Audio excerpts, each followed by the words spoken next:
Jeremiah was a bullfrog. Huh? You like that? What up? Thanks. Hey, just here. I'm here to work early. Uh, what's going on, man?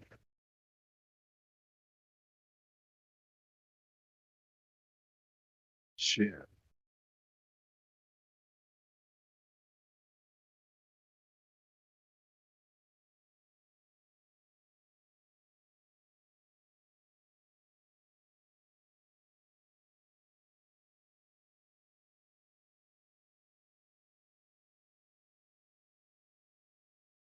Wow.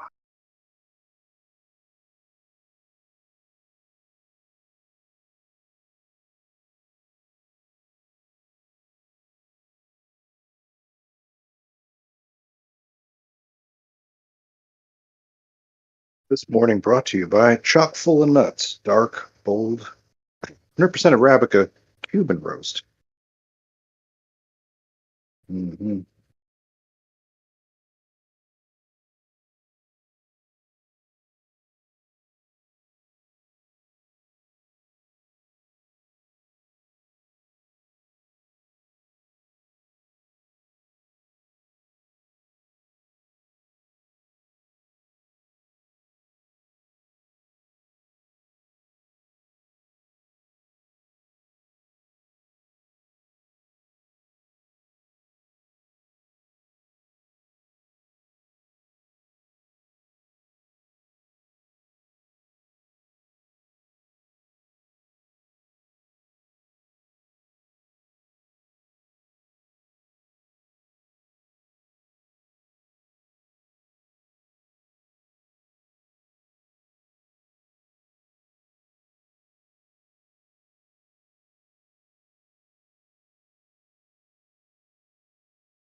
Jeremy, What's good, man? What's good?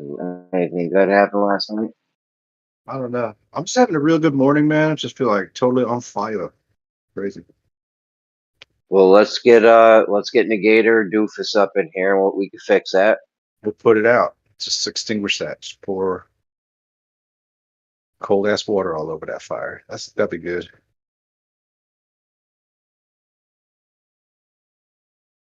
Fire extinguishers.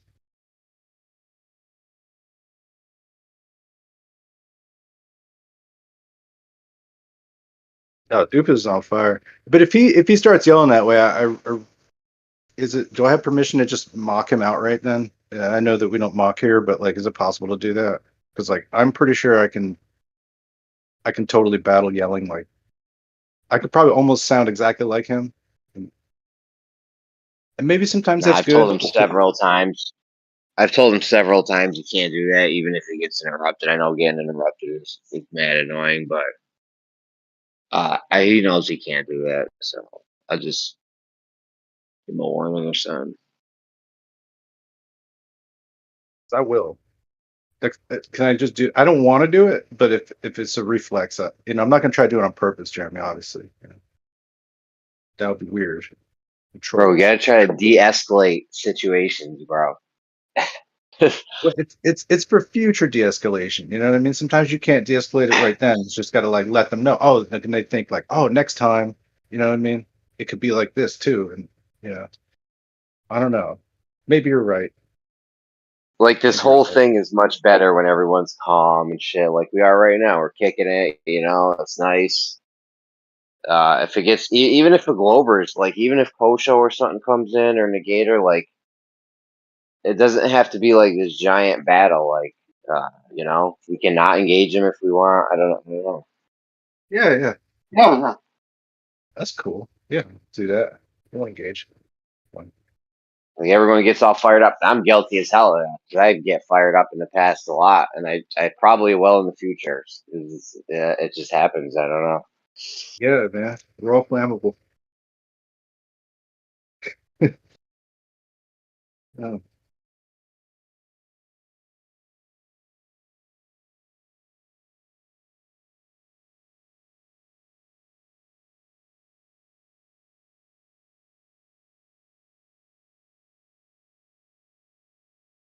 I mean, if somebody's gonna mod, you know what I mean? If that's happening, you know, I'll stand down, but if somebody's just like going off and there's nobody modding, it's like, you know, I can only do what I can do.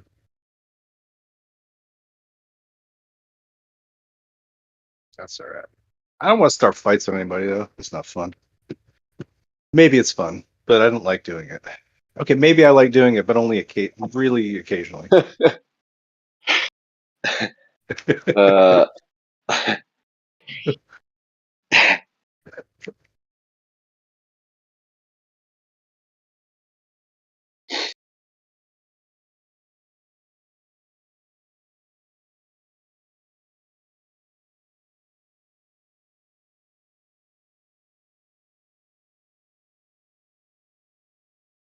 Yeah, man. I think everybody's on the 4th of July recovery recovery wagon or something, man.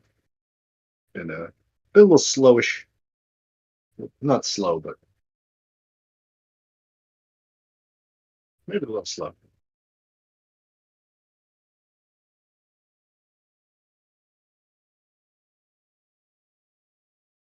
you gonna do? You know, not everybody's a talker here, like Tomo or what have you, whoever that might be.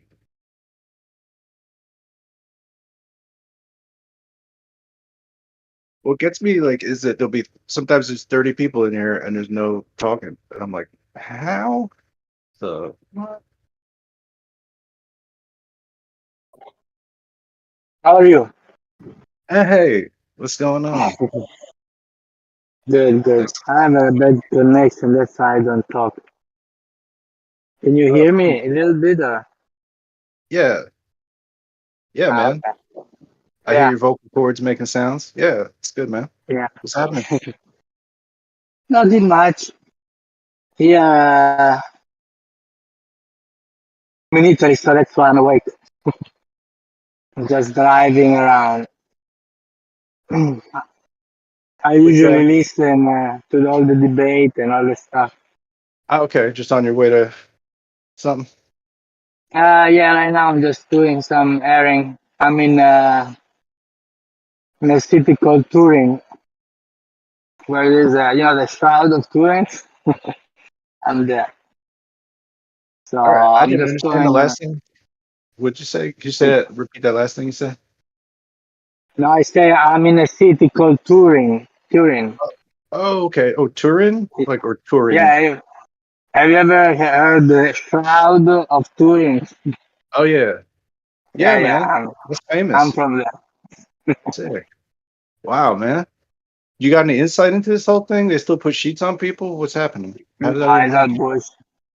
No, it's all. They know that it's from like 1400, but it's not like a religious icon, but it's still a nice piece of art or whatever it is, or piece of a person. I don't know.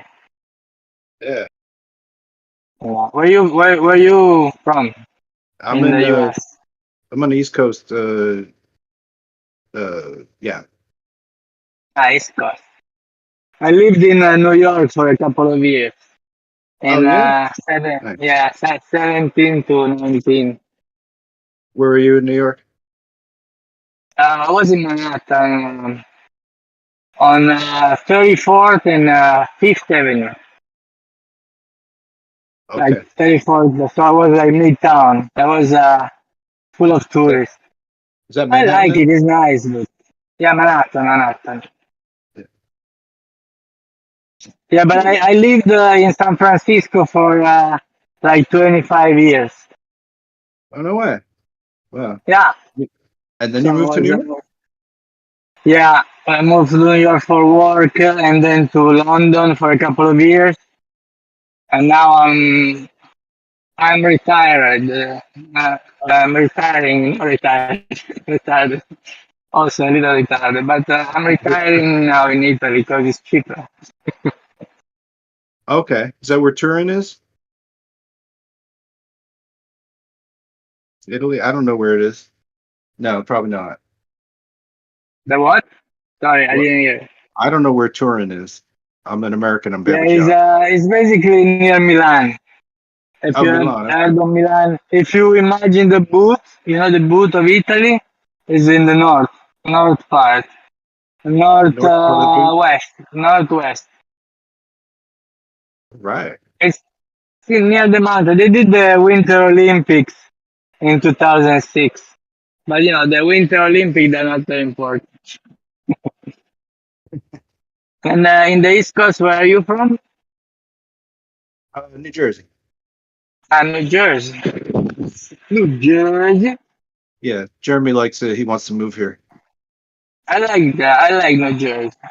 All Jeremy says is like how clean it is and how it's idyllic and like he wishes he could raise his family here or whatever. But it's okay. I don't think it's that great, but he's a big fan. Jeremy is from up like Albany or something like that, New York State or something. Yeah, he's upstate That's somewhere. Uh, right. The birds upstate. are chirping. There's chipmunks outside. It smells crisp and clean, like a fresh summer's breeze right here. Where are you? He says fresh like a summer's eve. Nice. So you are not in New Jersey. I'm near Albany. No, I'm near Albany. Jersey's a cesspool. Albany. I've been to Albany for work. It's a nice, cute city. I've been to the brewery. There is like a famous brewery, right? I'm on the outskirts of Albany. Okay. But you know This is the the brewery? tri-state. Yeah, This is the It's like the capital district. Not the yeah. tri-state. Okay, okay. All right. The tri-state is it's New York's. Wait, is that it's New York City? But did you live in New York at all, or not? Just uh, uh, What's that? did you live in New York at all, or just I lived in Brooklyn before. Yeah, Brooklyn? Nice.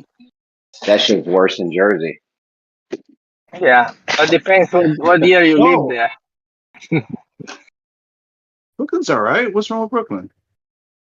It's fine now, Brooklyn, but when I lived nice. there, it was the Yeah. Yeah, 90s. depends.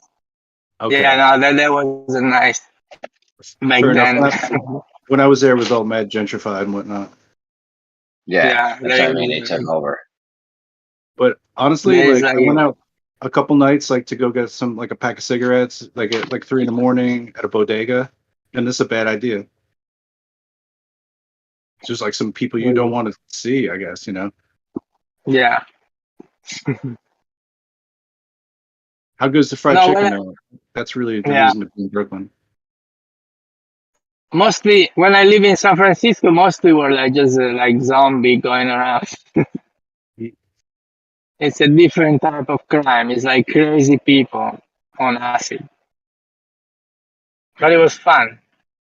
Yeah, it's just like huge, dangerous people out at night, and I'm like, whoa, and you're fucked up too. I was like, whoa, okay, I'm just gonna do not make eye contact. Do not make eye contact. Yeah.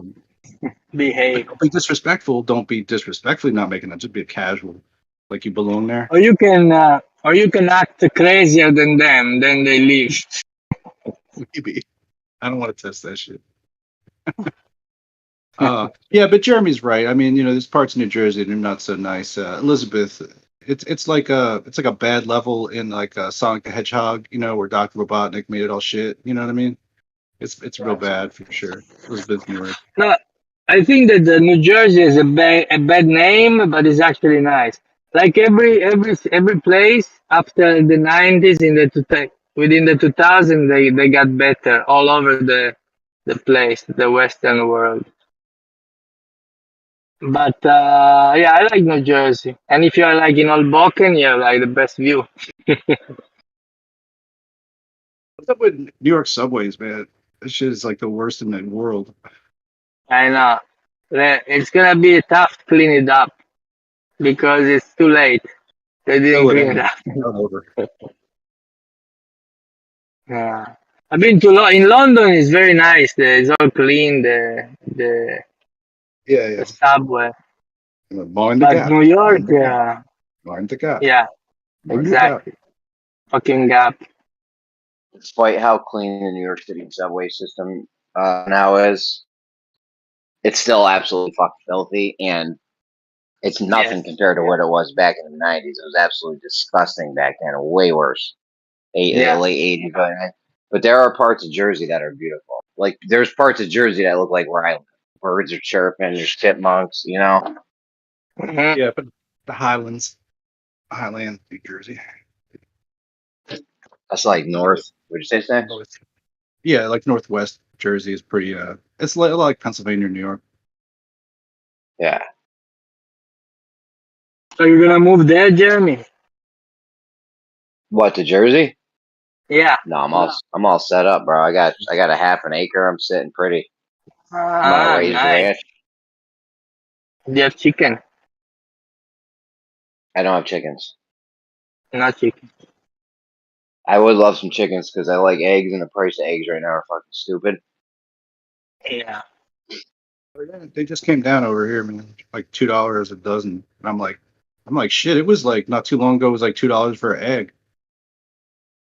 Yeah. I'm gonna start selling Yes. instead of people selling like crack or heroin, they're gonna start selling eggs. Fucking eggs. I was in LA during the egg heist. You know what I mean? I was visiting a New Perspective, and it was like $9 for a dozen eggs or some shit. And that's too Yeah, much. That's more than, that is too much. Yeah, Yeah, especially on but like fish night. You know. Okay. think what is go through like a poor chicken to make an egg. It must hurt. So it's worth it. I mean, I just got a nice little raise, but it still just did not cover that inflation fucking spike that just happened. Egg I'm stipend. telling you guys, you have to move. In Italy, there are like some village where they sell your house for $1 if you fix it for with the 15,000 euro. And it's in Sicily. It's called Sambuca. There is a lot of American buying there, and then they fix it up a little bit. And yeah, like you can buy land for nothing. Like in the south, the north is pretty expensive. But the south, like I just bought a house on the beach, in the south. It was cost like would cost uh, like 35 meter in probably New York or something, New Jersey. What piece is that? That's blue or red? Sorry, forget What it. is it? No, don't worry about it. I'm just talking nonsense. Do you know what that is in U.S. dollars? Oh, it's pretty much the same now. Euro and dollar is like I bought a place for 200,000 euro, but it's got the view on the beach. It's like right on the beach, and I mean it's a beautiful town, like super old, like from the Greek. So it's also nice. The food is nice and everything. Because I lived in the US and I love it. Like if you have to work, the US is the place. It was my American dream and I lived it. But then when you retire there, it's expensive unless you go to live in like Michigan or something where like I don't want to live. Then it's if you want to live in the city, it's too expensive. But anyway, it makes also sense because I'm Italian, so I'm back home. For you, it would be more difficult because your home is there. So I understand. Jeremy's gonna move to Italy now. Yeah, Jeremy. I like Jeremy. He's my favorite flat earther. Yeah. Wink, wink. Wink, wink. What, you got more favorite flat earthers? No, I don't think he's a real flat earther. That's why I say wink, wink. But I don't say anything. It's just my opinion. I think, but I like him. He's got a good sense of humor. He's like, I like it. That's all. Yeah. He's all right. He's alright. I'm your favorite flat earther's favorite flat earther.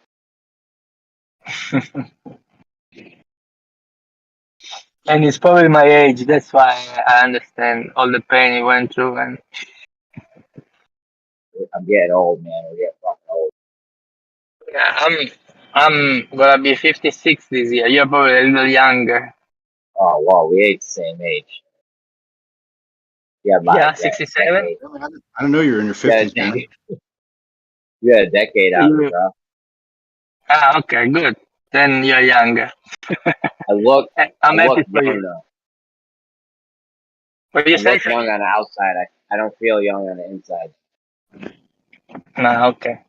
My mind feels young, but my body don't. I see. It's got 0 calcium, lime, and rust in its insides, so that's good. Yeah. There's no calcium, lime, or rust anywhere in my respiratory system. I got it all cleaned out. That's good. That rust, man, that'll get you.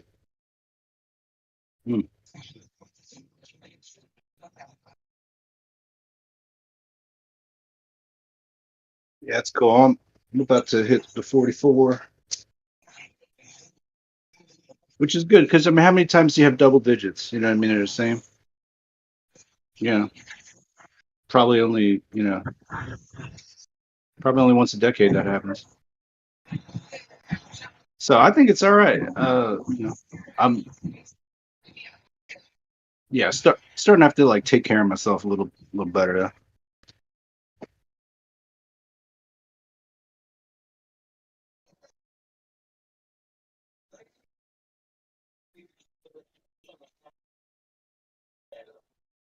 Boy, retirement? I don't know. That's crazy. That's nice that you're doing that. That's good. I don't know if I'll ever retire, to be honest with you. Unless I strike it big on this 90s hip hop Christian rap thing I'm thinking about. That might be a gold mine. Not really sure. Are you singing it? No. Ah. No. Well, I mean, in You the wanna- car. Yeah, I sing in the car. Yeah. I got a pretty good Michael McDonald impression I'm working on, so that's what I'm up to because he's relevant You wanna, still. So. but you wanna invest in a band that does Christian rock? No more bands, no more live gigs. Nothing happens anymore. People stay inside.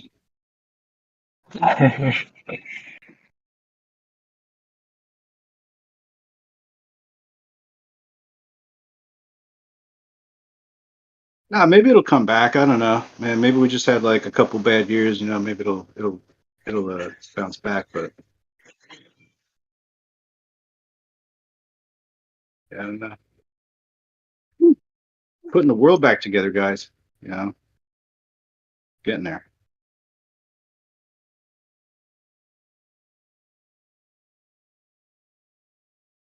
This political season's gonna be fucking insane over here. I have vibes already about how that's gonna be.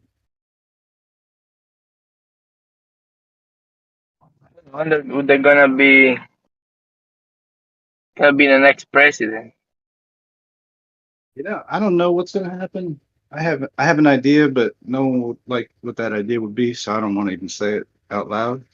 Um, you know, but I mean, I'm like, wrong frequently. You know, so so you can say it because if you're wrong, it doesn't matter. well, I mean, Biden can walk, right? But can he run? Yeah, Can he that's run for true. office That's true. again? I don't know.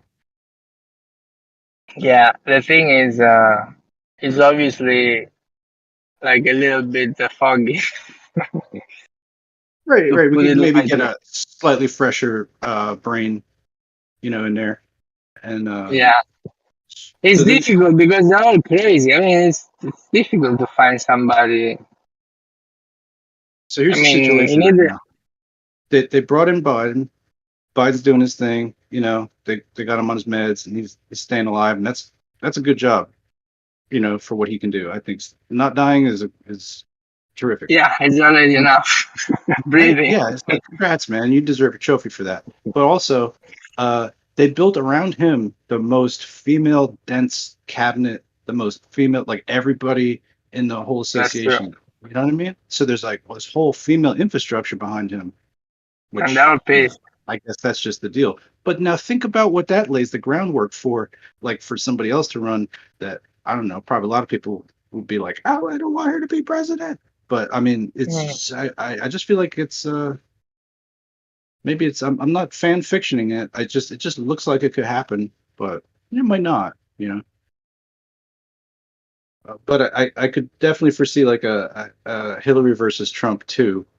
Um, you know, hold on to your butts.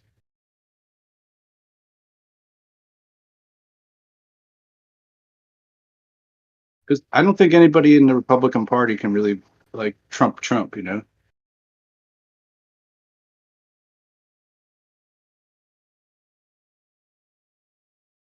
And I also think it's like the ticket out of all these like, you know, little issues he got, some legal tic tac fucking shit, bullshit, obviously.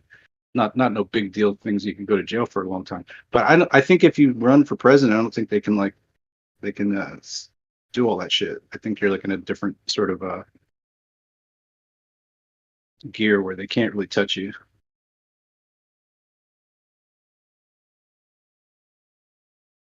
So I really feel like, you know, Trump's kind of probably be the Republican front runner. I don't really care about politics, and I don't really think it matters. To tell you the truth, it matters more to the the society and the popular. You know what I mean? Like for popular culture, more than it does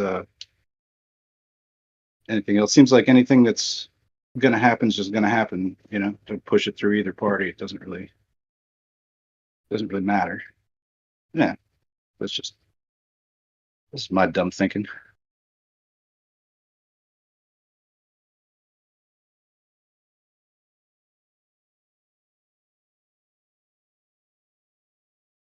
Yeah, he's like I don't even want to hear your political thing anymore. That was crazy.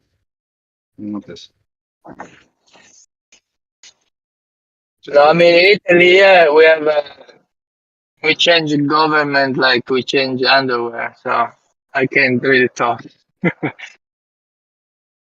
Yeah, you guys, what was it like? You had that uh, Berlusconi or whatever, Sergio Berlusconi. Yeah, Berlusconi reigned for for 20 years, and it was the longest. But you know, it was all it was kind of like Trump, but intelligent, and so I like find you can I find it actually most. talk. And, Good, sorry. no, go ahead. His wife was a porn star.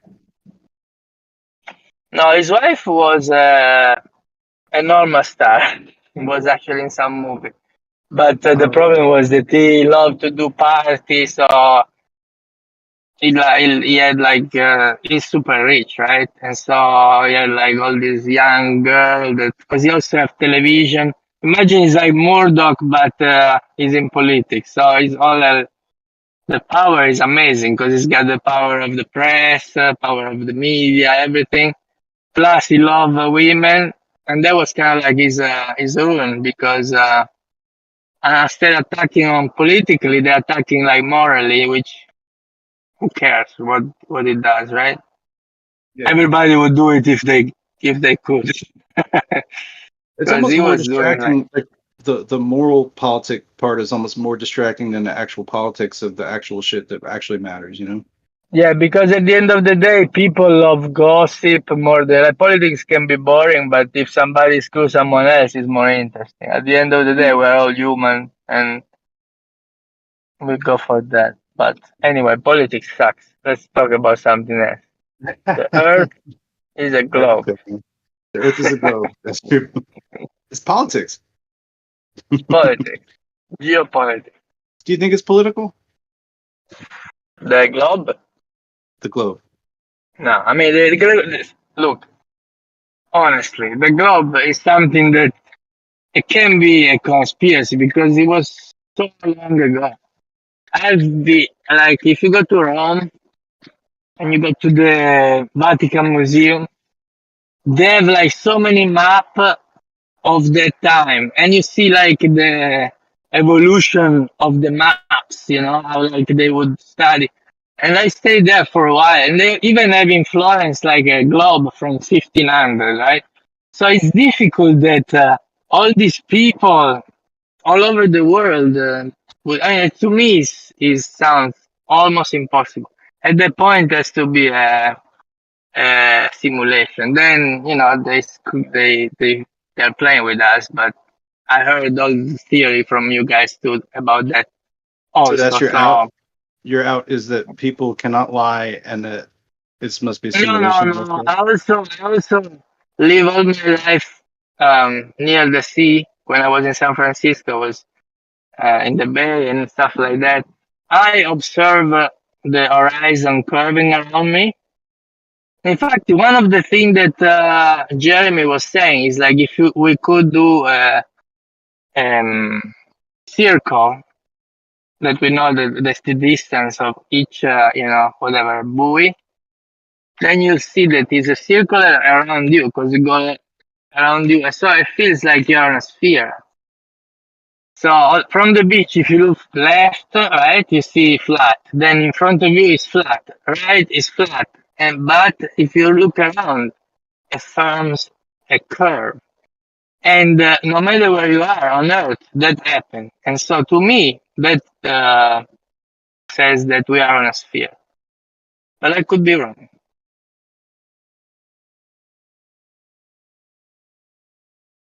What do you think about it? Optical things like? But you said you were at the beach and you could see the curve. Oh yeah. I don't know about Like if you are like at the beach that. Mhm.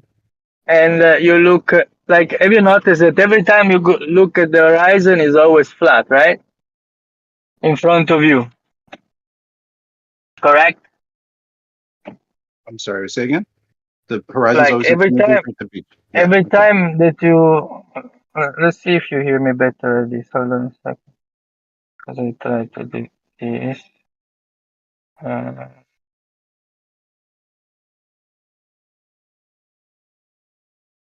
Yeah. So like Pacific Ocean, I don't know what's going on there. When I was in Cali, I was like near LA, and the fog and the smog, and I don't know what it is. Just like there's uh, it's like a lot of fog that rolls in. Do you notice that? Did you notice that when you were there where? In San Francisco? in San Francisco? Yeah. Yeah, there are days that for sure, it's not a good day because it's a foggy city. But I took But like, picture during the around like 3 o'clock in the afternoon before the fog comes down and it's like windy and all that kind of stuff. And I took some picture and you can really see that like something is missing. I don't know what, but you can see basically a 12-mile of distance, an entire building is under the water. And I took picture all around the bay, and you can really see that I mean something is going on. Could be a mirage or whatever, but I took it at different time of the years and stuff.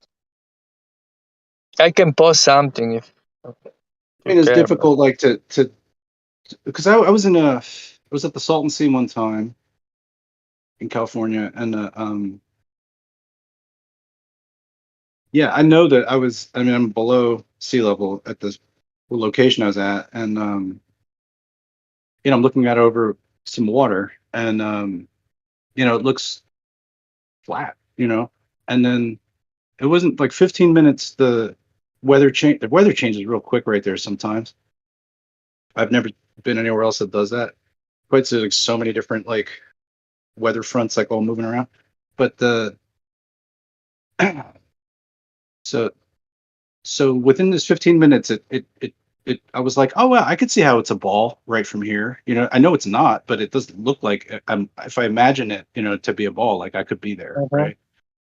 Yeah, So, but then that went away, and I'm like, well, that, yeah, yeah. some of it is just your ability to kind of just process what you're seeing, I guess. And if you're kind of given a, like a presumption, you're gonna sort of For apply that. example, I post in the live stream message a picture, one of the one that was talking about San Francisco. This is actually Oakland from San Rafael, from San Rafael, I think.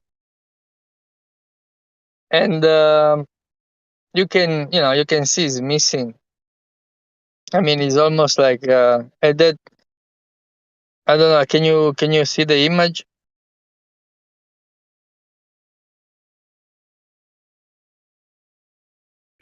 Where's that from? That's San Francisco. It's Okay, actually Oakland. I took it from either Sausalito. First, I think Sausalito. From Okay. Sausalito is about 14 miles, and then I took like more picture about when I was there. I can share some other ones. Choose a couple.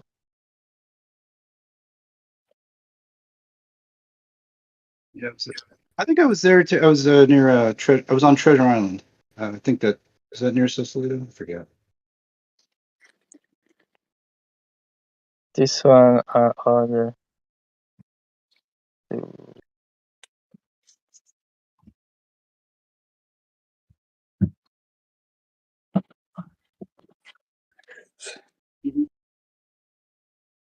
Gotcha. So you got two different pictures. Yeah. So I took some picture here and there, and then in one case I actually took the measurement because there was any kind of like because San Francisco the water is not that much warmer. I mean, it's actually colder than the air.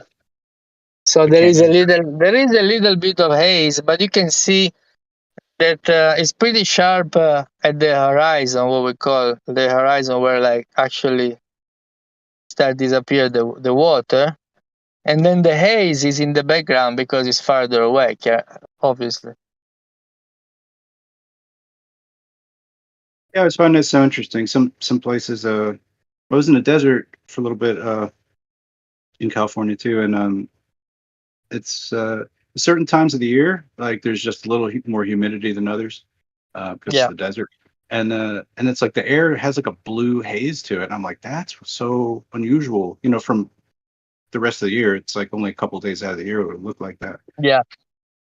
I find that Nice. so interesting. Otherwise, it's like really you got really good visibility for a good distance. Oh man, I don't know. Like I started playing around with like uh, getting into photography, and then I had some broken lenses, so I kind of took them apart and sort of like I didn't understand how they're actually built, and or why why you put a certain series of glass in front of another or whatever, to make the image resolve. So I started playing around with that, and I just yeah, I guess I think a little differently about how light works nowadays. But like you got all these like sorts of different color spectrum trying to resolve themselves, and some are more or less present in your environment where you're shooting. So these can cause all kinds of like uh, optical phenomena. No, I don't want to say that. It's like artifacts of different things, right? Like you can tell something. So like if there's an artifact that's created, um, due to perspective or just a visual limit of what the camera can resolve because of the strength of, I guess, the electro-optical signal that's hitting the sensor. It's a lot of word salad here, but well, it's not really. That's actually like technical, but yeah, like it can cause things like in the background to appear to spherize where they're not, or appear to bend where they're not. Depending on the way that the lens is constructed. So I think you can optimize all these things in like post pretty much. Like if you know that you're like if you're like say you're shooting with like a fisheye lens and you know that, right? There are softwares that they'll sometimes it's built into the lens and you can actually just find a profile for it, and that's the easiest thing. But yeah, it compensates for those artifacts. So I guess I sort of have a presumption that all sphericity that you might see optically or any hint of that is merely like a type of optical artifact caused by it's just photography, man. Like that's all we're trying. It's like you can see with your eye, you're kind of seeing the same effect occur, but it's more pronounced with a camera lens, I think. I don't know. We don't see as exactly as glass sees, and like, but camera lenses are designed with like all different types of coatings on them, so as they like will kick out some light, accept others in, or that those frequencies like meet correctly is what gives us good optics. But even though like you could have the image all together, all the colors line up correctly, it still doesn't necessarily mean that it's going to be like a prime through the entire focal range of it. And so I don't know. There's just I got 100 different lenses. There's probably no two that are exactly the same. And even like a run of lenses, I got like uh, 10 of the same kind of lens. Let's say they're going to be slightly different. Even though they're all made in the same factory, there'll be a better one and a worse one. Um,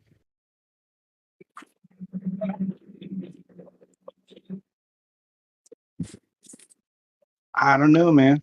There might be like an optimal like sensor size for it. There might be an optimal type of um yeah, I don't know, man. Uh I question it. What's up there, Flatty?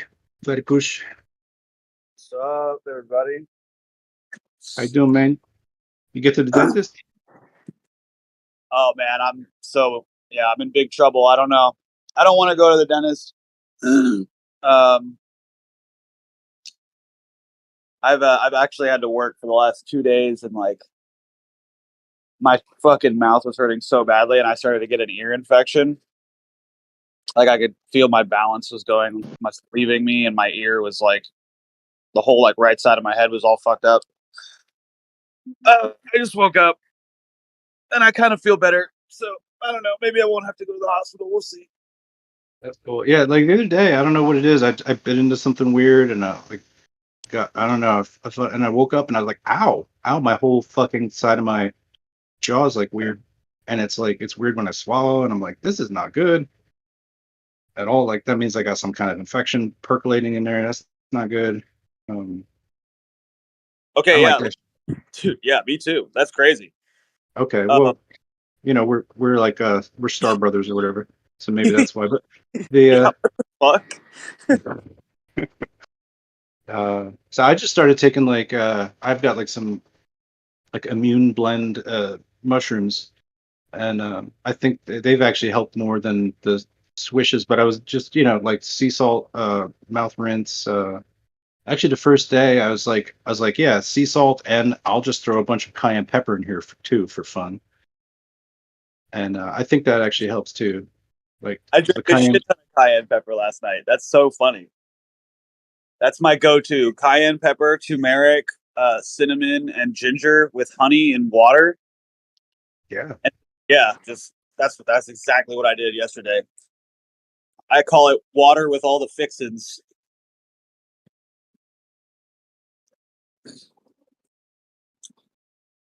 Well, I'm glad to hear that you didn't have to go to the dentist either. That shit is expensive, and I kind of feel like it's their fault in the first place that this happened to me. But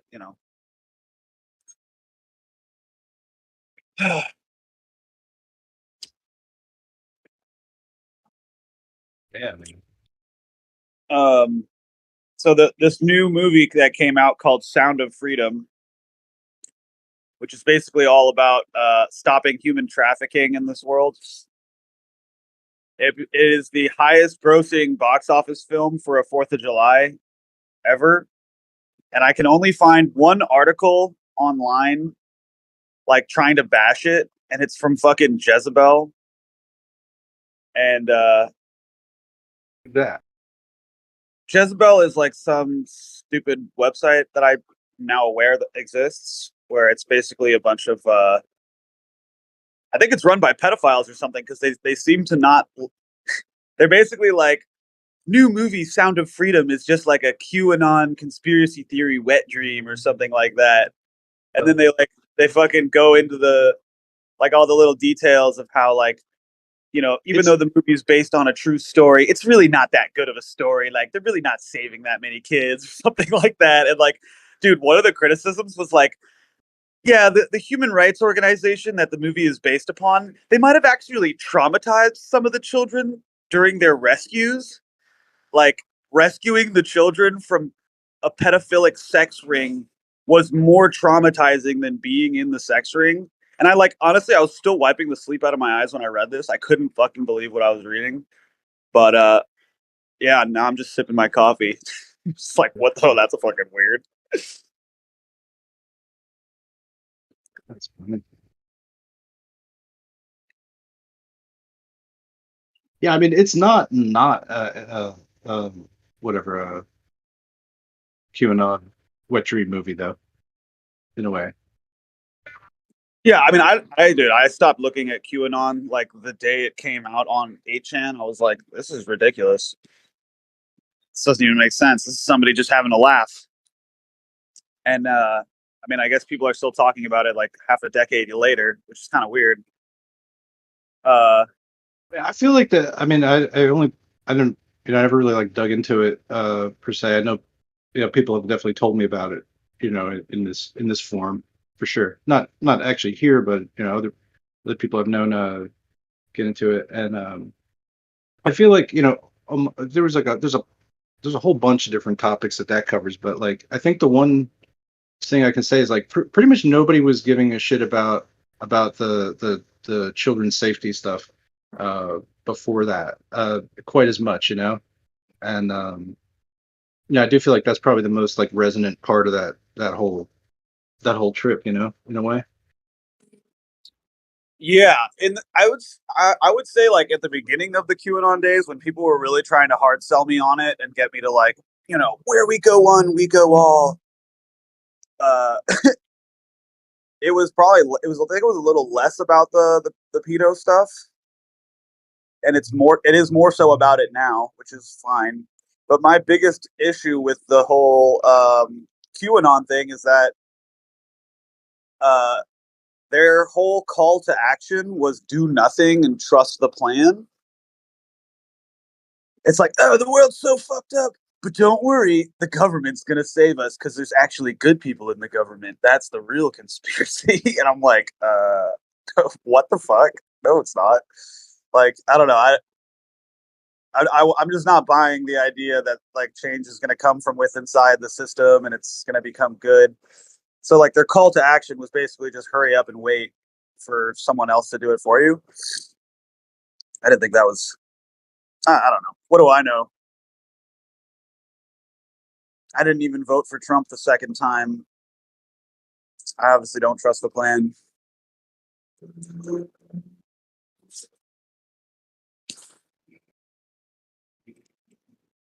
That's an interesting one. I felt like there's a trust the plan is funny because it's like I think plan in German means Führer. Might be wrong. Might be I wrong think here, but I think I'm not. Maybe. plan in German, I think, is just plan, actually. I don't know. I had like I bought a bunch of these like old travel books or whatever, and one of them was like it was to Germany, and it was like the Führer, and I was like, whoa, like that's pretty heavy. It's just a tourism book, you know what I mean? But that means like this is like the tour or the plan or something like that. I'm not German. I could Wikipedia this, but I'm not gonna. And I just thought it was also funny because like there was also the pun of making fun of Trump's hair, and so like when he was like really like declarative, somebody came out with the Führer, and I was like Like this is all very strange. But trusted plan, just kind of rings with that. Probably I'm the only person that thinks these things go together. But whatever. Doesn't. I'd be really pleased if people weren't being sold. That'd be awesome. Yeah, I'm all for them not commodifying humans. That's also super. Yeah, yeah. Like the trailer to this movie got me so fucking fired up. I was wow. I don't know. I almost went to go see it in theaters opening night. It was like a full moon. But then I had car troubles. I ended up having to spend like 2 hours on the street, like with my car, just trying to fix it, not spend money, not have to call a fucking repair guy or anything. And I fixed it. Duct tape and shoestring, babies. Fucking worked. I still got shoestring under the hood. I still haven't gone to the mechanic. But one of the things they said in the trailer that I don't know, it's kind of intuitive, but I had never heard of it put this way. And they're basically saying, so sex trade has already passed the weapons trade in the world, and soon it will pass the drug trade as far as like profitable, or like how much money they're generating. And then he says, because you can only sell a bag of Coke once a day, but you can sell a child up to like 5 or 6 times a day. And that made my blood boil so much, dude. I wanted to go and see the movie in theaters, and like go when it was like sold like a full theater, and just like know when the right time to yell something out in the theater is, and like film it and get the audience's reaction to like a fellow audience member being so fucking pissed off about what's happening. And just I don't know, just say something that erupts the theater, and catch that on film. I think that would be a really fucking cool thing. I still want to do it. I think it can still be done.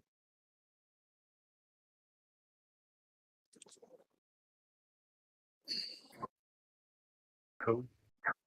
So, by the way, Snacks, Führer means like leader. So, if you wanted to say something like follow the leader, like, you know how follow the leader is like a game here in the United States that we play.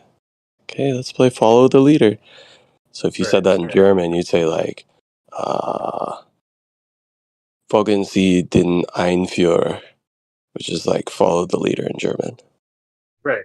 No, I know that, but I feel like there's a secondary usage of it. I don't know if I still have the book. I'll try to find it. No, I won't try to find it. I have no idea where it fucking is. But okay. I thought I looked it up then, and I was like, okay, it means plant. I thought that's what. Oh yeah, no, I actually just looked it up. Plan is just plan in German. Okay. Or All right. Yeah, I would say All right. plan. It would be pronounced Shit. more like plan. Das ist Wow. mein Plan. I hate being this wrong. Ja, ich liebe lernen gern Deutsch. I hate being wrong. Fuck. Is it Deutsch? Ich spreche ein kleiner Deutsch. Ja, ist Deutsch spreche. Fair spreche. Yeah. All you need to know is wo kann ich ein Bier kaufen? That's it. Genau. Yeah, I studied German by myself for like 4 months. I got okay at it. But it's hard when you don't have anyone to speak it with. Yeah, that's the way I learned a little bit of it. Was my roommate in college was from Germany. He came over to play soccer here, and I just forced him to like kind of teach me German. I'm like, how do you say this? How do you say that? And I just kept doing that over and over and over again, and started to learn a little bit. Problem is, half the shit I know is bad. Like, not something you would use if you go to Germany. We kind of developed a way to say certain things about girls at bars to each other without, having to like whisper. We could just say it in German, and the girls would be like, "Oh, they speak German." Oh, we'll be like, "Yeah, let's not talk to these girls. Stop talking to that chick." Yeah, girls suck. let's talk to each other about how much girls suck in German. Right. Or like, hey, do you want to get with that chick? If not, stop talking to her. Let's find another one. it was college. Yeah. So, I was just würdest du sie ficken? Würdest du sie ficken? Like, would you fuck her? no, No? Then all right, come on. you gotta have Scheißenfrau. That's what I would say a lot to my friends. That's like the only German I passed on to them. They would Scheißenfrau. Scheißenfrau. Yeah, it's not even really a German saying. It just means shitty woman. No. Yeah. Or shitting actually. Yeah.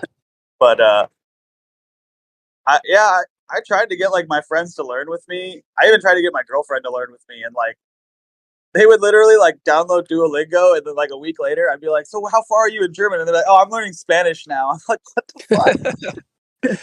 Why?" Spanish comes in more handy in the States for sure. At least where I live.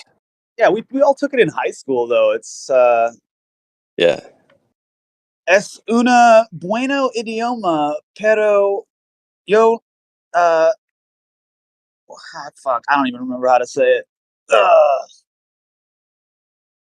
It's It's a good idioma. idea, but what? Language. It's a nice language, but I don't even know what I was going to say. I'm still waking up, guys. I got the most sleep last night that I've had probably in a month. I slept for like 7 hours, which is Lo siento, just say lo siento mucho. Yo tengo sueño. Lo Say, I'm siento very mucho. sorry. I'm sleepy. Tengo sueño. Lo siento mucho. Yo tengo sueño. Well, you can just say tango. You don't need to say yo. Whatever, man. Tango's already the look, I'm not a real Mexican, but I'm kind of like a pseudo Mexican over here. I'm Brazilian, so I'm an authority. All right. Yeah, they do think it's funny if you say like the pronouns unnecessarily. Yeah. Yeah, because I worked on like a construction crew that we did scaffolding. You know what scaffolding is, like the temporary building that you put up when you're building something. And these people were like Superman with the scaffolding. But anyway, when I would try to talk to them in Spanish, they would look at me like so disrespected because I would be using like yo, and you don't have to say yo or tu. You know, like if you say tienes, it's like known. Tienes. Yeah, Well, bro, they would be like, "What the hell is wrong with you, gringo?" Hey, I'm at not least you're trying. all Spanish speakers, but a lot of Spanish speakers in America, they don't even speak proper Spanish. Like they don't even know. Well, A bunch of dudes I would speak Spanish with them, and I would use words that I learned online, and they'd be like, "I have no idea what that means." Well, that's the problem is we're taught quote unquote proper Spanish. Like we're taught from like this English centric view, or at least that's how I was taught in my private school. And then you go try to talk to people in the real world, and they're like, "We don't talk like that." So it's like it's not how they speak. They teach it to you like it's English. Yeah, there's also a lot of slang that, or at least in Southern California, there's a ton of slang that I didn't even know existed. Yeah, there's so many different dialects too. Like if you're in Southern California, you're getting mainly Mexican dialects. So where I live, like there's not that large of a Mexican population. I guess there kind of is when you get closer to like the farm fields, like they work the farms more so.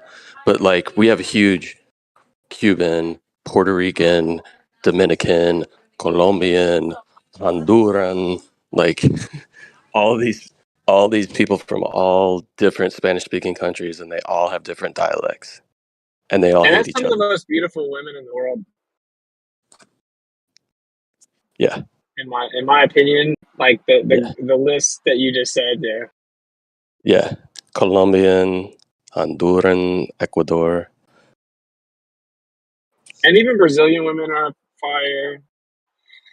But yeah. But I will say this from my experience, dude, like that list is also like one of the most feisty, maybe you would say. Oh yeah, especially Dominican and Puerto Rican, like yeah. Dude, they're But not they playing also have around, like bro. a different culture, right? So if you're a male from those cultures, like the women basically bow down to you for the most part until they're here Well, in this country for a few generations, and then they're like, yeah, screw you. well, yeah, like when I was in college stuff, and if I was talking to a girl that was Brazilian or whatever, because like they're similar, they have differences, but they all are kind of even like that. If you're dating them, like they're gonna cook for you, they're gonna clean, and they're gonna let you call the shots. It's just like a default, Yep. and they're also gonna always speak their mind, you know. So it's like a package deal. Yep. I I actually think that's heard cool though. I heard a woman say something really amazing once. She said, hold on, I don't want to butcher this. She said, always listen when a woman is telling you that something is wrong.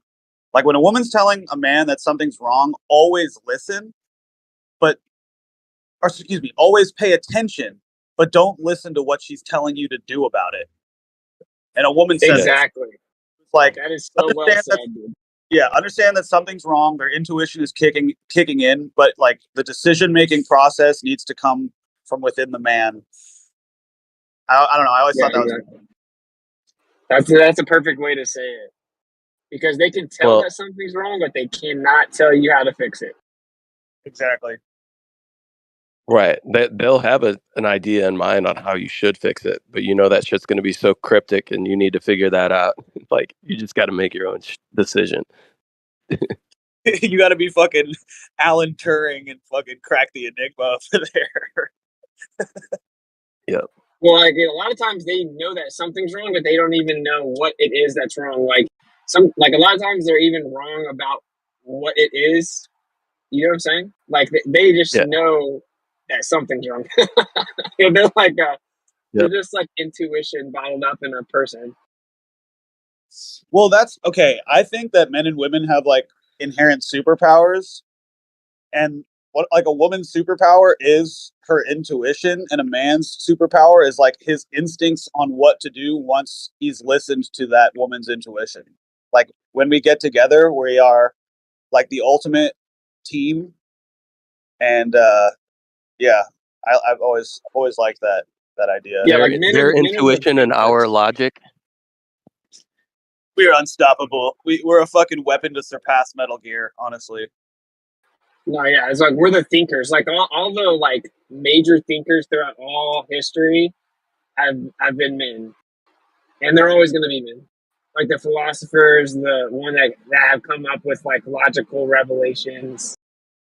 But like I will say, so for me, like okay, if Kai is articulating that she feels like there's something fishy or something's up, I will just re-examine that entire thing to figure out what it is. You know, like I will re-examine it, but I won't really be looking at what she thinks is wrong because it's usually not it. You know, like she'll say it, and I'm like, but that doesn't make sense.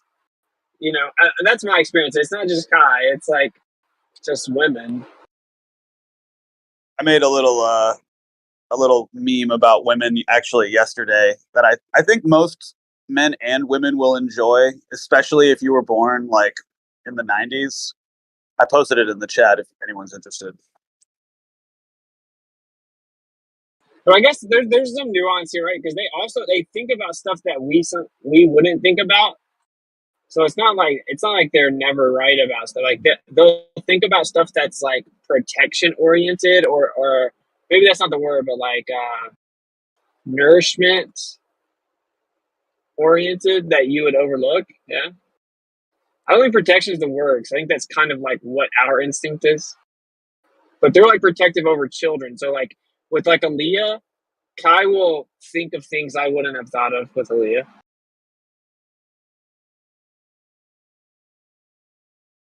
Yeah, I think a good example, I'm trying to think of a hypothetical that articulates what we're trying to say. And it's like if you're driving down the road with your woman in the car and your children, right?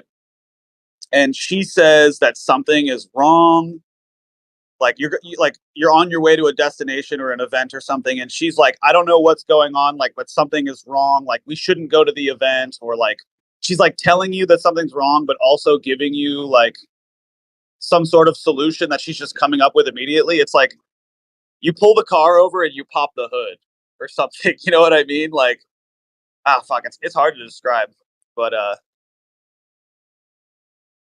yeah, I don't know.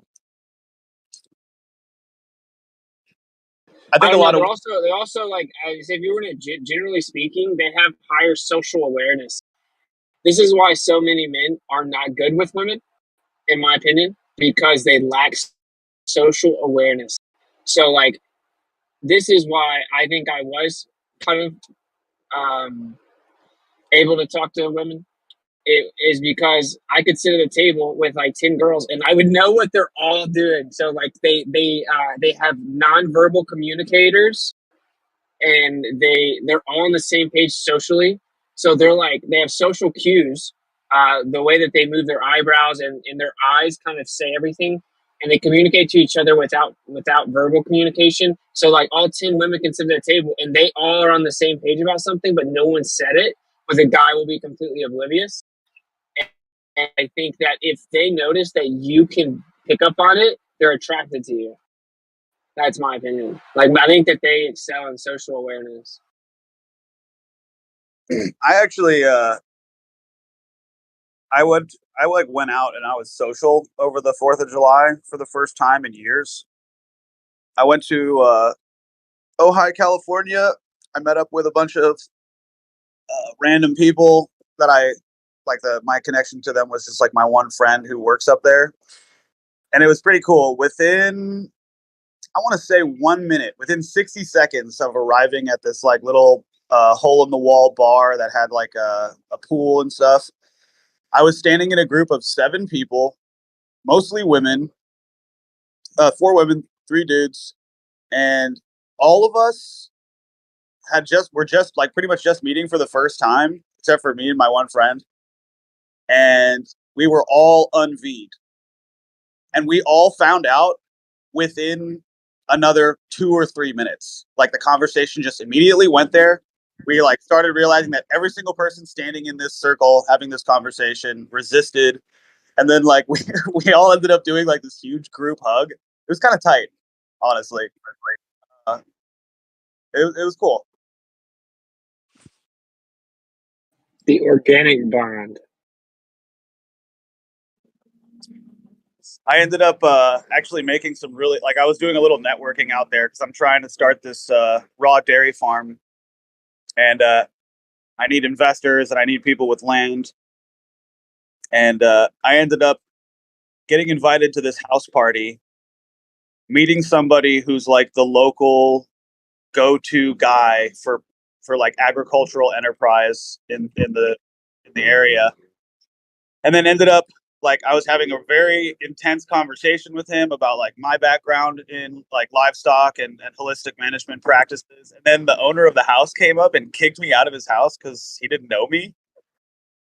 And I was incredibly polite and made a very graceful exit.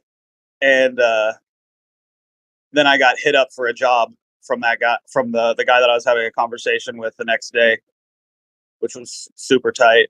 Just like, how often do you like trying to network and you get like fucking kicked out of the party and then you still end up making those connections? It was pretty tight.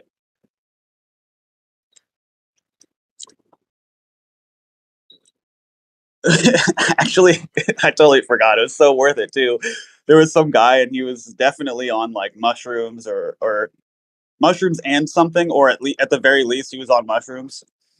And when I got kicked out, he was there like listening to this conversation that I was having about like building community through agricultural practices and like resisting medical tyranny and just like making sure kids are healthy and that women can get all the nutrients that they need for when they're pregnant. And then I get kicked out and this fucking guy's face, he was like heartbroken. He was like, he could not believe that I was getting kicked out of the party. he like his jaw dropped, eyes got wide. He put like one hand over his open mouth and he's like couldn't believe what was happening. And I'm trying to like I'm like noticing this is happening, but also there's like a 6'2" dude with his shirt off who's like being very aggressive with me, trying to tell me to leave his house. And I was like, "Oh, I'm so sorry. This is who invited me. I didn't know this was like a private thing. I'm happy to leave." It was so fucking good.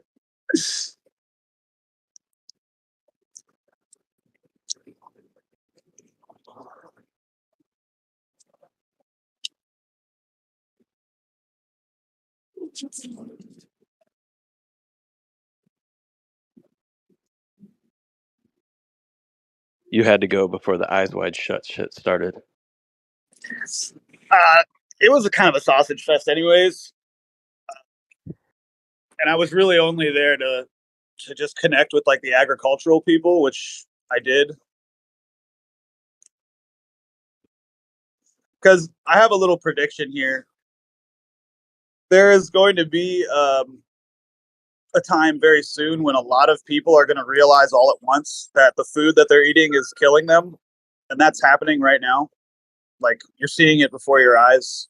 It's a slow process at first, but then it like ramps up, and once it ramps up to the point that I think it's going to get to, there's not going to be enough. There's not going to be enough clean food, and there's going to be a tidal wave of people that are going to start producing clean food and educating people about it. And I want to ride that wave. I want to be on that wave again, because I was on that wave for a while when I was managing a dairy farm, but I want to get back to it.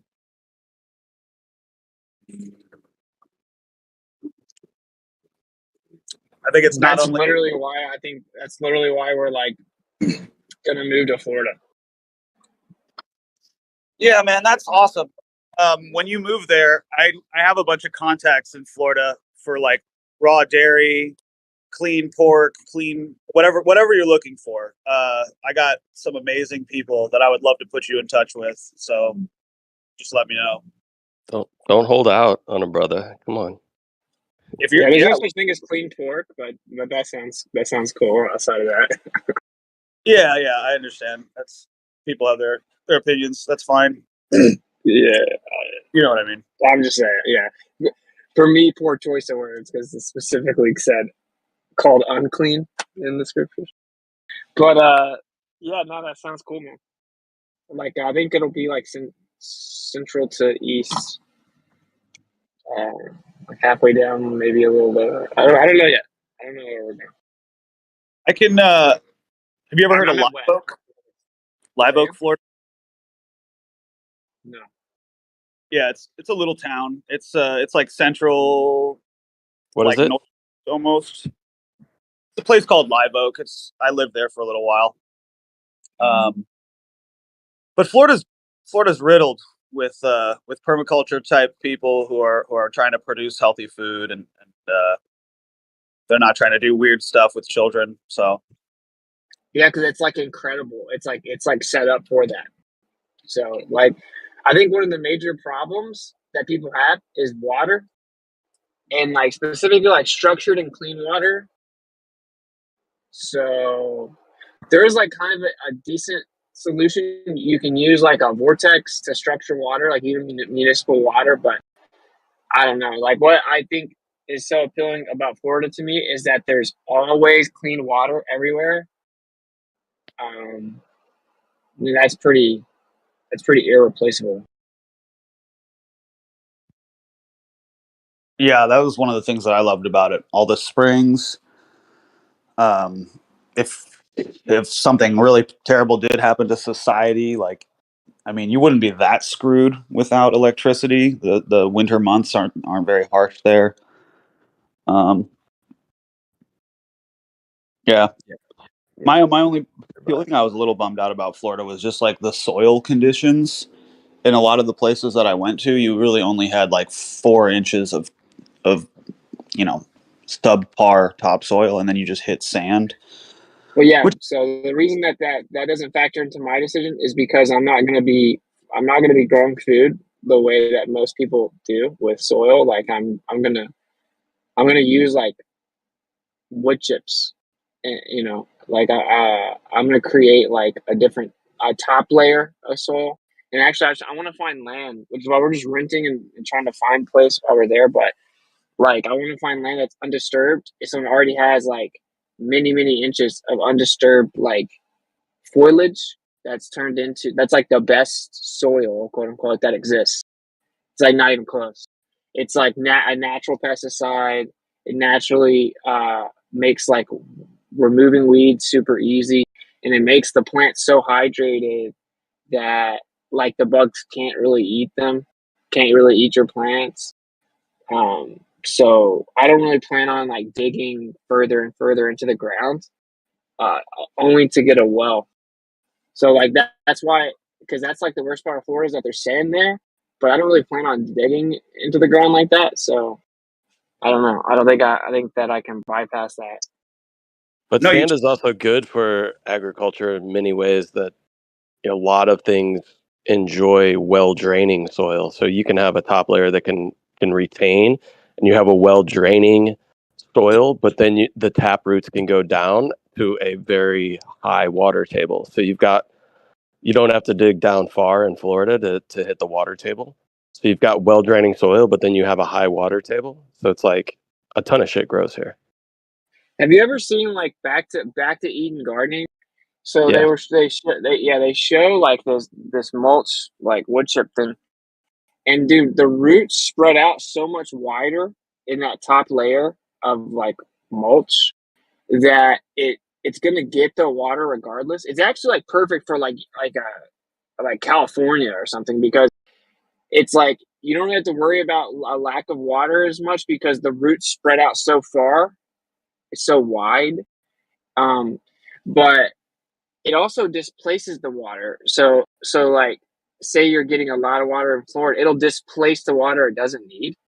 So it's just like the creator made the natural foliage so that you can go plant in it. You know what I'm saying? Like it's climate controlled and it retains and displaces water as it needs it. It's like wild. It's wild because it makes sense that society would have it directly backwards because they have everything else directly backwards, and they tell us just to rape the ground over and over. But like that's not what you're supposed to do, I don't think.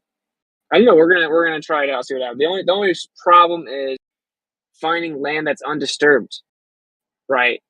Finding land that's got that top layer already there. Because if not, then you have to go put those wood chips there, and you have to wait a while. Yeah, it takes a while for that mycelium to build up and all that kind of stuff that you have. And that's the thing, like we always think we're better, right? We're going to clear this land and continually till it to monocrop basically, and it's like you're completely depleting the way nature can take care of feeding us, right? Like naturally when you have food, you've got so many different things that all work in conjunction with one another. You have these huge canopy trees, which provide a little bit of shade, which provides protection, like all this stuff. And it's hard to get back to that. You almost have to create your own like food forest again. Yeah, dude, I want to create like there's so much land in Florida, like in Central Florida. It's kind of crazy. Like I was looking at houses, and I'm like, the houses aren't cheap. Everyone wants to go to Florida, obviously, but there are houses that are just tucked away, kind of in the middle of nowhere, that have like a big pool that's screened in. They have like 2 stories, big ceilings, and stuff. It needs to be renovated some, and then it's on 5 acres, just vegetation everywhere, all Yeah. around you for 5 acres, and it's like 350.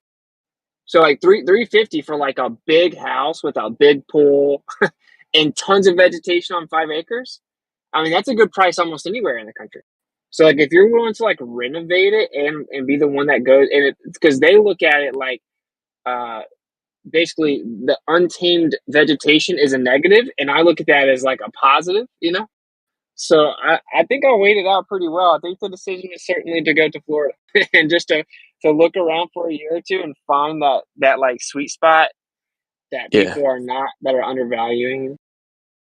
That's what I would do. I would try to figure out, because I know it was beneficial for me and for us to like kind of rent for a little while and figure out actually where we want to be, as opposed to trying to like figure that out without really getting your bearings of, you know, the lay of the land and all that kind of stuff. Obviously, we kind of want to change that eventually over time. But for the time being, like, we found exactly where we wanted to be after getting the lay of the land, figuring out the places that we like to hang out, the commute times, and all that kind of stuff. So, but yeah, Yeah, are you coming down this weekend? yeah, yeah. Just real And see, quick. like that's All a yeah, and I have to fly down there, right? So like just to look at the rental houses, I'm having to like spend some hundreds of dollars to fly down there. Obviously, I'm not gonna like try to force like a land purchase without like it's a no brainer for us, obviously, just to rent for a year or two, and then like to actually go out and look at the places and figure out yeah, exactly what we want. Yeah, and when something comes around, like, you'll be already down here to be able to jump on it. You'll also know, like, the lay of the land. It'll be much easier to do when you're down here as opposed to trying to do it from 1,000 miles away. yeah, I agree. I'm like, I'm really excited about it, man, because Florida's like paradise, man. It really is. Yeah. And people that aren't there, it's real easy for them to talk about it, but it's like just go there, you know, and don't go into the heart of a city necessarily. Just like, but almost every square inch of Florida is paradise. So it's really kind of crazy. Like, if you'll go down there for a little bit and then tell me it sucks, like I'll hear you out. But other than that, I don't care what you're talking about. Right. Most people that say Florida's That's exactly. Yeah, go ahead. Sorry, go ahead. Oh, we're so polite. I was gonna say that's exactly how I feel about California now. Just stay out of LA and San Francisco, and it is a beautiful place that just needs a little bit of love. I was actually really surprised to see how many people are moving to California. Like, I met a bunch of people over 4th of July that are moving here because they like woke up from the bullshit and they want to like farm and have their children be like homeschooled and stuff. And I'm like, what? Wait. Everybody's leaving California. And like, I had a bunch of people who would just be like, yeah, that's just what the news is saying. Like, nah, we just moved here. Like, I met these two girls from Brooklyn. One of them was a teacher who lost her job during the pandemic because she didn't want to get V'd. And the other one was like an OT or something. Like, I think she was an occupational therapist uh, or something. And she also lost her job because she didn't want to get it. And they like, now they, I don't know, are you guys familiar with the Weston A. Price Foundation? No. Oh, well, it's it's they've been anti-V for decades. That's like their whole spiel, whatever, spiel. Um, That's racist. but yeah, how dare you?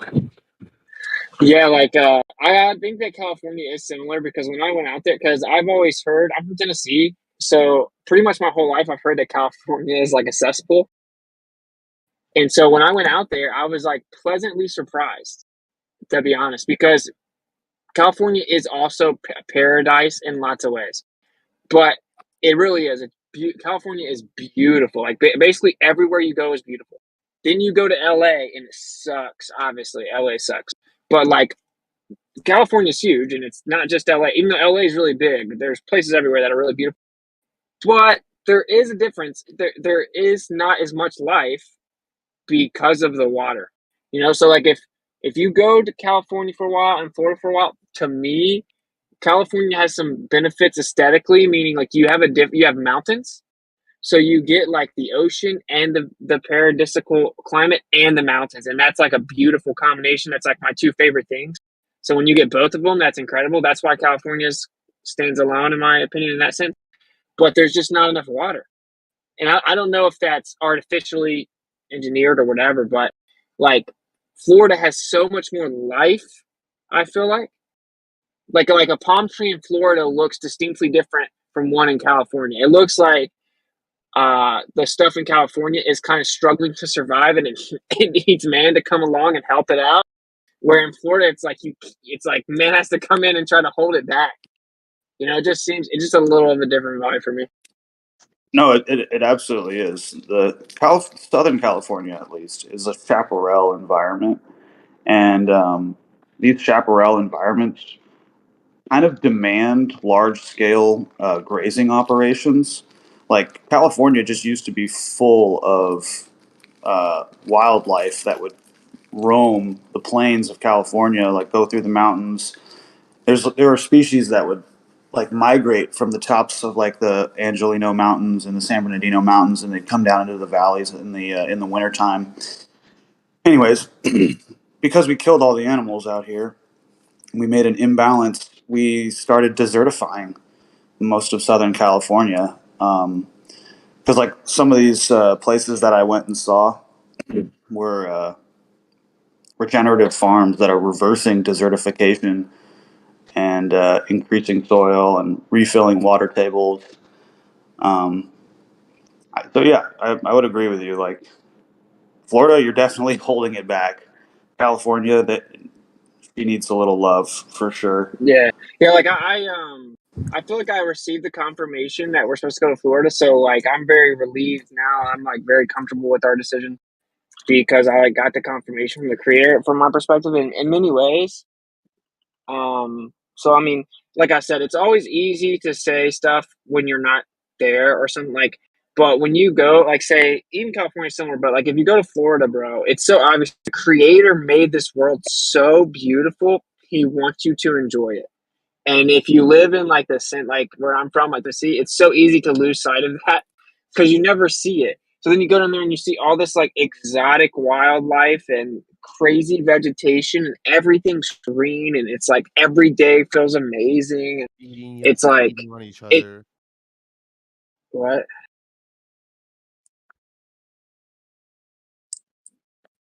I don't know. I didn't hear what he said. The creator, to me, what I feel when I went to Florida on the tour was like, yo, the creator made this for a reason. He made the world this beautiful for us to enjoy it. So I don't really know. I no longer buy this idea that like it's not for like Yah fearing people. I don't believe that at all. I used to kind of believe that. Some people told me they felt like they were let out of Florida. Blah blah blah. Like I don't feel that intuitively at all anymore. I feel like that's where he wants us to be in a way. So that's kind of where I am. No, that's dope, dude.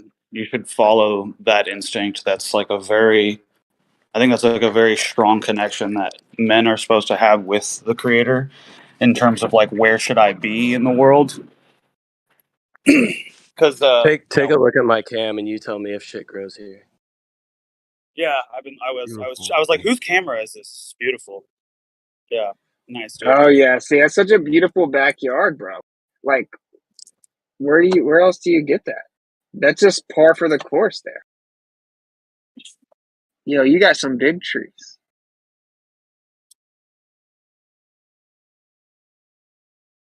Yeah, it's so incredible. People pay to like go on vacation to see that. Wait till you see indoor garden. Holy shit. And to wait till you see what? His indoor garden, his indoor plant life. Yeah. Napalm You're about collects that. a lot of plants like me. You're about that indoor plant life. All my Oh shit's yeah. outside, for the most part. Here, I'll show you again. Well, This is California, all. I mean, can't really stick tropical plants outdoors and expect them to thrive without. Man, what is that up there at the top? That Yeah. that's a pitcher plant. Yeah, those kill insects. Very Yeah, they nice, eat. dude. Yeah, carnivorous plants. Yeah, those are cool. Oh man, we need to get some of those. Have you guys heard of the oh shit, it's it's a carnivorous vine that eats like birds and rats and frogs. Holy shit. Yeah, dude, it's crazy. I'm gonna look it up right now. Here's a Monstera for you, new one that I got. Nice. Nice, bro. It's got all Hell kinds of yeah. random shit. These are 100% epiphytic. They don't need soil. So it's just roots. I don't know if you can see Oh, that's that. fire. They're just pouring water from the air? Yeah. Oh, dude, that's That's super fire. tight. Dude, Yeah. don't you guys think the plants speak to us like when you see how happy the plants are there, like they know what they're talking about. You know what I'm saying? Oh, So my boy did a fucking this is turmeric. This the is turmeric. Amaru. Oh, that's turmeric. That's super tight. And that's pineapple. Like an acquaintance of mine recently did the Amaru like water with rice experiment, where you like put some water and rice in a jar, and you write like love on it, and you put it in one place, and then you write hate on another jar, and you put it right next to it. And he got mold in the hate jar and just like fermentation in the love jar within 7 days. So, like, I think plants are sentient. Right? I think that they know, they're trying to tell you what's going on. Have you guys heard where Jaron was saying that if you go up to a tree and you ask the tree to touch you, it'll touch you? I don't know about that, but I do know that scientists recently discovered that when you tear a limb or a leaf off of a plant or a tree, it actually emits a sound as if it feels some sort of pain or something. Dude, that's huge. Yeah, they literally like scream, like ow. I kind of feel like the plants get used by mycelium. I feel like mycelium is kind of the conductor of the soil, the symphony of soil, and the mycelium network kind of tells the plants like which plants to or which seeds rather to germinate. Like it gives off like some sort of like hormone or electrical notification. I don't know what the fuck you want to call it. I'm not a scientist, but yeah, because like the mycelial networks that exist in like old growth forests, I can't even really explain to you how big they are. They're like massive. Do you yeah. Sorry, go ahead. No. I was just gonna ask Nate, did you have to plant a bunch of those trees, or are they already there? Yeah, I planted most of it. Like So, the only like, thing I you didn't just plant were these transplanted big. them? You see the big palms? Yeah. Like those were here when we moved in. The big palms and the smaller palms right next to the pool. Those were here when we moved in. Everything else I've planted. Okay, so you like transplant? They were already kind of grown when you planted them. Then. Some of them yes, some of them no. I've grown a lot of stuff from seed. A lot of the plumeria, which let me show you a plumeria. Plumeria is amazing. Like these are plumerias. So a lot of these I've just grown from cutting, where you just cut a piece of it off and stick it in the ground. So that's what they make Hawaiian lays out of. The one that's actually blooming. Can you see that? Or am I cutting out?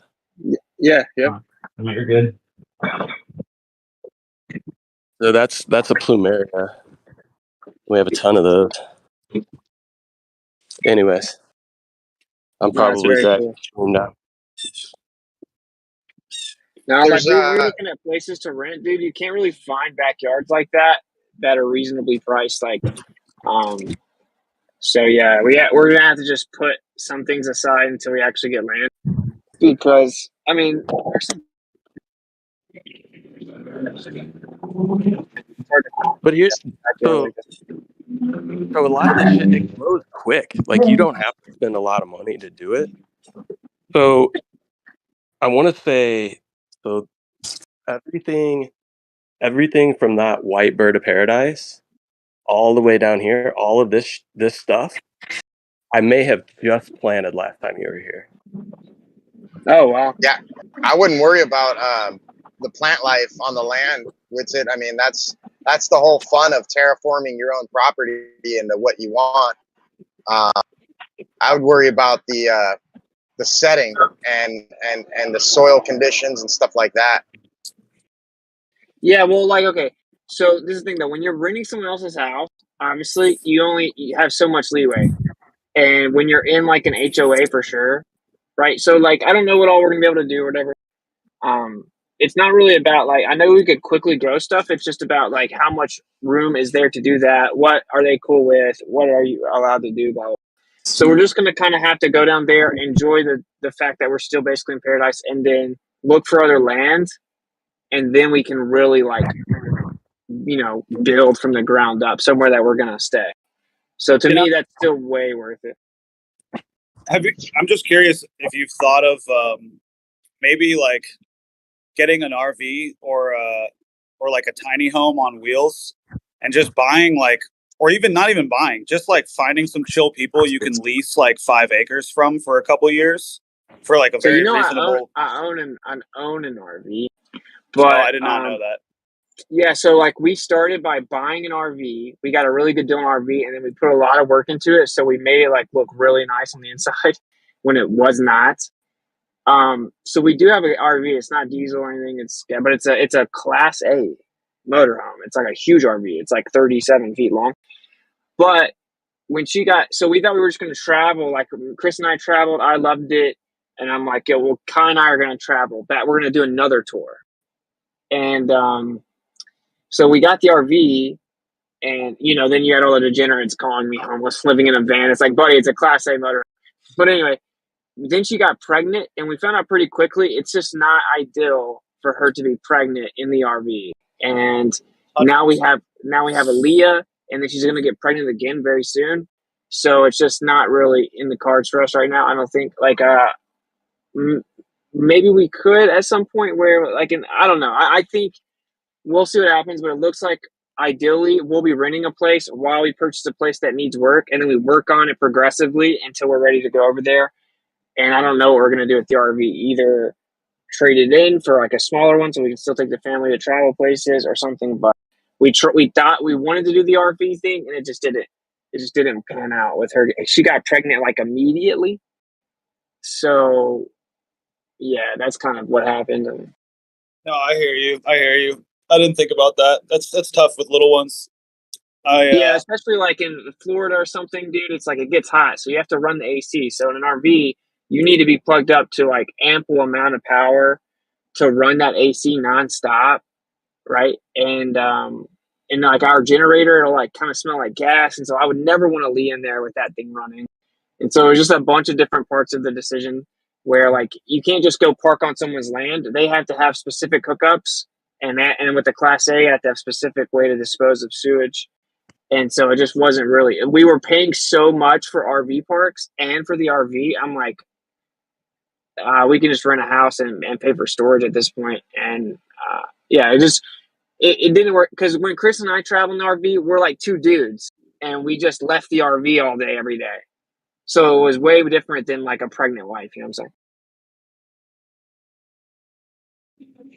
Yeah, my plan right now is like I'm looking at like trucks to outfit into like a little one-man camper type situation, because a lot of these jobs that I'm looking at right now, like specifically this one that I just got in touch with this guy, he's got he leases 1,000 acres, and he's like, yeah, you can just park your truck or your RV or camper, whatever you want, live on the land and get paid to like work. And yeah.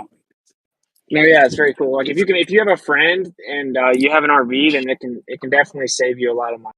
Like if you have like Chris and I traveled to US and we just parked that RV all over the place.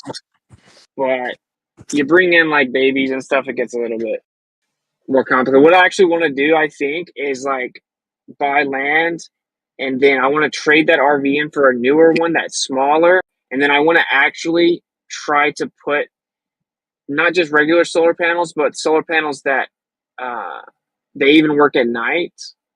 So that I want to try to over time create an RV that's like truly self-sustainable off the grid, and it has power, it has everything. All you would need is water. I was thinking about this. It's not really an invention, but it's more just like an RV hookup that is basically a hydroelectric generator. So you just like park near a river, and then you like I don't know how heavy this thing's gonna fucking be. I'm imagining it would be about as heavy as like your one of your larger Jennies, and you just fucking drag it down to the river and put the fucking water wheel or the propeller, whatever it's turning into the water, and then boom, you got power. All you got to do is just park close to water. Yeah, I don't think it's really heavy. I've seen people do it with like an old wash machine. They just like pretty much gutted it and used like the internal components. It seemed pretty manageable. Yeah, I've seen the guy that does it with the washing machine. he's in Australia, right? This was like a while ago. I don't remember. Oh Maybe. man, yeah. Well, yeah, it was really simple. He just took the AC motor out and he just like rewired the copper wiring so that it would like run in reverse basically. And as soon as that thing got spinning, he was just powering stuff. But from what I remember, it was I think he only did like a light bulb or something like that. So I really don't know what the output he was getting off of that was. Like, don't you guys agree Yeah. that if you combine this power situation to like electroculture and permaculture, like you're golden. If you can combine the electricity situation, if you can find a fix for that, and then combine that with electroculture and permaculture, like you're so golden, dude. Especially if you have like a cooperative climate, you don't really have anything to worry about at that point, right? And like that's I think that's the distinct difference between like a truther and a normie. Is like all the truthers are starting to realize like we kind of have to at least have knowledge of how to do that, right? Where if something happens, we still have like a base knowledge of how to survive. And so many people think that it's insane to even like think like that. So I don't know. I think that we're on the brink of like for sure the truther community is going to put together like this blueprint. You know what I'm saying? Here soon, we have all these people. We have like Dr. Bear. We have like Elevate and Cultivate guy. We have all these different people that are working on this right now for the last few years, and it's gonna like all click together, in my opinion. And so I think that it's actually a pretty incredible time to be alive because like what they've done is force people to figure out the solution, and it's gonna end up creating like a way more free, better life for everyone, for the people that take it. Dude, yeah. I had a conversation at that permaculture thing, and I was like my whole spiel when I'm like kind of telling permaculture people like where I'm coming from is like some people say the quickest way to change the world is through bullets. Some people say ballots, but I'm saying it's our food. It's like where we get our nourishment and how and the connection that we need to create or rather like reestablish with earth in order to get that clean food, and it'll just change everything.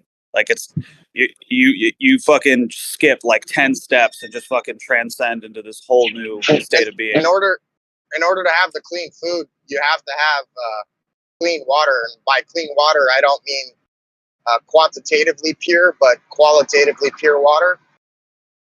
That's what I think. Because all life requires water, even the vegetables you eat. So if it's all having, being watered by quantitative or qualitatively and pure water, then what are you really putting in your body? Yeah, absolutely. I mean, that's like step one for creating clean food. You can't create clean food without clean water, 100%. Right. But back to the power generation thing. The coolest one I saw here was an oil burner. They basically took crude oil or used motor oil, and they got a plate super hot, and they just basically created like a small little drip system. And as that oil burns off, it creates smoke, and that smoke is actually what powers the generator to run. So there's no fuel required or anything. And then you can ramp that up through introducing oxygen through like a fan system. I don't know if you guys seen any of that stuff, but you can get like a 55-gallon drum of used motor oil for next to nothing, which is, I don't know how much power that'll create over how much time, but I would assume it'd be quite a bit. Well, there's for sure there's just energy all around us. So like solar panels show you that you there's just energy right there, and you can just use what's right there. And that means that you can use the rest of the non-visible light spectrum to get electricity, which means there is for sure just a little panel that can give you electricity. at night, when it's cloudy, it doesn't matter. Like, to me, that's by far the most efficient way, because all you need is the panel. You don't need anything else, Yeah, right? but that's Like, the thing. Like when infrastructure collapses and production ceases to exist, you know, if you don't already have acquired all that stuff, then good luck. You know what I mean? Whereas something like the oil burner system is, you know, you can jimmy rig that thing together with, you know, the just bare nuts. well, that's the same thing. That how you're going to get what you're talking about. Eventually, you won't be able to even get it. But like, I guess what I'm saying is, if you can figure out how to make the panel yourself, then like the electricity is no longer a problem at all, right? I mean, does everyone agree? Like, logically speaking, if you a solar panel, they say that they don't even fully understand how solar panels work, right? And then okay, so what exactly is it interacting with? The visible light of the sun, the UV of the sun, like what is it? But it's using light to give you electricity. Well, we only perceive less than 1% of light, It's right? using illumination, not light. Well, illumination is a modality of light. Yeah, it's the byproduct of light. That's right. What do you guys think about gasifiers? Wait, real fast.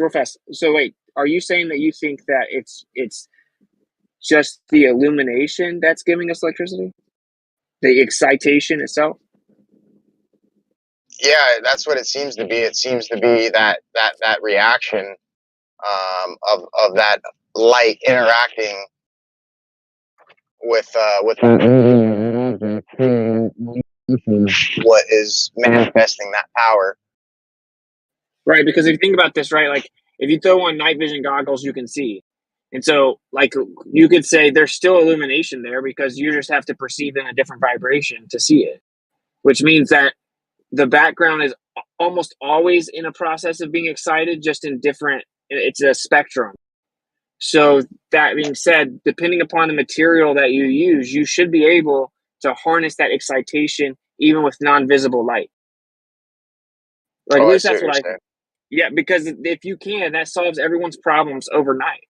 Like, your only cost is like the initial purchase and maybe maintenance of the panel, right? That's pretty insane But they because don't I already have that technology, right? Like, I think the best no, panel we got right now is monocrystalline, right? yeah, that's right. That type of technology isn't publicly available at the least. I wouldn't say that they don't have it, because just in terms of physics, in my opinion, it's inevitably possible. So, yeah, we would obviously have to figure it out and then figure out a way to make the panel cheaply, and then get the info out there. And then, I would never kill myself type of thing. But I don't Okay. know. I was going to ask about gasifiers, but then you started talking about night vision goggles. So have you heard about the whole like first generation night vision goggles that used a Dyson dye, and you didn't see in green, you saw in red? Yeah. And now they banned it. Dude, what is up with that? And Like, they what said do you you? can see Wait, people's auras. It helps you to see into the ether. They don't want you to be able to do that. Yeah, I mean, what I heard was that a bunch of soldiers reported seeing demons, which was pretty trippy. Yeah, I Yeah, knew because playing. you're seeing into the ether. Yeah, that's fucking nuts, dude. How do we get some Dyson dye and make some night vision goggles? I don't even know You if I can make want to it at see your that house. stuff. It's actually not even illegal to make it yourself. You just can't buy it made. It's kind of like chlorine dioxide. You can't buy it made, and it can't be set for human consumption, but you can buy the stuff to make it. I mean, maybe you guys know about chlorine dioxide, but it's the same thing. It's actually not illegal to make it. It's just illegal to buy it or sell it made. Yeah. So Well, I what think it's what not I've that difficult to make, from my understanding. mix that with what some DMT, bro, and holy shit. No, dude, man, I you don't don't even need think DMT. you don't need it, dude. Yeah, exactly. You don't fucking I'm need just that saying. shit. That's Like the being fun. people, the military personnel that reported seeing the demons the most were like helicopter pilots in Vietnam, and so just like I guess they're seeing them in the sky is kind of what I'm picturing. Yeah, But they said over the scene of a major battlefield, they looked up and they saw fucking demons and shit. like shadowy figures over the battle scene. What I wonder what the fucking LA skyline looks like, or the fucking New York skyline. Probably like super crazy. This is what's interesting though. So that's like, okay, well that means that there's probably this veil put here for our benefit. Like I think everyone's when you're on the other side of the fence, you always want to jump it, but maybe we aren't supposed to jump it. I'm just saying. Maybe we couldn't handle what's on the other side. Yeah. No, I agree. That actually reminds me of something that somebody said to me. You can't be a part-time Christian to battle full-time demons. And it's like, yeah, if That's you're gonna pretty good fucking sign. yeah, if you're gonna go and like try and see stuff, like you need to be ready spiritually. I got a ex-military friend who said with just regular green night vision goggles, if you look up, you're gonna see stuff you shouldn't. He never really elaborated on what he was like alluding to, and I never tried it, but it just kind of dawned on me. Figured I'd mention it. No, dude, you actually just reminded me of a crazy story that my friend told me. So I have a friend who served in Iraq, Afghanistan, and Ukraine back in 2016, and then most recently when the Ukraine war popped off. He's kind of a gnarly dude. He's killed a lot of people, so it's like sometimes it's hard to talk to him because he's just all fucked up from it. But he told me that when he was doing special operations in Georgia, him and his scout were like basically like camping outside of this this base that they were surveilling, and they kept hearing what sounded like, he said it was like kind of like a big bird, but like you've never heard like wings flapping this loud. And he said that they would like look up and not be able to see anything, and then this was happening like every night, right? And so they like went back to base and decided to bring night vision goggles with them. And he said that his friend had them on because he was the one scouting, and my buddy is the one who was operating the big gun. And he said that he looked up and they saw like this fucking winged creature. And I asked him, like, have you ever heard of Mothman? And he's not like into conspiracies or anything like that. You know, he like joined the military, and he's very just he's like a normie, but not really, because he's done some crazy shit. But he's never heard of the Mothman or anything, which is crazy. But kind of basically described it just like this fucking winged humanoid thing that was like flying over them. It's crazy.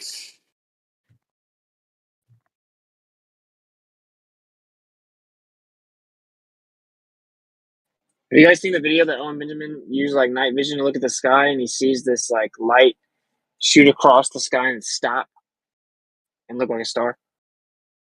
No. I'm trying to find it, dude. It's crazy, dude. Yeah, I want to see that. I liked Owen Benjamin for a while, and then I just kind of lost interest. He was like, I think he was embellishing some stuff about how much milk his cow was producing, and it was very off-putting. Yeah, yeah. Embellishment seems to be a thing. Yeah, you got it.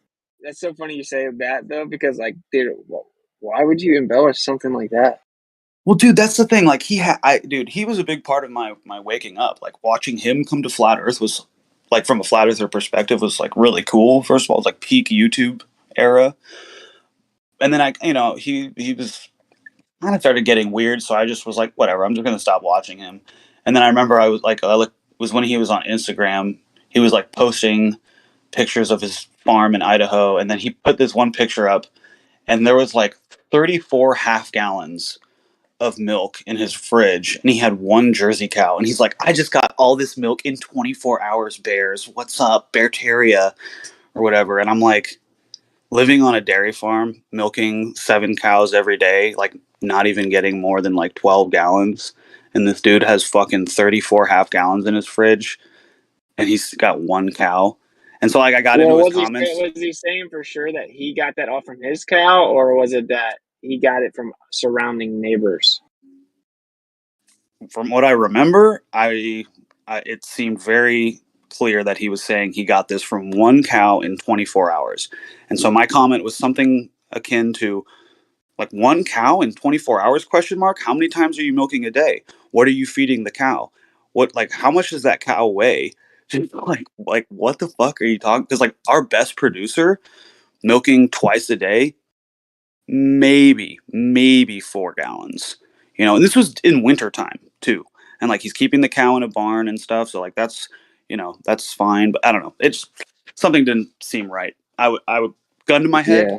gun to my head. That dude was full of shit, and he was just trying to fucking flex in a weird way that he didn't think people would notice. Yeah.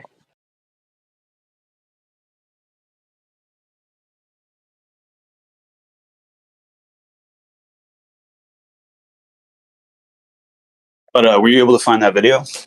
Yeah, here it is. Oh, sick. Yeah, so check that Bishu video out, dude. It's a trip, bro.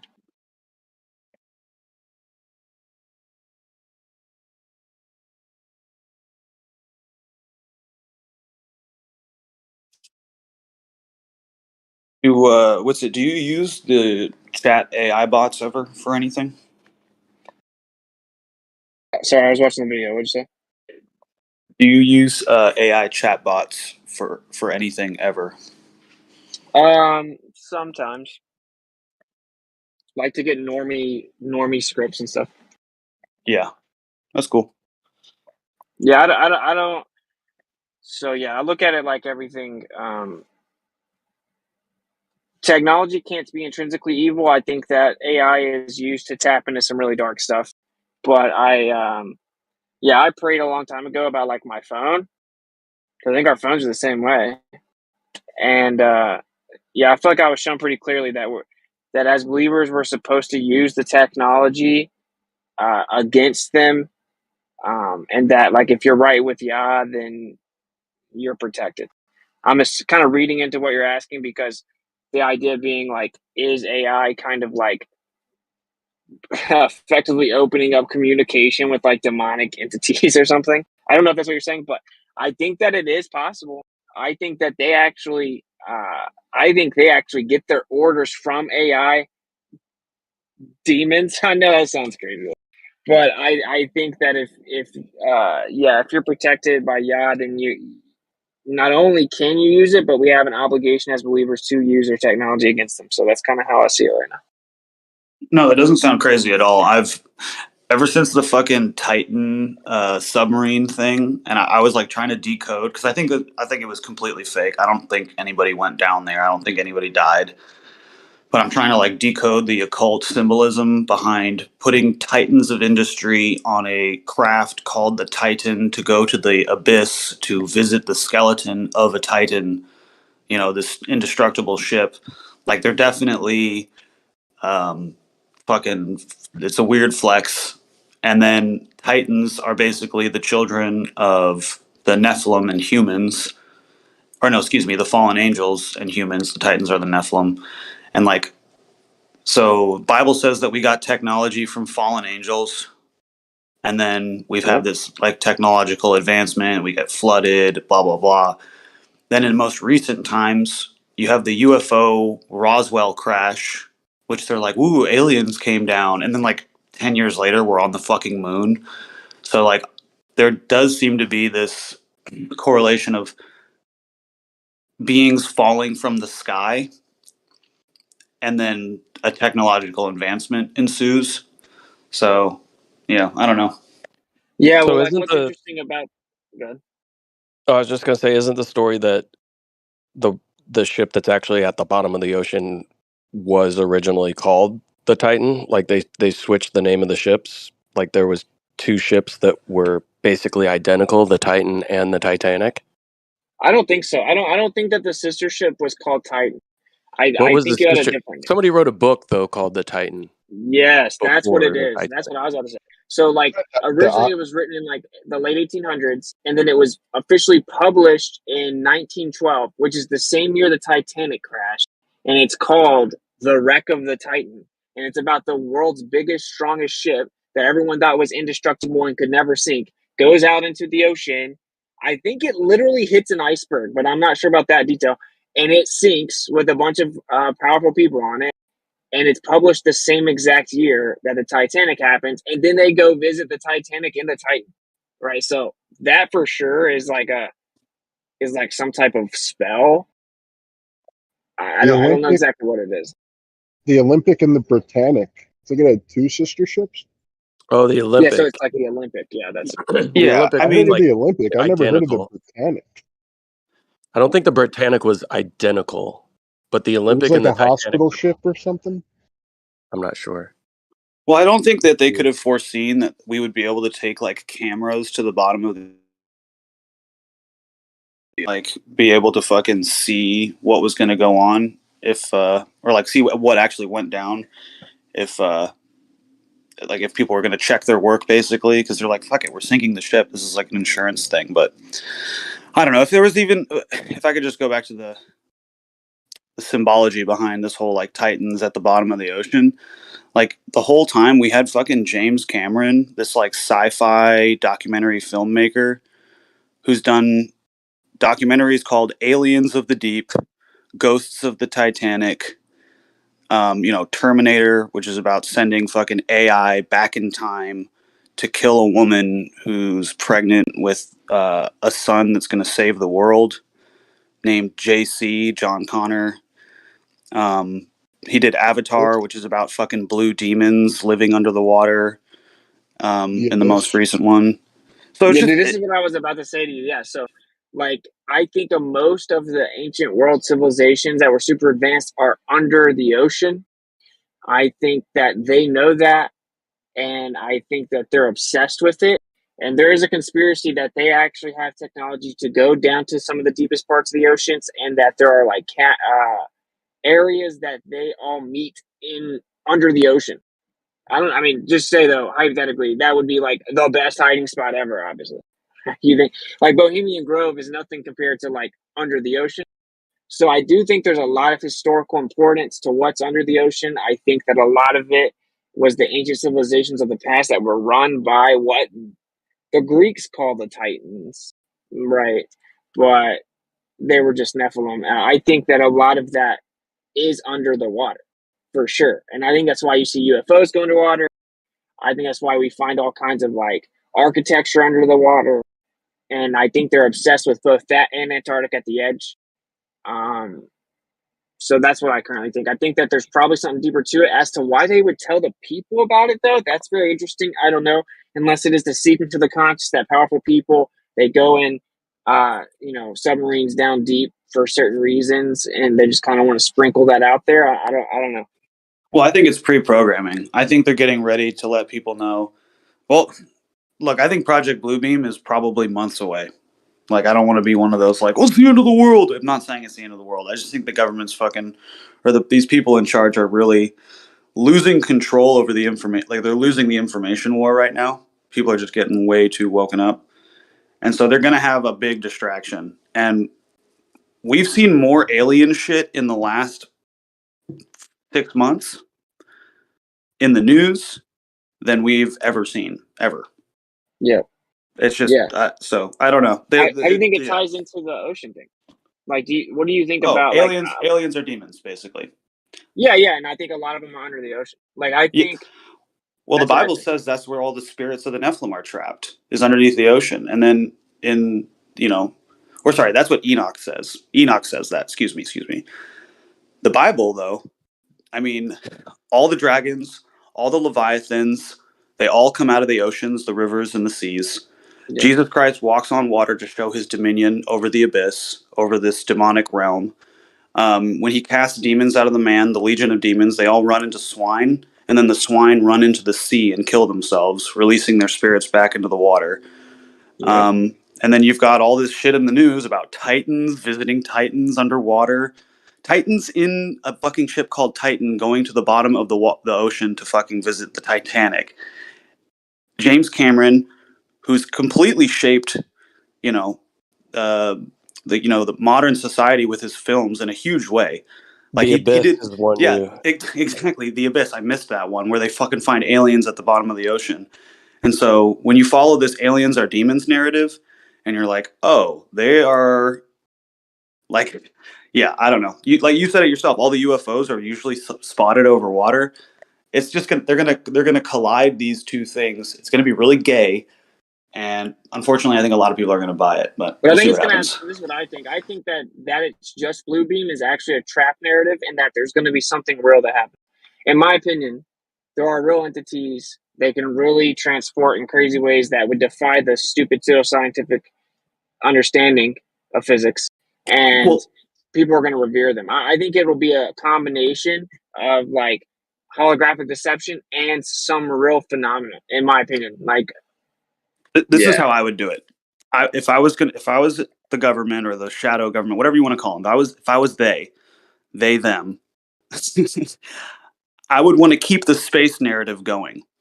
But I'd also want to introduce these ETs, but because they're not coming from space and they're actually already here under the water, I would say that the conditions that best suit them from where they come from is the ocean. So I'd be like, "Oh, aliens are here, everybody, but they don't like being above water because like our atmosphere is no good for them or whatever. Then they like it better under the water." So then it's like they can reveal that these demons are here and that they're very powerful and they're here to bring us technology like they did in the past. Whoa, this could They all fucking be keep the space narrative going, but this could all be conditioning. Like that's right. like you could they could really have demons come, and we've been conditioned with the alien thing and exactly. with tolerance Yeah, for yes, people who are yes. different, right? Well, dude, these things are going to appear. Dude, remember, they're angels. They're going to appear as beings of light, And they and they're can going to be very transform. They fucking. can also Yeah, they're take going to. different Yeah, forms. they're That's going like to the be very biggest part of it, convincing. dude. Like let's just be honest. If the average person sees like the Avengers be real, you know, like people are like, why would the women line up to sleep with them even though they knew they were gonna die when they gave birth to their child? Dude, how many women would line up to sleep with the Avengers right now? Like, it's like we're primed for their return in many ways. So I don't find that. I do think what you're saying is very interesting though. Like the planetary narrative is so beneficial to them. Like they came from a planet where there's way more pressure, for example, right? So we have 14.7 psi here, but where they are, their like atmos has way more pressure. That's why they have to go deep into the ocean because their bodies have adapted and evolved to a higher pressure environment. And think about how scary that's such a power move to be like, oh, Well, you think yeah, you were looking in the sky thinking they were gonna come, bro? They're already all around you in the oceans that take up 70% of the world. well, then, and not only that, think about like our community trying to be like, no, aliens aren't real, space is fake and gay, but now they've got fucking demons walking around and like, oh, that's our proof that space is real because there's fucking demons walking around, and you're like, no, they're not fucking aliens, they're demons. You know what I'm saying? It's gonna be weird. Like the type of criticism that we're gonna get is going to be interesting. But I'm I kind of mean, on I the don't give a fence fuck. though. I don't know if they double down the space narrative. They may. They certainly may because it's such a powerful spell. But I think that they're going to kind of take everyone's attention away from space and make it more of a locally terrestrial phenomenon, right? I don't know if they keep the space narrative at the same time. They may, yeah, but I think it's definitely about to be much more of a like local thing, Well, right? They're going to make that shift. they're just gonna say that it's too dangerous for even the aliens to be flying around in space, and that's why they came here. There's going to be a million years of galactic disturbance, and we're not going to send any more missions to the moon or to Mars.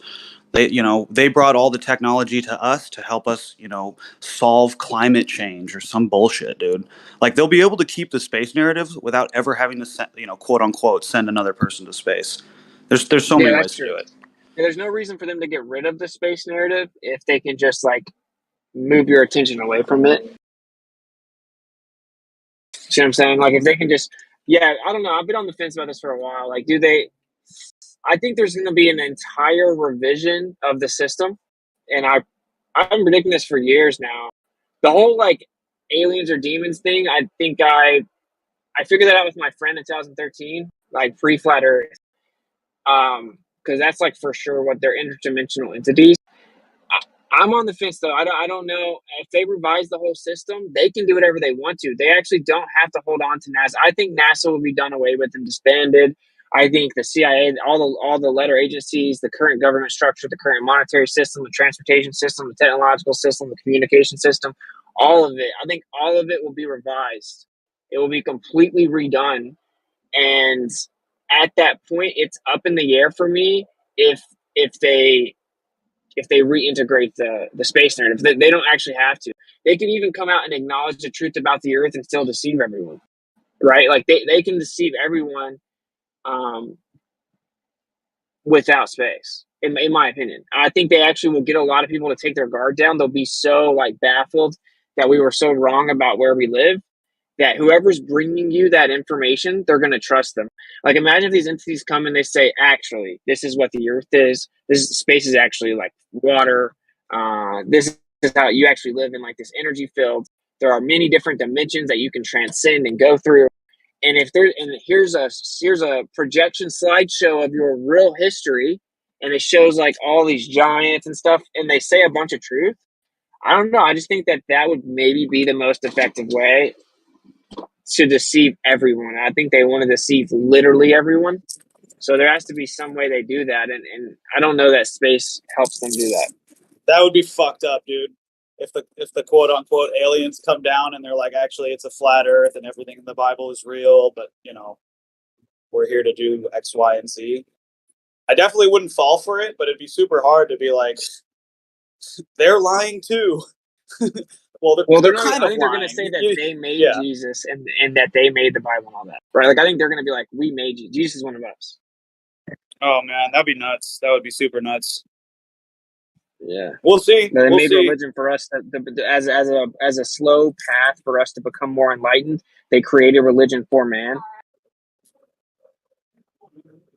Well, one thing I've noticed about the media cycles, and then like in relation to like actual fucking happenings, is they hit us with these little like flavor of the week happenings, like a little school shooting here, a little celebrity death there, a little war here, and then they hit you with the big psyop, And we've been out of one the most recent psyop for quite a while. We're like heading into an election year.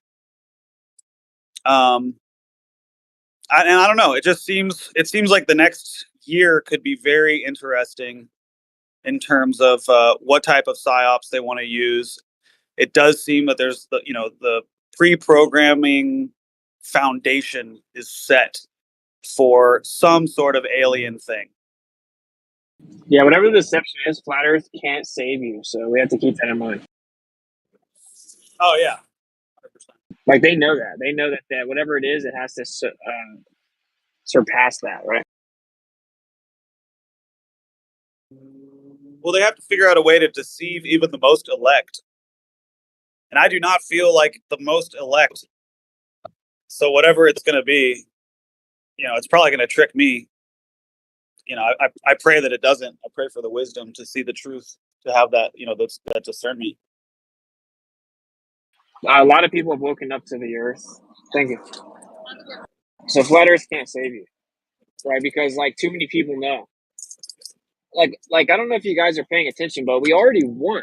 We're just kind of now we're just waiting for it to be known. The ballers lost. They lost, and it was abysmal. It was like utter destruction.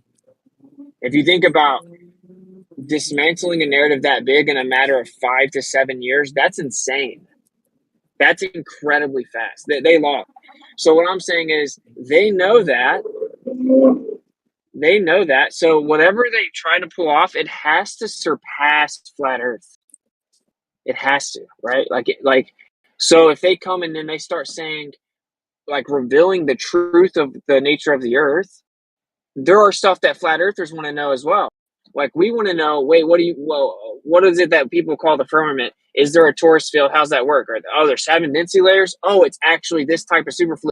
Oh, this is what's actually in space. These are what the stars and the planets actually are. Here, we can give you a demonstration. We can replicate it right here in front of you. And then flat earthers want to know tons of questions about the Earth. If they come and answer the questions, the flat earthers are going to get caught up in it. If they come and tell us secrets about our history, everyone will get caught up in it. No one knows what really happened in the past.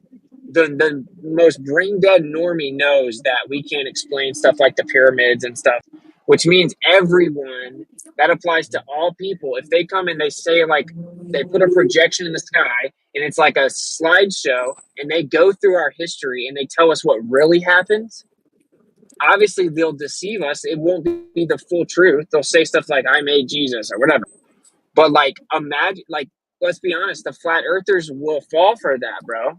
They will fall for it because they want to know what everyone wants to know, what really happened in our history. If they come and they tell us answers that seem to make sense and they give us all kinds of details mixed with truth, I think that's the most dangerous thing, in my opinion.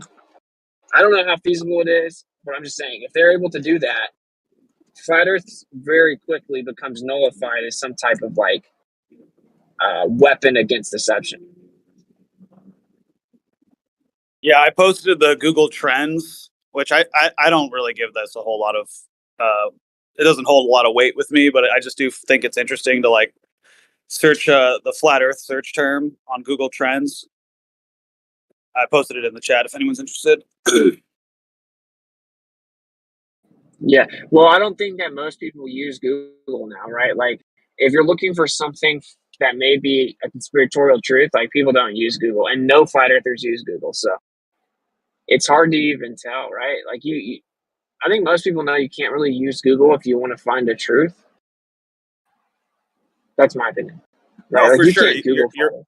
Yeah, but normies are still using Google, and so a normie is going to use Google for whatever. And so just to see that normies are even searching the flat Earth term, and that it's kind of on an upswing right now. It bounced after COVID, and now it's people are searching it more. But like, Oh, I see what you're saying. I see it. It went way up, and then it's popping back up.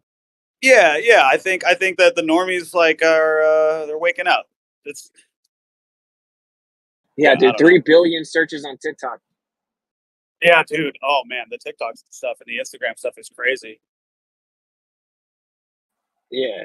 And like, this is what I'm saying. Like, it's because the normal person, dude, they're not gonna like become a defense attorney for the government and explain away Operation Paperclip, High Jump, Deep Freeze, Fishbowl, the International Geophysical Year. When they start learning all this stuff happened in the Antarctic Treaty, the normal person would never try to defend and hand wave dismiss all that. So, like, Flat Earth has so much historical truth that is its foundation as well, that their only option is to prevent that from being heard. But the people that we deal with that are so adamantly opposed to anything True Earth, they're not like, they're a minority. So, I mean, you know, the handlers of society, if you will, they know that. They for sure know that. They know that, like, I won't say names, but the people in this room, that most people are not going to do what they do in this room. Most people are going to be like, when I was walking around on my tour and I brought the Antarctic Treaty, everyone thought that I was lying. They thought it was a made up conspiracy theory. It couldn't be true. Then I showed them the Antarctic Treaty and they were all like in disbelief. That's like a normal person response. So we kind of have to keep in mind that, like, the average person doesn't even really know about the Antarctic Treaty. See, we don't know that because we're so desensitized now. It's been like 7 years. Everyone knows that, right? The vast majority of people don't even know about that. So there's no way that they can win, is what I'm saying. It's inevitable that we won. Dude, It's honestly, just a matter of time. I honestly believe the best chance for the globe actually lies within the people that come to this server and spout their bullshit, have their little Globo pride parades. Because if you were to take like a credentialed physicist or astrophysicist, whatever the fuck, who wants to like debate flat Earth, they've never fucking had to debate that in their lives. They've just been told that they're right their entire lives. They fucking read all the textbooks that, confirm what they're being told. And they've never had to debate their ideas before. They just fucking get pat on the back and given grant money. Like, the best globe defenders in the world, in my opinion, are here in this server, and they suck. That's exactly right. That's how you know they lost. So, like, we can take their 2023 arguments in this room, and that shows you that they lost, right? They still, their current position is, after changing it from, you stupid flat earthers, boats disappear over the curve of the earth, everyone can see the earth's a ball because things disappear, that's the curve that we're seeing, the horizon. You're so stupid. They changed it to, we never see the actual curve of the earth. It's impossible to see the actual geometric horizon, but I promise it's there. And then you ask, how did you know it was there in the first place? We just did. Or they start talking about the sky, right? Like their 2023 most up-to-date argument is, I promise the earth's a ball and that the horizon is because the earth is curving, but we can never see the actual curve of the earth. That's their 2023 argument. Their 2023 arguments are still, sunsets are impossible on a flat earth, right? Like, that's how you know they lost. Because I agree with you that the best the globe has is in this room, and they have nothing. They have like very rudimentary arguments after 7-8 years of trying to make it the best they can. So it's like inevitable that they lost, in my opinion. We have a 99.999% retention rate. Number one pick for my like fantasy globe team would be Jesse. Like that is Globe Earth's only hope. And I love Jesse, but he's wrong. Yeah, but if your only hope is like tactics, right? I mean, frankly, that's what Jesse's really good at, tactics. I'm just being honest. Like if you ask a point blank question, you're not going to get a point blank answer. So I mean that's basically that's forfeit. Yeah. No, I love hearing about. Didn't a flat earther die like in a rocket? Like he put himself in a rocket, blah blah blah. Like they come up with these like fake media psyops that are supposed to be like some kind of gotcha point, and you're like, wait, so because somebody called themselves a flat earther and strapped them, you believe that they strapped themselves to a rocket and they fucking died? Like that's your fucking retort to your fucking model makes no sense. It's getting bad. That dude, it's getting bad. That dude admitted he wasn't a flat earther. Yeah, I didn't even really look into it. I just heard that the news was going to decide to report on that, and I'm just like, I've never met a flat earther that ever thought that would be a fucking good idea to strap themselves to a rocket. Like, he wasn't there's even a going up to see the he wasn't even going higher than like the tallest building in the world. That's like it's the dumbest thing I've ever heard. Like, but this is what's telling about that is why is everything that they build their arguments on, why is it all founded on lies? Like if the Earth's a ball, why what do the ballers think about that? How come everything the mainstream says to defend the globe against flat Earth is a lie? Why do they have to twist and lie about everything? How do you sit back and watch it and like just ignore that everything they say is a lie? Like that's what I don't understand. Like you have to know that they're lying. Are you cool with it? Do you advocate the lie? Do you disavow the lie? Have you ever wondered why do you guys say such different things than the mainstream proponents for the globe? Right? Like I don't know. I just don't think that normal people can see stuff like that. I don't know. That's my opinion. I think that a normal person, they'll see that and they'll be like, what the hell are you lying about? Like, why are you lying so much? Average people don't just like allow lies. They don't like, the average person isn't cool with lying all the time. I'm just kind of optimistic about people, I guess. So.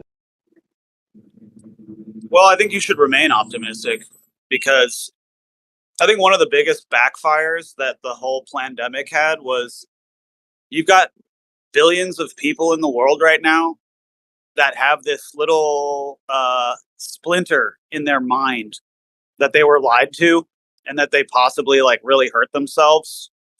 And they're kind of like just ticking time bombs for like, something bad happening to them health wise. And even if they're not ready to try to pull that splinter out and really like see what's going on, there's like a more powerful notion that's inside of them. And that's just that the government is fucking full of shit. Like they're not ready to like start looking into it, but they're definitely ready to have somebody talk to them about it. They will be receptive. Like I'm not going to say what you do or don't tell them about. That's up to you. It's like, discern that. But I've had so many conversations with people lately where they're ready to hear about how the government's lying to them because they just went through it. They know they just got lied to and they want to be told about it. It's this unconscious desire to live life in truth, and when you live in the lie for so long, the human spirit is just like starving for something that's fucking true. But you can't get to that point until you see the lie. Yeah, the real question, like the only why would they lie that's actually applicable is like what is to the globe proponent. You know what I mean? Like this is what I'm saying. Like it says a lot about someone's character that they'll sit in a room or they'll sit and watch a debate or whatever, and they'll watch someone be like, didn't a flat earther try to go prove the earth is flat and kill himself on a rocket? And they know that guy wasn't actually a flat earther.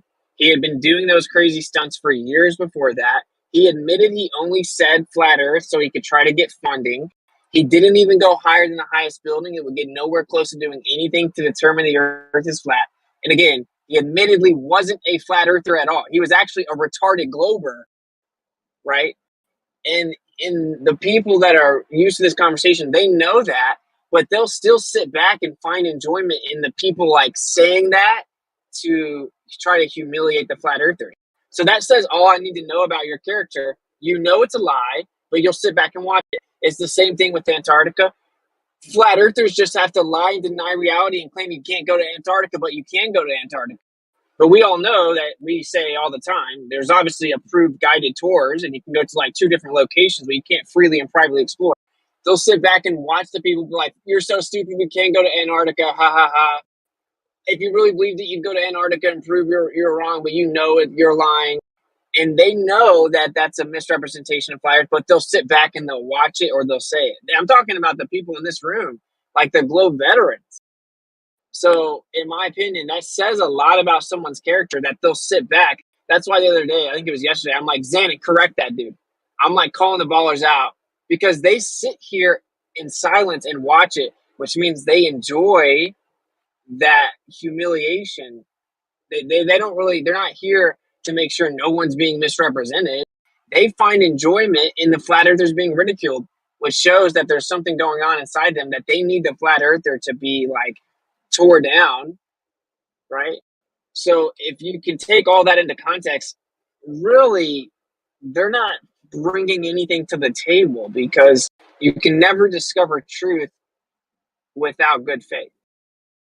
So that was a long way of saying, like, I think that my overall point is they've already lost, and proof of that is their tactics. So I'm kind of chilling now. I think we're like on our victory lap. I genuinely think it's over. They already lost.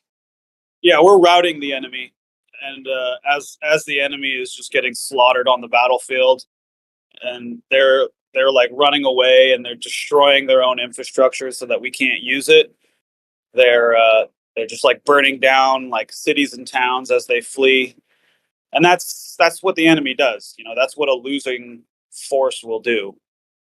They become disorganized. Their tactics become, they leave the quote unquote battlefield and they enter into other parts of society and cause havoc. And that's what's happening right now. Another part of it is saying in this room, we got the veteran globes. So if you like lay out all that stuff I took forever to just say, like they'll end up admitting it. They'll be like, yeah, like he wasn't a flat earther. Yeah, the media lied about it. Yeah, National Geographic lied and you can see the horizon behind the boat. And that doesn't actually prove the curve of the earth, but they're misleading millions of people. Yeah, well, Neil deGrasse Tyson was wrong when he said he can't see the curves of the earth and they lied. Like, yeah, well, they misled people to make Felix Baumgarten so you can see the curve of the earth and they showed a fisheye lens to deceive people, right? They'll admit it in this room because it's like this little censored corner of the internet. It's this Discord that's just like fighting for its life to get out there. So they know that if they admit it here, it doesn't really matter. But if it was admitted on the mainstream stage, it would matter. 90% of people would be like, wait a minute, why is everything they're saying about flat earth a lie? And here they can admit it and disavow it and be like, oh, I didn't say that. That wasn't me. It's not fair to group me into that. Yeah, that was a lie. Because what's it going to do? They know that it's not going to have any real impact on people because it's in this little tucked away corner. Right? So that's what I'm saying. It's just a ticking time bomb because when the average person finds out National Geographic lied about that video claiming it proved the curve of the earth, and when they find out that everything the mainstream is saying about flat earth was a straw man, when they find out the whole story about the flat earther killing himself was just a psyop and it was a lie, when they find out that people are lying about the Antarctic Treaty, they're gonna be like very perplexed and curious as to why there's so much lying. Right? Yeah, I mean, they're Like, doing it in the chat right now, right? Where somebody just posts a picture that they took with their telescope and say, look, it's real, right? Like the claim is that things in the sky don't actually exist. And they completely straw man it, right? How long have these people been around to where they're going to take a picture of a light in the sky through a telescope and be like, look, stupid flat earthers, these things are real. Like, we know that there's lights in the sky. Nobody claimed that there wasn't. So taking pictures of them and looking at them through the telescope doesn't prop up your side any better than you think it is. Then, yeah, it's crazy too. And then like my friend's like, you guys aren't gaslighting, you're blowtorching the audience. Like, gaslighting is when you try to make someone feel like they're insane. Okay, gaslighting is when it's a psychologically manipulative tactic to make someone feel like they're insane. Okay, so that's not what anyone's doing. So that's not. Stop using the word if you don't know what it means. No, and, I don't want a part of this. You don't want a part of it because you guys have nothing to say to the points that we're making. Like, you can't jump in the conversation right now. That's why you're frustrated. Because you want to talk about, you want to run us through the mud of reciprocal zenith angles or something. But you guys can't speak up and address the lying and dishonest tactics of the media that are supporting the globe. You guys can't address that. You have to sit that conversation out. That's why you're getting frustrated. Yeah, Pride Month is over. The Globo Pride Parade we're not doing that shit anymore. It's just time to pack it up and go home with that shit. And as far as like the future of the server goes, Globos are a dime a dozen. And there are way more people that think it's a fucking ball than there are that think it's flat or know it's flat. And so if they get upset, like Left Lane's in the fucking chat right now, like, Witsit and Platypus are gaslighting everybody, blah, blah, blah. It's like, okay. Oh, and then he says, I'm leaving. It's like, okay, bye. That's fine. We're gonna be here. Yeah, but it's because they can't jump in. They can't jump in right now, right? Because no one can jump in and like defend the lies, right? Because they know it's a bad look. So they have to wait till the topic changes to something specific about reifying the globe and blah blah blah. That's just what it is. It's very simple. Very simple psychology, bro. They cannot step in. Like, just ask the baller straight up.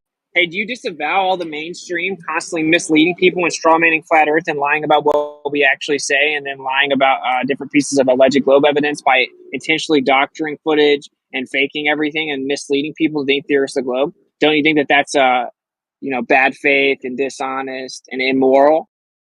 But they won't answer you. They won't answer you. They'll change the subject. They'll say, I didn't do that.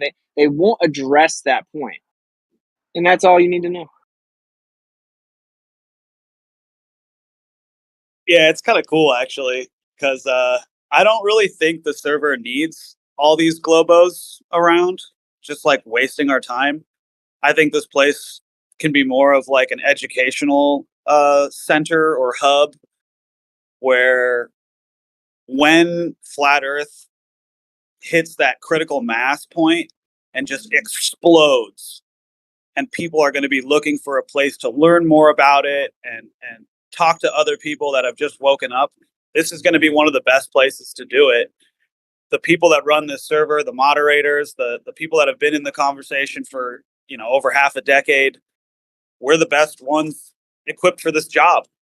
We are literally the most well-equipped people in the world to help facilitate the spreading of the flat Earth virus. I think it's good if we have the Globers around. Competition helps everyone grow. I think everyone here Yeah. is in agreement to that. Yeah, We but they're don't get it everywhere. 24/7, dude. In the world of flat Earth, a flat Earth only room I believe already exists. It's called 24/7. People Yeah, come I was a here. People come here because different viewpoints can be can butt heads in a tamed, well moderated way. That's what makes this place great. And taking away the Globers or like, you know, I, No- I that's just my nobody's opinion. taking Yeah. away the Globers. I'm just saying sometimes there is a globo saturation and we just don't need it. And I'm mainly addressing the fact that there was a Glober in the chat who just said, because of the conversation, I'm leaving. And the conversation was just like honesty. It was just truth. So if globos are going to be pushed away from truth, I have no issue with that. I'd much rather this place, like I said, be an educational hub, a place where people can come and not just get fucking Xanaxed or fucking gaslit, and just be able to be a little vulnerable. Be like, yeah, I don't really know much about flat Earth, but I'm on board with we didn't go to the moon. Like, this shit is fake. Like, what's going on? Like, maybe I can ask why would they lie without having, you know, a flat earther who's just been like in combative mode for fucking months, because all they do is just have to fucking fight these retarded tactics that the globos use, and just have the flat earther be like, oh cool, yeah, they just want to like hear my point of view. They're not trying to argue with me, you know. Yeah. Let me give a kind of a sports analogy to the gentleman who said, you know, basically like we need the Globers, the competition's good. So that's true, right? Like you want people to discuss the opposite side of the argument with you. But, you know, I play in a couple different sports and there's specific leagues and specific places that I don't go and play because the people that run the league and the officiating is such that it's not really that good for competition, because I don't want to go home injured every single time I play, right? Because there's people out there that just maliciously injure. They're not really that great skill wise. They don't give a shit. They'll try to start a fight constantly every single week. Okay, I can find other places to play, and the competition's actually going to be better because everybody's going to be try to win and be somewhat of a clean player.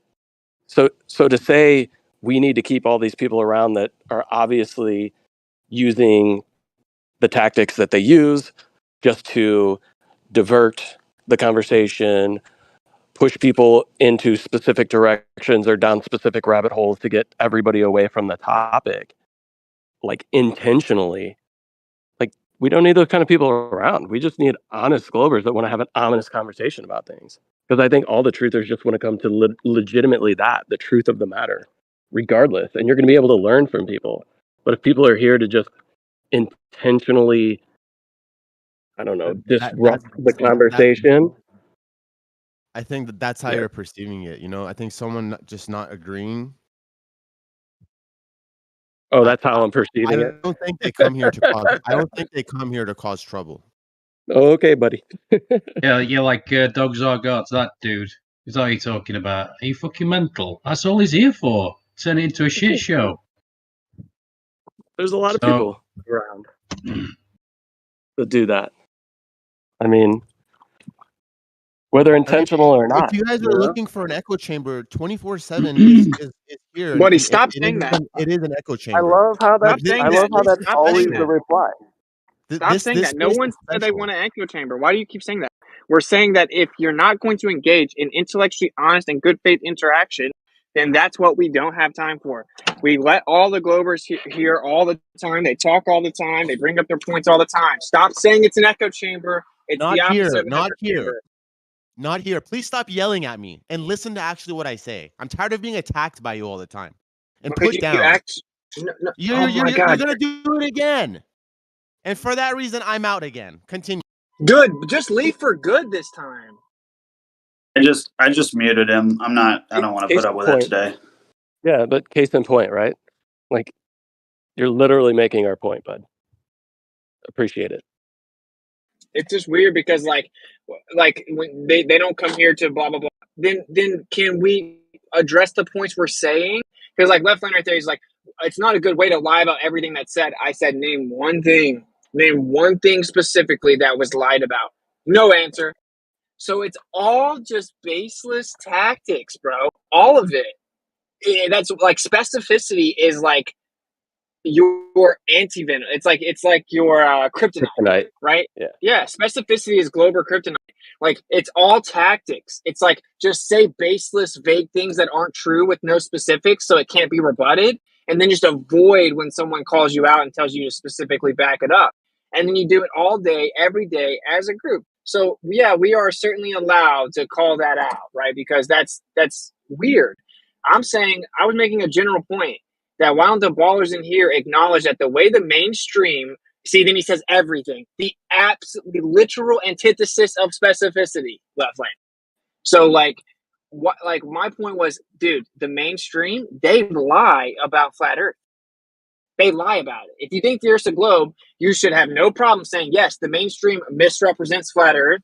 They prop out propaganda to lie about flat earthers, to gaslight them. And I disavow that. I don't think it's good that they lie and mislead and misrepresent flat earth. But none of the ballers in here will acknowledge it. They sit aside or they back it up. That was the actual point of the discussion.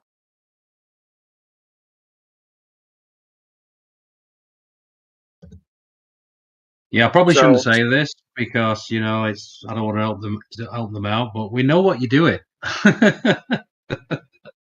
It's kind of cute that you think we don't. We know what you're doing, especially the fucking concave guy. Jesus. Yeah. Do you think you're getting away with something? I mean, it's hilarious. Like, well, you guys want an echo chamber? We're not saying that at all. We're saying we want to engage with the other side in good faith, productive conversation. That's literally, we're saying the exact opposite of saying we want an echo chamber.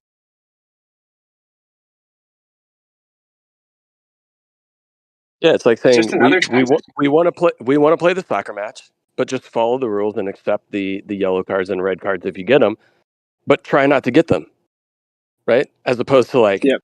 oh, just because you don't want to play 90 minutes with people who are literally punching you, elbowing you, and kicking you in the ankles for 90 minutes, oh, then what? You just want to play by yourself? Okay, then have your echo chamber.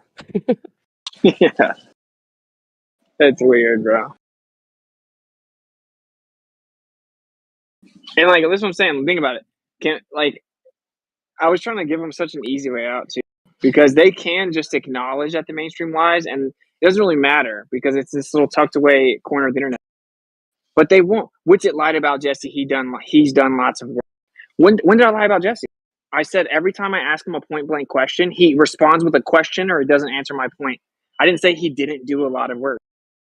So this is what's weird, dude. It's like, this is really lame, low vibration, immature behavior, bro. Like, can you not just stop it? Can you not just stop? It's you did it for years. You got your fix. Like, let it go. Let it go. Because we just want to talk about actual substantive points. Our point is, Flat Earth has a 99.9% retention rate. You guys are dying off. The small little minority of really devoted Globers are not, like, they're a minority. That was the point. People are not going to defend Operation Paperclip and the Antarctic Treaty and Deep Freeze. They're not going to defend National Geographic lying. They're not going to defend lying about that guy being a flat earther that killed himself on a rocket.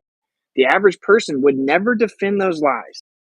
So if you choose to do that or to be a defense attorney for those lies, you ironically are like your worst nightmare. You're a very small offshoot minority. If you guys could just be like, yes, I disavow. The best way to go about proving that the Earth's a globe is to adequately and accurately represent flat earthers, to still man their position, to not lie about stuff. It's not a good idea to lie and misrepresent. It's not cool that they censor flat Earth, but you guys will say that they don't censor flat Earth. So you see what I'm saying? It's like that's the actual point. It's like, just be honest about it. That's all we're saying. We don't care if you agree with us. We just want a good faith interaction.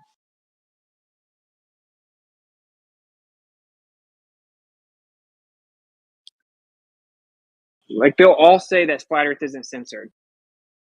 You know what I'm saying? Like how can we get how can we even get to step one of like a specific topic? That's just my opinion. I'll just stop. But like, it's like flat Earth is censored. We all know it. If you say flat Earth isn't censored, you're not being honest. So why are Or you here? they'll take that into a semantical argument. Well, that depends on what you mean by censored. So then let's talk about the word censored for the next hour and a half and not the actual. Yeah, exactly. Yeah, it's ridiculous.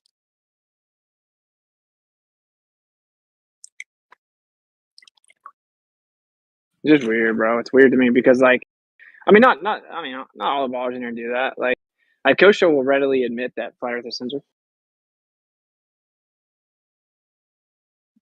You know, so I don't know. I brought up the whole James Tour thing about the origin of life, and it was pretty interesting. Some of the points he was making yesterday, and on the video we were watching. And then Jace came into the room, and I like a while later, and I brought it back up again. And yeah, Jace just like totally discredits this guy. You know, bona fide in his field of expertise, and I haven't really heard any like substantive answers from Jace as to like refuting what James Tour is claiming. Like it just, I don't know, man. So I wasn't here yeah, for that, but let me play JAs for about 2 minutes, and you let me know if this is correct. Well, just because you want to believe a quack who is a uh, known to say incorrect information, Dicelo, doesn't mean that any of that is correct, because James Tor is a known quack who puts forth many different opinions that aren't necessarily backed up. But I'm not going to give you any backing for my claims. I'm just going to tell you that the guy you're talking about is a quack. Yeah, that's pretty much it, dude. Yeah. That's spot Got on. to giggle. You need to giggle though. just because he has a degree doesn't mean that he's not a quack. There's many people that disagree just because you're cherry picking one person. yo, it's funny is when I asked Jay specifically, like what was like the specifics of his argument he disagrees with, he said he had not really looked into him enough to know the answer to that. Right. He just knows that he's wrong because somebody told him that he's wrong. Right, Well, he just disagrees right. with his conclusion. So And that's not an echo chamber. Okay.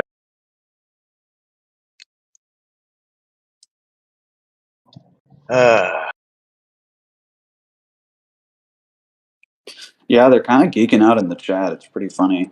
Like they could just easily come in here and say, "No, Witsit, what you're saying is wrong," and then Witsit can say, "Well, present the evidence," and then then they're up Shit's Creek without a paddle, and that's why they're not doing it. And they're fucking whining in the chat. They're like, "Who's modding the mods?"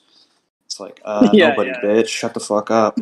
well, the chat is the easiest way to like claim someone's wrong, but not have to actually debate it. Yeah.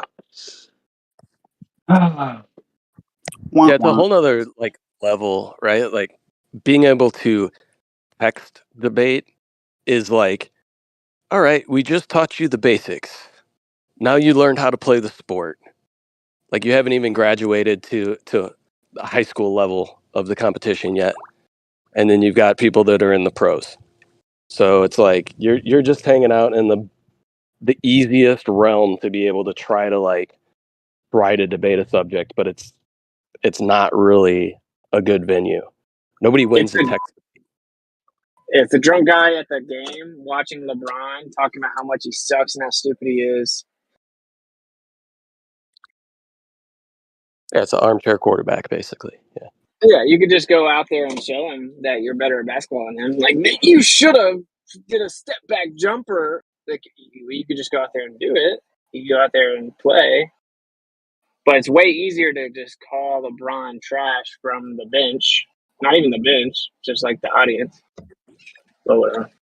I'm not comparing me or anyone to LeBron. Just an example. Like if you're not in the game, it's easier to say, you can say whatever you want to with no accountability. Yeah.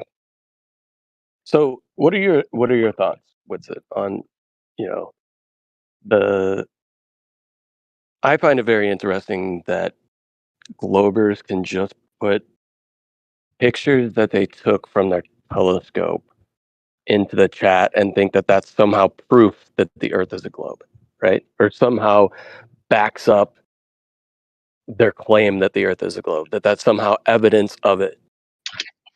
What are your thoughts on Affirming that? the Because consequence fallacy.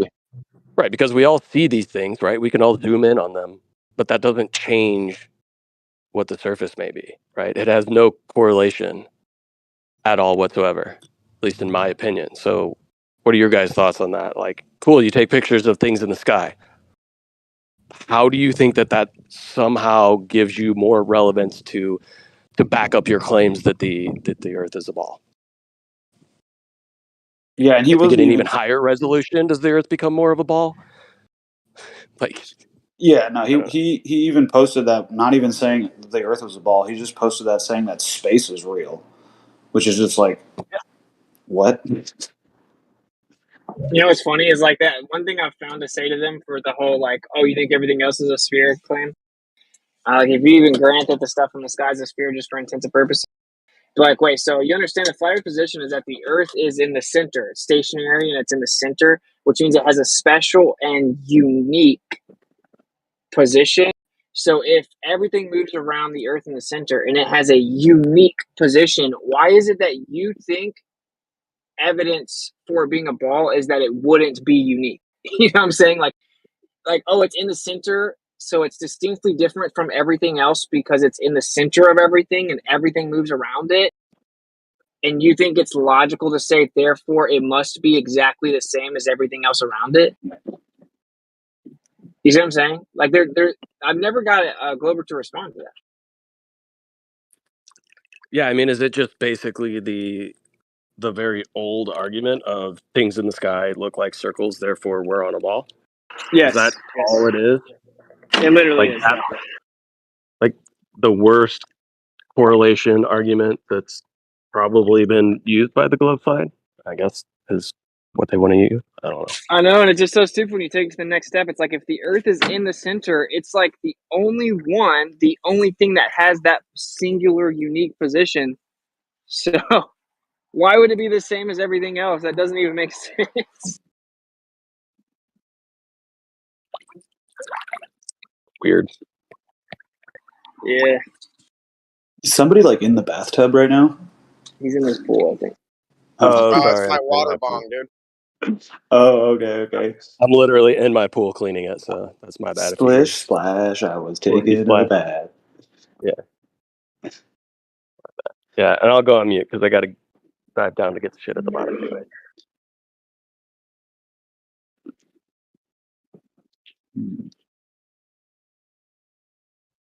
He flex in his pool.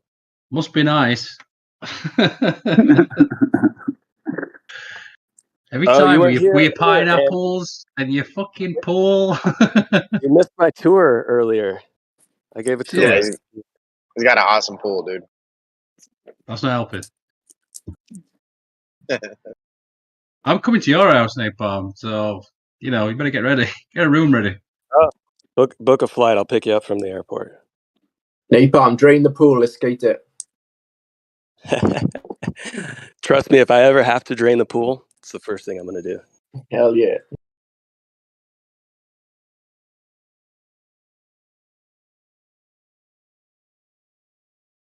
But yeah, Andy, you're welcome anytime, my friend. Where is he? Is he in California? He's in Florida. Florida? Yeah. Oh, too My hot for me. kids and my wife have been begging me to book a trip to Florida. So at some point, Napalm, I might have to hit you up. More than welcome, dude. Dude, you'll be able More to than hook up with Witsit. That'll be cool. That'll be awesome. What's that? Be able to hook up with Witsit. Yeah. I don't think he's moving? there yet. He's working on it. Oh, Awesome. I'm gonna see him in a second. Yeah, I'll see him tonight. So. Yep.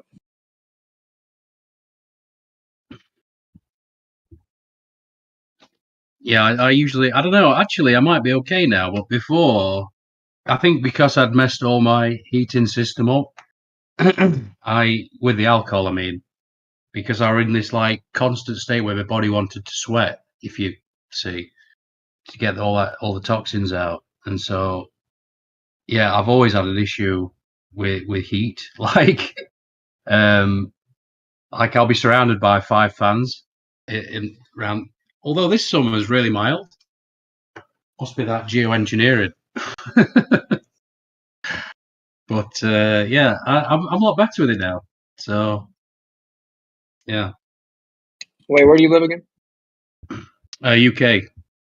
Oh man, I just opened my mouth a little bit. Well, In the middle bit. if you come to Florida, it's guaranteed that you're going to sweat. Just Yeah. Well, just the it's just nature of the good for beast. you. You know. Yeah. I remember in the thing that will not be mentioned a few years back, I was on Facebook, fucking, sounding the alarm, so to speak. And I was like, this is fucking retarded. You'd be better off with a bloody sauna in your back garden. Or how it's properly pronounced, sauna.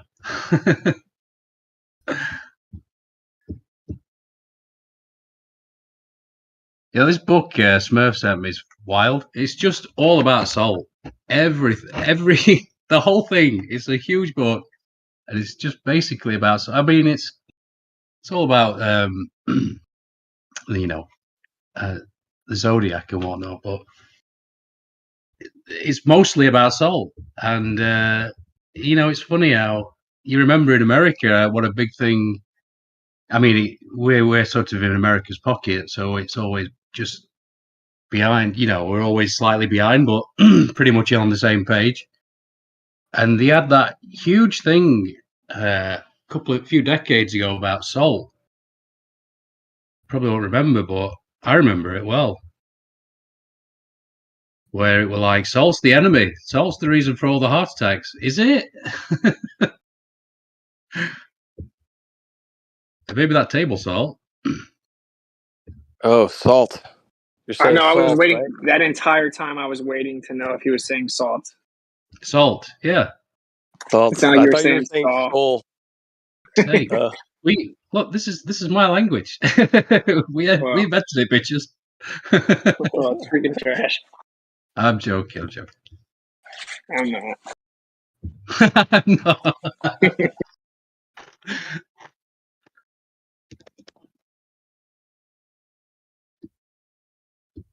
Yeah, everything. It's. There's always a new boogeyman for you to be running from, whether it's food, societally, any of that. There's always a new boogeyman right around the corner for them to tell you to be weary of.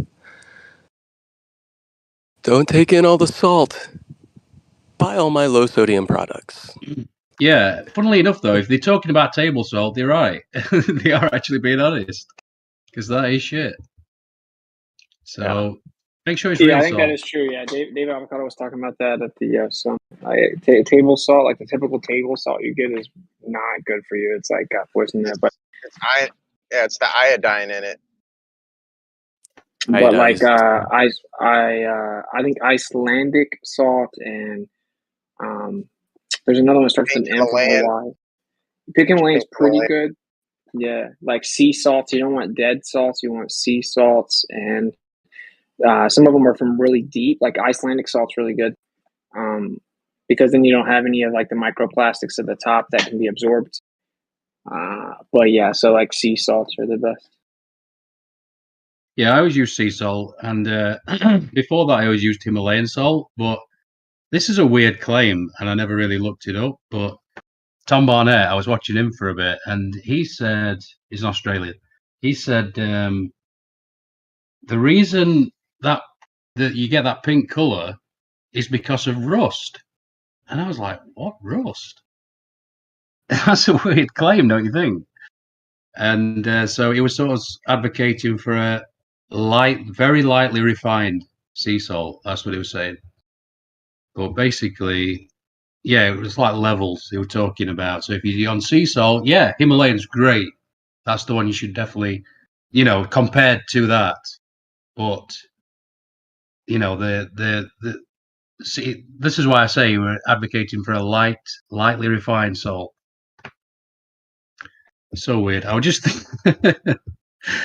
thinking about just talking to normies because sometimes I talk like this to like normal, and they're like, "Is he just talking about salt?"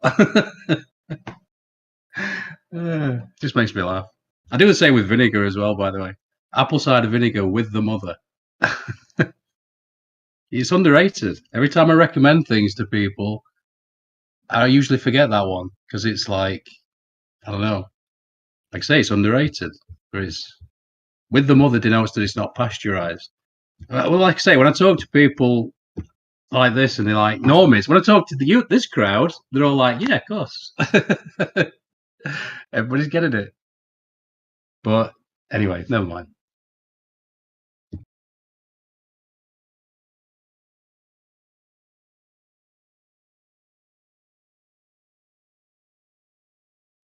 Like, this is the attitude with normies. It's just salt and vinegar. Just get on your chips. Shut up.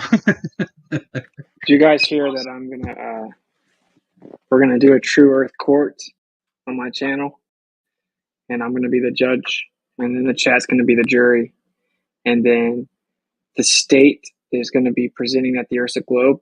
And now you're innocent until proven guilty. The Earth's a plane until proven a ball, because that's the default position, right? Just like innocence. And that means that they have to prove their case at the Ursa Globe beyond all reasonable doubt. And you have your opening statements, you bring in your witnesses, you present your exhibits, which is your evidence. You submit them before the trial, so both sides gets to know what the other one's going to bring up. You can't bring up anything outside of that. You get to cross-examine.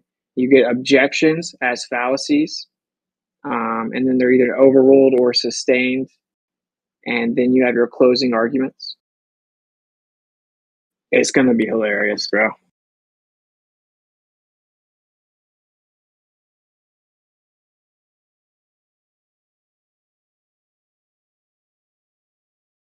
True Earth Court, son. Do we get to put people on trial? It's the globe.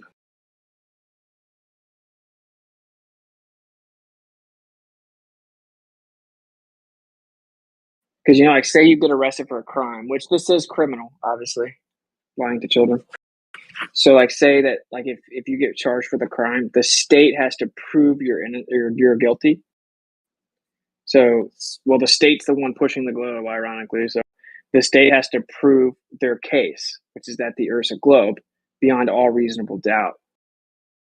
And just like in a court, if the attorney doesn't object, then the other side gets away with it. Meaning, like, if a baller uses a fallacy, but the flat earther doesn't object, then the judge doesn't intervene. The judge is like a fair, non-biased third party that just sits there. He can only call out the fallacy if it's objected. Who's Right, the so you're like, flat Earth attorneys? Is it going to be like Issa and Cuddles or something? well, it's just, so the idea is that, like, every week I'll add this segment to my show, and then in advance I'll pick out a baller, pick out a flat earther, tell them they have a week, submit their exhibits or their evidence leading up, and then we'll do it.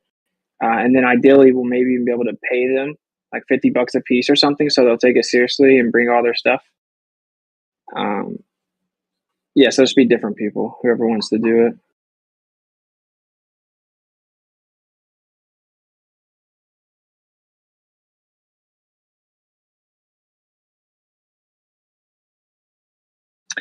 It's a very interesting correlation because, like, again, the Earth's a plane until proven a globe, and that's just a fact, right? And we treat the Earth as a stationary plane all the time.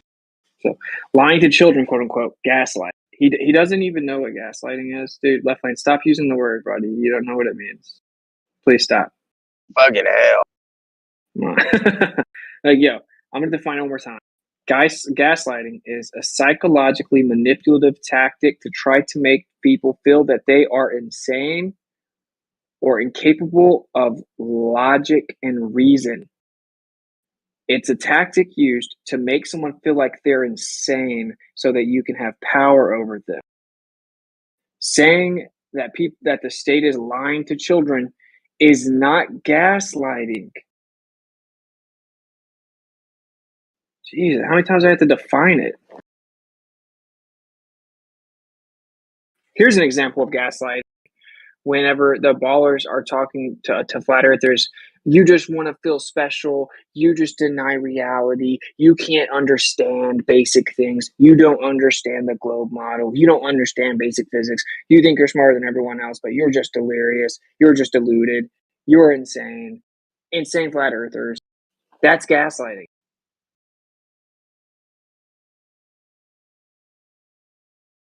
So today's the day Xanix's supposed to open his NASA box. Do you guys think he's gonna?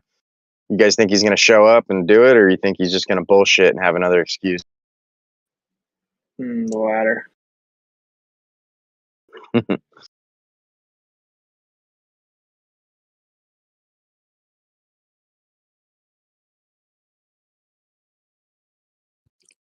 Can we make a server event for that? Can we get a time, nail down a time, create a server event?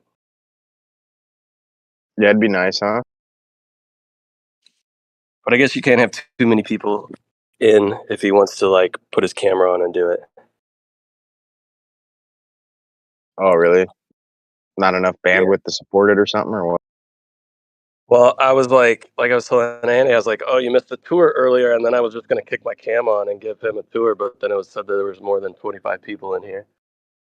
Well, I guess I could do it now. We could Put 'em in the probably pool. do the like you said, the event, right? I forget what the hell they call that. Staged event. Yeah, like a stage event. Yeah, because then it's like, All right, Andy, look at your computer. Go Yeah, ahead I'm and looking, talk. dude. Oh Odysee. my god, palm trees already. Oh, that's that. I already hate you more. wait till you see the women, dude. They got coconut bikinis.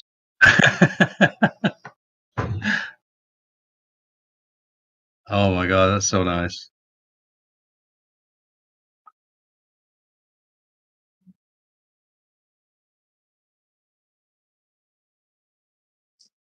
That pool looks mightily inviting. It does. It does. I was expecting a bigger pool, not gonna lie. No, I'm joking. No, it's small actually, but it's perfect because it's not like I sit here and do laps in it. Mainly, we Yeah, just hang out with friends and neighbors. it's easier to clean as well, I suppose. Yeah, yeah. Like I'm literally standing in the deep end right now. It comes up to my chin, so it's not like we dive or anything like that. He's got a rule at his pool. There's no clothes allowed inside the water. Yeah, I'm naked.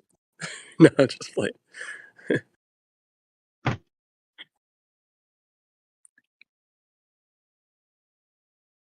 So yeah, there you go, Andy. Yes, that's so nice, dude. Kind of ruined the illusion of what I thought you might look like, though. So that's fine. That's fine.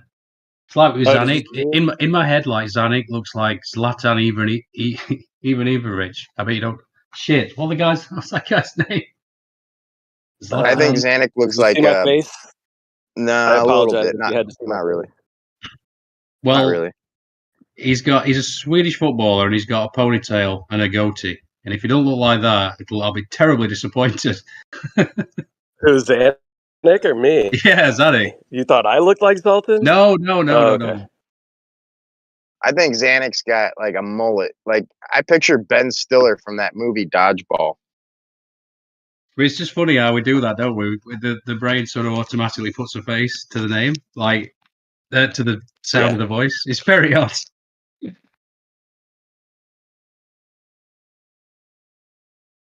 And when you see the person, it's never exactly what you had pictured, ever.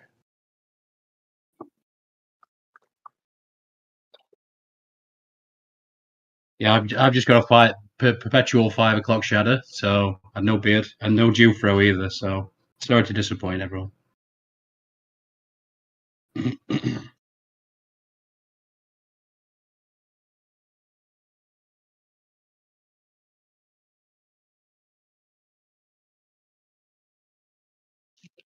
Did anybody That's see cool. that woman freaking out on the airplane?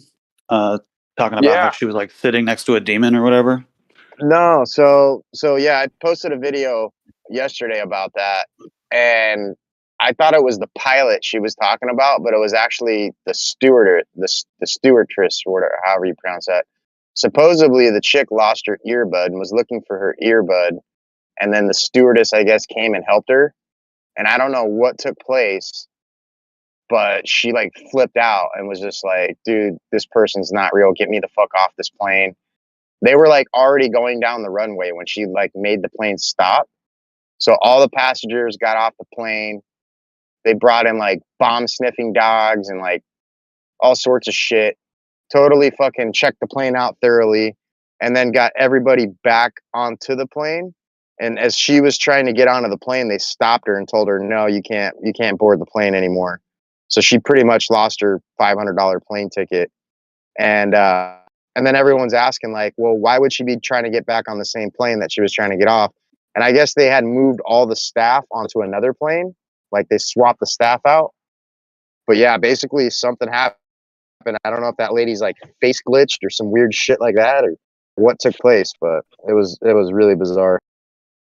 Okay, I heard a totally different version, I did and too. I posted it to the Earth Awakenings Telegram.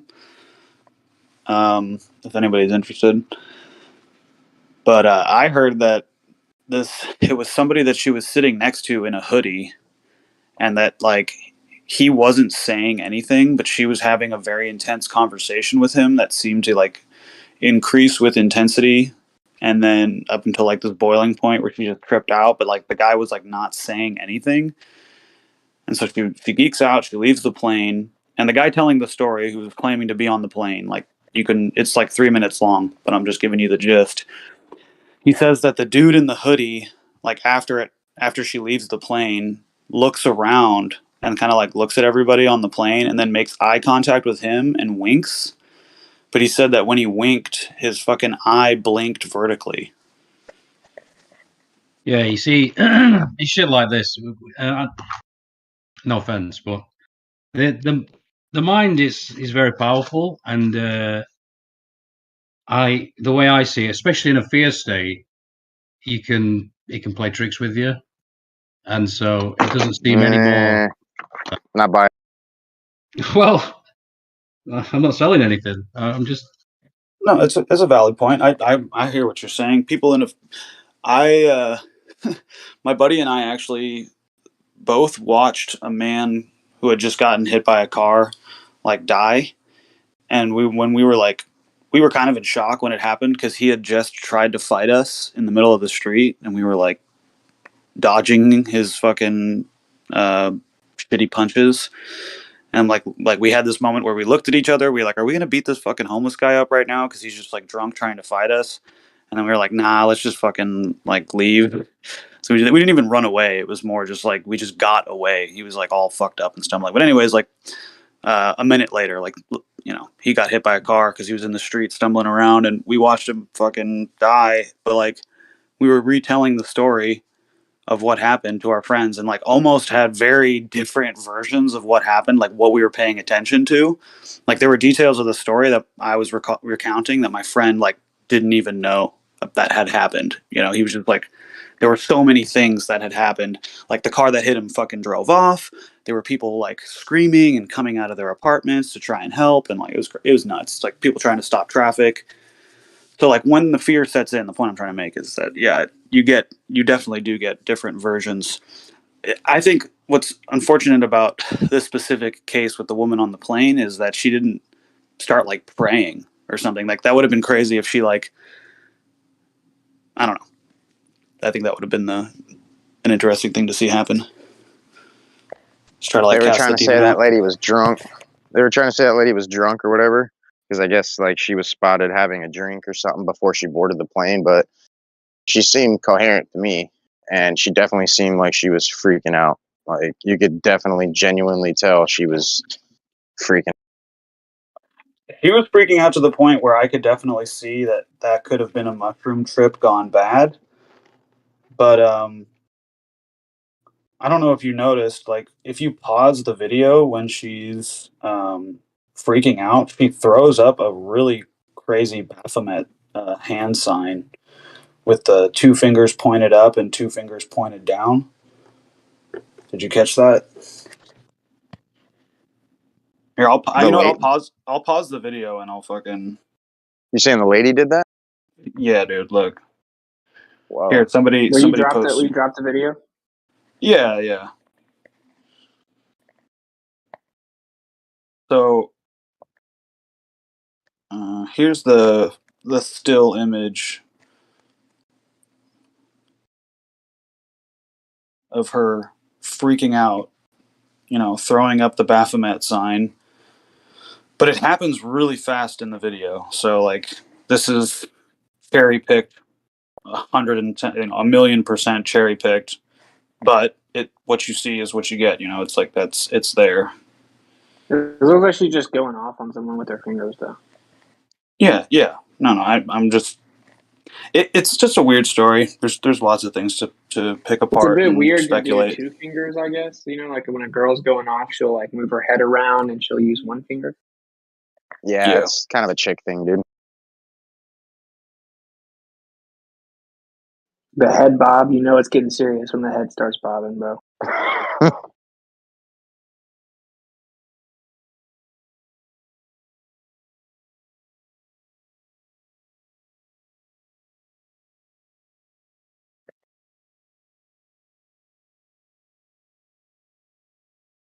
It is kind of weird that it's 2 fingers like straight together, though, because normally it would be like 1 finger.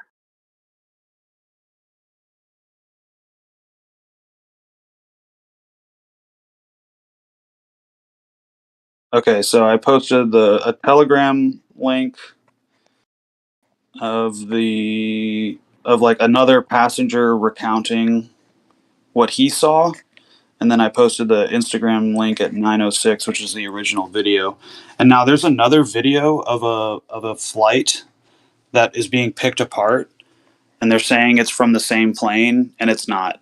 So like if you see like videos of like a guy in a green hoodie, that's from a picture. That's a video from a different flight. So there is some misinformation going on surrounding this. But I've yeah, a I would little heard just. of her talking. She does kind of sound like she's slurring. She does sound like she's tripping a little bit. um, who knows? I know if Yeah, I I'm was not in gonna that lie. position, I would just use the mighty name of Jesus Christ on him, and if he starts geeking out, well, you know, I hope somebody's filming. She was trembling in her voice. You could hear her voice tremble. Yeah, the fear is real. The fear is definitely real. Whether she's tripping or not, she's for sure afraid. Like that's not an act. I don't like hearing people afraid like that either. That's the only reason I brought it up. Actually, I think this is like there is a truth about that video, and that is that she is afraid. Now, you know, as to why she is afraid, that's up for debate, speculation.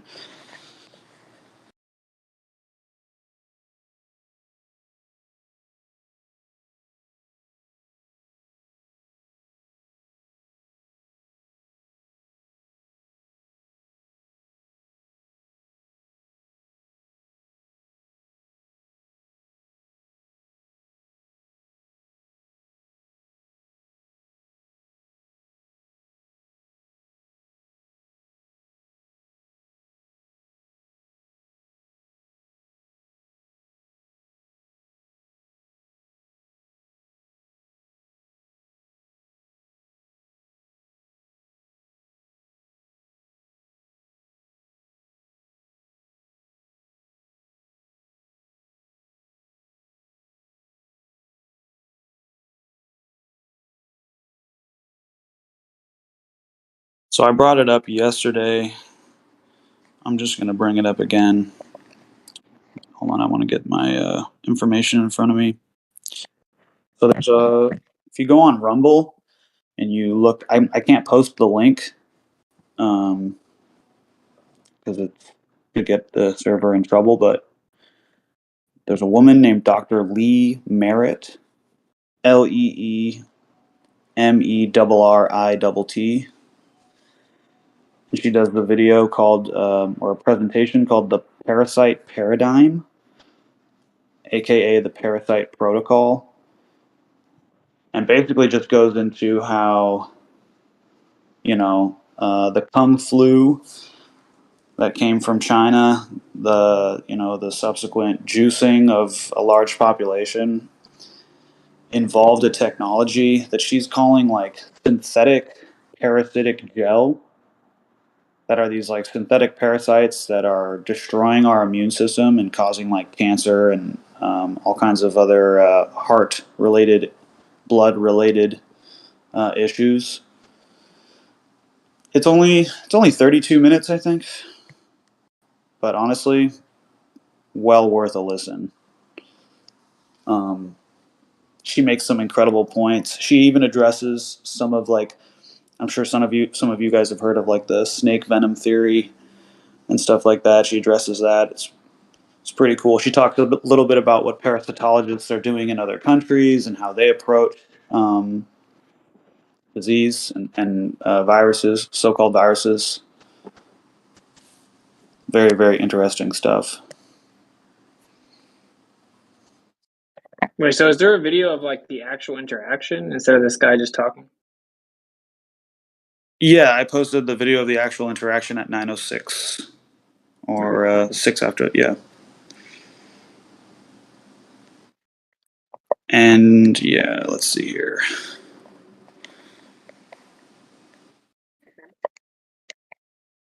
Yeah, Blaze, I'm sending it to you right now. Your ivermectin recommendation has completely reversed what was wrong with me. I'm a million times better, and has just like led. Amen. Amen. I could never thank you enough. Yeah. I'm so happy because I screenshotted what you sent me, and I shared with a couple of people that doubt the miraculous gift from the Most High, I believe. And then I lost my account. I was like, oh, thank you. I was able to, capture that. And I'm so happy. But here's the thing, you listened to me. Not a lot of people want to listen to an alternative method that's been around. So yeah, good for you. Well, She sounds incoherent to me. I just want to point out that girl does definitely sound like she's messed up. I don't know what this other guy's talking about. She sounded fine. Like she sounds messed up to me. Like she's tripping or something, drunk or something. She sounds like out of it. She can't even speak. Sorry, I didn't mean to interrupt. No, you did. That girl sounds incoherent to me. Like, I mean, like not necessarily incoherent, but she's like slurring and she can't get her words out. And she's like, she really does look like she's tripping balls or something. Yeah, I don't think she's just panicked. Well, here's the thing: she could be drunk, right? And like, what a perfect condition for a human to be in, to be under like oppression, spiritual oppression. So it's like, that's true, right? That's true. So I don't know. Say you're tripping. I don't know, but like I'm just saying, she does sound like she's not speaking. She's clearly panicked. That's not what I'm talking about. I'm talking about her inability to start her words. She slurs into her words, so I don't know. And then it's like, I don't know. I guess that this is the only video. Who knows? Anyway, I find it interesting. The other guy, I don't know how I feel about the other guy saying like he didn't notice at first that the dude blinked vertically. Like, how would you not notice that? I mean, yeah. I just posted it because I saw that video first, and then I saw the original video, so I was just like, oh, that's interesting. But yeah, Blaze, I want to like share my story because I've got like great video documentation and like pictures that I took that show like how fucking bad it was and how much better it is now. I would love to hear it. Yeah, and I want more. I know there's people out there that are suffering, and Where'd you get the ivermectin? dude, I bought it off Amazon, bro. It's the shit they give to horses. They're not gonna, dude. Horses are. Yeah, we should probably curtail and talk in code. Yeah, well, and back. Horses are very expensive. They're not And going to they're just mammals. like, yeah, they're not just going to give you something that's going to like kill your horse. And so if you do your own research, the video that I sent Blaze has like a very detailed description and like a bunch of links and references to like proper dosage and stuff. You know, this is not medical information. This is purely educational. And I'm just telling you what I do for myself, and I'm not recommending that anybody else do this. You know what I mean? Like, it's just telling you what works for me. But anyways, yeah. That being said, that's just to cover my ass. Uh, definitely want to get the word out there because even once you watch this, Blaze, like you probably might know a lot about this, or maybe you've heard of it, but she does talk about these German scientists who have like video footage of something that I guess would support the claim that cancer is not like a disease; it's a symptom. Yeah, it's a Yeah. parasitic cellular infection. Yeah, dude. Yeah, the fucking evidence is so crazy, and so I don't know. Yeah, well, look how hard they came against it, for a worldwide event, and there's one cure, there's one modality for everything, one what do they call it? Protocol, and when you look into it, it's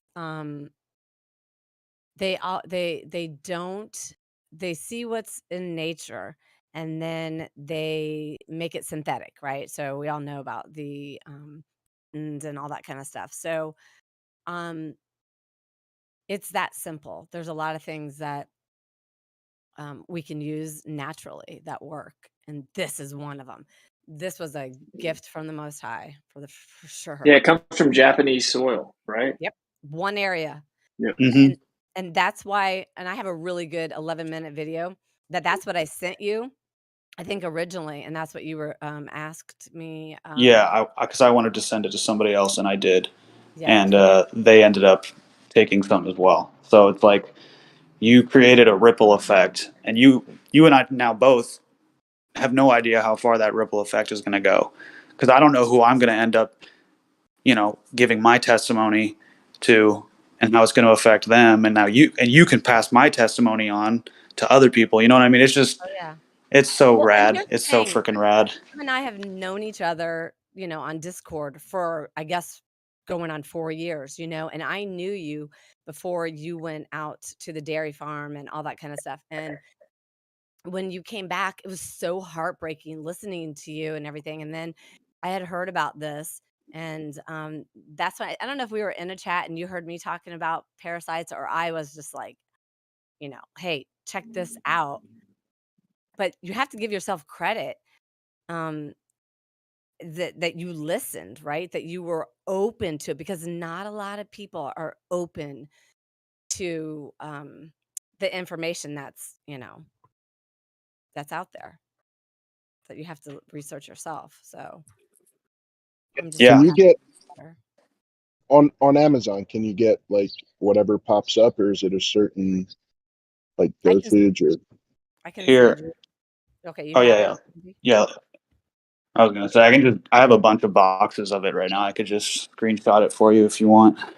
And here's the thing: is the stuff is good for bacteria, parasites, things like that. And I don't really want to say viruses, because I don't, a virus has never been isolated. So, but people are getting sick. There's no doubt. There's people that are getting sick. When I did my research into parasites and stuff, somehow it led me to the government STD, sexually transmitted diseases site. And I was like, what am I doing here? And it listed all the different sexually transmitted diseases and all the medications. So I was like, okay, well, no brainer. Let me go ahead and search the medications and then put parasites. Every single one of the medications was also used for parasite removal or parasites. And I was like, well, isn't this interesting?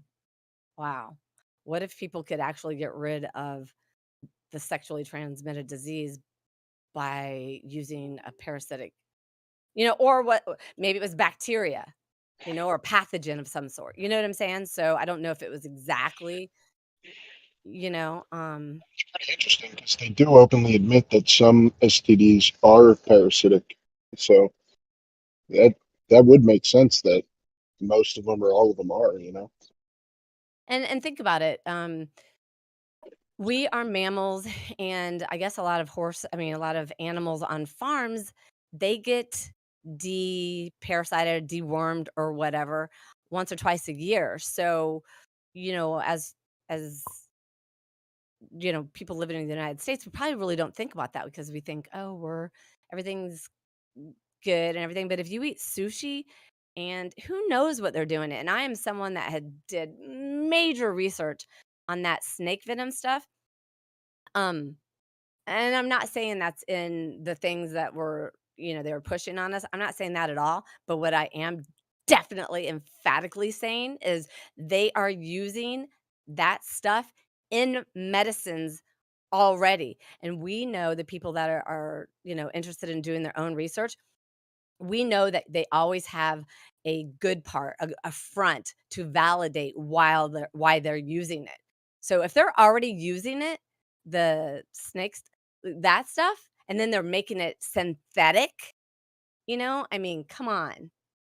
So many people came against it really hard. And I'm not saying I know where it is. I'm not saying it's in the water. I'm not saying it's in that thing. I'm saying they're already using it in medicine. David Avocado says so. He does like two detoxes a year. He says they do like these giant groups because like all these people like that when like naysay this maybe when they hear it, you could just try it. He says if you do the detox, the parasitic detox, that you actually see worms come out. I bet. You'll actually see stuff come out when you use the bathroom for like a long time. Yeah, one thing that's super important to understand when you're dealing with a parasitic infestation, because everyone's got them, right? Is that there's going to be like a mother parasite that lays eggs, and she can lay, I believe it's like 20,000 to 200,000 eggs a day.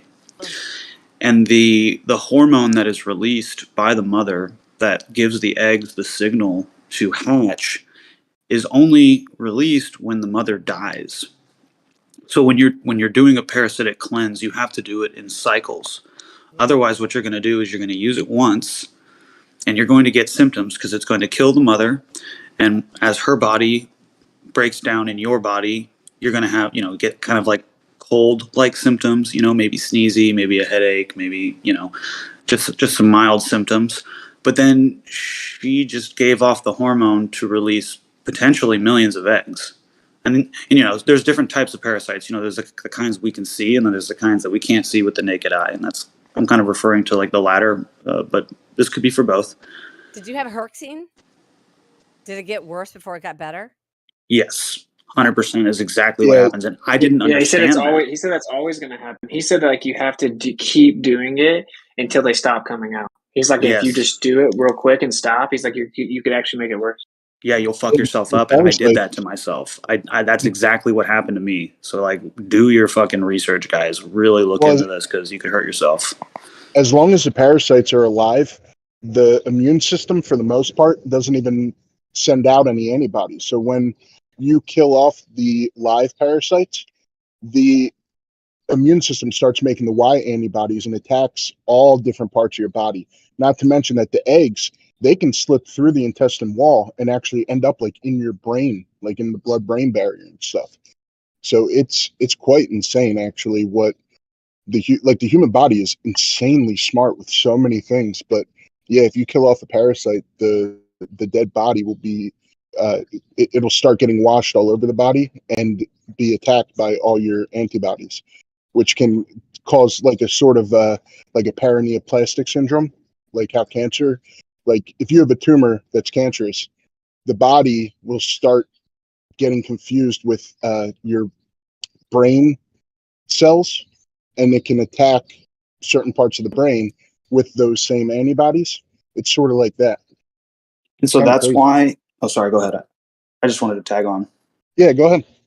No, yeah. So exactly what you're saying, how they can wash into other parts of the body, especially the brain. That's why whatever kind of parasite protocol you're going to undergo, you want to make sure that you're also taking something that's going to end up in your brain. So the ivermectin is really great. I don't have any solid information on whether or not it ends up in the brain, but what I do know is that methylene blue, which I've been taking in combination with ivermectin for over 6 months now, does like to end up in the brain. Like if I was to die right now and somebody was to like cut my brain open for science or whatever, my brain would be blue, like 100% blue. Light therapy and saunas are good with it, with the methane blue as well. Yes, 100%. And that has anti-parasitic properties, antifungal, antioxidant, anti-malarial. So you're covering so many bases. Yeah, I just wanted to throw that in there. The brain. Dude, Gotta get that David brain. Avocado says like, so he says that there's like, I would say David Avocado's Telegram is a good place to go if you kind of want to look into it. David Avocado Wolf's Telegram. But so he says that what they do these group community detoxes, right? And he said that everyone's different. Everyone has different levels of like infestation, basically. And he says that they just recently had a guy, and worms kept coming out for over 100 days. Ugh. Isn't that crazy? Can you imagine how So much better that guy must have felt? Can you send me a link for that Telegram? What's it? yeah, just say. Hey, can I share my theory on the last a couple of years when I started doing that snake research, which I have so much research. So my theory, what I came up with was there was one thing that really kicked up as far as the use that everybody started using more of, and it and there was an emergency use authorization act in place as well, and it was sanitizer. And so when Platypus was talking about like the hydro, those other things that we're talking about right now, the parasites, I really think that could have been a modality of how things were spreading, because and then there was a few of these. Oh, and the emergency use authorization act, anybody could make the sanitizers, anyone. And then they did have to recall them. So I was like, I mean, I'm not saying that I'm right. I'm just saying it was a nice rabbit hole that kind of made sense. And then, of No, course, that's mind blowing. yeah, and then You it just kind blew of my makes mind. sense that it strips our natural immunity, right? There's so many people that just kept using it over and over and over, and you couldn't even keep that stuff on the shelves. So just be It's careful. like Don't use it. Wash your hands. it's like You know the what's hygiene theory in third world countries. World countries, they don't have any of these autoimmune diseases that we have because their body learns to fight against those types of things, right? Like when you're a kid and you're eating dirt and stuff. So in our country, we're having all these autoimmune diseases pop up because of that. So I'm also kind of interested in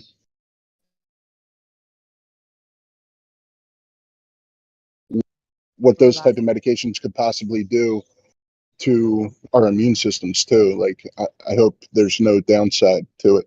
Oh, and Yeah, one dude, I thing literally had to stop my wife or stop my mom from. She was trying to put hand sanitizer on to grab a Lee. I'm like, I had to stop her Oh, because good. like the normal person just has no idea, dude. They think it's good. Goodness, yeah. yeah. And you if know what's anyone uses a neti pot, just make sure you always use distilled water. I've never used it. I don't know the pros and cons of it, but just so you guys know, if you use tap water, you can get severe parasites in your blood-brain barrier, and they're extremely difficult to reach. I do believe that ivermectin crosses that blood barrier. That's good to know. That is good to know.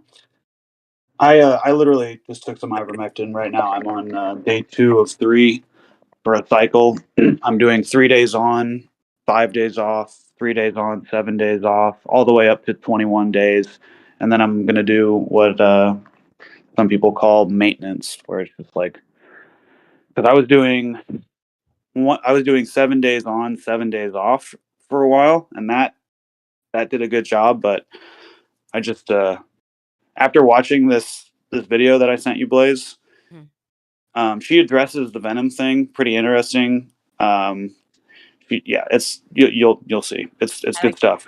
yeah, I like Dr. Lee Merritt. She actually had a woman on, a virologist, and that was a very interesting interview because there's a lot of doctors out there that are still pushing the V thing, the virus thing, and so the information's out there, but I will definitely check that out.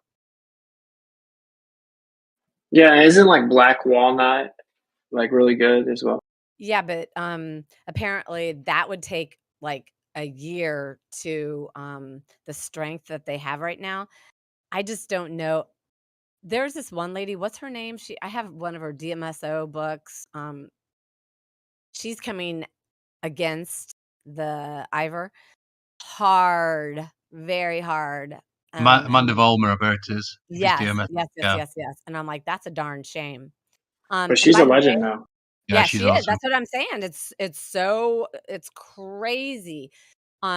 So I learned from this one channel that it would take a lot, like a year's use of it.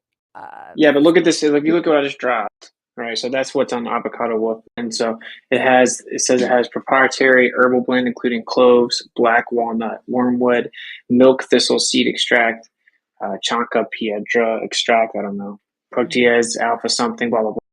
So apparently, this is like a concentrated extraction formula, and they take this, and your body just starts like throwing stuff out of it immediately. No, I'm not saying pro or anti any other thing because he actually is also pro ivermectin, avocado wolf. I'm sure Amanda has a reason why she's not though. Like she doesn't just say things. That's for sure. She has some type of reason. I But would imagine. but I mean, like I just don't understand it because it's been on the market for so long. Maybe it's because she can't provide it. I mean, is she a doctor? Could she prescribe that? Okay, I can give you guys a couple reasons why it is not ideal to be on ivermectin for your entire life. Basically, it is highly effective at killing parasites, but it also kills a lot of good gut bacteria. Yep. And so that's why the cycling followed by the maintenance periods is so important. So like, Well, that's you why want to she's be. saying it. I'm sorry, what? That's probably why she's saying it then, right? She's like all about like good gut bacteria. Like that's like her whole thing. Yeah, I could see that messing up the immune system, you know? Well, it's not just your body, because like if you're handling your own human waste, like taking care of it and putting it in the back in the soil. If you're on ivermectin, that ivermectin comes out in your waste and it gets into the soil and it kills a lot of soil bacteria as well, which then can get into your plants.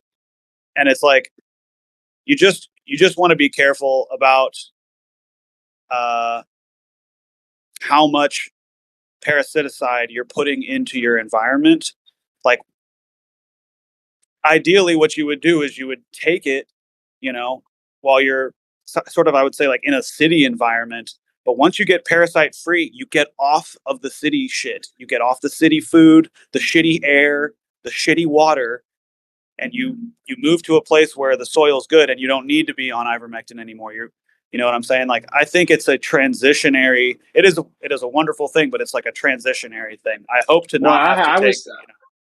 I was basically told it's like an emergency thing, not as much like it's like if it's really bad, like boom, like that's like your jump start to getting rid of it. So that's kind of like how David Avocado presented it in the summit. Is that like I think it's the not a long term problem. solution.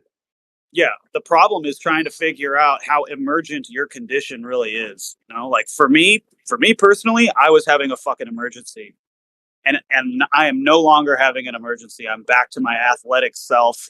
I'm in shape. It's like my life is completely 180 from the direction that it was going due to my illness. But like finding sort of a scale, like Western medicine doesn't give a fuck about parasites.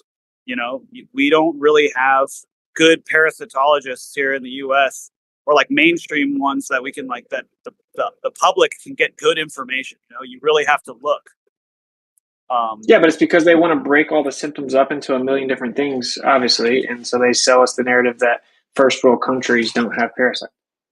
First world countries don't have parasites, so they can give you a million different, big pharma compartmentalized like symptom Yeah, reducers. they could prescribe you like 5 different types of pills for your 5 different symptoms for the same thing. I know exactly what Witz is talking about.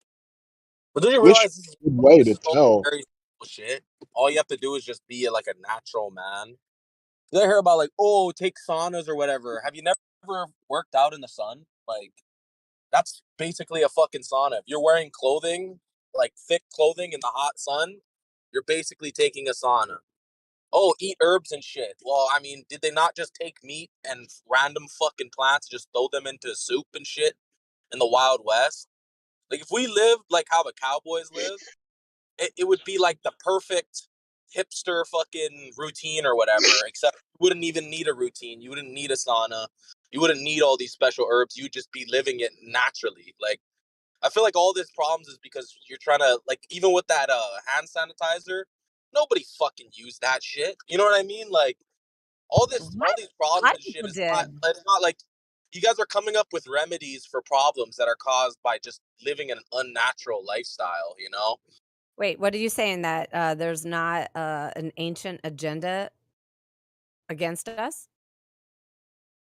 I think that's Huh? the important part to point out. Like the important part to point out is our environment we live in now is different than back then, right? So like we're currently people are being like bombarded from every angle. So where like that's why we have to come up with like concentrated, extracted herbal remedies because like almost every single facet of our life is like an attack.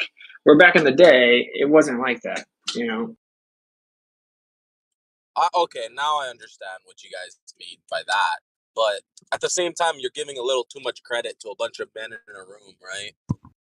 I mean, Well, yeah, this is they all natural stuff. try Like to. even it's all They natural can stuff. Like that stuff's from no, from that's what I'm soil and Japan.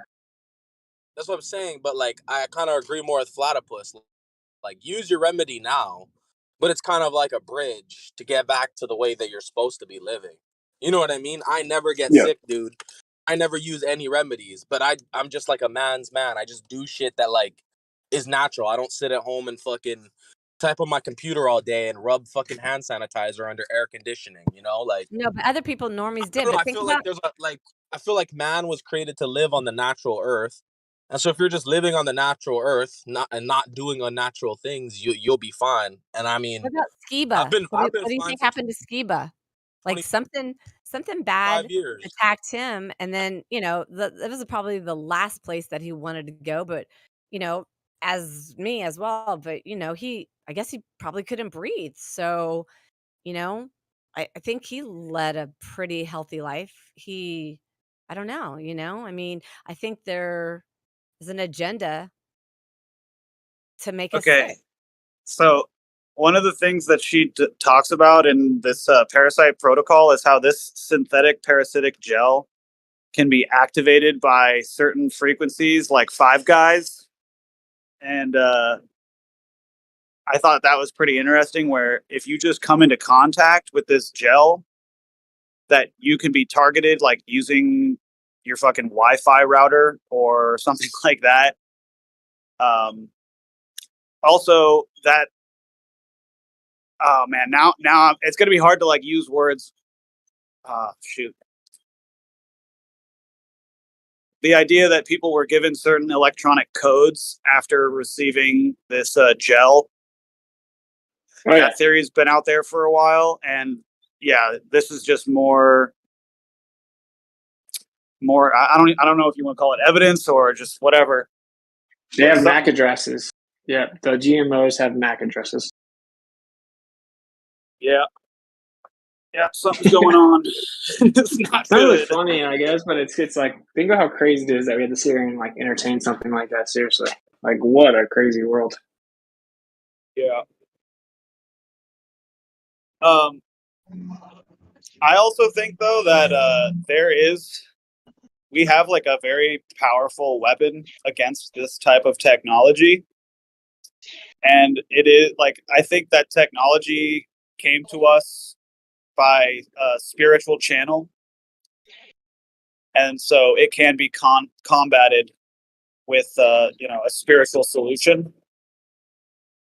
I know that sounds kind of weird, but I do think that, like, let's say you have a MAC address, like you can handle that through prayer. Like God can fix that. Yeah. That's correct. Yeah. Amen. Has anyone had any like crazy spiritual healings, specifically with like pain? Because I had one recently. I put my hand over. So I ripped my shoulder in college football, and I just kept playing anyway. And so my shoulder has like been super messed up for a long time. And I put my hand over my shoulder and prayed for healing, and my entire shoulder started like tingling and got really warm, and I actually felt like tendons moving around in my shoulder, and my pain went away after like 5-6 years. Yeah, so like I had some healings apparently when I was a very, very young person, and my mom told me about them, and I kind of never really believed it. But I've had some amazing healings from like pain and stuff lately. It's just been fucking awesome. Not really sure. You can do it to you can do it to yourself, right? Like, because like if someone was to tell me it's a coincidence that I put my hand over my shoulder and prayed, and then like it got really warm and tingly, and I felt it moving around. I mean, okay, I mean, who's really the coincidence theorist? Who's the real conspiracy theorist? Oh yeah, I don't really believe in coincidence. I think it's kind of a made up thing.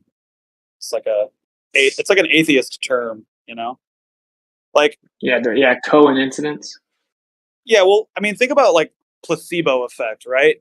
It's this term that science has produced for us, and it kind of like trivializes this quantification of hope, where like you're taking a sugar pill, but in your mind there's the hope that it's going to like do something for you, and then you have you have the desired effect, and it's like you're just gonna give it some fucking goofy name like placebo. It's the placebo effect. It's like, no, that's quantified hope.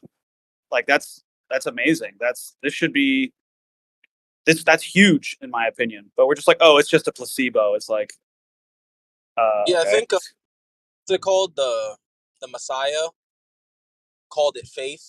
He said if you had a mustard seed worth of it, you could move a mountain. So Mind over matter. yeah, it would possibly be stronger than any herbal remedy you could possibly come up with. It's just, do you have any faith? Dude, I just want to say really quickly, like, we've been like stomping on the Globos, and like they kind of like ran off in the last couple hours, and we've just been having the most fire conversation.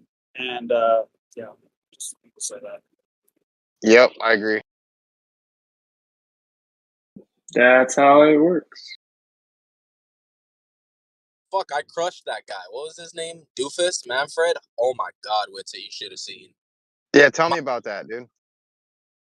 He was basically claiming that they could tell that the Earth was a ball because they look at the horizon. And I said, okay, so does it match the geometry of a globe? And they said no, but if you account for the atmosphere. So I said, how did you account for the atmosphere? And then he just started screaming the name of a field of study, like some refractive index or some studying. And I was like, oh, okay, so you guys have experiments over the same distance through the air. And then 3 other Globers just came in and started shouting and fundy muting me, and they never actually got to the experiment.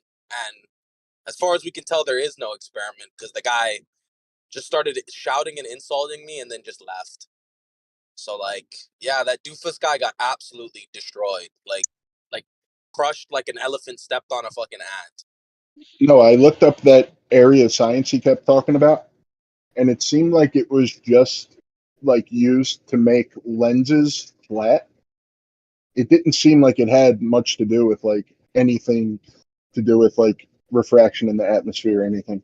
Yeah, because I was It like, was really weird. in this, I was like, yes, you mentioned a field of study. Do you have an experiment backing the specific thing you're talking about from this field of study? And then he would just cry and whine and then say that they've proved that light bends through glass. And I was like, wait,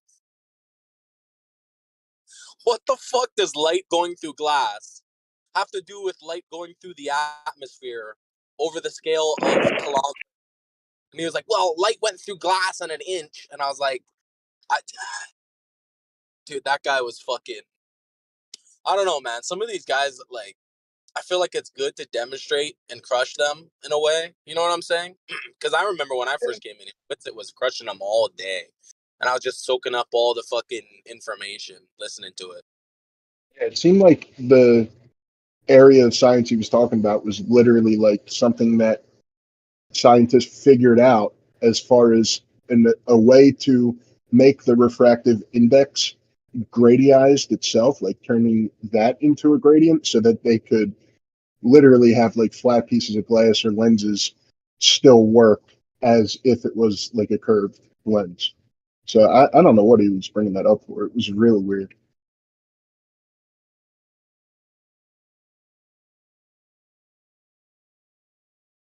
Like it doesn't have anything to do with like the natural phenomena of refraction, you know? Like they literally like engineered things and made it in such a way that they could either make flat appear distorted. You know what I mean? Like it just didn't really have anything to do with what you guys were talking about, which is really weird. This was his last. This was his last statement. I think I'm about to like quote his last statement before he exited the VC. It was like, Noah, is the phenomena of looming a real thing that occurs? And I was like, yes, of course it was. And he was like, ha ha, you stupid fucking idiot. The sun is looming up, therefore the flat earth is disproved. You're such a fucking idiot. And then he like left the VC and I was like, did you just disprove anything or like what? Like what? Like just because looming exists does not mean the sun is looming up. Like what? How, like where did they come up? I don't know. I feel like a lot of the times when you ask for evidence of something, they'll say something, but then they don't actually like relate it to how it's evidence. They'll just say it, and then they'll like you have to make the connection. Like that's not how you support a claim. Like if I were to write an essay and I said, if I were to write an essay and I said the Earth is flat because when I look at the stars, astronomy, that sentence has no meaning. Just invoking the word astronomy doesn't actually like logically prove your point. It's ridiculous. That's really, that's funny. That would be a funny sentence. No, but that's why you say at the very beginning you have to qualify every question with you have to say, you know, can you prove any of this or show any of this without invoking a logical fallacy? And then all you have to do is point out the logical fallacy with whatever they give you. They're going to give you a logical fallacy of some kind.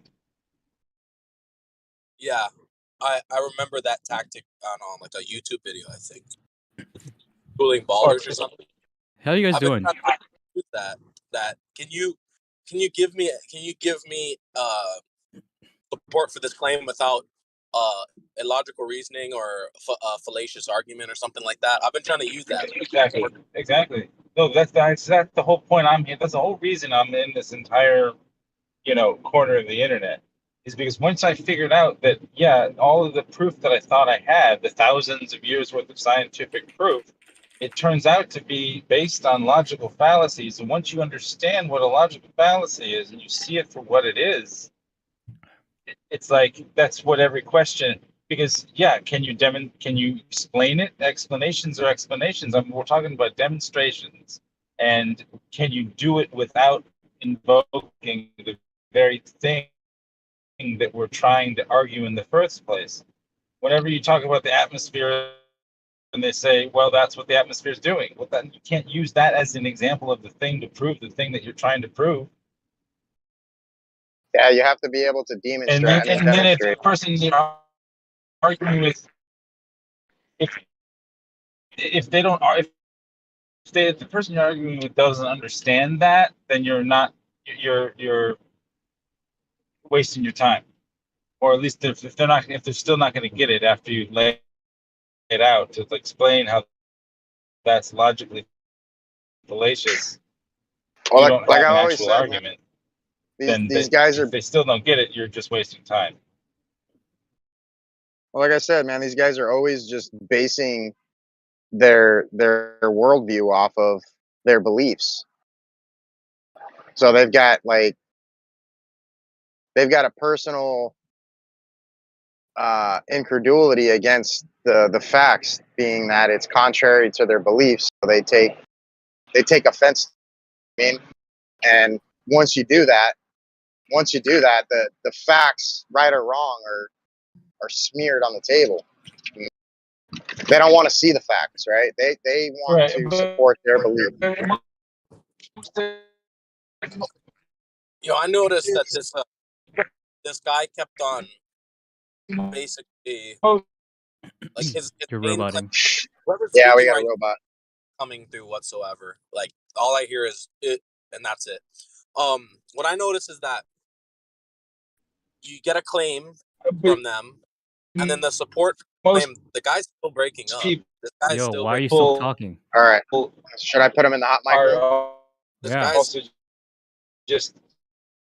they're just Kick him out. victim to their indoctrination. Put him in the hot.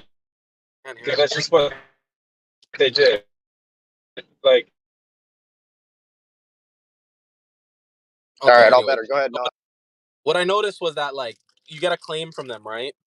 And then you're like, just very rational, reasonable thing to do is to ask, okay, what is the evidence or support for your claim, right? That's what I was doing. And then he goes about and laying about new claims, like more claims, instead of actually bringing forth any evidence. So now it's like, okay, so I have a claim supported by two claims. Now I need the evidence for both of those claims. And you just keep asking for the evidence of these claims and not, more claims. And they were getting like super emotional and salty about it. And I was like, dude, I'm just trying to reasonably have a conversation, get down to the brass tacks, see what the actual facts are. And you're getting salty that I'm asking you about your own claim. You know what I mean? Like, me asking you for evidence is not a reason to get butthurt. Like, I that really like didn't make any sense to me. And then they were all funding muting me and calling me a retard. And it was like, I'm sorry, like someone hopped in and they're like, yeah, like I don't have the evidence for your claim, but why don't you claim a flat earth? It's like, why would you even hop in if you didn't have the evidence I'm asking for? Like, why are you even like in the convo? So what are you guys talking about? How ridiculous Globers are. Oh. Yeah, specifically Doofus Manfred getting absolutely destroyed. I'm sure you think that. I mean, I don't think that I know that because a man was literally yelling, crying over the microphone, and then left like a coward, and then lied from the text chat. So, like, I know that. It's not what I think. I do think it, but it also matches reality. Therefore, I know. How do you know that you know it? Well, I mean, if you want to say that I'm a brain in a vat, then really the whole conversation about me crushing Doofus Manfred doesn't even matter in the first place. No, I'm not saying you're a brain in a vat. I'm saying, how do you know you're not one? Logical consistency. The whole conversation. When he's able to point out the logical fallacies coming from the other side and ask for demonstration or citation and not given anything other than more jargon, then it's pretty evident. Yeah, like you weren't even there, so you really, for you to come in here and question anything doesn't really matter. Like you have no actual authority on what happened when you weren't there. I'm not doubting what did or didn't happen. Hey, Charlie, what's up? Not much. How you doing, man? Good. Good to see you, man. Good to hear from you too. I can tell you why I know I'm not a brain in a jar if you want. Sure, I'm interested to hear the arguments against solipsism. Yeah, because if I was a brain in a jar, I would definitely not have imagined myself in a rainy country like England. I would definitely be on a beach, possibly in Jamaica, and I'd probably be like a multi-millionaire, so I don't have to work and I can just kind of relax on the beach all day. That's your fantasy? I mean, Really? 'Cause Brain my in a my jar fantasy, reminds if I was me a brain of in a vat and I got to choose what I was, right? I think I would just be like Abby normal. I'd probably be like a rock star or something, and I play in front of millions of people every night, and then relax on the beach during the day and stuff. Like, I definitely wouldn't. Like, if I was a brain in a jar, I would have imagined a different life for sure. I think I would try to I think I would want to live in a state of constant ecstasy. I think that'd be awesome. Well, how would you know it's ecstasy if you have nothing to compare it to? Well, again, what I actually call it doesn't really matter, right? I think you know what I mean when I say ecstasy. Right, but the only Mm. way we know anything is through the contrast of the opposite. So that's why I'm wondering, like, That's how not would true. that really? Oh, is it not? Mm-mm. Yeah, what's the range of this ecstasy thing? What do you mean the range? I don't know what you mean by range. Yeah, what's the range? We I are don't know. Where on the Again, when I where ask on you the what do you mean by scale do you range, you reach can't just say ecstasy? what's the range. We're getting off of the argument though. Like, this isn't really relevant. How has it immediately gone into the weeds? We got a I said, Glover in the room. I said I Because crushed Charlie never addressed Crypto's actual point, which is that you would choose something different than what you experience if that idea was actually true. You could just address that point, maybe. Address Yeah, which but point? I'm sorry? my shit Which was point? like a little distraction, and then we are gonna go back to the parasites. I was just saying, like, man, I crushed Doofus Manfred the other day, and he was like, "Oh, how do you know that?" And I pointed out how I know that, and he's like, "How do you know that?" And then I said, "Well, if I'm a brain in a vat," as kind of like a joke, it wouldn't really matter I don't know if why you're bringing out the brain in a vat. I never brought that in right. at all. And then somehow Well, we I got guess we already were moved into the weeds. You're the one Discussing who brought up brain in a vat. Why did you bring that up? talking. Charlie, this is the problem. You're interrupting Immediately and want not to- listening to what. No, just a second. Just a second. You're interrupting and not listening to what he said. He just now explained how he brought it up, and he literally was explaining why he brought it up, and then you interrupted him to say, "You're the one that brought it up." Yeah, he Correct. just said that. He literally just said that, and then proceeded to explain why he was just saying it in passing as like a joke. Right. And you interrupted him twice to say, "You're the one that brought it up." Right. The reason I that's what he say just you're said. the one who brought it up is because he's complaining that we're going into the weeds when he's the one that. It's just crazy. So, I'm gonna be like, honest. no, It was go clearly my ahead. turn to talk. Like, it was clearly my turn to talk. Nobody else was speaking except for me. Yeah, like I said, we're on a cool discussion. Coward. Like, all right, I'm putting this guy back on mute because he just did it again. This is fucking ridiculous. This is just a demonstration of what the Globers do. So I'm gonna have to go mod. We were just talking about how we're having such a productive, enlightening, and profound conversation, and the ballers weren't talking, and then he just jumps in to like prove the point. Yeah. Although I do think the point on solipsism is like, it's so ridiculous. Like, we were listening back to so me, Alan, Shane, and a couple of others were listening back to a conversation that I had with a guy called Paggis a few years back. I'm not going to go into the details of the conversation, but he was basically invoking Descartes' evil demon as a reason that he knows that the Earth's a globe. So I don't know if you guys know about Descartes' evil demon, but the idea is that there's like a godlike figure or a really powerful demon who can control your perception of reality. And so, because this is possible, you don't know that what you're perceiving is actual reality, or if there's an evil demon controlling your perception and your access to reality, right? I mean, obviously, there's absolutely no evidence for this evil demon whatsoever, but it's the kind of lengths they go to. The brain in a jar, the evil demon, these kind of it's the lengths they go to in order to justify the worldview. Yeah, exactly. Yeah, because if there's no absolute truth, you can say whatever you want.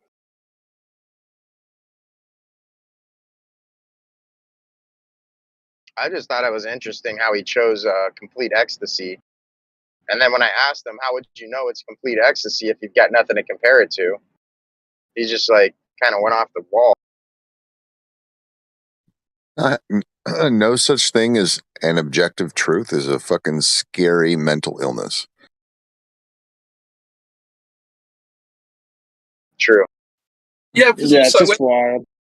like when people talk about perception and like seeing reality through a lens or whatever. Well, I mean, lenses are only able to change what you're seeing of what's there, right? So a lens doesn't literally create the image; like if it's a red lens, it'll make what is already there red. So it's able to kind of warp and change what's already there, but there has to be something there in the first place, right? So when you apply that to like objective truth, there has to be an objective truth in order for your perception of it to even exist. So when they say there's no such thing as an objective truth, well, I don't know what we're observing if that's not what it is. Like what else could it be?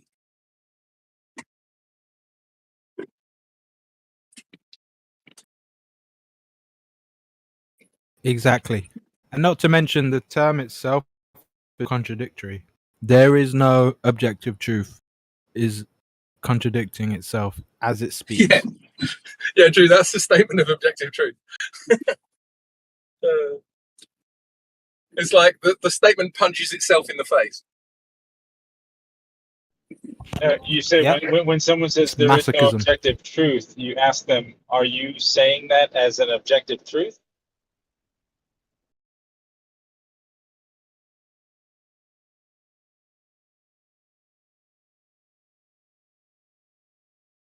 But how can you know?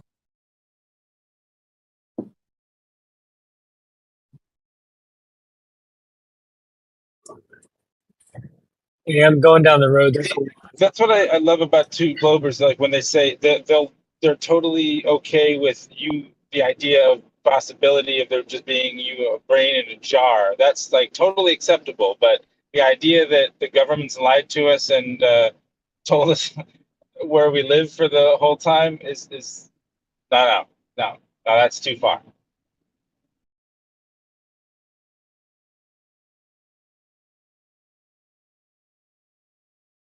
Yeah, that's a good point because they might think they're on a globe, but they might just be a brain. I think. Oh, sorry.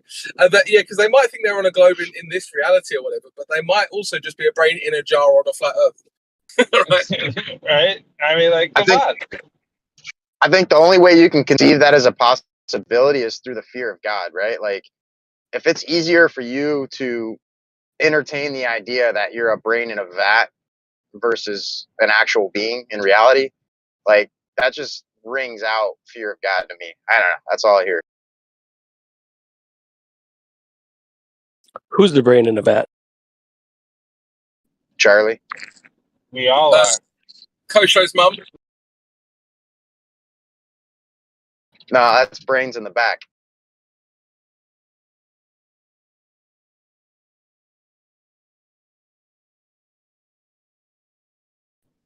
I mean, yeah, they'll take all of these different amazing possibilities and down so many different, how many multiverses are possible, all the different, anything is possible on a globe. Any amount of brain in a vat, any kind of on a globe. But as soon as that globe is now flat, none of those are those things still possible?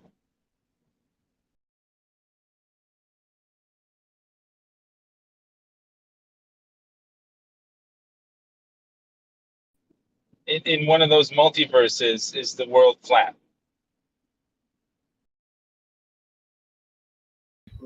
Oh no, they couldn't accept that now, could they? Yeah, one of those multiverses definitely has a government that's lied to its people from childhood all the way to adulthood and given them cartoons to tell them where they live, but it's really flat. And that must be a possibility if you think you're also in a brain in a vat. No, but what they failed to mention is the asterisk on top of their worldview, which is everything is possible except the truth. You know what? Except Though, what's objectively in front of their face. You know what, though, Fuzzy, there's a problem there because that means that there's a world somewhere where the government doesn't lie to its people, and I don't think that's possible. Yeah, intrinsically impossible. Well, that's okay. So touche then. Touche. Yeah, get dunked on.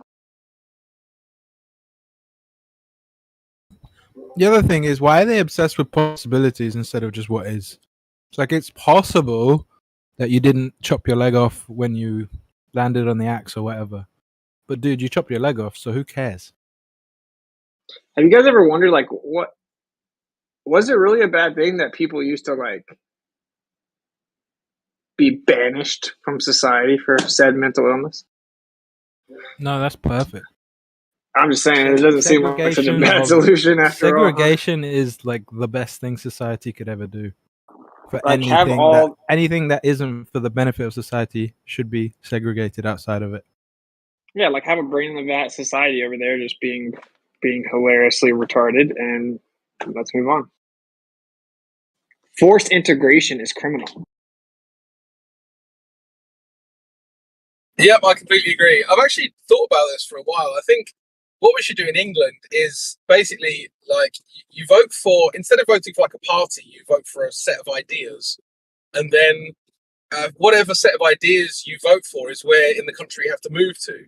So, like, the Southwest is governed by Principle X, you know, the Southeast is governed by Principle Y, and then just see which philosophy is actually better. And then people will vote for the philosophy that actually works, and then everyone's a winner, right?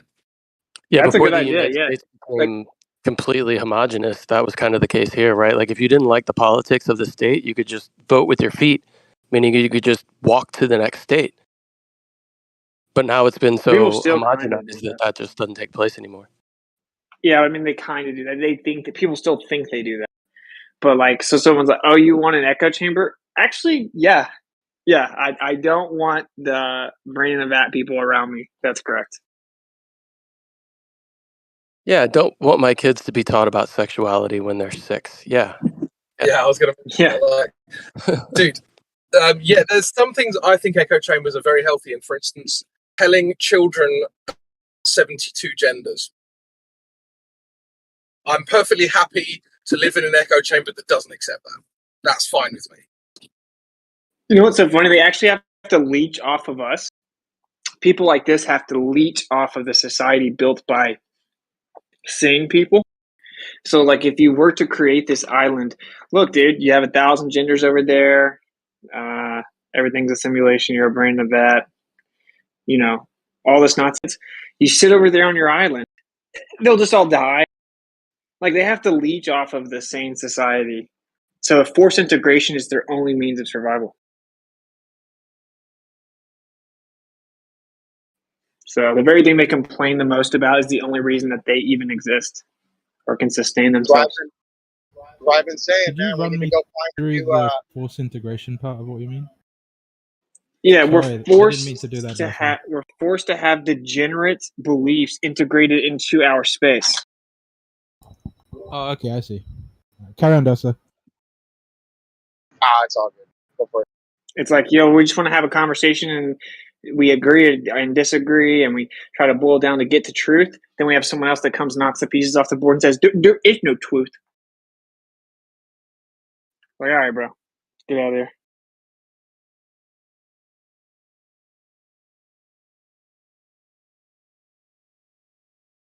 Yeah, to me, the brain in the vat idea and concept is kind of like the fallback, right? When they're getting destroyed on their solipsism, they just want to be like, well, how can you really know if you're not a brain in a vat? And then that just also opens them up to, well, it's a possibility that we could be a brain in a vat, so nothing really matters, therefore, ergo, do what thou wilt, right? It's pretty easy to see through that. The whole idea of that stems from a twisted, limited worldview anyway. Because it's materialistic to presume that everything that is your life goes on inside your brain. That's retarded. And we had this discussion not that long ago about, well, where's your proof that thoughts emanate from the brain? And you saw what happened, whoever was there. And now that disseminated into like high levels of retardation. So I think that's like it exposes what I don't know how you call it when we're talking about the quantum stuff. Someone use a good term to define it, but they're stuck within this materialistic paradigm that just ignores reality. I remember you talking about that a few months back. Well, there was some scripture passage where we're talking about from the heart or something like that. Can you remember that, Elijah?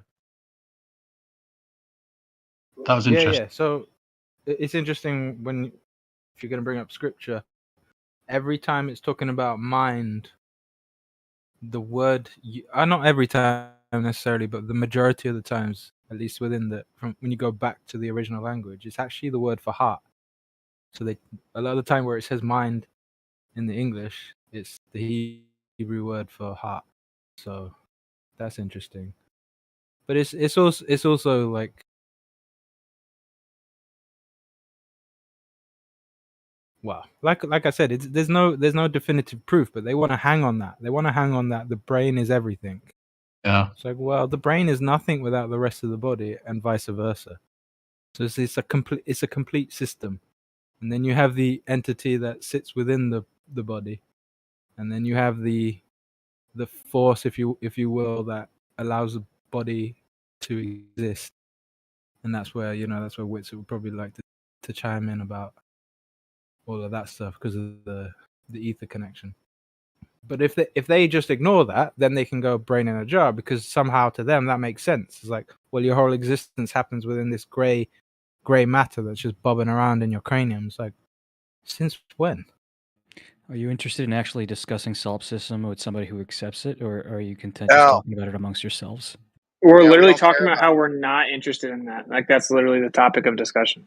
Okay, It's I mean, retarded, it's not. I Charlie. guess it's not shocking that you're not intellectually curious. Okay, There's well, nothing and believe it or intellectual not, about it. your feeble attempt to try to bait me into Passive interaction aggressive with behavior you. is for I'm sorry, I females. can't hear We you both at we the same time care when you're for it. talking. Your feeble attempt to bait me into interaction with you by like crying is not gonna work. I'm sorry. I'm not baiting you. I'm asking nicely, not just to you, Witsit, but anybody else here who's been talking about solipsism without truly understanding it, in my opinion. If they want to talk about it with somebody who claims to understand it, that's it. You're not allowed to use the word truly. Sorry. Please set this I'd conversation rather up. carry on the discussion that what's his face from England asked me. Andy, sorry. Andy, yeah. I forgot your name for a second. All good, man. Yeah, all because good. I'm sure you wanted to respond to what I said. Yeah, well, no, it was interesting because yesterday, Dyslow, we brought up something about, putting your consciousness into a computer. We were talking about that for a little while. And it just reminded me of that because, I was saying that maybe I could ask the panel, do you think you are the sum of your experiences only? Because I certainly don't. The accumulations in my head, the past, you see there's two different things of downloading your consciousness onto a computer, downloading your memories. That's two very different things to me. Kosho corrected me. It's actually uploading consciousness. Uploading, whatever. Yeah, I don't That's a good think of way, myself. Andy. That's kind of like Yeah. if you recorded like video of your whole entire life and you got that on catalog. Is that video you? No, not even close, right? Is it really I uploading if you're downgrading? was thinking about that with Tim, but he's Side not here. loading. Tim's not here, so I don't really want to talk about him while he's Parallel not here. loading. But basically, yeah, Tim, if you're listening, that's your problem, dude. You think you're just this bag of blood and bones and nothing else? The sum of your experiences, that's where your problem lies. There is no absolute truth, but there could be. Absolutely. Truth. That's the truth. Yes, Who but says actually that? Yeah, no. just to add to what you said, Andy, just to add to what you said, I completely agree with you. I think the self and the experiences of the self are like, they're just not the same at all. And just to say that you just throw them into a bag and they're all the same, it's like you're just removing the human spirit from the equation. It's pretty disgusting. Exactly. Ken Isn't the Ken Wheeler, solids good? real quick. Ken Wheeler put out a pretty good video about relativistic truth versus actual truth or absolute. You guys should check it out. Doesn't the solipse just believe in himself and nothing else can be real? Isn't that Nope. part of the solipsist thing? Nope, that's false. A solipsist can believe in many things. They just know that they're real. Well, how can you know something if nothing can be known to be real? Yeah. There are What's real? certain things that you can know, right? Such as your thinking. So can I experience? Hold on. Wait, what? Check this out. It's so funny how like the majority of philosophers have a basic epistemological position that they all understand. What retards? Dude, I've Yeah, walked you yeah, through we're philosophy. retarded. Yes. Yeah, I walked you through philosophy and you ran away from the conversation. So don't try to act like your solipsist position even follows philosophically. You're a realist. That's you can't be a solipsist and a realist, bro. Oh, I ran away? Oh. Did anyone? I'm sorry, I'm not the one who with mod powers that mutes fucking anybody who challenges my position. You're sitting here under talking right impression now. Is that You're I'm, literally you in the know, process of talking. equivocation. You're Crime in mob, the I guess. process of spewing your low IQ nonsense literally at this very moment. That's fine. You can think it's low IQ. Well, then stop complaining about how you don't get to talk. We're literally forced again. This is forced integration of like retarded beliefs. I'm not saying I don't get to talk. I'm saying the only way that you can defend your position is by muting me. No, you got muted because you Like interrupted. with tyranny. That I admit that I interrupt quite a bit. Sure. That I Read don't it in think- silence, and then perhaps you can. Why carry don't you on. just start pretending that this is the one reality where there are objective truths? I don't know why you're attributing all these beliefs that I don't have to me. I don't know where this is coming from. I don't know why. We don't care. I don't know why you're saying like, oh, I believe that I'm a brain in a vat, or that there's no absolute truth, or that I can't know anything. Like, these are all false things that you're all like asserting are true about me. They're just wrong. We're not. And you're We not weren't even talking about curious you about until knowing how you they're started wrong. talking, dude. Excuse me, I'm talking. Yeah, you're Excuse just a me. narcissist. Excuse me, talking.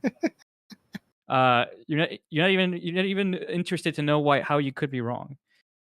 Isn't that what solipsism is, though, Charlie? Excuse me? Isn't that what solipsism is? Is what solipsism is? Like the view that the self is really all you can know to exist? Correct. That is solipsism. So then how can there be other objective truths, like you're saying?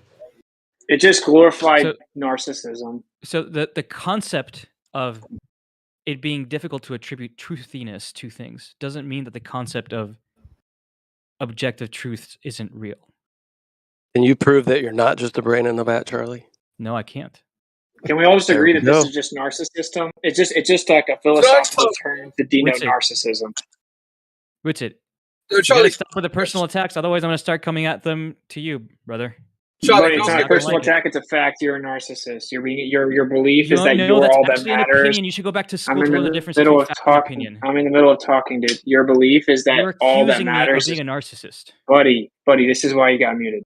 Your belief is that you are all that matters, and you came in here talking about. You want to actually talk about what I think instead of.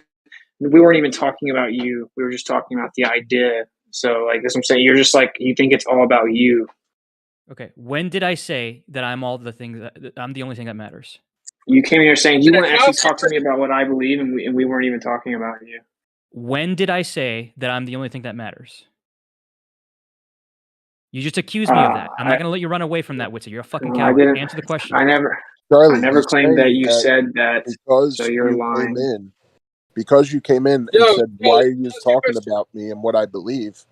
We weren't, is what he's saying. But you came in and said that, so that's Yeah. what he's pointing to when he's saying narcissism. Yeah. Yeah, Charlie, can I ask you a question? Sure. So, is your position that you can only know yourself to exist, right? That's roughly correct. I would phrase it as the only thing that I know to be true is that I think. Okay, fair enough. So, you're not sure that we exist then? So it depends on what if we're saying, if we're using know and belief colloquially or in a strict Is he breaking epistemic up, or way. is that me? Excuse me? No, he wasn't breaking up. I didn't hear you that second. I didn't hear Sorry, that second part. I was breaking up then. Sorry, carry on. Well, I heard you ask whether or not I'm unsure about things, right? And I'm trying to answer that question.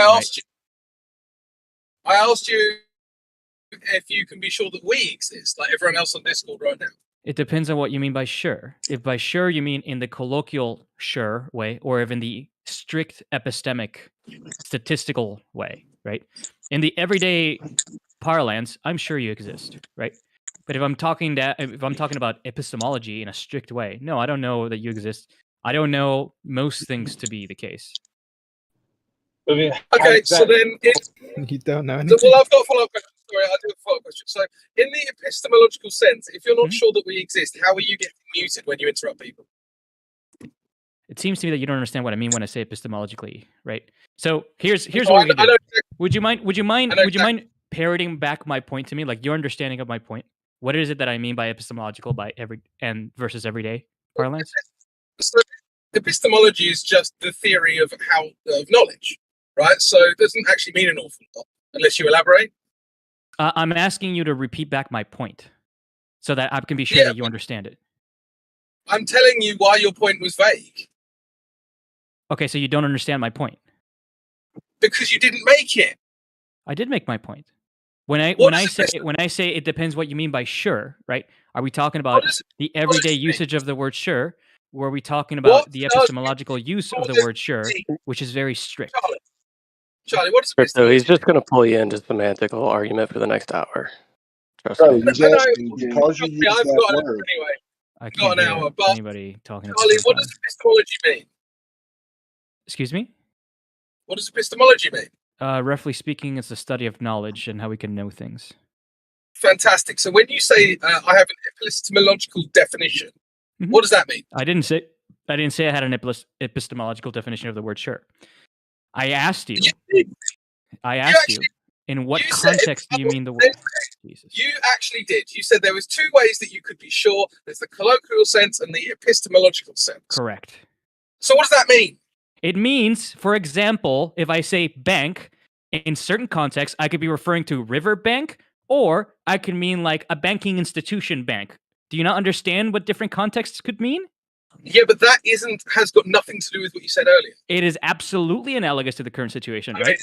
In the context, if we're having a philosophical, epistemological discussion, which is, I think, what we're trying to have, then the word sure or no or belief means something entirely different than if we're just having an everyday conversation. The problem is whenever I try to get into these philosophical conversations with you guys, right, is that I will use a word like no or belief or be sure of, and then you will try to transpose that into everyday knowledge as a sort of gotcha when that's not the context in which we were having the conversation at all. But you haven't. Okay, I want to go next with Charlie. You still haven't defined what the epistemological meaning of sure is. Sure. Okay, I will do that. So, to me, epistemologically, in the context of epistemology, for me to be sure, to me that's sort of synonymous with no, which means with 100% certainty, I know that something is a fact.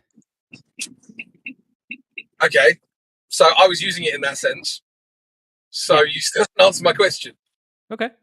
So yes, to answer your question, no, I don't know that you are real. So then how can you be getting muted for interrupting people if you don't know that we're real? Because I don't know that I'm getting muted.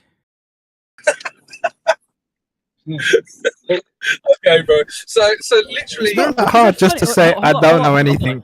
Next it's question. funny to you because in your mind you're putting that in you're using those words colloquially, but I made it very clear we're talking about epistemology, right? Of course, not being allowed to respond. See, this is the way you debate, Charlie, is that you make a point and then you just talk over the response and then you hope that no one notices. No, dude, I'm not talking over you. The problem is that your mic fucking sucks and you're cutting in and out, and it's very difficult to tell when you're fucking done. You're talking over me, protesting your innocence about talking over me because you talked over me before. Why don't you just not do that? That would be better. Okay. Your mic is fine. Rather, you're starting up and stopping with like these awkward 2-second intervals. I haven't even started at all yet. I haven't even made any point. Charlie, Charlie, I muted him because Charlie, fuck this, okay? He talks over me twice. Yeah, he literally. I'm sorry. I muted you because you literally said no in response to hearing his.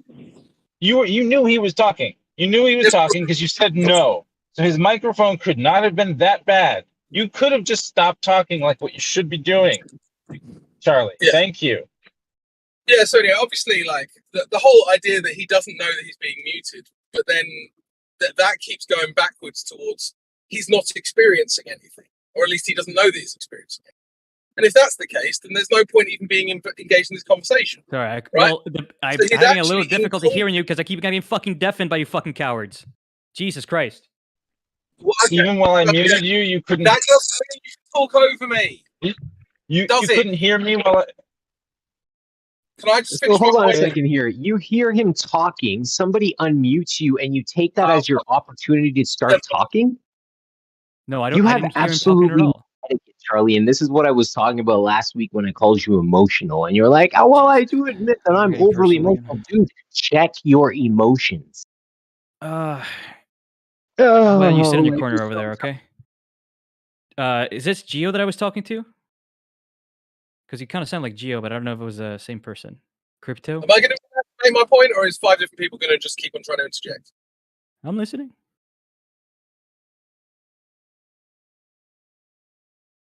I'm listening, all right? And you know what? Just for you, you're gonna give me like an over and out whenever you're done saying a thing, because I honestly am having trouble discerning when you're done talking because your mic keeps cutting out. I know you don't believe me when I say that, but so I'm gonna ask you to like make it clear when you're done talking, yeah?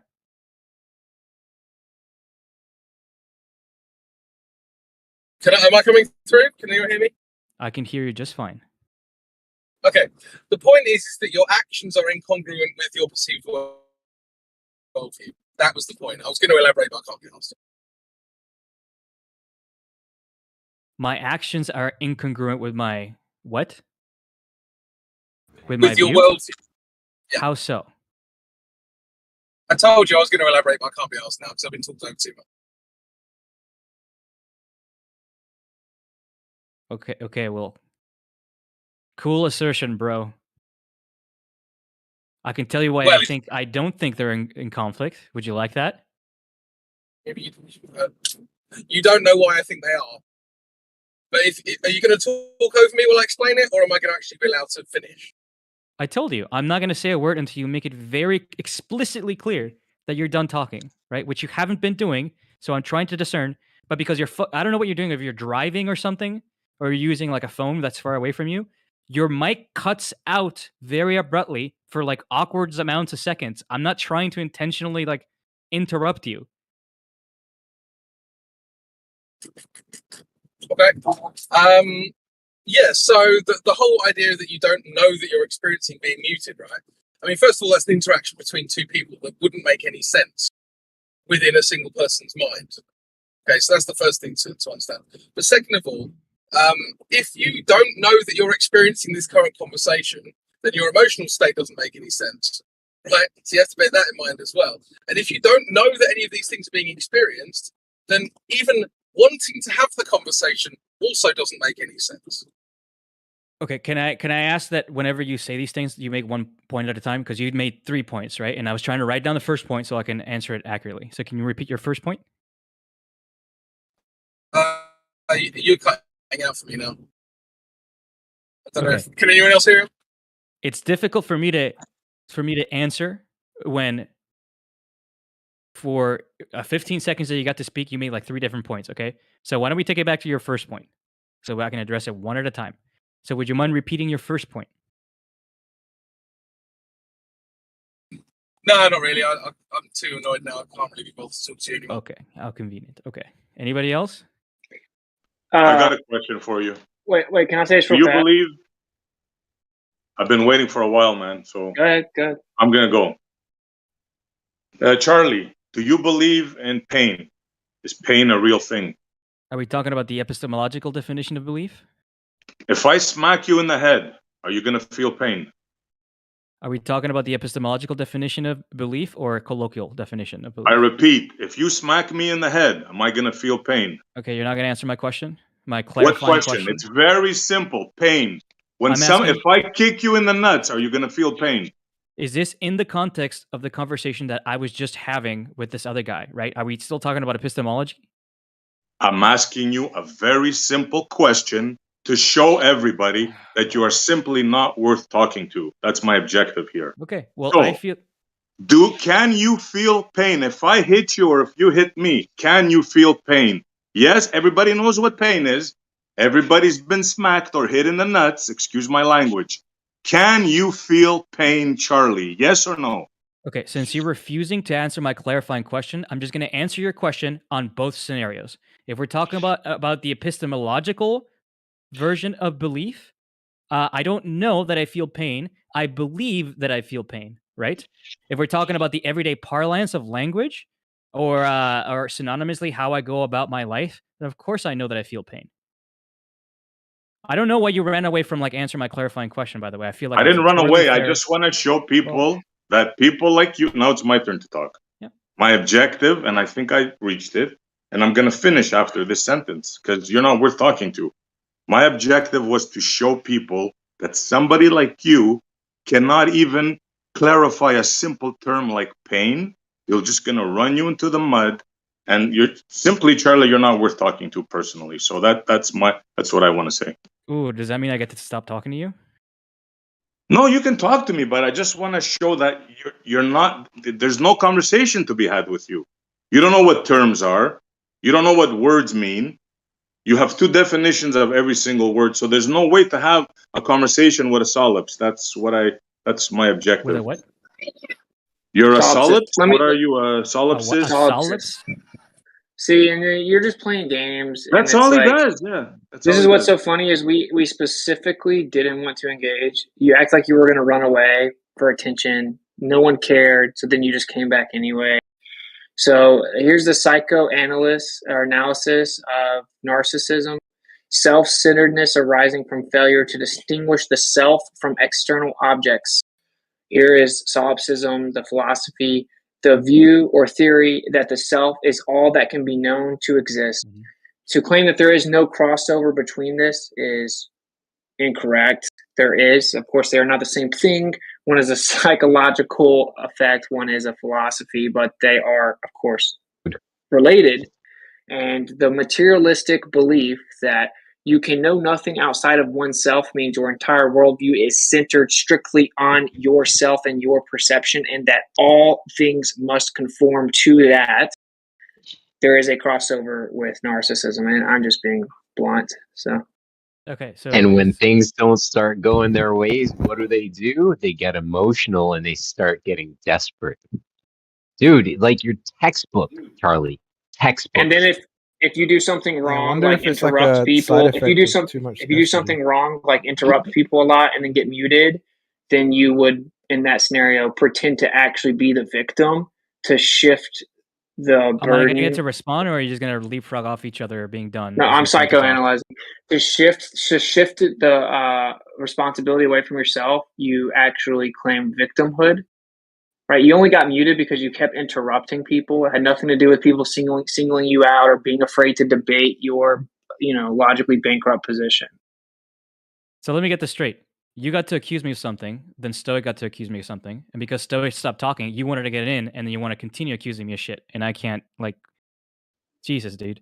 Can we What not did I do accuse personal you of? attacks here? I thought you're What did I saying that accuse I'm a you of? narcissist, right? No, I'm instead saying that instead of actually attacking the ideas which I am putting forward, you're saying I'm a narcissist. No, In I fact, specifically you're saying attacked the something stronger. You're ideas. saying that solipsism implies narcissism. Yeah, now let me respond. So you just contradicted yourself for about the dozenth time. You claimed that I wasn't talking about the ideas. I was personally accusing and attacking you, and can we just talk about the ideas? And then you corrected yourself and said, actually, you're actually critiquing the ideas. So can you not talk about me and just talk about the ideas? Actually, you're just talking about the ideas. Yeah, that's my whole point, is that the philosophy... Everyone in the room just heard you contradict yourself. You claimed that I was just accusing you and personally attacking you, and I thought we couldn't do personal attacks. Can we just talk about the ideas? Then you finish your statement off by saying you're just talking about the ideas. You're clearly doing both. Like, why are you gaslighting here? No, I'm not gaslighting you. I'm saying Did you not that accuse there me of is being a a narcissist? Guessing, dude. There's a You're saying crossover Charlie's a between... narcissist. You're all solipsists. stop Solipsism playing the implies victim. narcissism, and Charlie is a solipsist. Therefore, Charlie is a narcissist.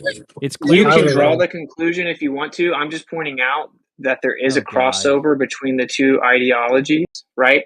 Everything being centered on oneself, the inability to distinguish external existence from oneself, right? That is the psychoanalysis of narcissism, and that is dangerously close to the definition of solipsism. So I'm actually making a bigger point. I don't even like engaging with you. You think it's all about you, but it's not. I'm making a point that it's just a plague of society where everyone is like selfish and materialistic, and they think everything is just about themselves to such an egregious extent. Their very philosophy, their worldview itself, states that nothing exists outside of themselves. That's a narcissistic viewpoint, in my opinion. Cool response. So Witsit, have you noticed that the only thing can know is thoughts type position is very similar to the kind of circular reasoning for gravity? It's like gravity because gravity, thoughts because thoughts. Yeah, you know what the crazy part about it is? Not that he believes like he's the only one, right? I'm fine with that. But then you come into a room like this and try to tell us what things are. But meanwhile, you don't believe, you just believe that you exist. And then you come in with a scientific high and mighty high ground and say, this is that and this is it. This is what I freak out about you, Charlie. Like, really, man? How could you have these two opposing views? Well, I didn't understand anything you just said. I don't take it as a salient point. Would you like to repeat it? It's called mental Maybe I'll try to address For it. sure. For sure. I'll be my pleasure to do it. Yeah. You believe that you're the only one, right? You believe that Nope. you're the only thing that you can be sure of, correct? I am the only being that I know exists for a fact. Yes. Okay, perfect. So, but you come into rooms like this that we discuss a lot of topics, evolution, gravity, science, whatever, right? Mm-hmm. And you feel that many times you played the high ground, try to teach us stuff, but don't you find that like that's a paradoxical position? Because you think you're the only one that you can be sure of exists, but then you come in here and tell us what stuff is. Like, really? I get it? I really didn't get a salient accusation from there. Would you like to repeat it? No, dude, no. Okay. No. If you didn't understand what I just said, then it proves my point exactly. I mean, you're in your trying to, own universe. You're trying to demonstrate that there's some sort of contradiction here, but I feel like you failed to actually point out the contradiction. So I can't respond to something that I don't see you pointing to. Okay. I'll try again. You come in here and you talk, for example, about gravity, about space time, and you say points, scientific points, and you correct us from time to time. Correct? Sure. Okay. Now, don't you find that like really strange? Since the only thing you can be sure of is yourself, but yet you're sure enough to correct us about something? Yes. See how you just said sure enough? What do you think sure enough implies? Sure enough, but you have a point. Right, but the word enough implies, right, that you can be more or less sure about things. Yeah, it implies once again that everything is based on you being the strict arbiter of everything. That's the point. It's all about you. I see. When you say sure enough, it implies that you can be more or less sure. I mean, I wouldn't use the word sure, but I would use the word beliefs about things, right? If I was 99% sure that you were going to get hit by a bus tomorrow, even though I don't know it, I would try to get you to do things such that didn't happen, right? I don't have get to that, know Charlie. that you're going to get hit by a bus to try to like believe that it's going to happen. I get that, bro. But you come in here arguing as if you're sure of a certain position. That doesn't jive with your beliefs, bro. That's like being a Christian and arguing, I don't know, about atheism. I'm sure in the colloquial sense, right? Because I've said this many a times, right? When I use the word sure or when I use the word no, whenever like almost all the time when I'm here discussing things, I mean I have a very high degree of certainty that this is true, but I don't know for a fact that it is true. However, it would be a massive waste of time for me to have to clarify that every single time that I say something. And I think you guys know that, but yet every single time that I say I know this, you're like, oh, well, how could you know that if you're a solipsist? I just find it to be like a gross game to play. But that's my whole point. You have a solipsistic point of view, but you don't realize the dualism that you're playing here. It's like you don't see it. You can't be a solipsist, right? And have a strong view and go into a a flat Earth. Well, I'm not going to call this place a flat Earth, but you know what I mean. A truther place where people discuss scientific ideas and take a solid view on a point where you have no certainty of anything. It just doesn't work, bro. Is this not a Maybe flat you earther should then? relabel yourself as a glober. I don't know. Is this not a flat Earth server? I was under the assumption that it No, it's was. not a flat Earth server. No, it's Really? we discuss all kinds of things. But yeah, flat Earth, of course, gets discussed a lot. Okay. Well, again, I attribute this to your inability to understand that contexts exist and that there could be different contexts, and that sort of modifies the meanings of words. Yeah, but you don't have any certainty, Charlie. By your admission of being what you are, you don't have any certainty. Of course I have except certainty. for yourself. Yeah. Of course I have certainty. I have 99% certainty on like most things. No, that's the glober point of view. That's a scientific. That's not a solipsistic point of It view, is it? absolutely is a Unless I solipsistic point don't, of I don't know the You're term. misunderstanding Yeah. something, I see. Because you keep accusing him of believing that he's the only one that exists, which is not the same thing. Not as, the only one. To be certain that he's the only one that exists. Certainty. Yeah. Yeah, I know, but that's what I'm saying. He's not saying he's certain he's the only one. That's it. He doesn't believe that. He said that before. Maybe you missed it, Coach. No, I know, but you're misunderstanding it. It's not that he has certainty that he's the only one. It's that he can't be certain that there's anything existing outside of, or like what's it called? I think therefore I am, like what Descartes says. Yeah, he's only. Yeah, don't try to whitewash it, Kosho. There's no way around it. I'm saying the that only he's thing not he's saying certain that he's of is certain himself he's the that only exists. one. Period. Can I ask you, Montreal? Can I ask you a question? Of course. Okay. What do you think is an honest view of your mind? Excuse me. What do you think, and I need you to answer this honestly, right?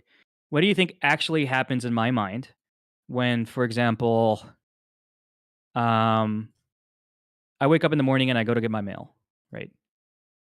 Like, do you actually think that I either really believe that I'm going to get my mail, or that I probably believe that I'm actually going to get my mail, or that I believe I'm a brain in a vat and that this mail doesn't exist and I'm just like playing this game? Like, wait, what do you mean by actually? What do you mean by really and actually? We're just gonna start doing what you do. Well, I'm asking SE, right? SE, do you need me? No, we're gonna start doing what you do. What do you mean by actually? But are you actually asking SE or you're asking Witsit? Like, I'm asking SE. But are you sure? No, I hear what you're saying, bro. I hear, and that's part of my question of you. I can't go into your brain and understand how you do this, right? Right. Because by your example, you know there's a mailbox there. You know you're gonna go for the mail, but in your mind, it's like you have to say, "Well, I'm not sure the mailbox is there. The only thing I'm sure of is myself." That's your thing, bro. SE. I mean, the best thing that I can tell do. me I'm wrong. I see. The best thing that I can do here is tell you what actually goes on in my mind, relay it to you, and hope that you take it at face value. Yeah? Okay, I'm really curious. What do you tell yourself when you I go get and, the mail? For the mail, please. When I go get the mail, I'm not having epistemological discussions in my brain. Okay? My brain is on, holy fuck, I need to wake up, I need to have coffee, and I need to go get the mail. And the dogs need to be let out, and I need to take out the trash, etc., etc. Okay? In my everyday life, I'm not thinking about these things. I live my life as if everything around me is real, because that is the best thing that I believe. Because that is the one belief But state deep down, you know that you don't has know. the most amount of evidence. Jesus Christ! Let him finish, bro. Please. Because that is the one state in which I have the most amount of evidence available for me, so I believe that to be the case, right? But I don't know that to be the case. I hear you. How does knowing something epistemologically help you in your everyday reality ever? Has it ever helped? Or is it just a concept to deny reality in certain cases? It actually has.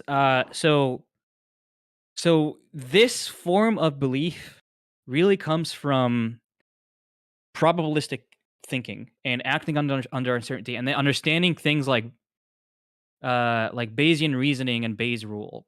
And that I actually apply fairly frequently in my life, and it has caused me to change certain beliefs in the face of evidence. Do you But want don't like a you see specific that example? you have a dual? Oh, I thought you were done. Sorry, yeah, apologies. Okay, don't you see that you have a dualistic view of things? In other words, you just explain reality. I wake up, I know there's a mailbox there, I'm gonna go to the mailbox, but somehow you go like the model believers do. You have this like thing. I call it the cog-this event horizon. Don't get insulted. It's just a term, That's fine. right? It's a point where reality goes with the model. It just goes, you know? Don't you see that you're doing that? I mean, I don't see it. I mean, maybe this is a bad analogy, but I don't see it I don't see that to be in conflict. It's sort of like believing something is morally wrong, but still believe that it should be legal. You know, like I that's sure that's a dualistic view of like an issue, but they're not in conflict. But they are in conflict, bro. One is You keep reality. asserting it. But bro, like I told you before, one is reality. I know if you punch me in the head, I'm gonna feel pain. There's no question in my mind between that. There's no duality there. Punch, whatever, slap, pain, right? Fire, ouch, pain. There's no dualistic thought of any of us. So that's what I mean. The solipsistic point of view is irrational. It's not logical. I understand, but like you keep using this word no in the colloquial sense when I'm trying to explain to you that we're having an epistemological discussion in which the word no takes on a different meaning than the word that you use when you say, if you punch me, I know that I'm going to feel pain. It's a different word. It's not, bro. Rather, you see, you're going into me, la la it's land. Not a different word. You're making it a different word to try and like give yourself breathing room. I mean, I didn't do this. Nobody I mean, this nobody here is doing what you're accusing them of doing. People can like form coherent sentences here. I mean, and I'm not Crypto doing this. already Right? made The this point position of earlier, epistemology. and you dodged it. You dodged it because you're a fan of dodging stuff. Because you don't really know, but you know that you don't know, but you're not really sure. All right, buddy. And you get emotional. I'm sorry that look. And I'm sorry that you and don't then, understand and then you what apologize solipsism is. for what? Like, why are you sorry? What about this conversation brings you sorrow? It's curious. Doesn't bring me sorrow. I said I'm sorry. Then what? Then why use the word? Why speak without Because knowledge? sorry and It's sorrow are strange. not the same thing. Even though they sound similar. Yeah, because you don't know what you're talking about, dude. They must mean something similar, right? Because they sound the same. No, you don't know what you're talking about. You use language. You claim to have a competent grasp of the language, but all evidence to the contrary. That's fine. I'm okay with you thinking that. Would you claim that you have a rational position? Yeah, but you're not okay. I would like to think so. You're lopsided. I'm not gonna be here. I'm not gonna be here and pretend that I'm right about everything. All right, like I'm wrong about a ton of things, and the method by which I weed out the things that I am wrong about is by talking to people and have them convince me, like make a better point, right? And that's how I change my mind on shit. Yeah, think of it. Next People time that you you go to don't the really know mailbox, exist, think yeah? of our conversation, the mailbox conversation. Am I really going to the mailbox? Is the mailbox really there? Is there a possibility that I can go one day and the mailbox will not? Well, it could be. They could have removed it, but you know what I'm saying? Other than that, like, think about reality, bro. Do you think this is a possibility that maybe you're not fully grasping what I mean when I say that language is a little bit more complicated than that? You know, that words have different meanings The way depending on we context? use it right, but in our context, in this server on this corner of the internet, we use words in a very specific way, and epistemological definitions of words is not the way we're using them to define or explain or replicate or whatever this reality we're trying to talk about. That's not true. You use words in different contexts all the time in the server. All the time. Not in not in different context. Well, you know, You yeah, do. obviously but that's the whole point, is we're trying to specifically tell you the context, but none of it is epistemological. You know the word I'm talking about. Yeah. Well, none of it is that specific to where, because none of that is how is anything at that level of knowledge helpful in reality in this topic? It is useful in this topic because you guys keep accusing me that I'm a solipsist and that's a bad position to take. Therefore, you're forcing me to defend it, right? Like, if you don't want to talk about this, we don't have to, but don't.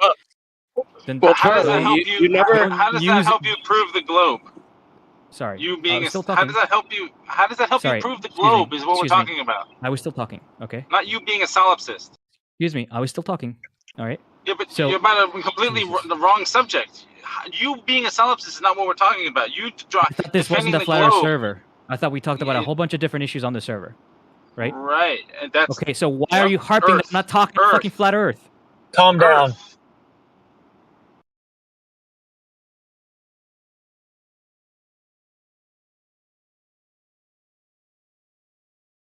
Why? Why do I have to calm down? What's this view that if I'm mad, therefore I'm wrong? No, you're a no. grown adult, Or and that no one if wants I because raise you're a my grown. voice or I show passion, that therefore I must be incorrect about what I am saying. No, because you're a grown adult, and most people here are wearing headphones, and you're just yelling in our ears, and it's super. Everybody here, Jesus. Listen, Everybody bro. here has active fucking what's it called? Gain control on their fucking shit. Back to the Yeah, but narcissism. you don't need Everyone to in the fucking yell room either. should change their Discord settings because Charlie wants Yeah. to scream. No, Right? you don't need to do that. hold on. Discord does that No, for no, you. no, What are you talking Charlie, about? you're over here defending about how it's not everything is about you, and instead of you admitting that you're yelling into people's ears, you're defending the fact or trying to grasp at the last straw of the fact that Discord has sound settings that fucking negates that I'm being an asshole right now. Yeah. I It's reject always the idea. it's always I somebody reject the else's idea fault, right? that I Don't reject. take the onus. Don't take the onus on on your responsibility to say, "Hey, I can correct this and fix this." No. Everybody else can fix the That's issue wrong. for That me, sounds so like I can narcissism. continue What to you're be accusing me. of. All right, are you gonna let me respond to all Very these well accusations? stated. Or you guys just want to fucking dogpile like cowards? No, exactly. I want to hear that. Not how that doesn't make you a narcissist, please. Okay. Well, first of all, holy shit! Before I answer the fucking 4 or 5 points that I gave, I'm gonna answer them one at a time. All right, you ready? I challenge the idea that you are mad about me getting passionate because of audio. Okay, it's very fucking clearly because you think you got a gotcha in me that, oh my god, he's so mad. Therefore, I'm gonna point it out because somehow that makes me fucking win. Okay, that is childish. That clearly demonstrates to you that you don't know how to like actually argue against what I'm saying, and all you can do is point out, oh look, my god, look at him, he's getting passionate. All right. And No, you're just listen, screaming I'm in not our gonna fucking ears, answer and we don't accusations that I'm a narcissist, okay? Because I'm not gonna get personal. You here. mad, I bro? try not to. But if you want to get No, personal, I can. Look, here's the deal, Charlie. It's not. I'm now going to moderate. I don't care what you think about it. Stop yelling. Period. Why? Because I'm a moderator, and I just told you to stop yelling. We don't just scream at each other I'm in not this just room. screaming. That's a lie. Everyone in the room has heard you start yelling like 5 different times. Do you think it's a fair characterization that I've just been screaming on here? That's what I do? Yes. No. Wait. Before you know, not all the time. You were being escalated. Someone asked you to calm down, and you have a problem with that. Yeah. Bro.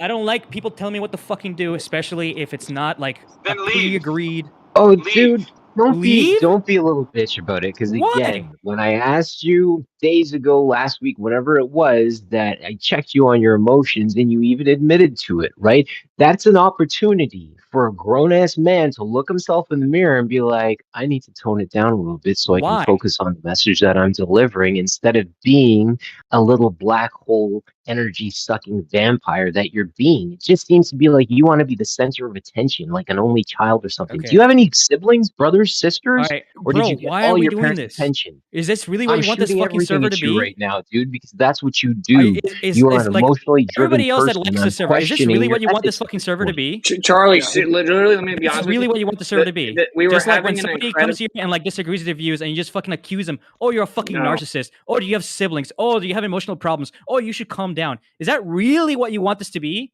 All you Yeah, other it could be motherfuckers out helpful here for are you. Geo, We can help you, Germany. Charlie.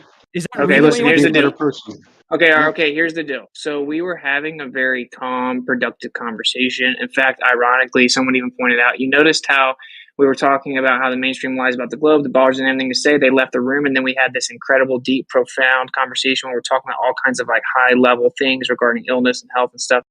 Then you jumped in, and everything has changed.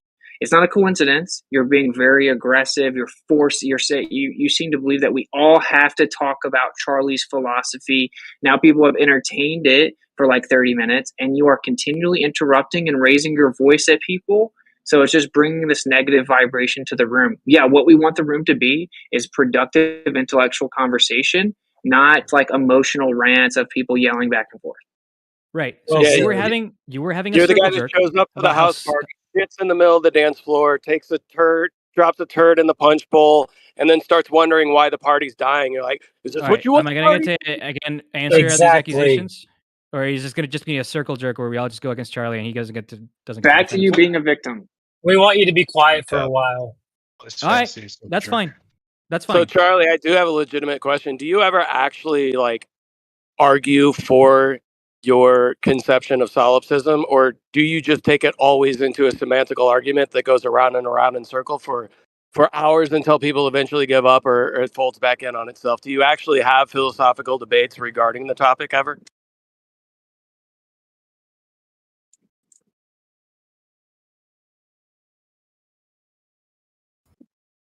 He left. Oh, okay. Wait, so you said you were talking about health? What kind of stuff? I'm curious. It's one of my favorites. By the way, we're talking about before I have to go, cancer is actually good.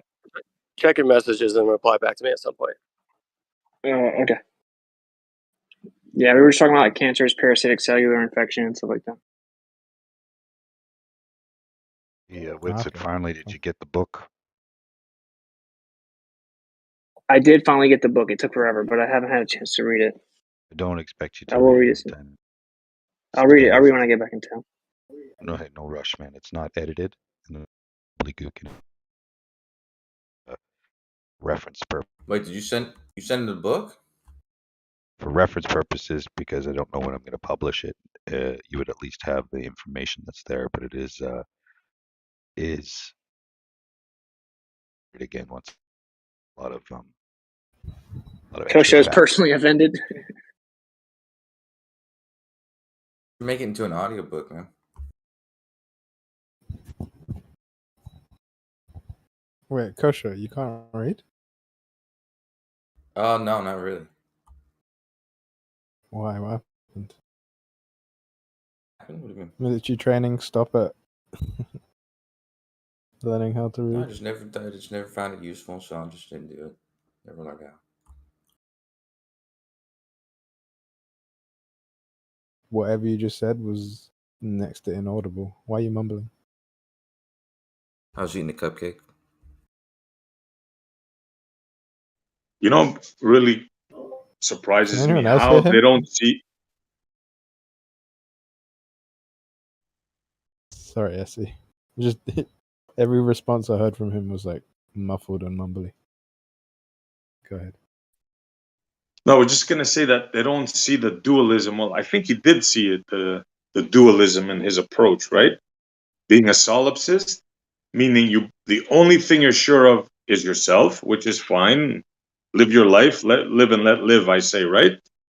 But then you come into a server where scientific matters, religious matters are debated, all kinds of matters are philosophical matters, and you have a strong opinion on it. I mean, that just doesn't make sense at all. And how can you not see Yeah, the we're trying dualism? to make we're trying to make definitive claims about reality up in here, and for a guy, a solipsist, I mean, there is no definitive reality. There's nothing objective. You don't know. You could just be a brain in a vat, and none of this shit's real. Yeah, And I if don't we're get that. appealing Like, to that, Misrepresented if we're appealing to completely. that, does that not become, or it makes him the arbiter of truth at that point, the center of attention, would it not? That's correct. That's why I was trying to point that. I wasn't even trying to personally attack. I'm just saying like that. What it boils down to is it requires the person that holds the philosophy to be the arbiter of truth. So now the entire determination of what is comes down to yourself. And you can only be Exactly. sure of yourself, and everything is only a byproduct of your own perception. That is literally, a narcissistic philosophy. Like I'm just being honest. I'm not trying to call him a narcissist, like with the specific psychological evaluation or anything. I'm just saying like narcissism stems from materialism because if basically there's just you and nothing, materialism is a philosophy which people were denying in the chat. It's a philosophy that nothing exists outside of matter or its different modifications, right? So the only thing that exists is matter or what comes from matter. And so if that's true, and then you have materialism that turns into basically survival of the fittest, nihilism, thus narcissism, and then you get solipsism stemming from that. So they're all interwoven. And if you're the arbiter of all truth, right? So then like you come into a room, you want to have a discussion about some truth or lack thereof. We have to allow you to determine the parameters of what is considered permissible, how true something is, the percentages, right? It's all based on what you decide. So that Boom. is kind of narcissistic. Don't forget to Judge, add moral jury, relativism to executioner. that list as well. Sorry, dude. Oh, I was just going to say, don't forget to add moral relativism to that list as well, because typically moral relativism stems from solipsism, or they're very compatible, or solipsists are typically moral relativists, meaning there is no objective morality. Morality is subjective. Yeah, So then there's you're that. basically, again, making it specific to an individual. And again, just to be clear about it, there's 8 billion people on this place. So we could have 8 billion solid, I can't even damn well say it, but solipsists, or solipsists, whatever the hell it is. Solipsist. Solipsists. So again, to be judge, jury, and executioner on every subject that you speak about, arbiter of truth, that's a rough swallow. And you're going to make it subjective to the personal. Yeah. There's that. It's even worse because. Oh, I thought you were done. Sorry, bro. No, SE, I'm so sorry, dude. I couldn't shut up myself. Keep going. Yeah, there's that. What you said, what everybody said, but also the thing that's really the puzzling thing is the solipsist doesn't have a point. Like the only thing he's sure of is himself, right? So you come and you argue. It's not that you're arguing your position, what you think is true. He takes a position of the ball, right? He takes the current scientific position. So he's not even arguing from solipsism. He's arguing from another point of view, making it his own, which it's against his own thing. Do you understand what I'm saying? It's not like he's saying this is my point of view on gravity, right? He's giving somebody else's point of view. That's why I think it seems a lot like he's a narcissist, Crypto called even it though he. incongruous. But I didn't catch that part. Crypto caught him on that. Yeah. Well, that's earlier, I don't know if you're obvious. in the room. Yeah, I don't know if you're in the room, but earlier Crypto was pointing out that he asked him a couple of questions, and it was a long back and forth nonsense because of the interruptions. But the gist was, well, he's like you were saying, it's dualistic. It's not necessarily just dualistic. It's incongruent with his position. So he believes one thing, or he holds to one thing, but everything he does is another thing. And his justification, which is what the point I wanted to raise, I think that it's because it's our fault. Is that he's switching? Sorry, is that he's switching the? He's trying to justify by saying, "Oh, you're talking about it in a different context." It's like, is it this or is it that? But when you're asking him a question, it's like, if I kick you in the head, are you going to feel pain? There is no separate context here. The context is always you and your experience. So to use but it's not in the right context is like a sophist technique, because that's right. You can't change the context about existence or life or a question posed to an individual. There is no other context to that. Otherwise, you'd be talking to someone else. Yeah, somehow they detach reality and they go into this world of, well, this could be, that is they. But yeah, I don't know. It's very puzzling for me. Right. This is amazing. I think it confuses me, and I think it's like narcissism, not solipsism. You know, even though he clearly states he's a solipsist, but the fact that it's our fault that he has to raise his voice, the fact that it's our fault that we can't tolerate his quote air quotes passion, like that all seems to fit within the spectrum of narcissism to me too, which just makes it even further confusing because it almost seems like he's a narcissist and not a fucking solipsist. That's fine. Thanks. I think it's absolutely epic that you just relabeled the philosophy as narcissism. Well done. Hey, I'm gonna check out, but I'm gonna filibuster. Sorry, can you hear me clearly? Yo, JT. Hey, I was gonna say I just did a 2 hour drive. I couldn't talk much at all because of a lot of road noise. I came in before him, and I was hearing awesome conversation, vibing. Everybody's chilling. So if I painted the picture and we took it back to like toddlers, we're all playing. We're deep in thought. We're in our different little groups, talking and sharing and enjoying playing. Ultimately, with each other's thoughts, we're giving each other freedom to have thoughts that differ from what we think. We're totally okay with someone saying something different than what we believe. We value the opinions and ideas of other people. And he popped in and said, "Hey guys, what's going on?" And then just started effing up everything, like knocking people's sandcastles over, just walking over and Yep. slapping the hell out of like the cards. And here's my question. In what reality or where does he enter a room and it just flows really well for him, where he's well received and loved? Because that was very negative and just turned this conversation south for like 40 minutes. I'm telling you, I'm sure that he's an only child. Both of his parents raised him, right? And he was the center of attention. And that's what he based it, that his entire existence is based upon that premise that he could get attention anytime he needed to. As much as I don't disagree, let's just try to limit like talking about him while The it's not personal very attacks. specific. Fair enough. Apologies. Apologies. Well stated. Thank you for Yeah, I'm that. not trying to psychoanalyze him, but I'm just trying to understand somebody that like claims to have a certain philosophical standing should abide by those things, and not betray themselves by acting in a way that would be pronounced as something different. Yeah, Yeah, no, it's not about a 100%. person, and we shouldn't really talk about him. He's not here. For me, it's like the position, right? You're a solipsist, but yet you argue uh, with certainty on subjects. That's what puzzles me. I mean, that's the whole point of And philosophy, though. It's the never-ending game of chasing your tail. It's a waste of time. It's I've been nearly the absence opinionated. of philosophy, right? I've been opinionated growing up. Like I'm gonna be 44 this year, and something in the last probably like 5, 6 years, 7 years, but specifically from the last like probably 3 months hit me hard. It's the idea of being able to sit again, as Boston was saying, in a room, have a conversation with people, right? Entertain these different ideas and have a great time doing so. But then there's also the idea of projecting your truth onto other people. And I'm like, that's where, for me, I grew a whole lot, where I started to realize that I can believe what I believe to be my truth, right? My own paradigm. And then other people can have their beliefs and everything else, but we have to be cognizant and aware of not everybody's at the same point. And that's where the projection of truth, and that's from his standpoint being again what we claim, what we're saying, this arbiter of truth. I think he can step a little bit more, or sorry, the philosophy itself can step a little more lightly when dealing with people, let's say.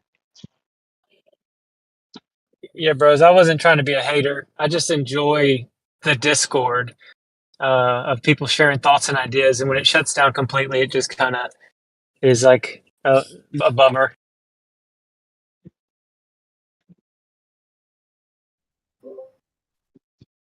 Yeah, I think that's why people put down rabid dogs, because they just ruin the fun.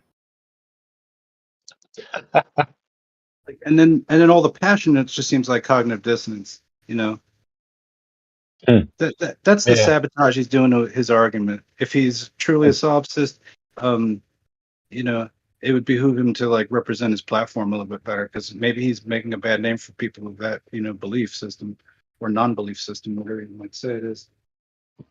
But he's Hey, just Charlie. I don't know. Charlie's here now. I want Yeah, to what's ask up? him a question. Super. Charlie, did the convo we had, did you understand that was nothing personal? I was just trying to understand how you can be a solipsist and take a strong position on something. Like, do I agree that it wasn't personal? To kick you in the head, Charlie. Sorry, I just felt like you were going to wind up with one of Yes, those. I agree that what you said wasn't. I agree that you disagree with my point, and that you don't, at least not in this instance, that you're trying to do some sort of like personal thing. okay, do you understand how I look at it? Like, to me, it's illogical. Yes, you Right? find a contradiction when I say that I know something, but then I go about my day as if, excuse me, you find it a contradiction that I say that I can't know most things, and yet I go about my day and use the word as if I do know things. And you find that to be a Correct. contradiction, right? Yes. So you agree that I have regurgitated your argument back in a more or less accurate way, right? So More or less, with the exception you said some things, but your position is that you only believe, the only certainty you believe is yourself. So I the would only thing, reword it in that manner, but okay, sure. I guess that's acceptable. Sure. My issue with what you're saying is that my issue with what you're saying is that you keep switching back and forth the semantics of the words know and me and belief, right? And like I keep trying very hard to clarify that there are two different contexts in which I'm using these words, but you keep coming back to say like, well, they're the same. No, And I I don't. understand in your two, and I even told you have a duality here. I understand how you're thinking of it. I'm saying, though, it's not rational, it's not logical to have these two opposing thoughts. I disagree that they're opposed. How is it not opposed? In solipsism, you believe that you're the only thing that you can be certain of yourself. Mm-hmm. Then you go into a forum and you take a position on gravity or whatever, right? Light or whatever, with certainty, and you argue it from the position of the scientific community, let's just say, for a lack of a better term. Can I clarify How something is that you that just not said? an opposing? Yeah. When you say with certainty, do you mean that I am coming here and saying with 100% certainty that this theory is correct or that these beliefs are true? No, you use 99.9%, like you. Yeah. So Okay, so what is how it? is that in What's the contradiction? How is that the definition of certain? Because I agree with you if I said with 100% certainty, I know these things, but I also know that I'm the only thing that exists, then sure, I very clearly see the contradiction there. But if I open with, I only know that I exist, everything else I only know with some degree of certainty, right? And then I tell you something which I believe with some degree of certainty, there is no contradiction there. The beliefs that I believe with a degree of certainty are of the same certainty or less than all of my other beliefs. No, you There is missed no the point, contradiction. though. You missed the point. It's not the degree of certainty. It's that you're taking an opinion from somebody else, which you agreed in the scientific community, or the ballers in this case, and you're arguing it from that point of view. Yeah, they've That's convinced what me. I'm saying. They've That's not a convinced. solipsistic ideology, if you want to put it that way. It absolutely is. They've convinced me, right? I've been convinced that math works. I've been convinced that given a certain data set, which is honestly given to me, then there are certain conclusions which must be drawn, right?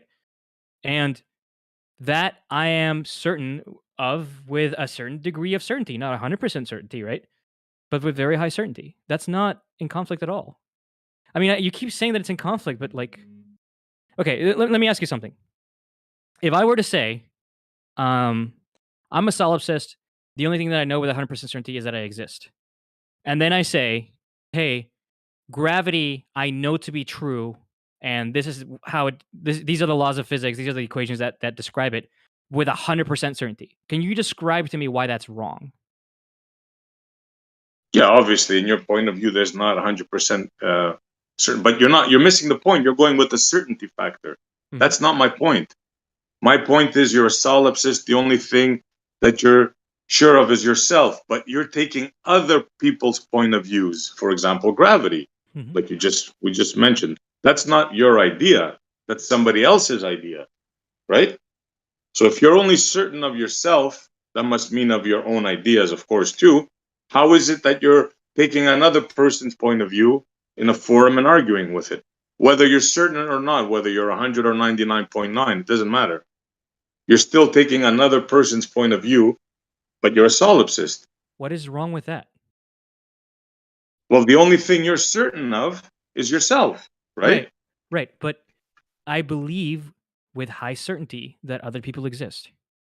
So what's the issue here? If I believe SG Montreal, I believe that you exist with very high certainty, right? And then you lay out an argument for, I don't know, for something which you convince me on. Okay. And I now believe that with a high degree of certainty, even though there is some small possibility in which I believe that you don't exist. Where's the contradiction there? Because your position, your belief system, unless you modified it, the only thing you can be certain of is yourself. But now you're bringing other certainties into it. You're certain that other people exist, but that just doesn't work, bro. And Okay. in When your you say, thing, you can we stop using the cannot word be certain? certain. By your own words, you said it before. I know, but I think you're getting confused with the uses of the word certain. So can we not use certainty? Can we use the word belief with a certain percent, right? So if I say I'm certain that I exist, right, then I will say I believe that I exist with 100% certainty or with 100% confidence, right? When I say SG Montreal, I believe that you exist with a high degree of certainty, I mean to say SG Montreal, I believe that you exist with 99.999% confidence. I don't know. Maybe we're in confusion of what solipsism means. I think we're on the confusion on what each other is meaning when they say certainty. No, you're the only. You guys are the only ones that do this. We know what certainty is. Okay. Well, Certainty you can't be wrong, is right? There's no way you could be wrong. certainty is you're 100% certain. In other words, if I put my hand over an open flame and leave it there, I'm gonna get burned. That's 100% certain. You, on the other hand, will never say that, correct? You cannot say what I just said as a solipsist, can you? Sorry, I have to respond to somebody at work. I'm not paying attention. Give me 30 seconds. Sure.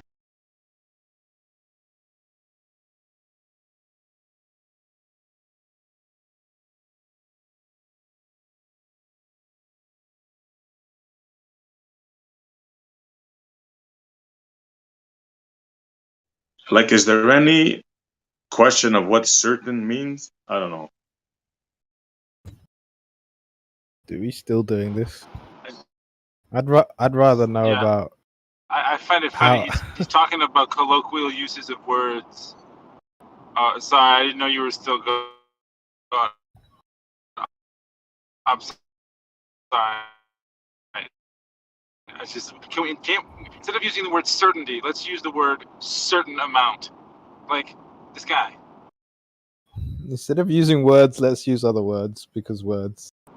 And I still don't understand how any of this applies to getting up in the morning and doing life. Like, how does the very small degree of possibility that all of the things that you believe are real are not in some way, is all of this just to hide the possibility that the Earth is actually not the way he was told? Sorry, is this I'm all back. the way to hide that? It's not even about the Earth for them. It's about everything. Solipsism is about everything. So SE, so I believe I exist with 100% certainty, right? I believe you exist with 99.999% certainty. Yeah? Is that how it works? Yes. That's literally what I actually believe. But that's not a solipsistic point of view. This is what I'm trying to tell you. That 99.99. No, that's a scientific point of view. That's not a solipsistic. Where does it say in solipsism a percentage of belief? Sure. The actual percentage, right, is given by logic and science in general. Solipsism has nothing to say about which things you should believe besides yourself. The thing that you know yourself, right? Which is yourself. Right. The only thing you can be certain of. If solipsism has nothing to say about that, why do you think it's against solipsism? Bro, that's like saying the Bible says nothing about fireworks, and I'm a Christian. Therefore, you can't use fireworks because the Bible doesn't mention them, right? Like the Bible has nothing to say about fireworks. It doesn't say that it is or it isn't a sin to use fireworks, right? Just like how it's not against or for solipsism to believe with high certainty that other people exist. I don't know. Maybe you're making up your own thing, but as far as I know, a solipsist, the only thing a solipsist can be certain of is that he exists. And by certain, you mean believe with 100% certainty, right? Yes, I guess Okay. that's what So it means. what is the problem with believing something with 99% certainty? There's no problem. I'm just trying to tell you that Right. that It's not in conflict with 99 solipsism. that you have in your mind doesn't come from solipsism. It comes from the scientific community that they don't know what proof is. They could only be 99.9999%. So that's not part of solipsism, is what I'm trying to tell you. Yeah, and when did I say that it Hi. was? Hi, can you hear me? Yeah, Hi. we hear you, bro. Charlie, I don't believe that you exist. I'm not sure that you're real. It's fine. How do I prove to myself that you, Charlie, are a real person? It depends what you mean by prove. What do you mean by prove? Do How you do I mean how do I know to myself with 100%, certainty that you are real? that's impossible? You Okay. can't do that. Well, then you're impossible. All right. No. Are you saying that things that you can't prove don't exist? Is that what you're saying? I asked you, how do I prove, or how is it proven to me that you exist, that you are Without- real, and you are not merely vibrations rippling through my speaker system? I said you can't. It's impossible. Aha. We can agree then that you may possibly be merely nothing more than vibrations rippling through our speakers. Sure. Yes. I agree. Yeah. Cool. It's possible. Exciting. Is it plausible? Yeah. I don't know. You believe in the moon landing, Do you so I do guess. you do you honestly think I think that's plausible? Well, I was asking Charlie, you, how do I prove to myself that you are real and that It you seems to me exist? like you don't know the what I mean when I say that. What? You Like, can't what read can my you just mind? say? I don't understand what you're saying, and I'll be happy to clarify the thing that you're not understanding. But I can't do that if you can't admit to not understanding what I'm saying.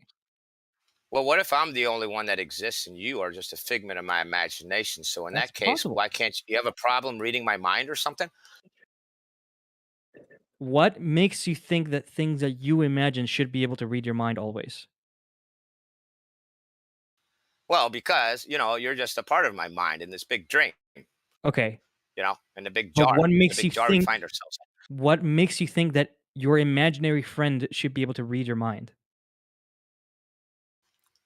Because you are a product of the mind. Okay. So my son is a product of me and my mind. Should my son be able to read my mind? Well, we're not even sure if you and your son exist on the same dimension or you merely have an internet connection. All right. I'm trying to illustrate a flaw in the thing that you said, right? Don't run away from it. Obviously, Well, it doesn't follow that just because you imagine something that thing should be able to read your mind. It just doesn't follow. You postulated it. Is there literally nothing that he can do to prove that you're real? Like you can't like somehow meet up somewhere? Not even that. In this Not strict even then. Yeah, then how does this philosophy in any way equate to fucking reality the way we know it or use it in everyday? How does this help the conversation in any way, shape, or form? If we're talking about epistemology, then I have to give you epistemological points and theories, right? Its non-applicability to everyday life doesn't mean that it isn't like what it's saying isn't like valid or true.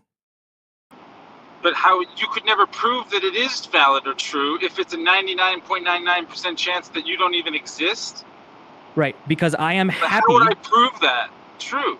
I am content. That's just an unfalsifiable. You would agree that's an unfalsifiable claim, right? I am content with believing things with 99.99% certainty. I am so content with that, in fact, that in my everyday life, whenever I have a belief that I believe to that degree, I just say I know it. Hey, what if you're wrong? Maybe that's not the correct way of looking at things. Have you tried reevaluating your perspective? Of course, I could be wrong. I'm just asking if you thought about reevaluating your perspective. I always consider reevaluating my view, always on everything. Yeah. Yeah. Hey, So, go ahead. I was going to ask Charlie. I got to go. I'm about an hour and a half invested in just listening to everything that's transpired. And you left earlier, and I was curious: in what environment do you find yourself getting along with everyone for like 3 hours and talking about a bunch of different subjects? Are there a particular people group that you jive really well with? Because in here, it kind of went south, and I'm just curious for real. I don't understand what kind of question that is. Why are you The getting question personal? is, no, I'm just asking personally.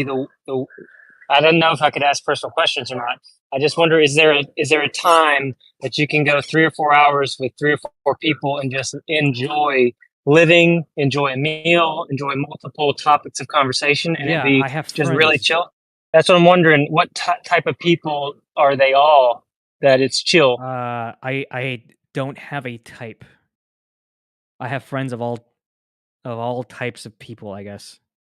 Yeah, so I was wondering earlier before you got in, I was in like 15, 20 minutes before you got here, and you said, "Hey guys, what's going on?" And it went from chill and everyone was speaking their mind. There were a lot of different topics being talked about. There was no drama, there was no issues, and it was just flowing, high vibration. And then it went south and stayed south for 45 minutes. And I was just wondering, I was basically trying to get to the bottom of, do you ever have peace? And I'm joyful to hear that you do have peace and joy and a flow, a Zen state, a high vibration state that you get to experience. Because I didn't see it for the last like hour. Right. And Well, I'm not that's trying to sort of. hate on you. I just was I know. curious. Well, let me explain to you how that happens. If you have a Yeah, go circle ahead. jerk, if you have a circle jerk of people that all they do Right. is talk shit Mhm. on a specific belief, right? And then Right, right. somebody else comes into the conversation that holds that belief, right? And Mhm. the natural response for them is to defend that belief, right? Very, very, Right. very one could say very politely, okay? And then when other people Mhm. take that response and say, "Oh, you must be a narcissist." Mhm. Okay? How do you not see that in any way as a direct attack as to what it is that you are and that you're saying? You Okay? don't think that I there was don't like think a it is progression? unreasonable. I don't That- think it's unreasonable to react with passion to that, and nor do I No. think Right. it makes the points any less wrong.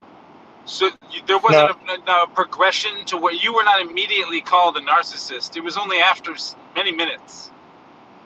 Hey, That's so immaterial. if we question your perspective as possibly not 100% the reality, then all of a sudden it's a personal attack. No, it's not. The personal attack is in calling me a narcissist. How do you not see I that will as a go for personal that. attack? Hey, Well, right here. that's a Hey, what's up? perspective. Do you know that we've had Narcissism is a conversations? perspective. I'm If sorry. I Sam. call you a pedophile, would that just be a perspective? Do we have anything more productive to do? I don't know. Do we? Is there any? Hey, Is there any thanks topics for or chatting anything? with me, bro. I wasn't trying to hate on you. I gotta go. Much love. Keep pursuing the truth. It's gonna work out. See y'all later. See ya. Peace. We love you, Boston. Later, buddy. Yeah.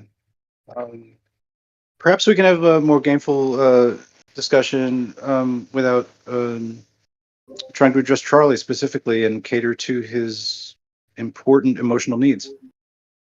Let's talk about the benefits of fasting, both physically and I'm mentally. sorry I interrupted somebody a moment ago. I didn't know what you were saying, Snack.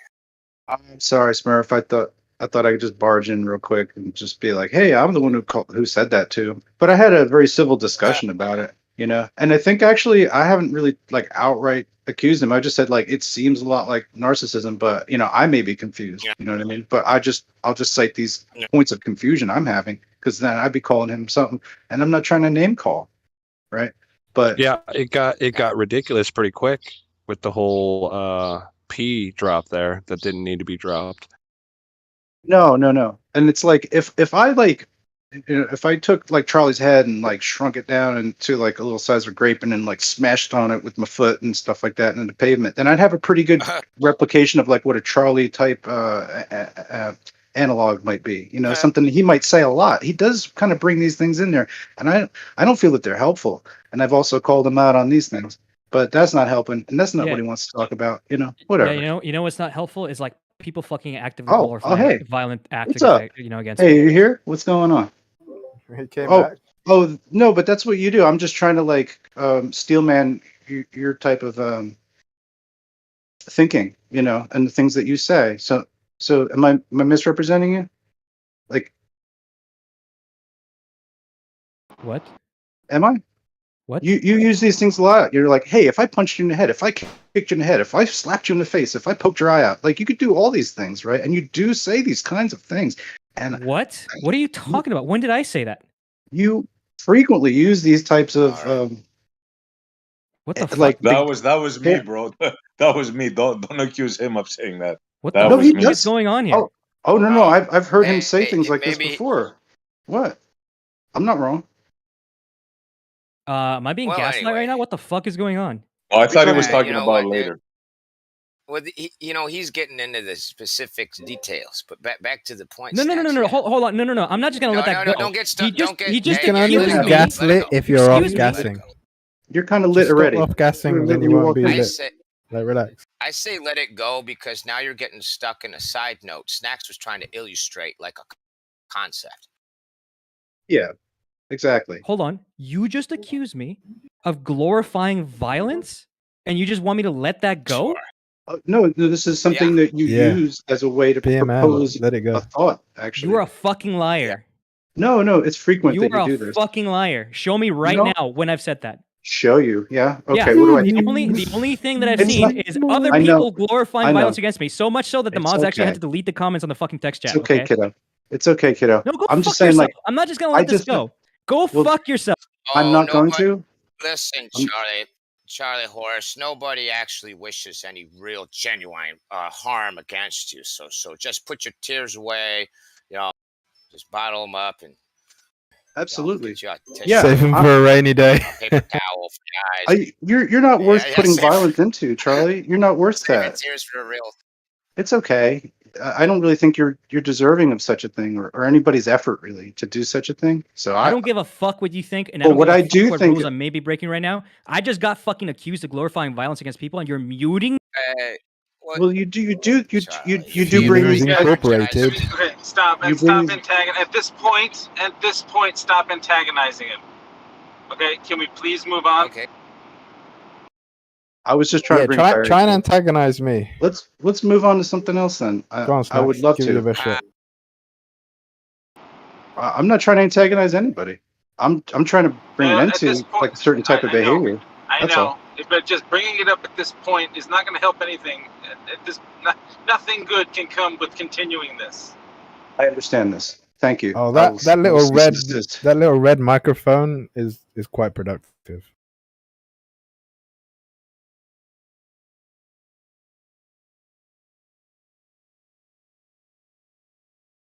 All right. Let's try to recover. Does somebody have something they'd like to talk about?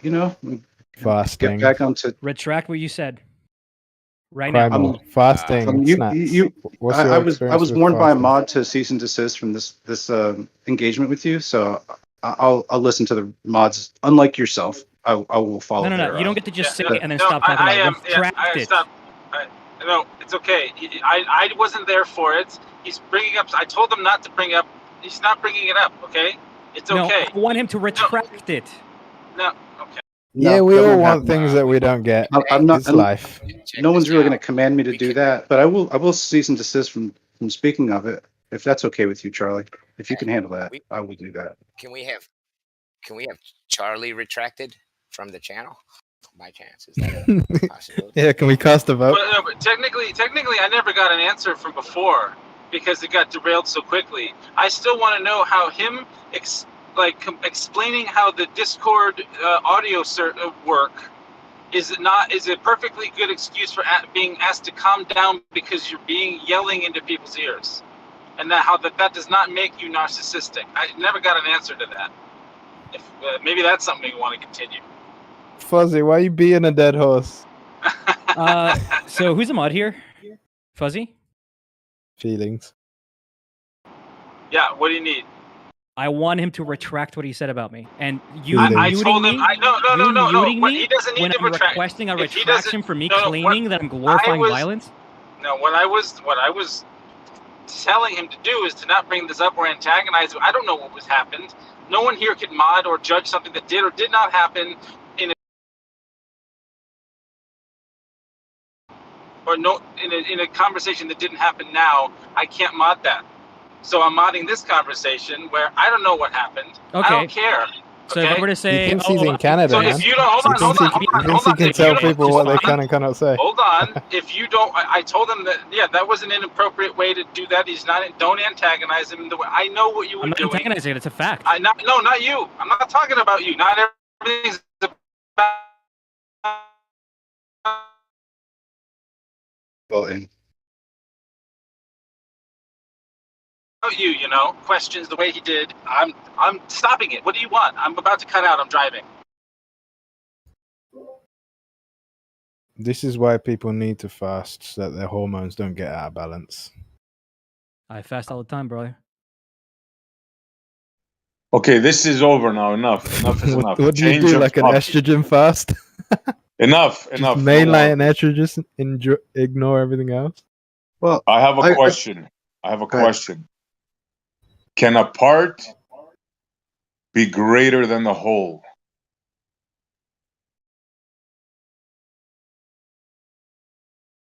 No, obviously not. Okay, so My wife says It depends. It depends. Are we talking about like creative accounting or what? no, in physics, talking in about- real, in real life, can talking about a part be quarks? greater than the whole? Talking about quarks and No. protons. Yeah, Kosho's onto it. Yeah, Kosho knows. Maybe you want to explain it, Kosho?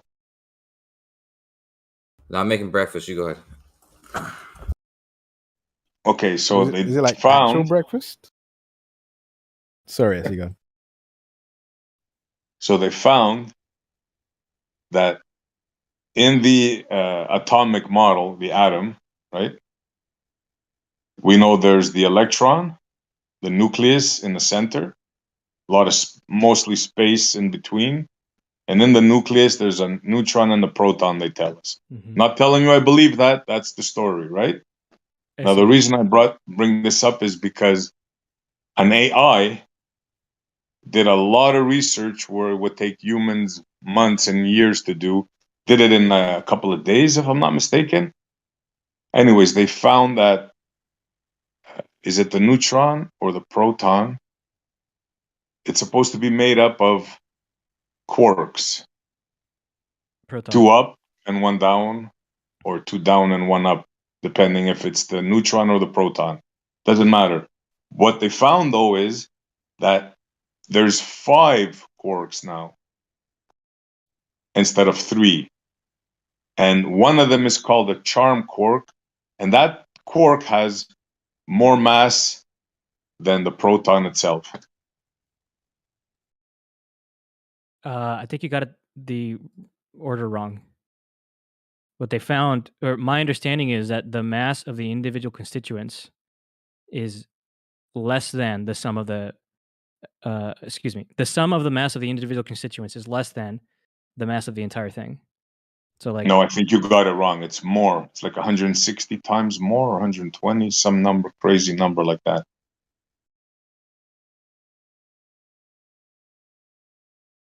How could it be less if they found more quarks? Well, I think you're forgetting about dark quarks. because energy is mass, so the binding energy between the quarks gets created and transformed into mass. You just don't understand. Are you certain of this, Charlie? Are we having a solipsistic conversation here now? No, I'm just driving. But yeah, that's what they found. Now, unless do you know different, or you're just assuming this? Do you know what I'm talking about? It sounds to me. I mean, I guess I don't, but it sounds to me like we're talking about like, because I have heard something like this before, right? Where the mass of the constituents is less. Is more than the mass of the entire thing. Okay, so you don't know what I'm talking about. What I'm talking It's about not. is something that I just recently read yesterday. So Yeah, the mass I'll is just tell- more, not less, in this case. And they found more, not less quarks. They found 5, and one of You just them tell is the Trey. charm quark, which they say the mass is greater Right, than. but most of the mass of the thing comes from the energy. It doesn't come from the quarks. What Charlie's saying is not wrong. He's correct. But Charlie, he is talking about something that's different than that. He's not talking about all particles. He's talking about this specific study about the quarks and the proton. and virtual quarks, shit like that. So when It's I a was relatively new study. so when I was taking the piss out of dark quarks, I mean they've got virtual quarks. So I mean, what's the difference? Yeah. And by the way, this is not conclusive. This is an AI. This is a very important point here. This is an AI that came up with this. Artificial intelligence. They said it had a certainty of 3 sigma. 3 sigma. That's right. Yeah.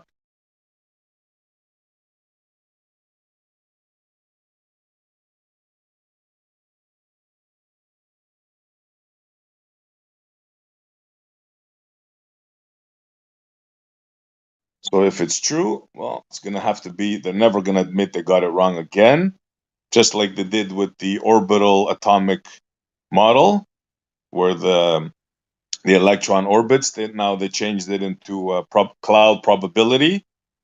Now they're going to have to do some other fancy work. They're going to have to make the proton, shall we say, a little chubbier.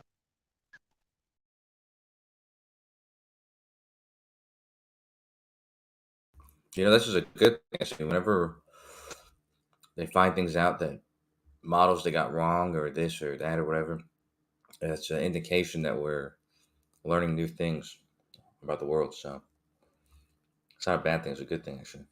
Yeah, they turn it around. We're so wrong, we're right. You see? Look how right we are when we're wrong. Well, Imagine if you could apply the same logic to debt. I'm so in debt that I'm rich. Yeah, kind I of like wonder if that. you guys Yeah. understand like basic conversation, man. Because it looks like you're having a hard time. In this idea of what's happening, right? They were right that they probed the inside of an atom and the inside of a proton even. They did so, and they got results that matched these guys' prediction. They keep using this model this way, works sufficiently, and they do more probing and find more out about it. That's not true. Yes. They were This is wrong. 100% true. So what do they use to probe an atom? It's like a really thin Electrons. needle? Fast-moving Wait, electrons. No. I'm asking what they use to find the electrons. Not like this is the same argument for the gravity. We know gravity because gravity. Circular reasoning. That's what I'm saying. What's the It's methodology? It's above my pay grade What's to the have to mechanism? explain these things from the ground up. Okay, that's fair enough. But an A little bit of electron honesty. tunneling, not just so electron tunneling microscope, but also what they use at SLAC, which is a much faster electron. When they use scattering and all this stuff, but they make it move so fast because its de Broglie wavelength shrinks and it's less. They can more predict where it's going to be, like that it's going to intersect something, so they can actually probe the inside of a proton with this. Yeah, but how? I just explained it to you. How do you They probe can something pinpoint that, where that they can like, they can more directly how get do where you the probe a electron is going to intersect. presupposition? No presuppositions. Well, like the question is to first establish that you have the thing, but what they're doing is they're already claiming that they've established it, and then going to confirm the establishment with the tool that they named after the establishment. It's circular reasoning, just with tools inserted. But what's the actual mechanism? What are they actually doing? There was a dude called Rutherford, I think, Physically. back in the day. Yeah, and he got foil, very thin foil sheets, and what he did was he bombarded it with, I think, helium nuclei. It may have been electrons, but let's use hydrogen nuclei. I'm sorry, because that's easy to understand. And the point is that he can see that the pattern he gets on the screen, that almost all the protons are But you're getting doing through. it again. Doing what again? But you're the thing that's in question. You're using to justify the thing that's in question. Hydrogen nuclei? the whole atomistic model that you're talking about. I mean, if you don't believe in hydrogen, I can't do anything else from there. No, But hold on. hydrogen Twist my nuclei. words. The atomistic model. Well, if you believe in hydrogen and you believe in plasma, The atomistic then model. this It is doesn't reasonable. matter what one calls something, right? The atomistic I'm calling it model, hydrogen. The atomistic model is what's in question, right? And all that's Okay. included, all the way down to the imaginary quarkons and negative quarkons and all these funny words that they like to invoke, right? But you can't then use that, rationally speaking at least, to prove that. You have to use Okay. something outside of that. That's I'll why use I'm something asking, different how then. did they determine this? What I'll use methodology are they hydrogen. using? I got you, dude. You're using a lot of words to say nothing. The hydrogen and the plasma state of it, right? These are, I think you can believe in these things. Maybe you don't believe in quargagons or whatever you said, but you believe in hydrogen and you believe in plasma, right? Okay, this is what's used. You believe in foil sheets, I assume. This is what's used To do what? to probe what's inside of the atomic structure of the foil, whatever the foil is. What? So they use gold. They can see that it's What, mostly empty. the claimed structure, right? Yeah, they're shooting. They're Alright, so actually how shooting exactly does real hydrogen foil nuclei. and gas and what was the other thing? And the plasma state. How does that give you any information about claimed internal structure? Because it's passing through it. No, Passing not through most of the sheet. because you can see that it's doesn't mostly answer my empty question. space, and then you can detect where the actual nucleus is.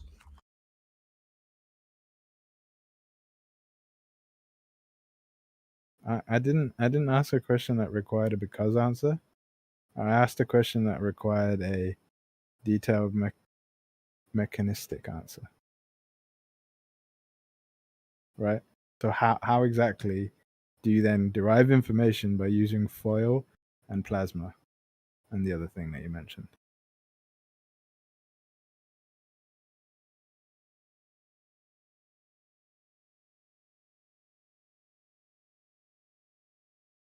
Crickets?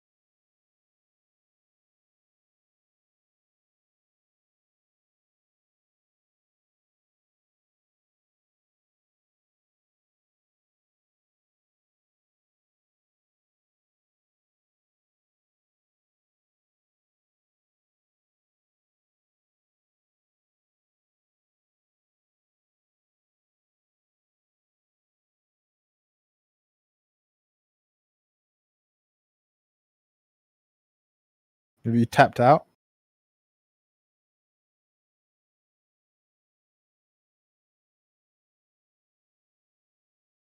Mic check.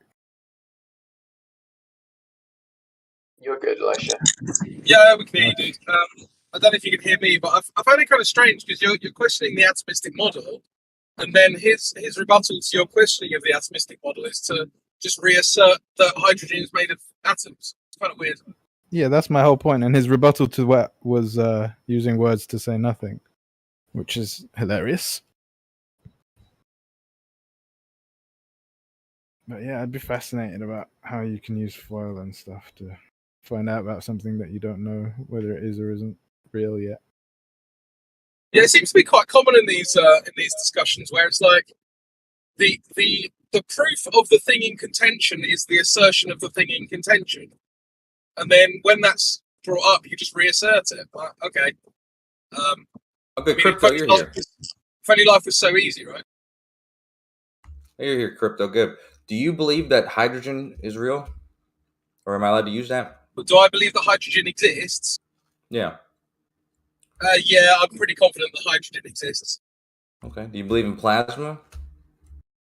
I mean, I'm aware that it's a state of matter.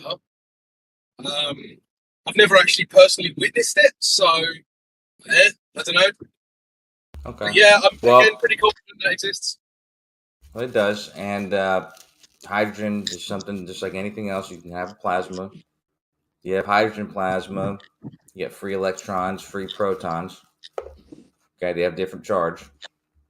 So there's the yeah, you're not really. No, you can say there's the assertion, but you just said you agree that plasma. What is plasma? Does anybody know? What's the state of matter, isn't it? It's just like Yes. charged. It's a state Would of a- matter. Could that be considered like being a neon tube? Like if a neon sign's on, is that energized gas? Is that plasma? I don't know. I don't think so. My understanding of plasma is molecules that have so much energy that they can't bind, like the individual constituent particles can't bind, so they're just like free flowing protons and electrons. That's right. Yeah. Isn't fire really just a plasma as well, and not a plasma? That is true. But then, see, the thing is, Kosher, is you're doing it again. Your rebuttal to my contention that your rebuttal is the reassertion of the contention is to then reassert what's in contention again. Well, that's why I asked if you agree with do you agree plasma is real? Because if you do, then there's no assertion after that. I'm not asserting anything about Oh yes, hydrogen. there I'm is. just- I'm Don't just try and saying play that there's hydrogen slimy and games, there's plasma, and there's hydrogen plasma. If you agree with all those things, then there's no disagreement about what plasma is, unless you Well, disagree then with you're that. not understanding maybe you're not understanding what the criticism is, right? So the idea that hydrogen can exist in a plasma state and in a non-plasma state and in a liquid state doesn't necessarily mean that they are made of within an atomistic worldview, right? There could be other, like what we get to observe doesn't necessarily mean that your full understanding of those things is actually what's causing them. That's fine. That's Okay. fine, because we don't need that. We just need that there's different charges, and you can separate them. And we see that when we separate them and we isolate one of them, and we start shooting this at foil sheets, we get a composition. We get a basic structure of that sheet, because we see that most of the sheet is actually being missed and it's going right through it, except for a point where they can detect they get scattered, and they can detect that as the nucleus of with a surrounding space, empty space. So they can use this sort of detecting. That's a very crude version. That's what Rutherford did, and do it today with electrons and really fast electrons and all this type of stuff. But that's a crude way of identifying what's inside, what the internal structure of these things are. So no, it's not though. So your rebuttal is that we don't need an atomistic model to a certain atomistic model. Like, come on, man, you can do better than this.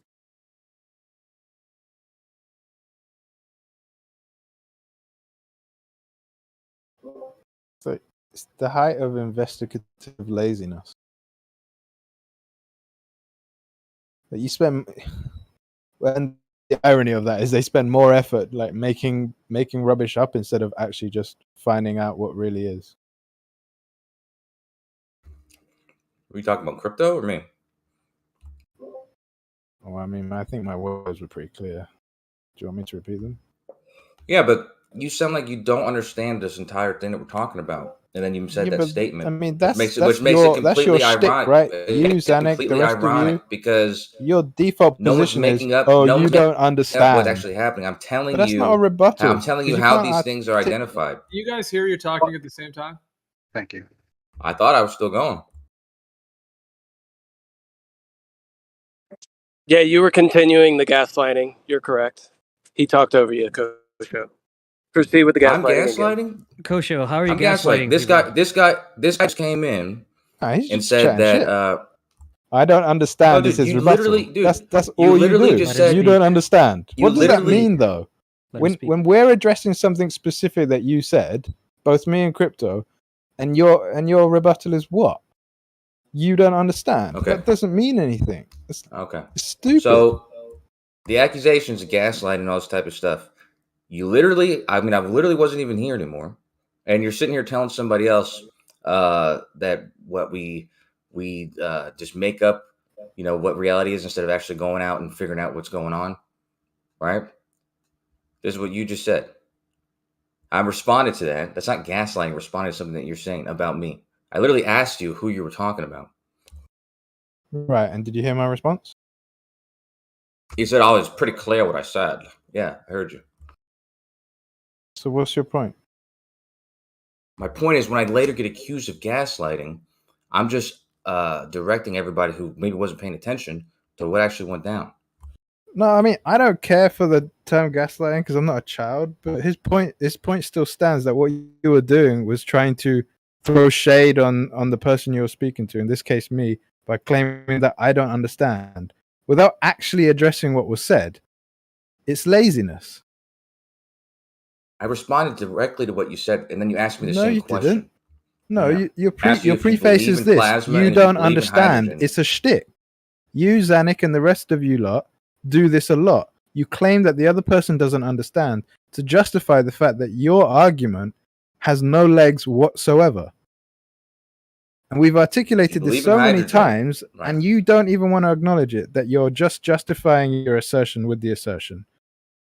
Okay, I'm going to assume that you believe in hydrogen. I'm assuming you're I a smart don't care guy. about your I'm assumptions. assuming you Just believe. I don't because care. you I don't care what you have to claim, say, look, dude. I waited for you Kosho, to finish, listen. man. Kosho, listen. Just because somebody All right, invokes dude. Have hydrogen, Why are you interrupting This is him? not worth my time. Kosho, can you explain to me? Can you catch me up? What is the disagreement here? The quarks? Yes. Oh, this bullshit. I mean, this. They're claiming that because I was just telling how this was detected, like the detectors they use to probe inside of the proton. And so I went back to Rutherford. I'm trying to explain how they probed these foil sheets. And they're saying, oh, you're using the thing that you're claiming to prove the thing that exists because you're using charged particles to probe foil sheets. And then so I have to explain how they know it's charged particles, which they're saying they agree with, that they agree that hydrogen is hydrogen and that plasma is plasma. Well, turns out they can isolate those charges and they can shoot those at foil sheets. This is my point. you're doing it again, right? Crypto addressed this. I'm going to address this now, hopefully without interrupting you. Right? Just because somebody has something that is there, so the plasma state, for example, doesn't mean that somehow means that because somebody agrees with this observation of the plasma state, that the general consensus, which in your case is that this implies the electron and the rest of it, right? I'm not being specific, I'm being general. Don't get lost, right? It doesn't mean that that's correct. Like if it's like if I hold an apple, so do you agree that apples exist? Yeah. Okay, and then go, well, in the worldview that I have, apples are made of, cheese and chocolate all mashed together with a skin on it. Like, I didn't agree to that. I just agreed that there is a thing called an apple. The plasma state is the plasma state. Just because you choose to describe it in a way that you haven't yet proven doesn't mean that I agree with that. So using that as an argument is fallacious. And I'm finished. So, Elisha, so you believe that plasma exists?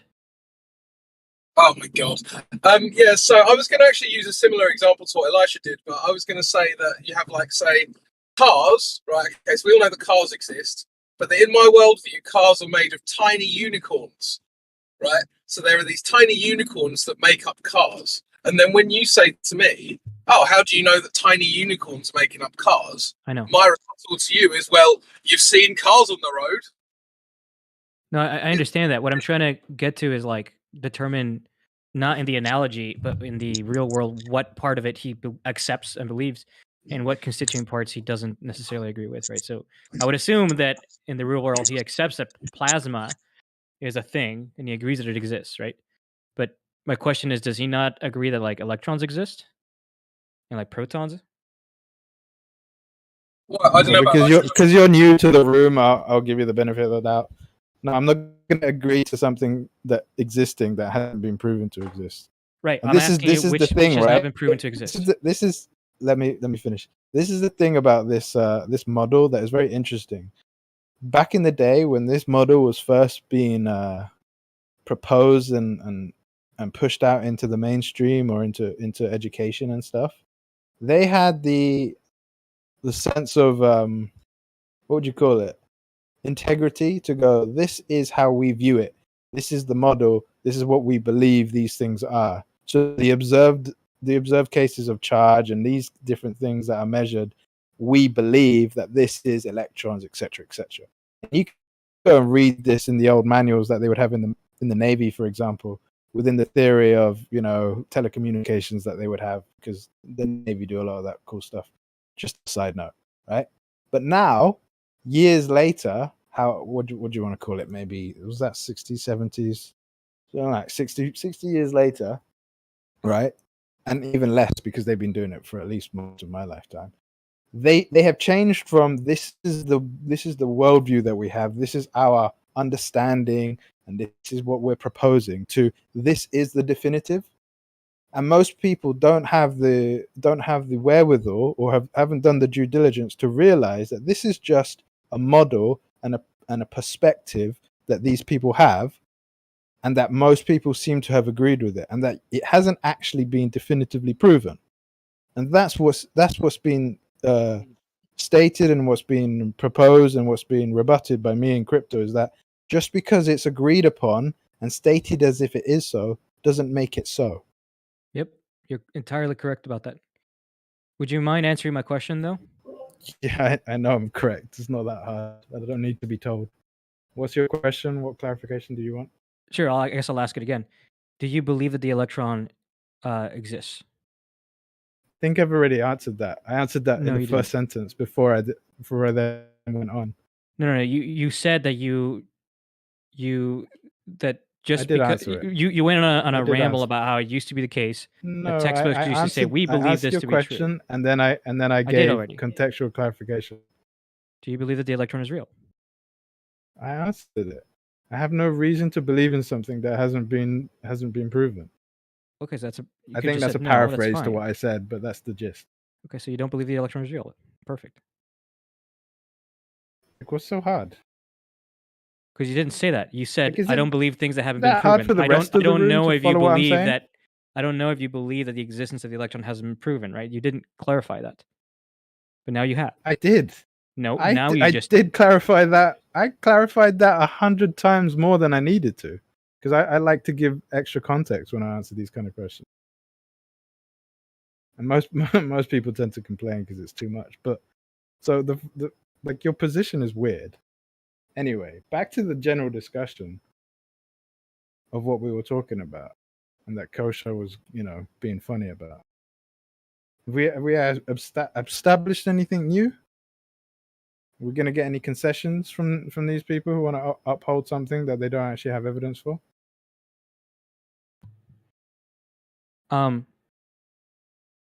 So you don't think like electricity is evidence for the existence of charge?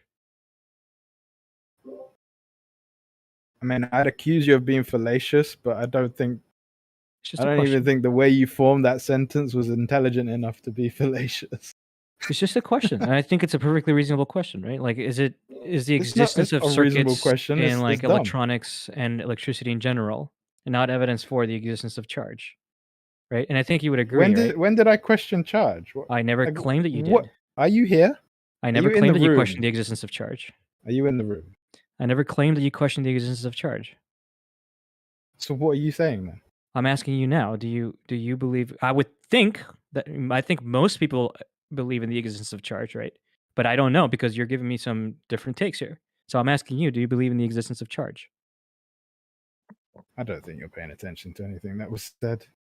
This is laziness. Oh God, are you gonna answer any of the questions, or are you just gonna like complain about my questions? I think it's a perfectly reasonable question to ask. Do No, you believe in the I existence of answered what charge? you're already trying to ask again in my initial soliloquy. No. You said you don't. That you don't No, believe in I electrons. answered it. I've already addressed this. The fact No. that you're asking Charge the and question, electrons aren't the the same fact that thing. you're asking the question clearly indicates to me that you weren't listening.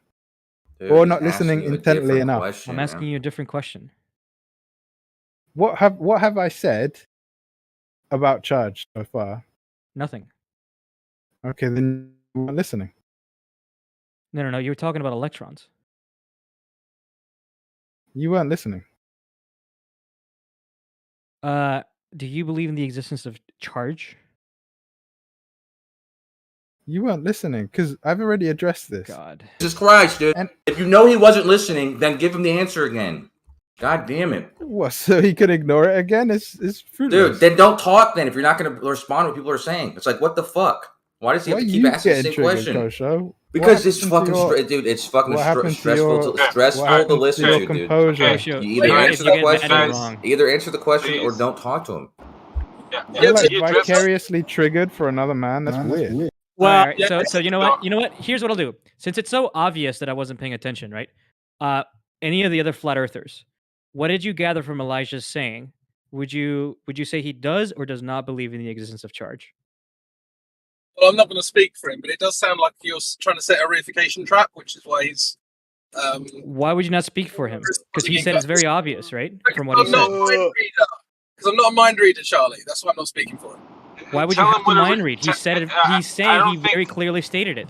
I don't think that Charlie understands what a reification trap is. Could you explain that to him, please? No, no. Oh, yeah. It's very Like, simple. Elijah Yeah. said it's very obvious from what he said. Apparently not. that Apparently he's I answered can't my question. And it's not obvious to me, but if he's correct, then it should be obvious to other people, which is why I'm asking you. From what Elijah said, is it obvious to you whether or not he believes in charges? Do you know what a reification trap is? No, yes I don't. or no? No. Okay, could somebody please explain to him what a fucking... Are you... I could just Charlie, Google it. It's fine. I not could everything is about reification you. trap. Well, I was Reification actually trap. addressing you, trying to help you, and you literally interrupted the whole thing to talk about you. Relax. Yeah, I did try to answer, but then obviously I got talked over, so I thought. And to be honest, this is why I refused to talk with Charlie earlier, because it seems like the second you actually get into any gravy, he just talks over the punchline. So I don't know if I really can be bothered to interact with him, you know. And I've had this experience with him before, so I don't really know if it's worth my time. But anyway, if I can be heard, I think everyone here knows what a reification fallacy is, right? Does everyone here know what that is? If not, I can explain that. Yes, no? I found a Wikipedia article on reification, right? It's a fallacy of ambiguity when an abstraction is treated as if it were concrete, real event or physical entity. Explain to me how this maps into our conversation. Yeah, so assigning charge to have some sort of physical component to it, like an electron, would be a reification, right? And you think I did that? And you're talking over me again, so this is why I don't like interacting. I apologize.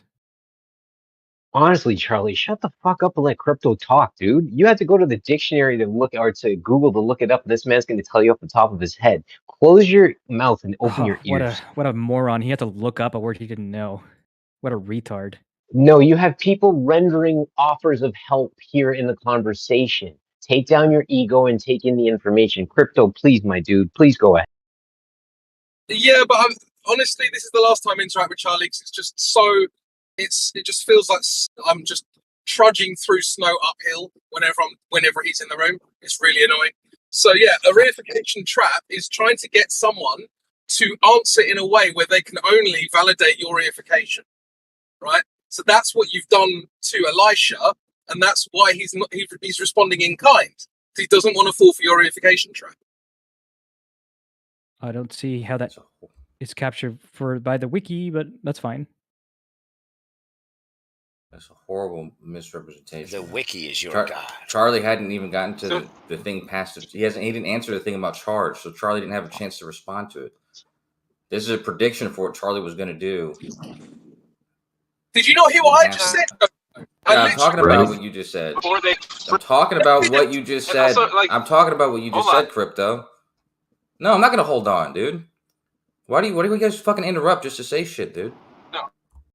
I was talking. Would we In interrupt that and moment, not I was say talking shit? to Crypto. In that moment, I was talking to Crypto.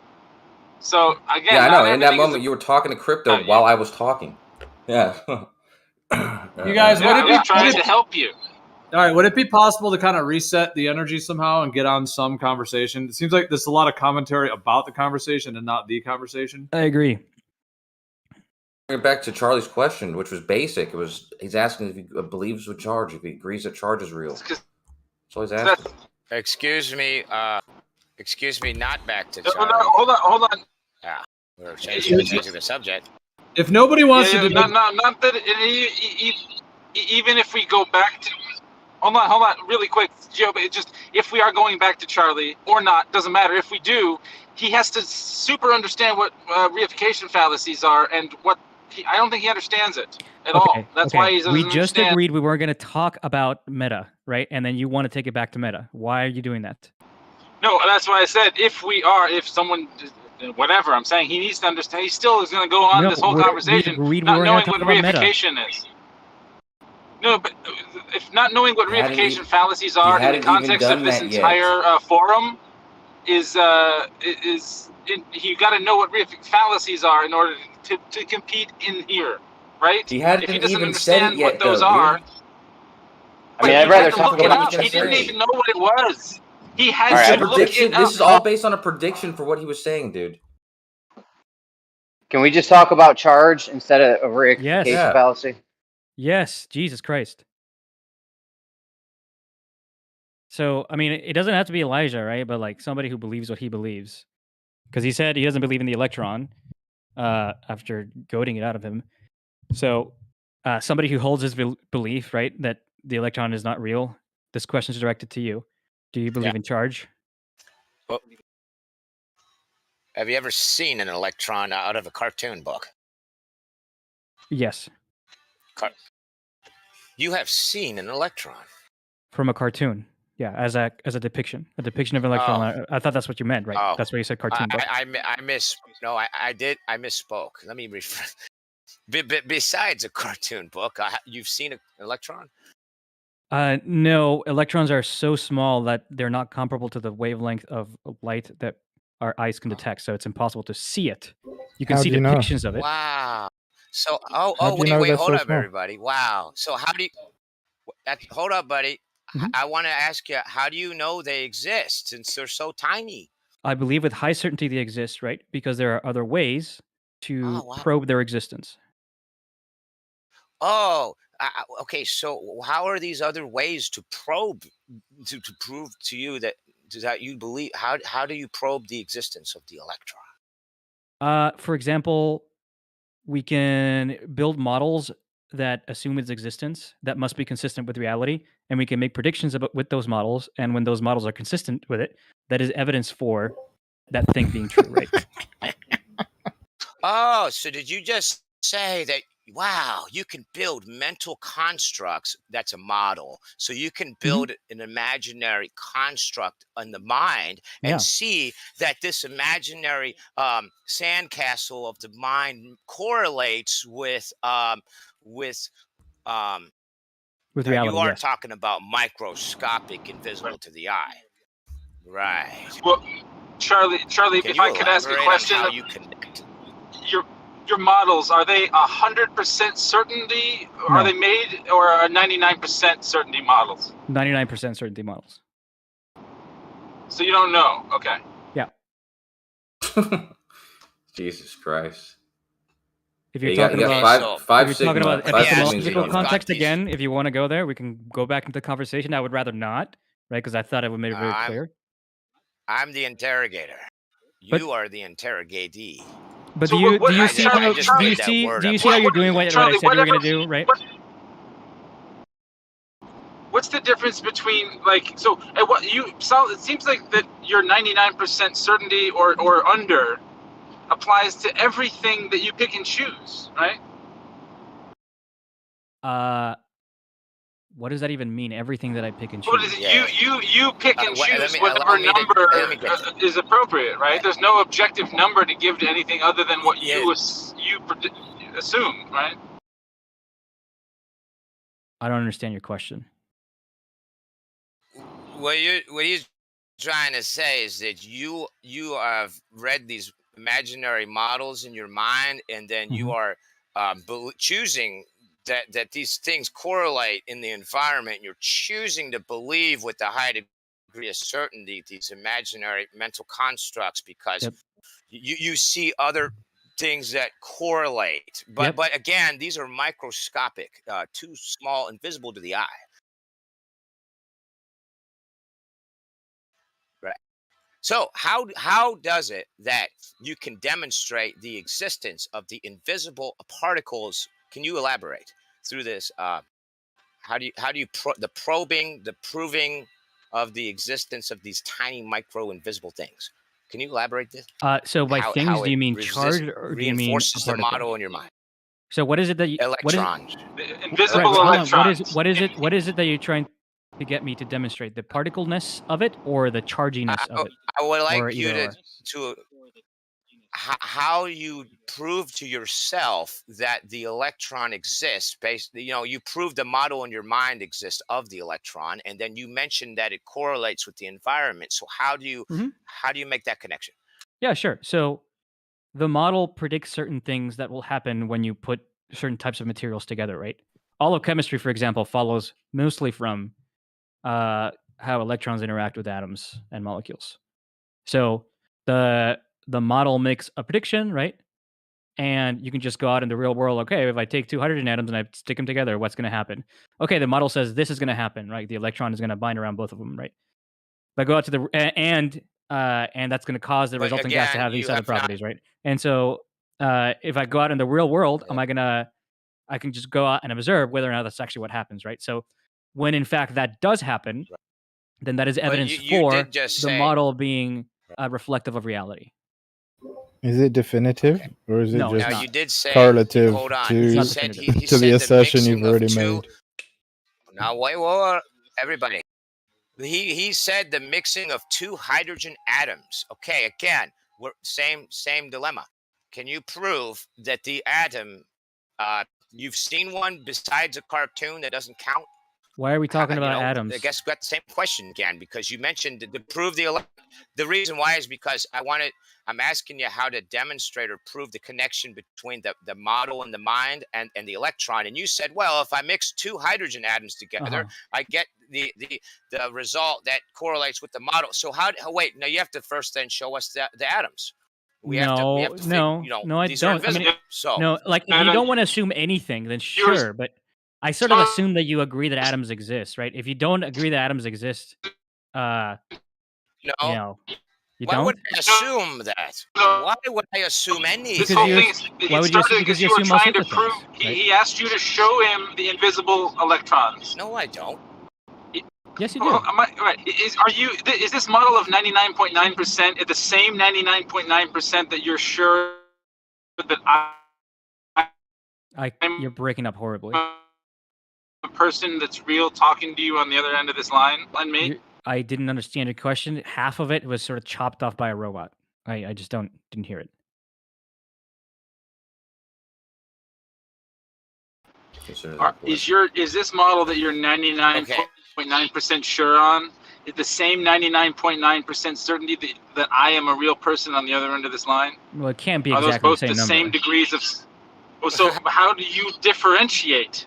What makes you? What is something that makes you be like, oh no, that's impossible? Is that a 0? I don't believe anything with 0% certainty. That's a 0. You can't have. Okay, so it'd have to be a 0.00001. Correct. I would call that, epsilon, infinitesimally say small. that's not possible. Right. So you. Okay, so hold up, buddy.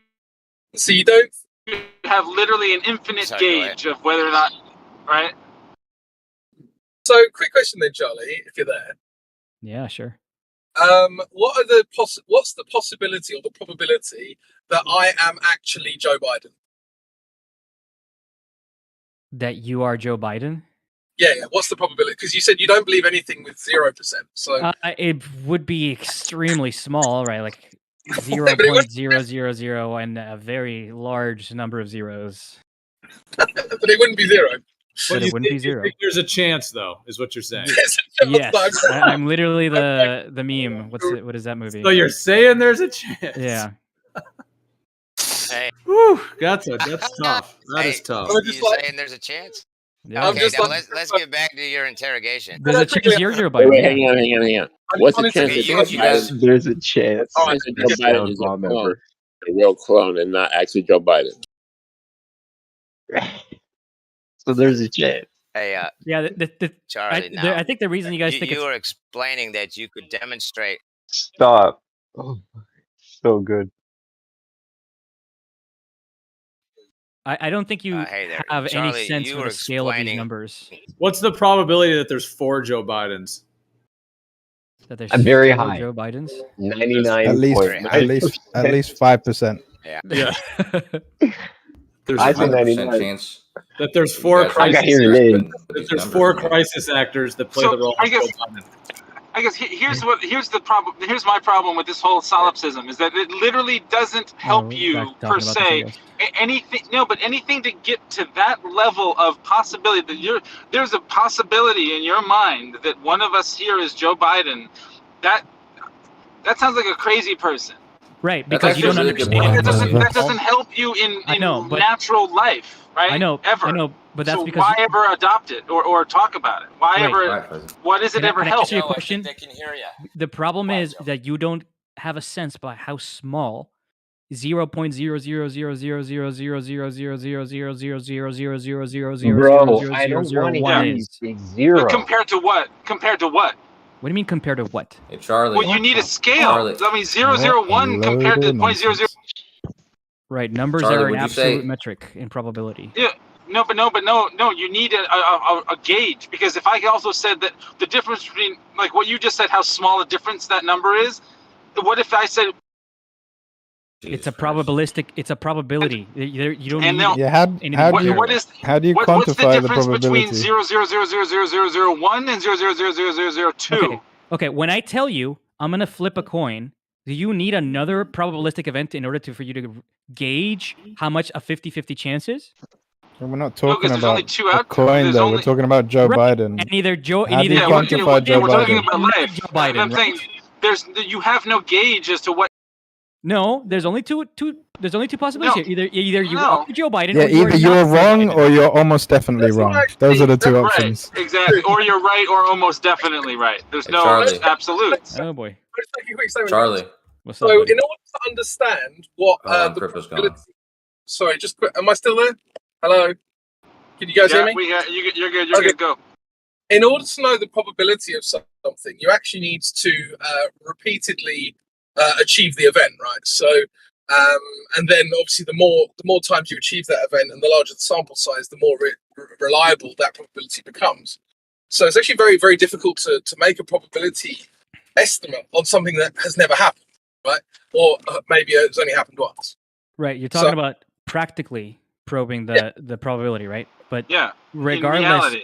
even though it's really hard to probe these probabilities, that doesn't mean there isn't objectively one, right? So like events that only happen once, like for example, the 2016 election, right? There's a probability that one of the candidates will win and the other candidate will lose, right? That event is never going to happen again, but we still assign probabilities to them. Yeah, but the probability is actually it's a mental construct that we assign to it, right? Because in reality, only one of those two events is actually going to occur. But also the gauge on that is well defined with the amount of people involved in the race and the amount of people in the electoral. All of that is a well defined set of gauge. What you're saying is that if you have a scale that operates somehow of the fact that there's a possibility that one of us is Joe Biden, and that you're to the 100% chance that you are you, and then everything else is 99.9 and below. He's not giving it an accurate probability, dude. What he's saying is it's so small, it's valueless, which is why he doesn't base his life off of that. Right, but he knows that it's a tiny probability. He knows that it's a tiny probability. The probability is so small that quantifying it would be retarded, and people would call you retarded for doing it. Well, But that's he's saying exactly the point. he's saying So it's fucking why small. would you ever adopt an idea or lifestyle or ideology that computes these numbers for any reason? Or how? I don't compute the number. I think it's important to recognize that these numbers exist, even though practically they're basically meaningless.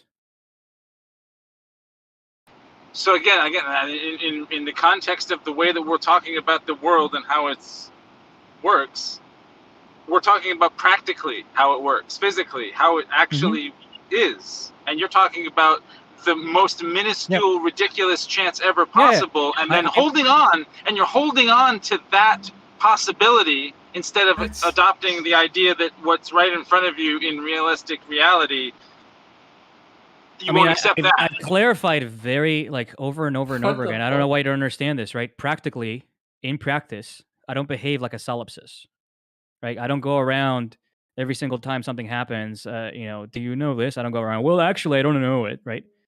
Right. That would be actually be that would be actually me leading a double life, like SC says, right? But I don't do that, so I don't know why you guys keep accusing me of that. Yeah, dude. The whole point of the low No, number I'm not accusing is you. so that I'm he asking. can give. He's so you can look at how much he actually believes the other thing. He thinks that the other thing is probably true. He's not picking the smaller number that think it's the most probable likeliness. He's saying that it's that small of a likeliness. He's obviously siding with the fucking 99.9 in 5,000 nines that Joe Biden's only one person and he's not you, right? I have a question for the guy. For $1,000, would you bet your life that one of us is not Joe Biden?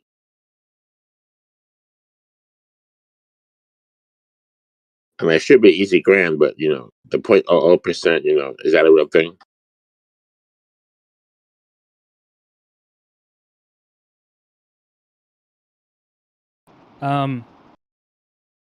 What was I gonna say? There's also another really important reason to never believe anything with 100% or 0% certainty, right? So it turns out, and this is a mathematical fact, that if you believe anything with 100 or 0% certainty, then no amount of evidence is ever going to make you change your mind.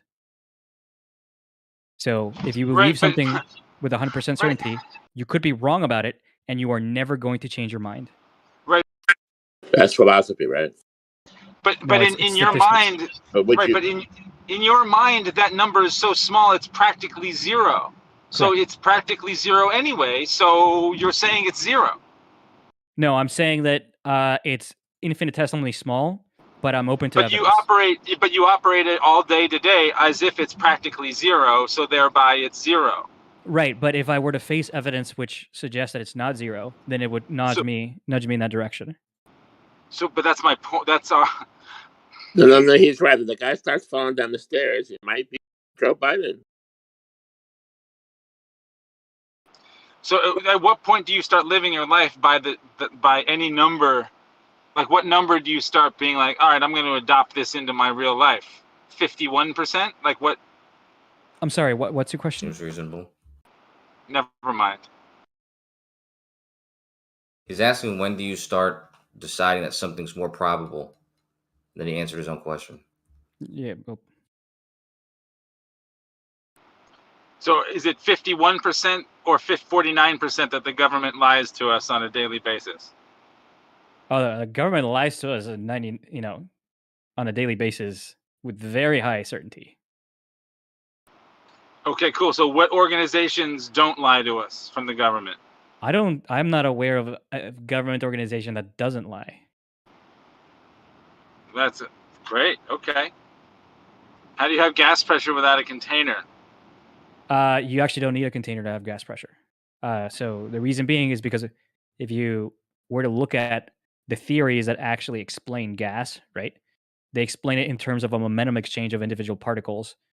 And what that is forces, it's momentum being imparted over time. And that is a force.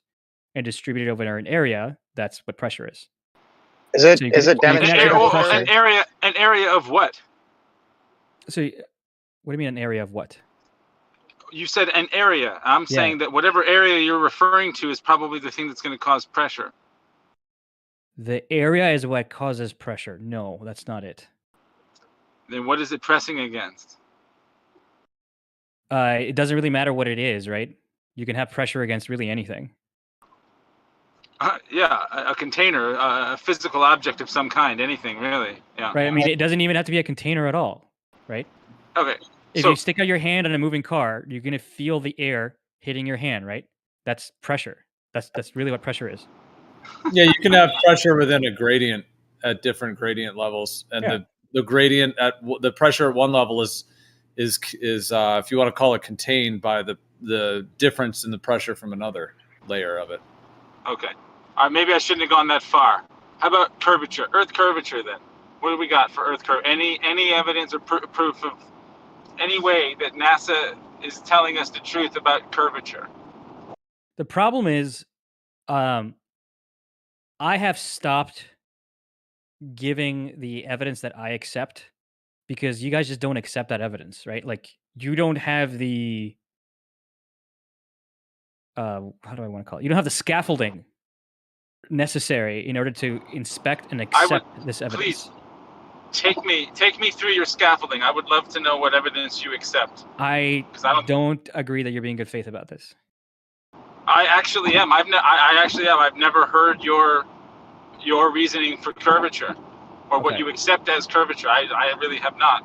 Sure. I think the most direct, not very scientific, but I think most direct evidence of curvature of the Earth is like the uninterrupted, 4K videos that we have of cameras strapped to the sides of rockets, actually like filming the Earth. Going how high? Out of orbit sometimes. That's not what I asked. Right. Okay. That means unbounded. Do you know what that means? Altitude. I'm not hearing an altitude. Right. I'm saying there's no limit. There's like for example, the Elon Musk fucking car, right? I think it left the solar system and it had a camera affixed to it pointing towards the Earth the entire time. Great. I guess we're back to gas. So NASA's telling us the truth. That's a government organization we can trust. Yes. But a moment ago you said there wasn't a single one. No. I said there wasn't a single one that didn't lie. Oh, so you can trust liars? What? Yeah, how sometimes. do you trust liars? Because you can gauge how often they lie, right? Well, did you just say yes? Did you say you can trust liars? Did you just say that? Sometimes, yeah. So you put your trust in people that you know or entities that you know are deceptive. It's not just trust. Like they can say things that we can verify. So there's no need to think that the thing that you verified that they said is a lie, even though it came from what you think is a liar. Could you verify that car is in space out there past the solar system? Can you verify that for me real quick, From please? a solar system point of view, no. Oh, so it doesn't help you in reality to determine what this guy is.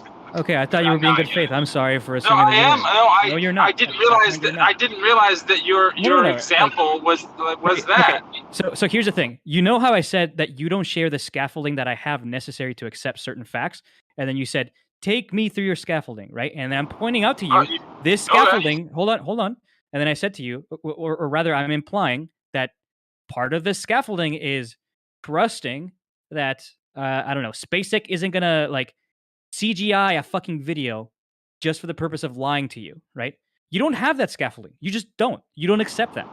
Do you not know how propaganda works for other government organizations? You do agree that other government organizations implement propaganda all day, but you don't think that this one organization does or doesn't understand how it would work if they wanted it to? Okay, well, I'm not interested in going down this rabbit hole with you. You asked me what I thought initially was a good faith question, right? And I answered it good faith.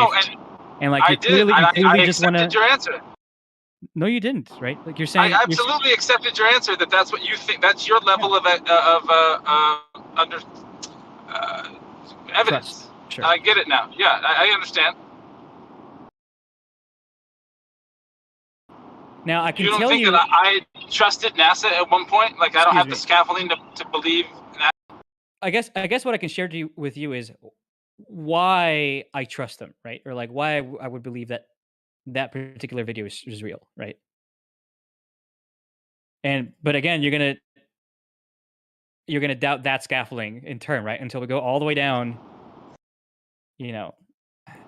I have a good deal of. I was Neil Armstrong in 6th grade. Okay, I dressed up like a famous person. Did a whole report on him. I went to the space camp, Alabama, the Kennedy Space Center. I know. I've been there too. That's great. I get it. That's great. Great. So what scaffolding don't I have to trust a government organization that we know to be liars? You're gonna accuse me. How do you verify that?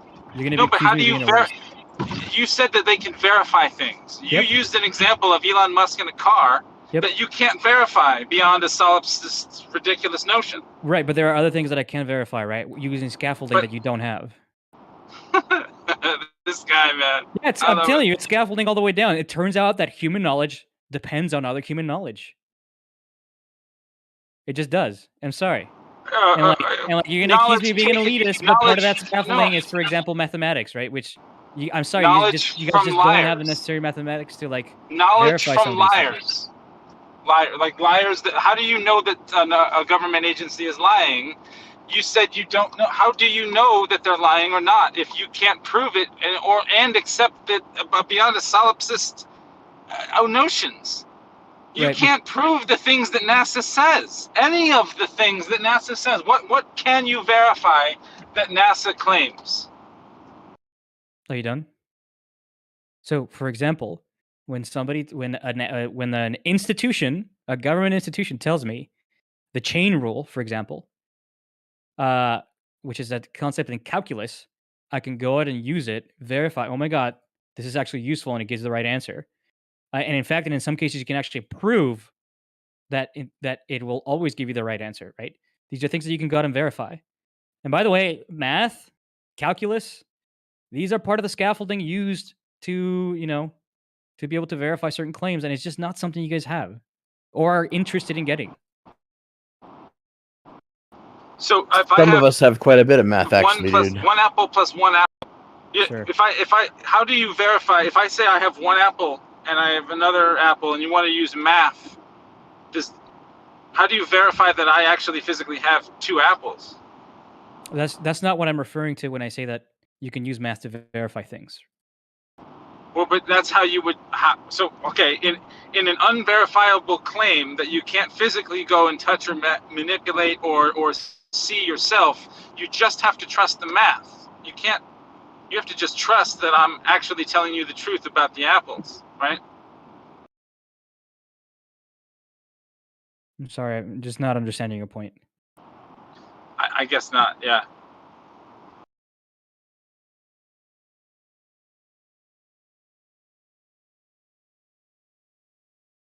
Okay, question. What's the chances that the Earth is actually flat, percentage-wise?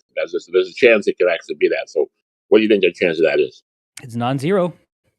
Right. But give me a number like 0.01, 0.1. It's probably. It looks a lot like 0.00000000000000000000001. So it's less than one of us being Joe Biden. I don't know. Yikes. Were you the one saying you were worried about, you would never be proven wrong? Take him to task, Shane. Yeah, no, but you can't be proven wrong if you never actually stake a claim in the first place. Or if you never say anything with 100% certainty, you can never be proven wrong. Correct.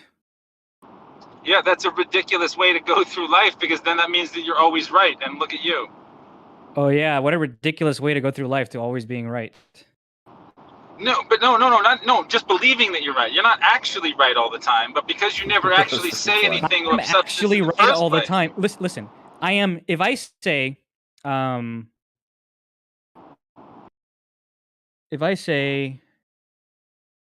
fuck, what's a good example of this? If I say there's a chance of me winning the lottery tomorrow, okay? Say the Earth is I am flat. right. Right?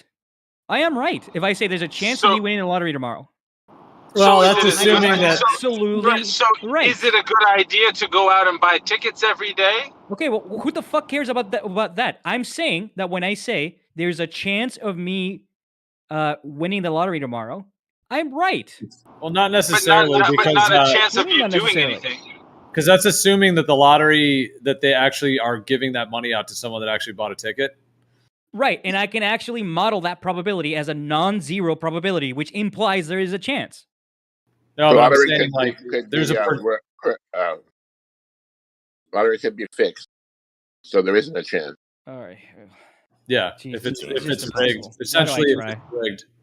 I'm just saying, if it's rigged, guys, there would be no okay, chance. well, you know that not being able to accept a hypothetical is fuck. I just should stop. Never mind. Don't say anything. I'm not gonna say anything. What's up, Kosho? No, I'm saying you guys, even like what you guys are saying, like, oh, what if it's fixed? What if it's this? Blah blah blah blah. That's what he's putting into the probability. That's why that's why there's a probability. There's a probability he could win the lottery tomorrow.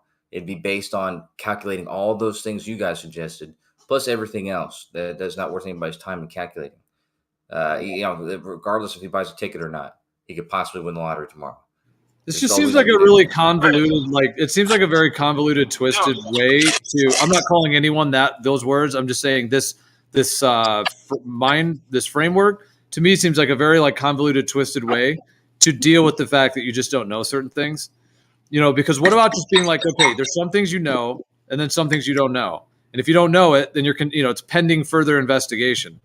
But all of these percentages and like doing this to me seems like a kind of a way to somehow kind of alleviate the emotional concern or tension that you just might not know something. Yeah. Well, it turns out, Gio, that you can not know things to different degrees. Right? Like there are some things you know more about than others that you don't know about at all. But there's a whole other perspective in terms of the way Yeah, you're you describing trust this. liars. There's They're another known way to to be liars. So how well can you know anything? There's another way to view it, which is, for example, not that everything is just someone's hot micing. Not that everything is just a huge percentages of zeros. I'm just saying this is a different philosophy, a different perspective. There's another way to view it, which is that if you know something to be true, then it is true. Like 100%. Like I'm just saying in that philosophy, truth is truth. For example, I am a male. That is a truth, 100%. There's no percentage in the world that I'm a female, zero. Well, we don't know I that. know that without any question of a doubt. So I'm saying that's just one example, or what my name is, things like this. So I'm just saying the perspective I'm trying to say is that you could be 100% that certain things are true, and then if you don't know, you just don't know, and you're in the position of on the fence or in the middle or inconclusive, and then until further investigation or further experiential knowledge or further gathering happens, then it's just in that category of not concluded. Hey, Gio, I have a question for you. Are there crazy people out there that think they're the wrong gender? I don't categorize anyone in that as crazy. No. Okay. Are there people out there that think they're the wrong gender? I don't know if we're going to get into a conversation on People this. are out there that There's a lot of components to it. It's a lot of factors. Okay. Well, I don't know. Fine. I mean, there's physical sex and there's gender, which is okay. Well, I mean, the Fine. words can be used in context, but somebody could feel psychologically like a woman, even though they're in a man's body. This goes deeper into like the psychology of humans in terms of that part of it. Are there people out there that think that they're the wrong biological sex? Yes, they feel like a woman in their psyche, and they're actually in a man's body. There are people that have that experience. Yes. Right. No. You're not understanding my question. Are there people out there that are in a man's body, but they think they're in a woman's body? This is like actually a very good basis to start from for the conversation about the Earth, because what Gio's talking about are the base axioms, right? He knows he's a male because of the physical evidence that he's a male. Now he can think that he's a woman, just like you can say, well, we know we're on a stationary plane because our base axioms tell us that we're stationary and we're on a planar surface. We can think of it as a ball, and then we can like come up with all these other ideas that it actually is a ball, and then convince people it is a ball, and that it's the opposite of what it seems at your base axiom. It's kind of irrelevant. It's like exactly the same thing. Physically, we know for sure that we're stationary and level, but the idea that we're a ball can be completely, exploded like it has, and people think they're a woman. Gio, you want to answer my question? You can't just hand wave dismiss that. It's exactly what we're talking about.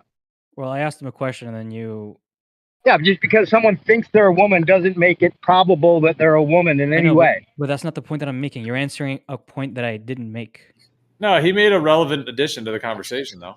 Okay, so Yeah, and why don't you just say your point instead of trying to quiz somebody and get a gotcha on something like that? I'm not Just say trying to your do a point. gotcha. Well, just say your point. Well, Then. what Just math? clarify what you mean. I mean, math? it sort of If depends your question on is, I mean, do people have like dysphoria and sort of melding of No, that's not what I'm asking. many concepts around sex and gender? Yes, there's all kinds. That's not what I'm asking. Look, let me steer the conversation Well, away he's- from he's- I guess trans because I can make the same point without it, right? My question is, Well, you're hold on, Charlie. You're changing it, right? Because Geo's right, because you're not original understanding the premise. point. No. Let me explain it. Yeah, and then you can say I'm wrong if Oh, I'm you're gonna wrong. explain what I mean. Okay. Well, Geo initially said that he can know with certainty, that with 100% certainty, that he is a male, right? The sex of a male. Now, you came back with a question about gender, trying to slyly move this into a category that isn't the same as male and female, allegedly. The gender is actually, then why did you use gender? I used gender initially, and then I'm trying to change it to sex because it's clear that you don't understand what I'm trying to say. And in fact, I want to change it away from sex again, but you're apparently prohibiting me from doing that. What, like, I didn't mean to use No one's trans going to people. It doesn't really understand what matter, you mean right? if you're Like, just asking an open-ended question. Why don't you say your point? excuse me. instead of I was still making- talking. Excuse me. Yeah, please stop interrupting. So I can make the same point otherwise, right? Like, are there people out there who, for example, believe they are physically an animal, even though Non sequitur. they're a human being? What do you mean non sequitur? Non sequitur. Because somebody's belief isn't reality. I mean, That's, I guess that's a nice thing to say, but that has nothing to do with the point that I'm trying to illustrate, right? I would There say are- yes. There that does exist. Okay. So if you believe that there are people, I personally would call them crazy.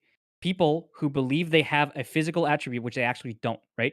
So if there are crazy people out there that believe such a thing, what makes you believe that you can't be that person? You can't believe that you're that person. What do you mean? Because We're Gio talking said about he knows with belief 100% as opposed to certainty. your base axioms of what you know, like the physical, as opposed to the belief of some kind of idea that it's something different. You're trying to equate those two, like the belief of something is just as good as it actually being the case. No. Yeah, What I'm trying to say. Are you trying to say if somebody else defines truth for themselves that they are a lion and not a human, that somehow I should just equate like their dysphoric position or their whatever is going on with them to somehow assume that I might also be in some similar Yeah, I'm trying to say that census fails people, right? Sometimes fail people. So like, how can you be certain that your senses aren't failing? This is why you never argue with you could be a brain in a jar or a brain in a vat kind of people. Because Yeah, they'll run just away from the argument, right? No, it's not running away from it's not an argument that can be won, right? Because to you, there is no absolute truth, there is no truth that can be established, there is no objective truth. So why do you even have a conversation with people like you're going to lay out some objectivity when you think everything is subjective to begin with? Why do you It's a trap. why do you think I believe there's no objective truth? That doesn't follow. Well, at all. what I said is perfectly. I think everybody understood it, and everybody's been experiencing it for like the last 3 hours, which is why you keep. You going really around. did he really just ask? You don't you don't accept what objective truth is? No. I accused him of putting words in my mouth. I never said that I don't accept objective truth. Do you accept objective truth? Yes. What's an objective truth? I exist. So there's only one? No, I'm giving you an example of one. One more? Why? Give us a second example. Please, because you don't please, have one one. more. Because you're a solipsist. Because you That's said the there was only more thing than that you one. But that believe doesn't in mean is that I don't you accept the exist. concept of objective truth, which is what you But accused me of. obviously does. So that's what I'm saying. There's no Oh, point Jesus. to having an ancillary argument other than is the self the only objective truth that we No. can The actually? argument that I That's the only had is argument like, that you hold can on, have let's in the slow. conversation. That's Charlie, the only please- conversation. Yeah, that's the only conversation. Hold on, Napalm. Sorry, he interrupted you. Could you start over? Let's just slow down a little. Let's let Napalm fully say his thing. Go ahead. Yeah, I just want to say, really, the only argument that Charlie can have has to come back to that one premise. It's either there is only one objective truth, and that self is that only objective truth, and that you can only know yourself, right? So any ancillary conversation is completely pointless with somebody like Charlie, because to Charlie, he's always going to bring it back to, oh yeah, I believe in an objective truth. But his objective truth is that self is all that can be established to be objective, meaning he is the center of his truth. So you're never going to have him admit to anything else being truthful. So it's just going to be a dog chasing his tail for hours and hours and hours and hours and hours. I'm just is what it is.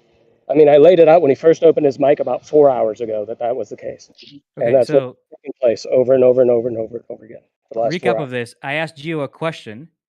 Napalm intervened with a totally irrelevant point, right? So I'm going to ask Gio the question again.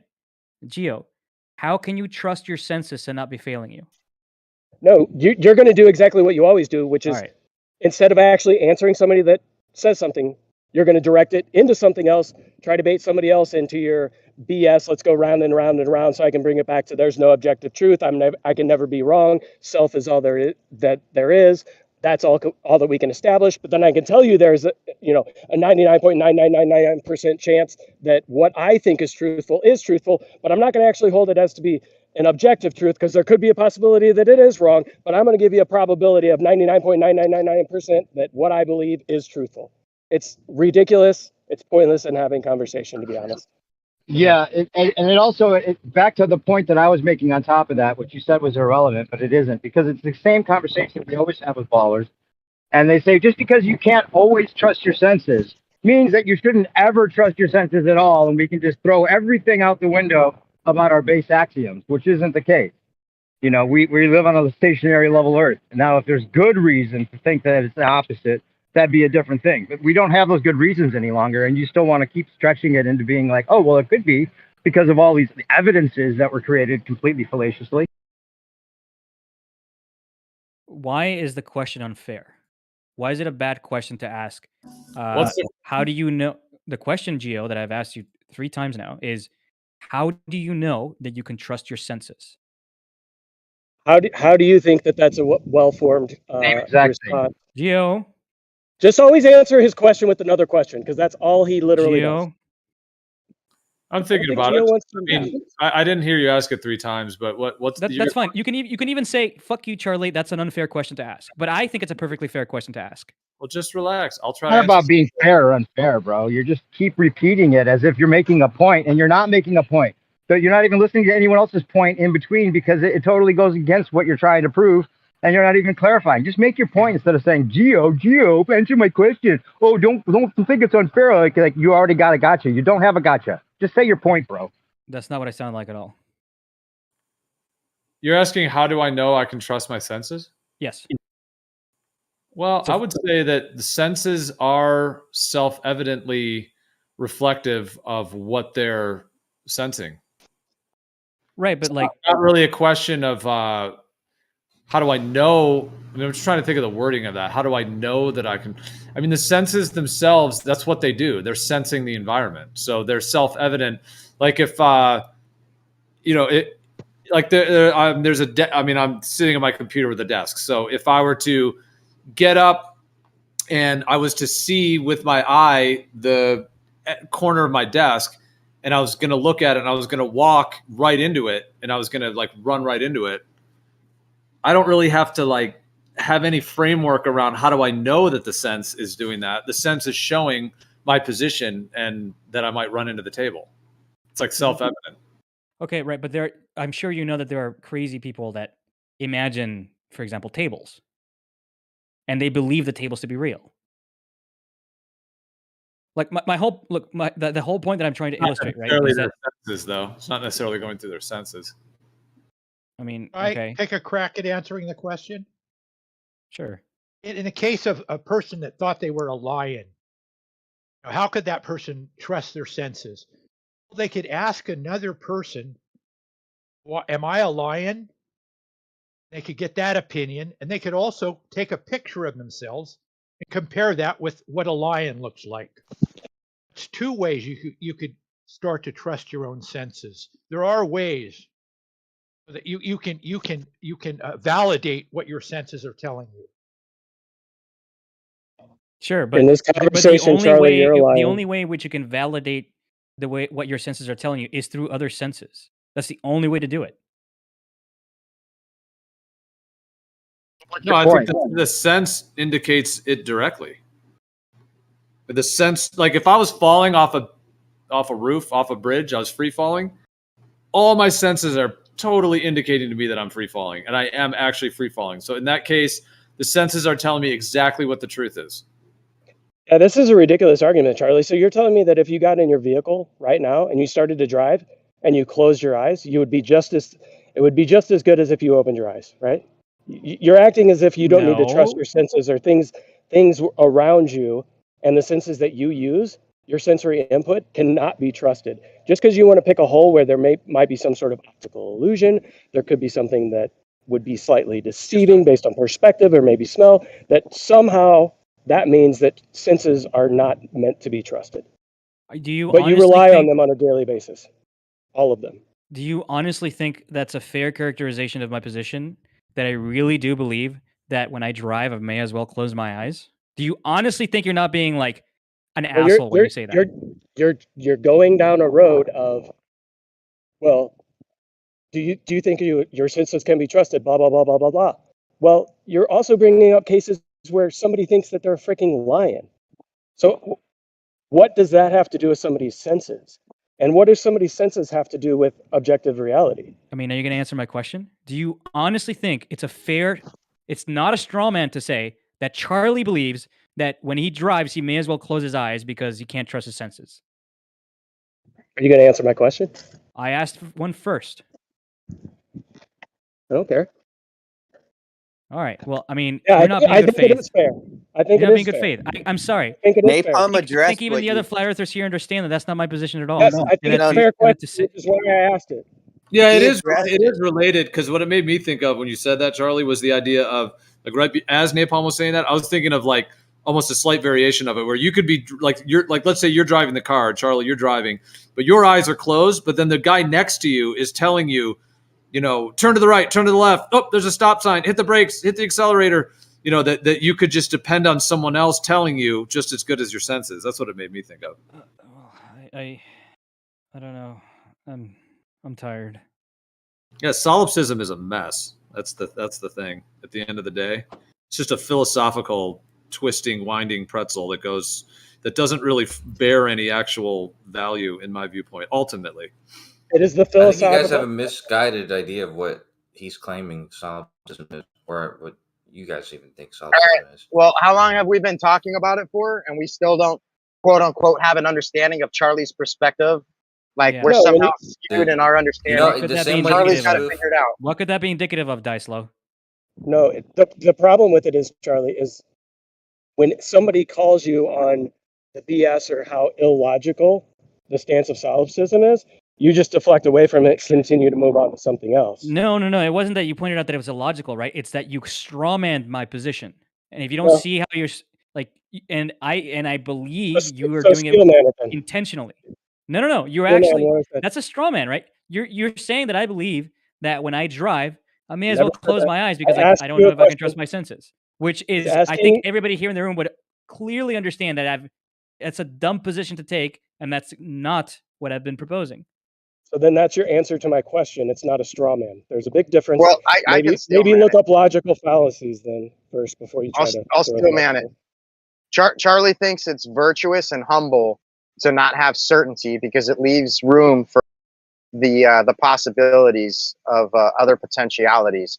But the problem is, Charlie, is once you start Jesus contradicting Christ. rationale and logic, right? What are you really doing? What are you really accounting for at that point? Dude, that's a loaded question. You just invented a thing that he just invented a reason for him being a solipsist. No, I thought that was a good point. I thought that was a good point. It wasn't a good point. You're saying if you always leave something. No, that was a good. I mean, I'm trying to summarize it, but it's like, yeah, no, that was a very good point. He was saying that in general, if you're always going to leave the room, the openness for something to be something else, then how do you where are you leaving the room for logic and any stability with knowledge?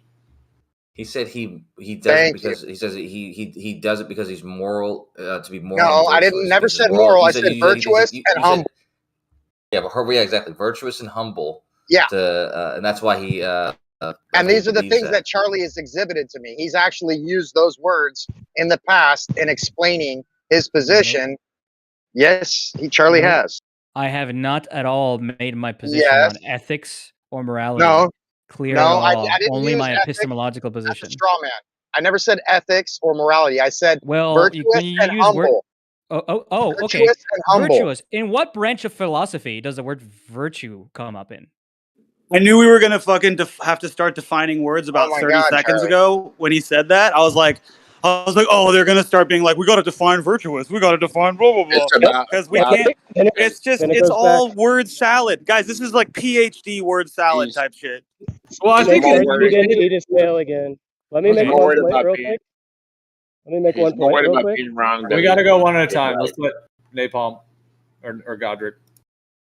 Yeah, Charlie, you were trying to say that you're trying to make epistemological arguments. As a solipsist, you only have one epistemological argument that you can make, and that's about yourself. Anything else is completely null and void. Either that or you're going against your solipsism. No. I haven't told you what other epistemological positions I take. Only that I'm a solipsist. That doesn't mean I can't take other positions that are not in contradiction with solipsism, dude. And I had something I wanted. What is this like all or nothing fallacy? Anyway, I am tired. I need to go do work. Well, let me ask you real quick before you leave, Charlie. Before you leave, all right, sure. Is it humble? Do you think it's humble to have this solipsism? Do you think it's a humble position? I don't know. I'm honestly not very interested in ethics or like. It's not ethics. It's not morality. literally is ethics. Not just if it's humble or not. Let me just ask All one right. more question before you go, Charlie, real quick. I want to steel man your point. Steel man your point to some degree, right? Like, so you're saying because you can't always trust your senses, then we can't ever say for sure that our senses are telling us the correct thing, even if it comes to our sex and something that seems objective, right? And back to the shape of the Earth question. Like if you're on a train and the train is moving you're not sure if the train's moving or the thing that's passing you is moving for a second when the train starts to move. So therefore, you can't ever be sure if you're moving or if the sky's moving, right? And that kind of thing. It goes back to that whole question. Because there's a chance that you might actually be still and the thing that you're looking at is moving, then that means that all of that is completely open, and that's where the globe model gets all of their leeway from, right? And that's where the philosophical runaround that Charlie gets into, it basically makes it unfalsifiable in anything he says, because it could be one way or another. So therefore, we can say that all the evidence stacked up on this side means that it's more probable that it's this way, and there's a 0.0000001% chance that it's flat, even though that our base axioms tell us that. That's where the fallaciousness gets called out, and it's frustrating with everybody. And you have said in the past, Charlie, that it's a humble position out of your own mouth, whether you realize it or remember it or I not. have never said that. Okay. All right. Well, I think this is all it is related to heliocentrism. Like I would say heliocentrism in a way has like through Descartes and some of these figures that they try to prop up has like a string of solipsism within it. It's this it's just this perspective that, there's other beings outside of oneself that have the answers. You don't, you're humble by saying you don't know and letting other people dictate your reality for you is part of it. There's other components as well, but yeah, that's a good point, guys. It's this simple. It's this simple. It's not. Let me just say, hold on. It's not. Sorry, Coach, you can go. But it's not a coincidence that like generally it's the globe Earth folks who hold the solipsist position. Because I know, Kosho, you hold it to some degree. Charlie does, so it's related in that way too. But yeah, go ahead. Yeah, because I'm a realist. I'm a real life person, and I think about things, and I don't do them based on virtue. I do them based on what appears to be true. So when you say that like a system, like let's say you have a cell phone, let's say you have a fucking cell phone, and let's say that I have every capability of spoofing every fucking sensor and signal that cell phone reads, and I can make that cell phone think that it's falling through the sky in China when it's sitting on my desk, because I'm feeding it senses, I'm feeding it stimulus to its sensors have fool it into thinking based on his computer that it's somewhere else doing something else. Okay, this is all that Solps is saying. They're saying that their senses have the capability of being spoofed. Not that they are being spoofed, just that they are a collection of what they appear to be sensing, and that's limited to what's actually happening to them. So, I mean, that just goes without saying. That's 100% true. You're spoofing, limited to what your senses can read. Like spoofing the entire globe model onto people's minds.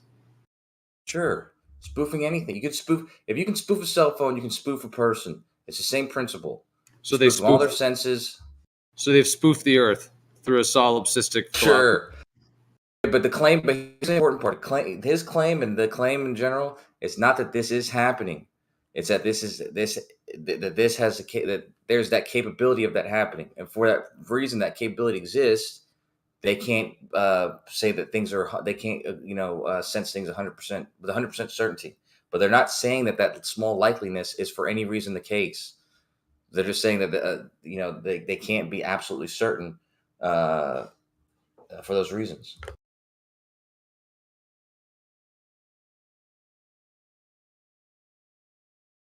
It's silly to think otherwise, to be honest with you. Yeah, it seems like just a convenient position to use in certain types of arguments. I'm glad you said spoofing the data can be spoofed, because that's what NASA does. Sure. I just Googled the definition of solipsism. I've never heard this one before. It gives two definitions. One is quality of being very self-centered or selfish. Then the second one is the view or theory that the self is all that can be known to exist.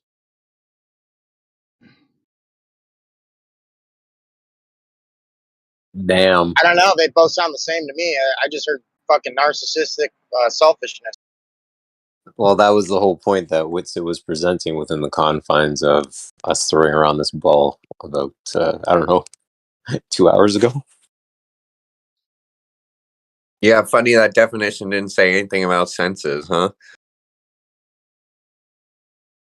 Yeah, because they're giving you the No, it has reasoning to. for No, it. it has to. It's got to. It must. It's got to. Yeah. No. Dude, this is what I'm saying. It's like we're all adults here, but sometimes some of us are reasoning like we're children, right?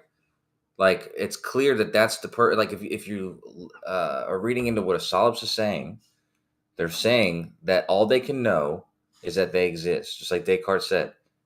The reasoning behind that is because the way they sense the world is through their senses. Can you define existence if you don't know that part of it, did you just become an expert on solipsism, or? I mean, if you haven't taken philosophy, then I don't know if you can be in this conversation. It's as simple as philosophy 101. Take philosophy 101. Okay, philosophy 101. Kosho, use the word existence. Can you define that? Wait. Let Snack finish up his point. Go ahead, Snack.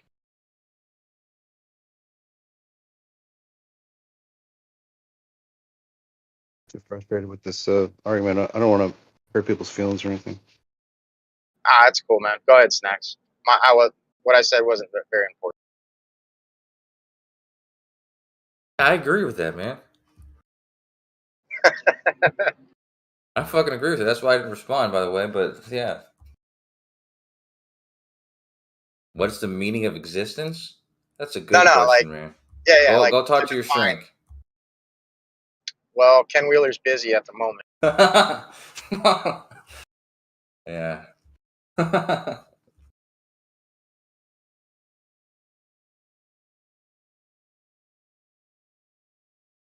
Yeah, but it's like we experience the world spinning around us. Like it really does rotate around us. You walk outside and the whole thing is rotating around you. The sky, the wind is blowing around you. The whole thing is. But through this kind of solipsistic, don't trust your senses, can't ever know anything for sure, stand on the shoulders of giants. It's part of this whole philosophy that has built this ability to disassociate people from their direct lived experience and relocate that into some mind patterns of things that you can never really prove, and then you have to be humbled, and then the shoulders of the giants are, who really are in control, and you can't trust your senses, you can't trust anything. It's a pretty far dislocation. It takes a lot of philosophy to even get people to even do that. And ultimately, I think genocide and world wars and all kinds of things to even get people, even close to being able to have that dislocation. But you're saying that your intuition will tell you the sky's moving. That's an assumption. I didn't say intuition. No, I never said intuition. Well, I know, but I said direct lived experience. Yeah, direct lived experience. I know I know, but that's the word I'm using to mean the same thing, because my intuition tells me the opposite. My direct lived experience and experience with the way the sky moves gives me the intuition that we're moving. That's the intuition I get when I look at that. That's what I'm saying. So it's sort of an assumption to assume that, your first idea of what's happening. I don't think that would be really. I don't think you're being honest with yourself if you're saying that's your intuition, though. Because if you were never told 100% being honest. No, listen. If you were never given the theory that it's not the sky moving, that it's the Earth moving, and all of the quote unquote evidences that go along with that, you would never think that, oh, my intuition tells me that when I see the sky moving, it must be me moving, because everything else about your sensory experience tells you that you're not moving. So it wouldn't be intuitive that, oh, I must be moving because I see the sky moving. So that's not fair to say that's your intuition at all. Yeah, hence the reason why all the ancients were understood that it was flat and stationary only until about 500 so years ago, when you guys started inventing all this nonsense. Now it's, up for question. Yeah, it's only because you're aware of the interpretation that you're saying that your senses say that now, but it's not your senses. It's based on your knowledge of that interpretation. You just said that, and then somebody else responded to me, and then you're responding to me again. So it's like you're just talking to. Kosho, settle down and take the view. Yeah, go ahead, Kosho. I was going to say something too, but go ahead. Yeah, I know. I was like, you guys are rope-a-doping me, but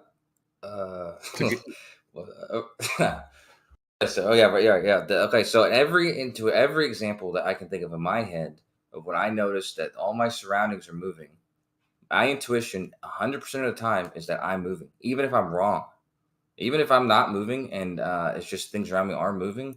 When I wake up or whatever, I open my eyes or I start to look around me and everything around me is moving, I immediately get the intuition and the sensation that I'm moving. This happens every single time. Wait. Hold on. You said sensation that you're moving. You don't have the sensation that you're moving at all. You can't say the sensation. Yeah, the sensation that I'm moving. Well, dude, no, you have the interpretation. You only have the interpretation. I would say you have a belief. I would say you have a belief that is not based upon, because, dude, I mean, okay, since the dawn of time, humans, like, a stationary planar Earth, the plane of existence, etc. All these, and the globe has come along and said that we're spinning. So if what you're saying as like a default human, just being a human, is what you're saying that the base intuition is that you would feel like you're spinning, then humans would never have had a stationary cosmology. That never would have even been a thing. It would have always been that. But in reality, what I would say is it's the exact opposite. If you were, 1,000 years ago and you were just born into a world, nobody told you anything, and you're out standing in a field, you would both say, the sky is moving. In whatever language you would sing, the sky is moving. And if the other guy said to you, no, I think I'm moving, the guy would say, well, no, I mean, the sky is rotating. Like for you to be moving, you would feel that you're moving, because if I go take you on the top of a tree and drop you off the tree, you're certainly going to know you're moving. If I push you, you know you're moving. So exactly, to say the whole Earth is doing that, you would have to have some actual relation to what moving is and how moving relates to that, because our body can sense when we're moving, of course. Right. And I know you get into all the claims about not sensing it, etc. Yeah. But I'm just saying there's that default. And then what was the second part I was going to say? Well, but your point, you've already made your point clearly. If you were just born into this world and you never knew anything about the theory that you might be moving instead of the sky moving, and all of the things that it would take to believe that you wouldn't sense that, you would never think that's even a possibility. But for him to say it's instinctual, that just because you see everything moving around you, you sense all of a sudden that you must be moving, like that's your go-to, is just a complete fallacious claim. I don't think that he even believes it. It makes no sense at all unless you have the theory to go along with it. Yeah, and Coach, if you want to respond, go ahead. I'm not trying to pile on, but I guess just the last part of what I was going to say is that because of the way the sky moves, if you were standing out in a field and the two people said, one guy said the sky's moving, the other guy said no, that I'm moving on the earth. The thing is, because of the way the sky repeats, you would have to then claim that you're upside down at some point in order to account for the sky. So then the other guy would say, well, yeah, you'd have to be upside down for the sky to work that way. And the guy would say to you, well, we know you're not upside down. I can go hang you from a tree upside down. You know you're not, we know we're not upside down at any point throughout the day, night or day. And now I understand with the globe model, there's a whole non-intuitive thing that there's a force, quote unquote, that they try to use the word gravity related to, this gravitation, which is somehow doing all these wild things like making stationary things be explained as moving and this whole thing. And then even that thing of gravity, which we get all into and we've talked about a million times, has not been validated to even be what they claim it is. Just because two balls in a Cavendish, move a little bit doesn't mean that you can just be upside down and not know you're upside down. In a summation. It's a very summarized way to say it. But.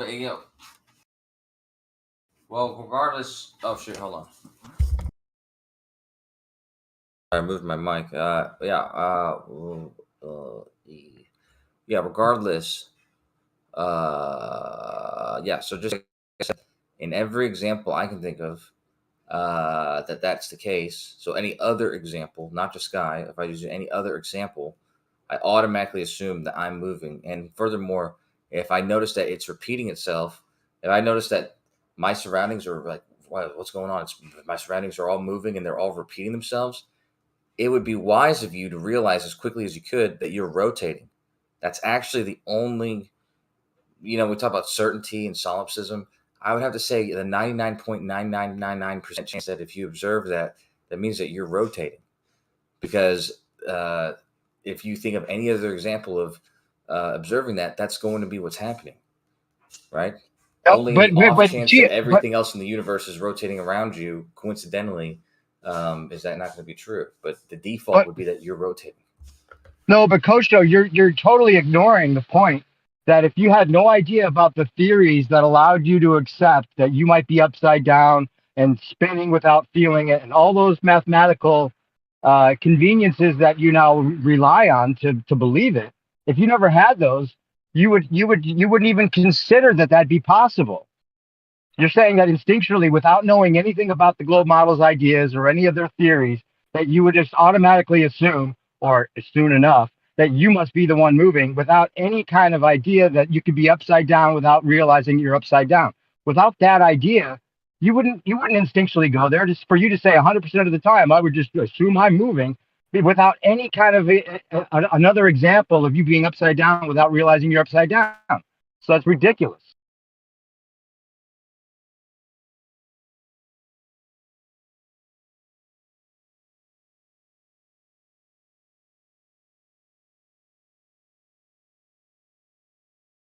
Is the silence golden here, or are you in the shower now or something? Yeah. Never say golden and shower in the same sentence. I beat you to it. Nice. That was kind of a golden shower all over Kosho's claims.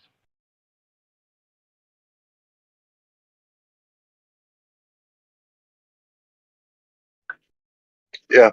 It's just raining, Kosho. I mean, I was really, thinking, like, if you had like a tribe, let's say there's like 100 people on an island and they're all living and they're totally not connected to this modern world. Let's say they're hunting, they're living, they're dancing, they're drumming, playing drums and just enjoying life, swimming, etc. And they all, I would venture to say that if you asked each one of them, interviewed them, is the sky moving or are they moving? I would say every single one would say the sky's moving. And if you were to try to convince them that they were moving, you would have to sit there with all kinds of mathematical garb and all these claims and, spreadsheets and all of these things that we know the globe earthers have, that model has done to even try to contort their minds into that belief system. And I don't even think you would be able to convince them, even with all that.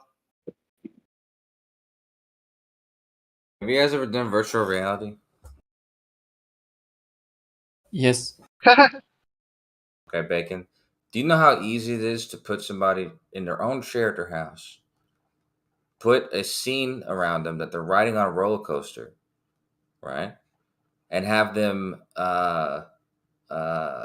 you know, fool their intuition even for a second that they're actually moving. That's why it feels so eerie, is because for a second your intuition is fooled that you're moving. It's because when you see all your surroundings, in the case of looking through a virtual reality headset, it makes you believe that all your surroundings are moving, even though it is actually in that case the screen moving.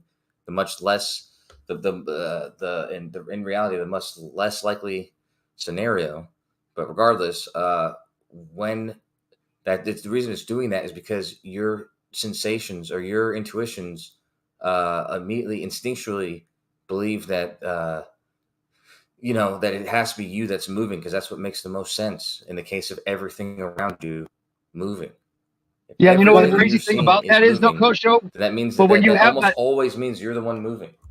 no, but see, when you have that virtual reality headset on and your reality makes you feel like you're upside down, it's very unnerving. Like if you have that on and the environment makes you feel like you're spinning, you actually feel like you're spinning. That's the difference, right? You know, the virtual reality that you're talking about is something that would completely make your senses feel like it's actually happening. But the globe earth idea is that you don't feel it at all, but you have to believe it's happening, and you're trying to claim that that's what your instinct would tell you. You have to address that. You can't just I'm move on to telling you, some kind my of virtual intuition reality tells me that. obfuscation. My intuition actually tells me that I'm rotating. When I see the sky What, repeat but itself, my intuition's only telling me that because I'm you, rotating. but the point is that's only because because you know about the theories that allow that to be the case without your base senses ever confirming it for you. So if you were never told about any of those theories, you would just automatically assume, just like anyone would, that it must be the sky moving, because your other instincts, your other senses, all your common senses and all your common sense wouldn't confirm that.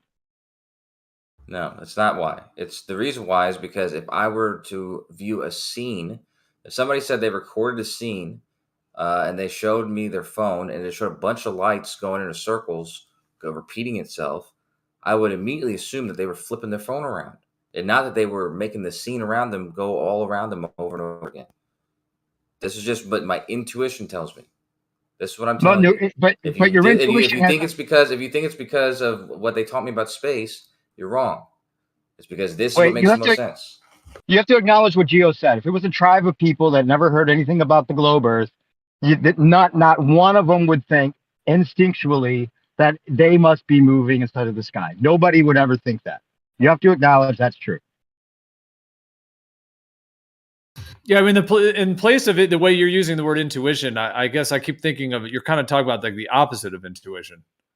Like you're talking about a belief system that has been ingrained in your mindset, perhaps, that is going against what you intuitively are directly experiencing. Now, I do understand what you're saying about the headset thing. That is interesting. I have done virtual reality, and one of the first times I did it, I was just sitting on my couch. Obviously, I was stationary, and I had this thing on, and it was a roller coaster. And it, dude, absolutely was intense. Like the roller coaster started, in the headset started like going down, like falling, like doing the first dive or whatever. And I absolutely felt like I was falling to a pretty intense level. I had to actually take the headset off. I was like, oh my gosh. Like it was intense. Like it, and I know a lot of people, we've seen all YouTube videos and people, running into things and falling over and all that. So it is pretty effective at being able to like utilize your senses in a way that, I don't know if I would use the word trick, but it does seem to be like simulating movement through the visual sense in that case that will like activate the brain to feel like it's moving.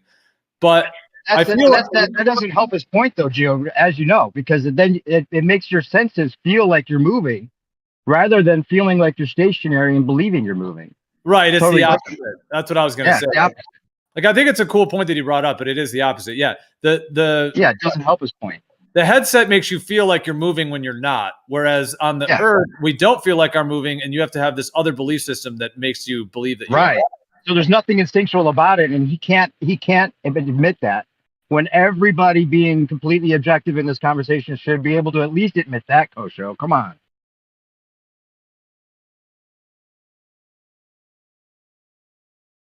I guess where the trap is with it is they claim the size of the Earth and the speed that it's moving, because obviously like the sidereal rotation is pretty slow. You know, you walk outside, look at the stars. Obviously, they're not shooting across the sky; they're just inkling along, you know, in that sense. And so, like, they're going, fairly slow considering.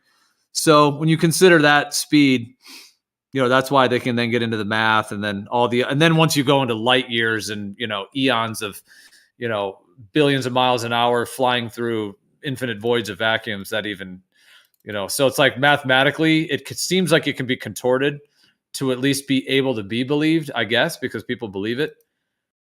So that's like the trick of it. That's why it's like kind of, I don't know if I would even call it a good deception, but in a way it has the capacity. It does have the capacity to, in my viewpoint, fully trick, you know, rationally intelligent people. But you have to have all that knowledge for it to seem like that's even possible. It would never see, even with all that knowledge, to claim that it's instinctual is a stretch. I mean, come on. Nobody would ever instinctually think that, Kosho. You have to admit that, please. Let Kosho answer, please. Well, he was using the word intuition, which I think of defined differently. I don't know if he's at his mic. You there? Question. Yeah, let me ask a question. Be honest. Please. Just both you guys can answer it, but just the answer to the question is, in the case of you being sitting beside two cars, okay, two large trucks, and you're in the parking lot, and both those trucks move, right? Your eyes are closed, you're taking a nap, you wake up to see both those cars backing up. Regardless of how long it takes you to realize that that's not happening, you have to admit that your intuition is telling you that you're the one moving, even for a split second. You get that strange sensation and that the idea that you're moving, and it's not until you explore the scene more and realize that not everything is moving, just those two trucks. Yes, but that's just like the headset. That's like the VR headset. You're seeing something with your senses that seem to kind of see. I don't really want to use the word trick, although I know that's the word that might be used there to kind of trick your senses. I just don't necessarily as tricking. It's like, yeah, it gives you the feeling that you're moving. I would think it's more like it's simulating is the way I would move it. I would say it's simulating a similar movement that then activates your brain. Because yeah, Coach, I've absolutely felt that. I think we probably all have, where you literally feel like you're moving, which is the same with the headset. But that's still the opposite of what we're talking about, because like, okay, this is how it would be the same. If you looked at the sky and felt like you were moving, then I guess the equivalent would be the same. But you look at the sky and feel like you're moving. Exactly, Coach. That's totally bad. In bad the example. case, no. In the case of the car, you have no actual feeling that you're moving because you're not moving. So there's no actual feeling that you're moving. No, I have feeling I'm moving. No, you have the instinctual feeling that you're moving, because that's your first instinct. That's what immediately your body tells you. No, it's not a logical conclusion. No, it's not. It's not the same, because it gives you. It doesn't matter if it's a logical conclusion. I'm not. Yeah, I know, but that's not my point. New perspective. That's exactly the opposite of my point.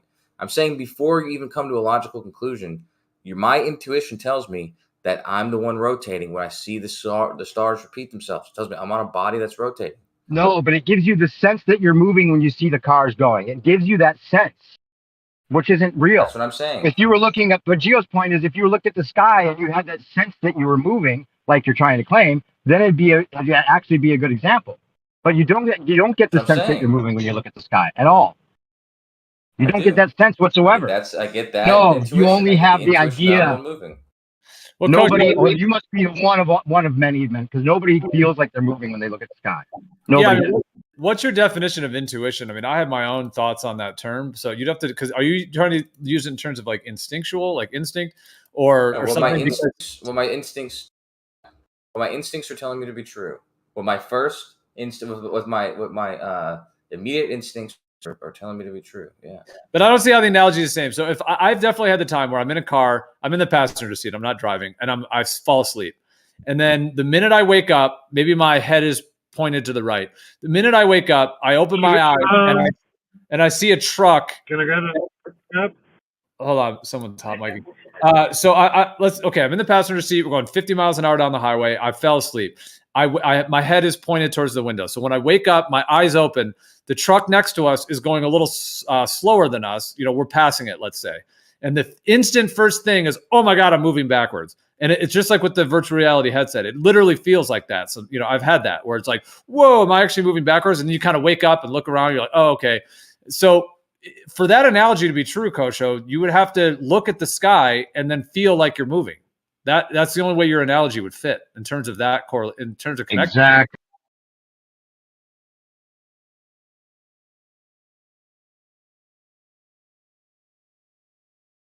You're just going to keep grasping at straws and trying to say just somehow instinctually people think that the sky moving makes them feel like they're moving, Kosho? Really? Are you going to continue to try to make that believable to anybody? Come on. Well, maybe he's fused. I mean, this is not trying to be condescending to him, although it might sound like that a little. I'm not trying to be, but maybe he's kind of fused like what he interprets as instinct or intuition with the belief system, in my viewpoint, with the belief system. I want to respect him that he may see it differently, you know, that. Confused or conflated, one or the other. He's either conflating it intentionally or he's actually believing that that's the same thing. And that'd be another problem altogether. Well, that's why I related, like if you had 100 people on an island or make it 1,000 or 100,000, you know, I'm just saying just humans, just straight humans. And, you know, because if what he's saying is true, then it would be universal. Like every human would be like, oh yeah, when I look at the sky, I think I'm moving, you know, if that was like, because that's the way he's trying to make it sound, I guess, like intuition or as if it's like a universal thing, you know, is what it sounded like, at least what he was saying. And yeah, exactly. I think nobody here thinks that, and no honest baller would ever say that. I mean, come on, be honest, Kosho. Nobody feels like they're moving when they see the sky moving. It's not instinctual whatsoever. It's only based on the idea. For new perspective, you make it so difficult to have a conversation with you. I sometimes refrain from doing it because you don't listen to what I say. You often say the opposite of what I said. I specifically said. Well, it sounds like you're saying the opposite of what you said. So go ahead and the opposite of that. I said you get the intuition. I said you don't have an actual feeling because it's not actually happening in the case of the car, but you get the intuition. You have this feeling that this is what's happening, and you find out in a split second that you were wrong about that. Okay? That means you had the initial intuition, and then you found out you were wrong. In this case, I'm telling you that I get the same intuition that I'm the one moving. The only difference is, in this case, I'm not finding out that I'm wrong. All right, with the car the difference is that you're not feeling it, Kosho. You don't feel like you're moving when you see the sky. The reason that you think you're moving when you see the cars moving is because you feel it, but it's not true. So if you actually felt like you were moving when you see the sky moving, that'd be equatable, but it's not equatable at all, and you're trying to make it so. There also might be two subtleties of to unpack it a little bit more. Like there may be an experience that humans I'm suggesting two experiences. One in which you're on the highway and you're going 50 miles an hour and the truck's going slower, and doesn't have to be that you wake up, but usually it could be where you're like unconscious and then you become conscious, as it were, rather than if you're just awake the whole time. Sometimes you can even have it when you're awake the whole time. What I was saying is that there might be two subtleties. One of them, when you see the truck moving like that, you might feel like you are moving backwards. Like you might feel that like physically, kind of like with the VR headset thing. And another experience might be more that you just logically kind of think it. Like, you know what I mean? You might not feel the backwards motion as much. You might just think, am I going backwards right now? Like, are we in reverse?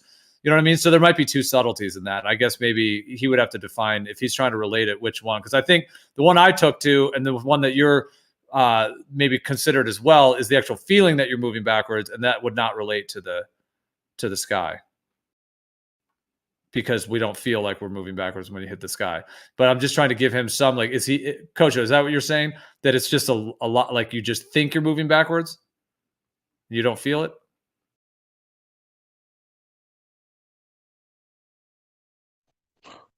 I like to think that it's like an anchored ship or a boat in a river. And you're looking from the front of the boat down into the river. After a while, as you watch, it feels as though you're moving, even though you're anchored. Another example of that is when you're looking down over a bridge and you look straight down at like one of the arches that hold it up, or posts, pillars. And once again, you get that same kind of feeling where it's like, what is actually moving here? Yeah, but the ironic part of it is that his example doesn't at all relate to anybody's experience with the sky and the earth. Like, even with what you think is complete knowledge that we're moving instead of the sky, even with all of that completely believed, no one No baller ever has that false sense that they're moving just from knowing that it's supposedly the sky that's not moving and you're moving. Like, no matter how deep that belief is, no one gets that false sensation that they're moving when they look at the sky. Ever. Ever. And for him to call it instinctual is laughable. Come on, Coach. Come on. Yeah. So nobody used the word false sensation. I never said the word false sensation. I said intuition, because your immediate logic, your immediate mind is telling you that that's what's happening because of the senses that you're receiving.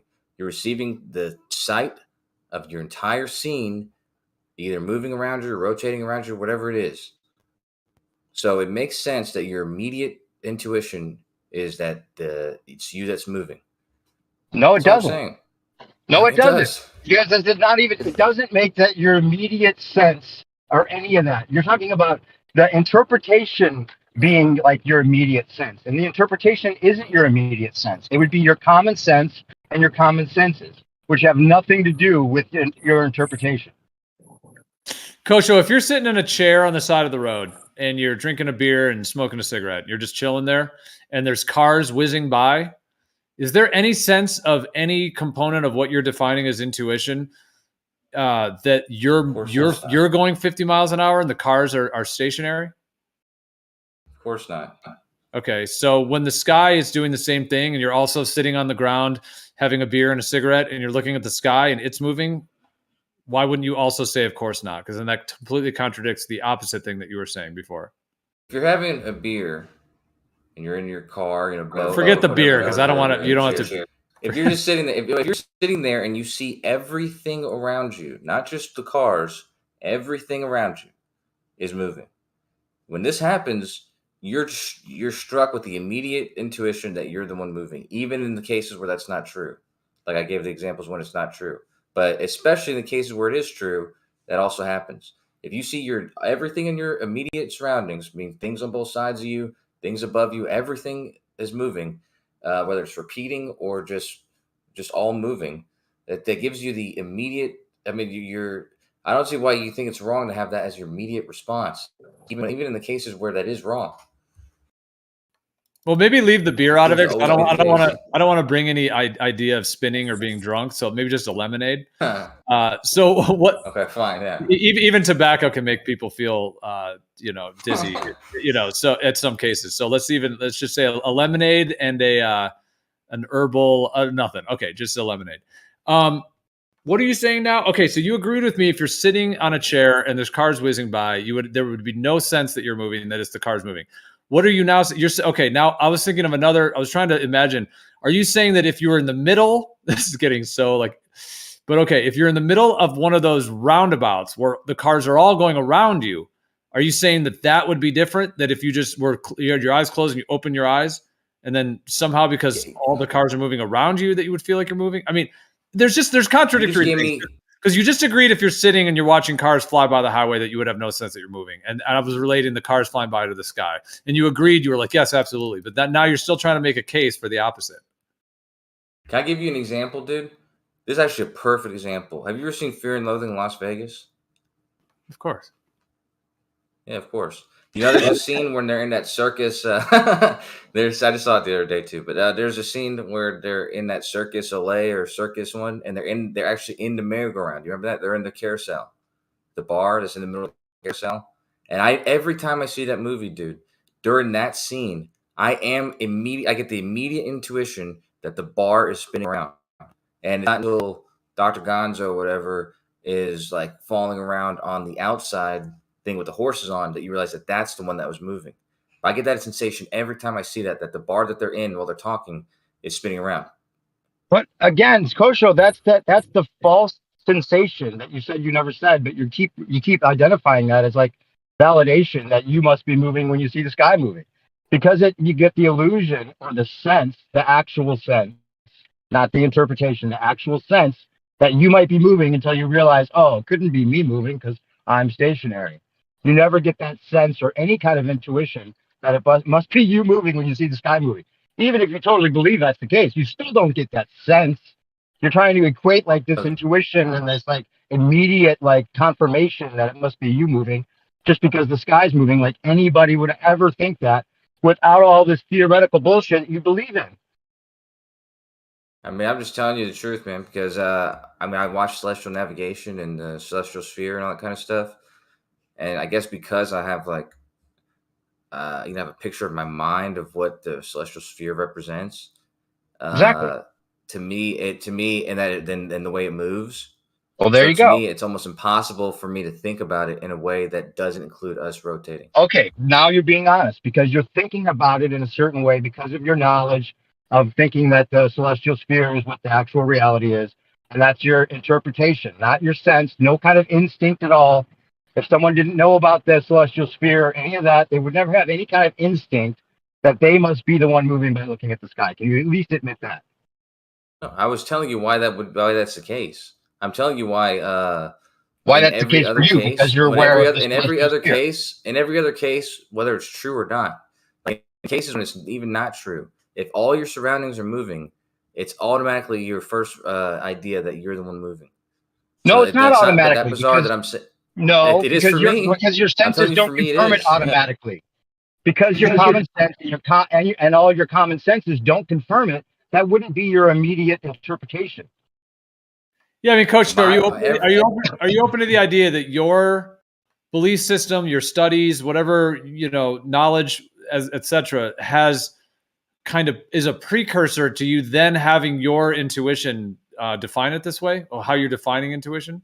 Yeah, I would say I would have to agree with that, but I would have to say that, like I said, even a baby, if a baby notices that everything around it is rotating, the baby might not know, or maybe it should know by this point. I don't know.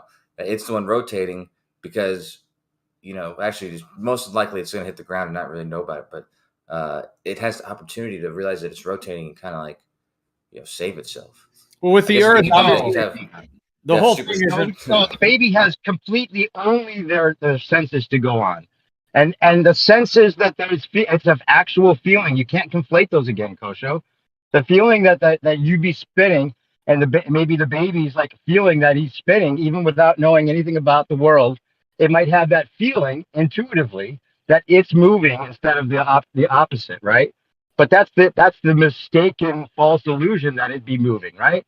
And nobody has that with the sky, even if they believe as much as you do that it's moving, that we're moving instead of the sky. No, but you're talking never about have feeling. that sense. You're talking about a feeling. No, I'm that's not what you're talking talking about a feeling, dude. I keep saying. Yeah, it's the feeling that you get it when you watch that movie. That you keep saying. No, listen, when you watch that movie, Fear and Loathing.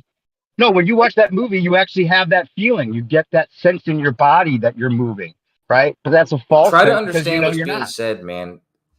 Try to understand what's being said. That's why I'm trying to be clear. I've said to Gio several times. I told Gio several times about my intuition. I'm not talking about an actual feeling like somebody touching you. Like I hope that's clear, dude.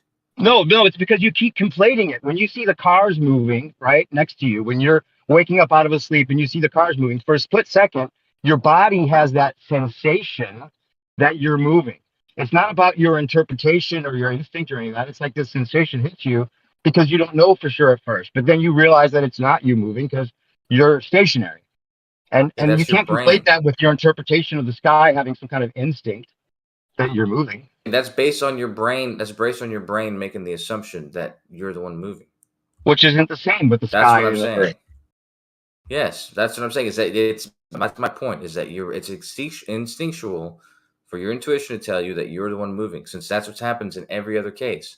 I'm proving it by showing that you're not the same. Yeah, I'm proving it by showing that it happens in all those cases. That you're moving. But it also happens in this case too. No, it has nothing to do with that sensation. Kosho, it's not equatable again because you keep trying to make it equatable, but it's not, because you never get the sensation that you're moving by looking at the sky ever.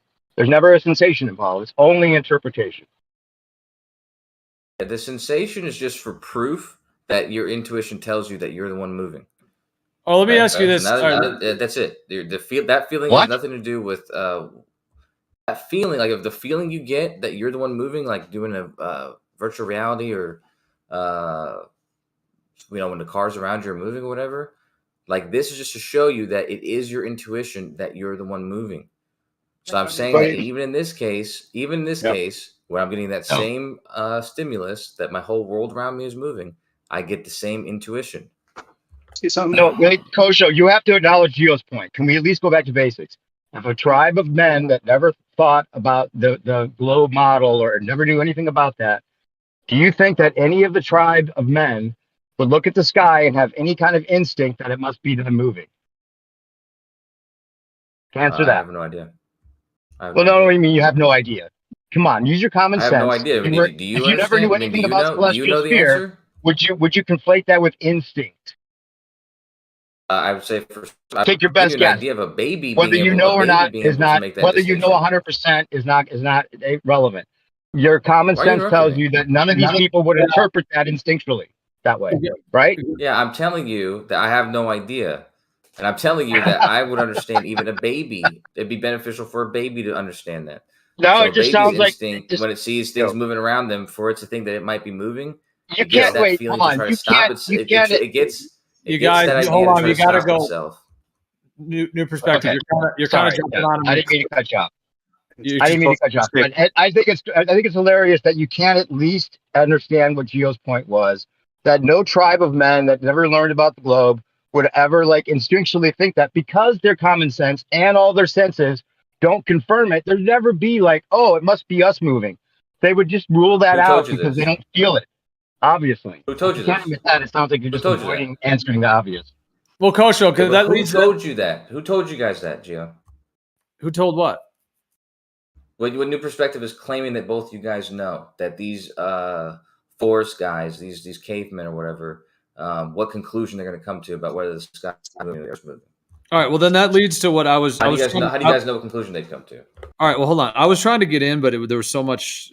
There was a bit of over talking there, so it was hard and it was a bit chaotic. But now if we could slow down a little, I just want to say my one point, then I'll pass the mic.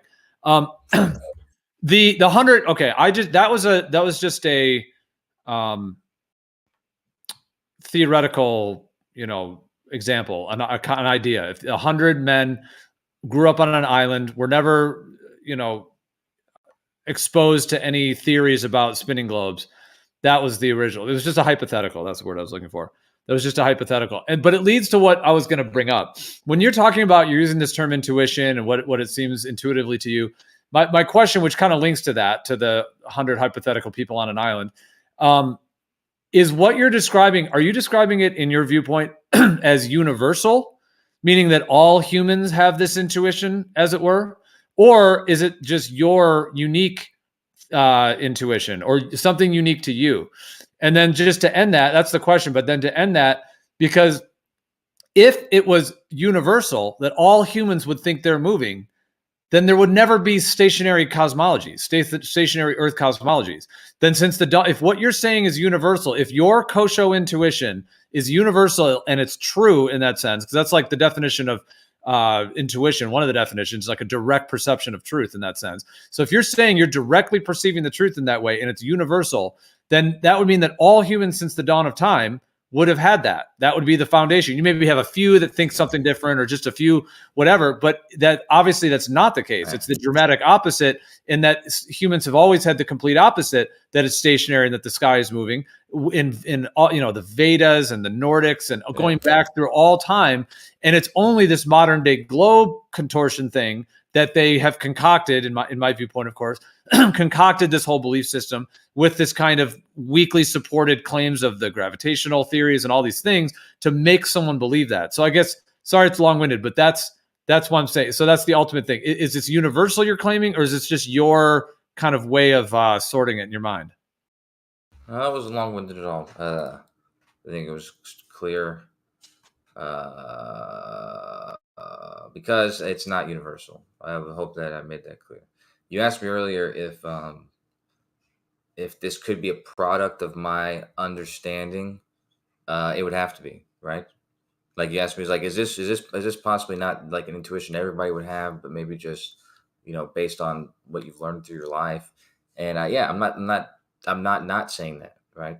I'm just saying that that's what my intuition tells me. And you're asking me if it's universal. I would assume that some people share my intuition and others have possibly the opposite intuition, but based on maybe what they understand, or maybe based on you know, What about the entire different way of history? thinking. What about the entire history of humanity seems to have not had the one you have, and then the only way to have the one you have is to have it preloaded with all of these theories. Why do you say that though? You just say that, like, but it's not. Can you? That's sort of a guess, right? Or sort of a loose assumption, I guess. Well, I mean, there could be some other history 50,000 years ago that humans thought they were on a ball that we were never told. So I guess if you want to, it's like get into like history and narratives and so on. But as far as we know from the current time lineage we're in, like all humans have had that stationary Earth foundation in so many different contexts. And it's only even when they claim that they started seeing, Pythagoras saw boats over horizon and this whole story. Even they, it was like geocentric and not moving at the beginning. And then it took sort of Copernicus and then Newton and all these other theories and ideas to get it to a point where it's a spinning ball. So I'm just saying, like, as far as we know in our history, this spinning ball thing is a very, very recent thing. And I would also say that if you went out and interviewed 100 people on the street or 1,000 people or 10,000 people and just went right up to them and said, do you feel like you're moving? They would say, no. And you say, is the sky moving? And they would say, yes. So they would say, yes, the sky's moving. Yeah, they would say that. If you were to ask them to be very like not to go off like pictures they've seen on TV of what they think the Earth is or whatever, yeah, like their baseline. So that's what I'm going off, is the baseline of humanity has. So because it's just, I mean, you're saying something completely antithetical to, I would say, like essentially the 99.99% repeating percent of humanity that has had a stationary Earth cosmology. Like, as far as we know, it's only this recent time, and really I'm going to only say about 100 to 150 years that the heliocentric model has even been, well, not even 150. It's really more like 100, that even less than 100, that they really got that lots of people believing it. I know this is the ideas of Copernicus writing, their writings and stuff from hundreds of years ago. So I'm just saying, like, the globe is like totally the new kid on the block kind of thing. It's like the new sparkly cosmology to fuel the globalist, fake empire thing that they're doing right now.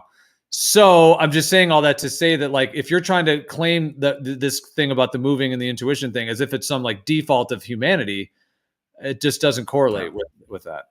I'm not saying that somebody said that was unreasonable. I'm giving the reason why it's not unreasonable, saying that I have it.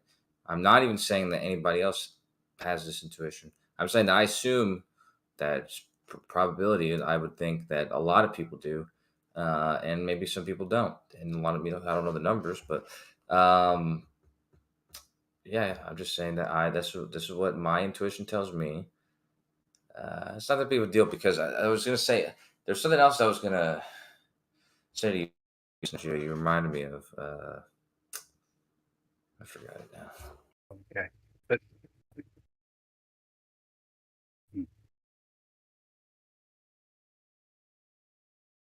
hey, can I ask a question, please? Thank you. Thanks, buddy. I knew that was you, Snacks. That's funny.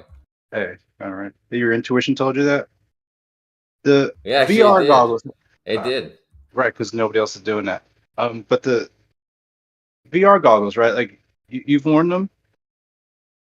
I own them. I just lost you own them. Okay, cool. And they don't give you any issues, right?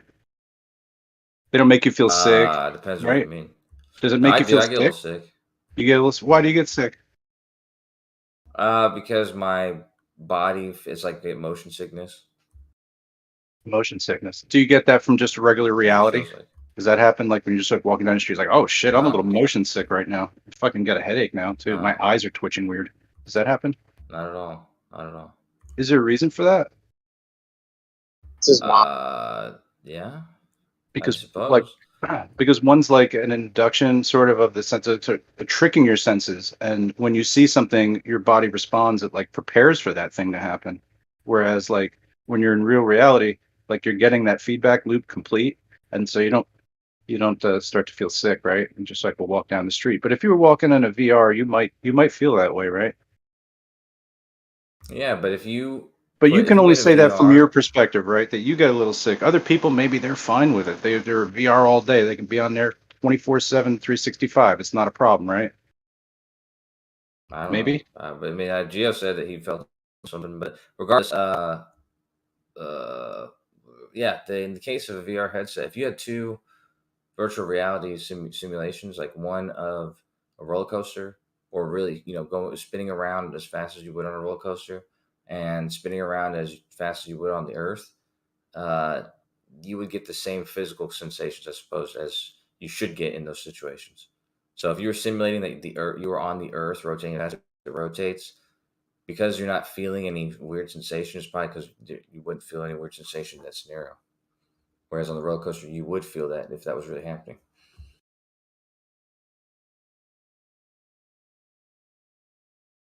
I'm just saying, it's just, your brain's not going to do that to you. Just because you think you're really slow doesn't mean that you're going to feel sick or whatever. So that's the visual and the what would you call it? Physical? Not linking up correctly. That's what might cause this nausea. Anything's physical to Kosha. Well, I would just say actual and virtual, or yeah. I'm just trying to get to is like that a greater or lesser extents of this kind of sickness are going to occur with people. Some people are totally cannot handle even a minute of it, Yeah, right? I mean, the roller coaster Gio was talking about, like, that's what I did that one on my DK2 I lost recently. But regardless, yeah, I did that on the DK2, and I felt that one, they fixed it since then, but that one makes you feel real nauseated. They need to fix it. The newer, Oculus Rifts Now, shit. I guess I feel like this is like a personal viewpoint, personal perspective that you have because of your own physiology, because of your own, the way you're built, right? And maybe even possibly how you grew up. Like maybe you just like spend a lot of time in front of screens and they don't bother you. You've like desensitized yourself possibly from certain things, but you have to desensitize yourself because you know what I mean? Like when things are actually happening, it's difficult to ignore that they're happening. So if we were spinning and we could feel it, then I don't know. I think that goes to New Perspective's point. But I feel like the ultimate root of evil here is the solipsism that begins it, right? Because it's sort of like what your point was in the beginning when you told me that I needed to take a freshman philosophy course, was that like I didn't say that. Oh, that I have to be familiar with philosophy in order. But so I was talking to the room, but yeah, I get you. I was just making sure we were on the same page. All right, you're not saying it to me. Okay, I appreciate that because I detached from the conversation because I didn't want to like breathe fire on anybody, especially No, yeah, you know, you're good, man. you, but I was responding to everybody else, but yeah, go ahead. But solipsism would say that you're the creator of everything, and you're the only person who can know that. And so for those reasons, I feel like the entire like whatever extent we've been kind of going on about this for the last bit is sort of based in that, and I just want to re-engage in that if you don't mind. I mean, because you but I'm not. Yeah, good. My solipsism isn't have anything to do with. I guess it kind of does a little bit, yeah, because well, no, but okay, so this is before. So your solipsism would be after you've reasoned through it, but I'm talking about even my basic instinct, like my before I even get the chance to think, just by the sight of what I see, right? Just the movement of it. For me, at least, if someone gave me like a quick question, like reaction or something, I would say that we were done moving. Because the sky all appears to be moving together. Does it make sense to me? Getting a sensation of moving that you would induce that you're moving because you get no sensation of it, but you see something else moving. So, but you're still the only person who can know this, right? Because I can't get in your head, right? Yeah. So you're seeing this thing. It's all I'm saying is like the personal perspective is really what this is. I guess really gets down to, we can use philosophical words all day, but it's just like that you're the only real knower. Everyone else is like suspect. They might not know like that's the quality of solipsism that I feel like that we're not really talking about, and it's basically an exclusive state that you can only know, and to that degree, it's very difficult to have conversation that's meaningful with somebody with that unique perspective that cannot be shifted. You know what I'm saying? I think that the one thing about solipsism that we don't talk about is the fact that even a solipse. So take Descartes for example, a person who came up with that quote, The first who one, also right? came up with the scientific method. Supposedly. No, he didn't come up with the So scientific method. That's Francis that's Bacon. it. Yeah, but they credit both of them to it, and it's a whole thing. But regardless, my point is though that these ideas go together because it's let's say the conclusion you've come to is that the only thing that you yourself can find to be certain is that you exist, right? So the only way to actually come close to the actual objective truth, the things that you don't have direct access to, is to investigate with other people by doing the scientific method, right? Like, because you guys will have if you do this method, then your shared models should approach reality, whereas your personal intuition and instincts could be limited.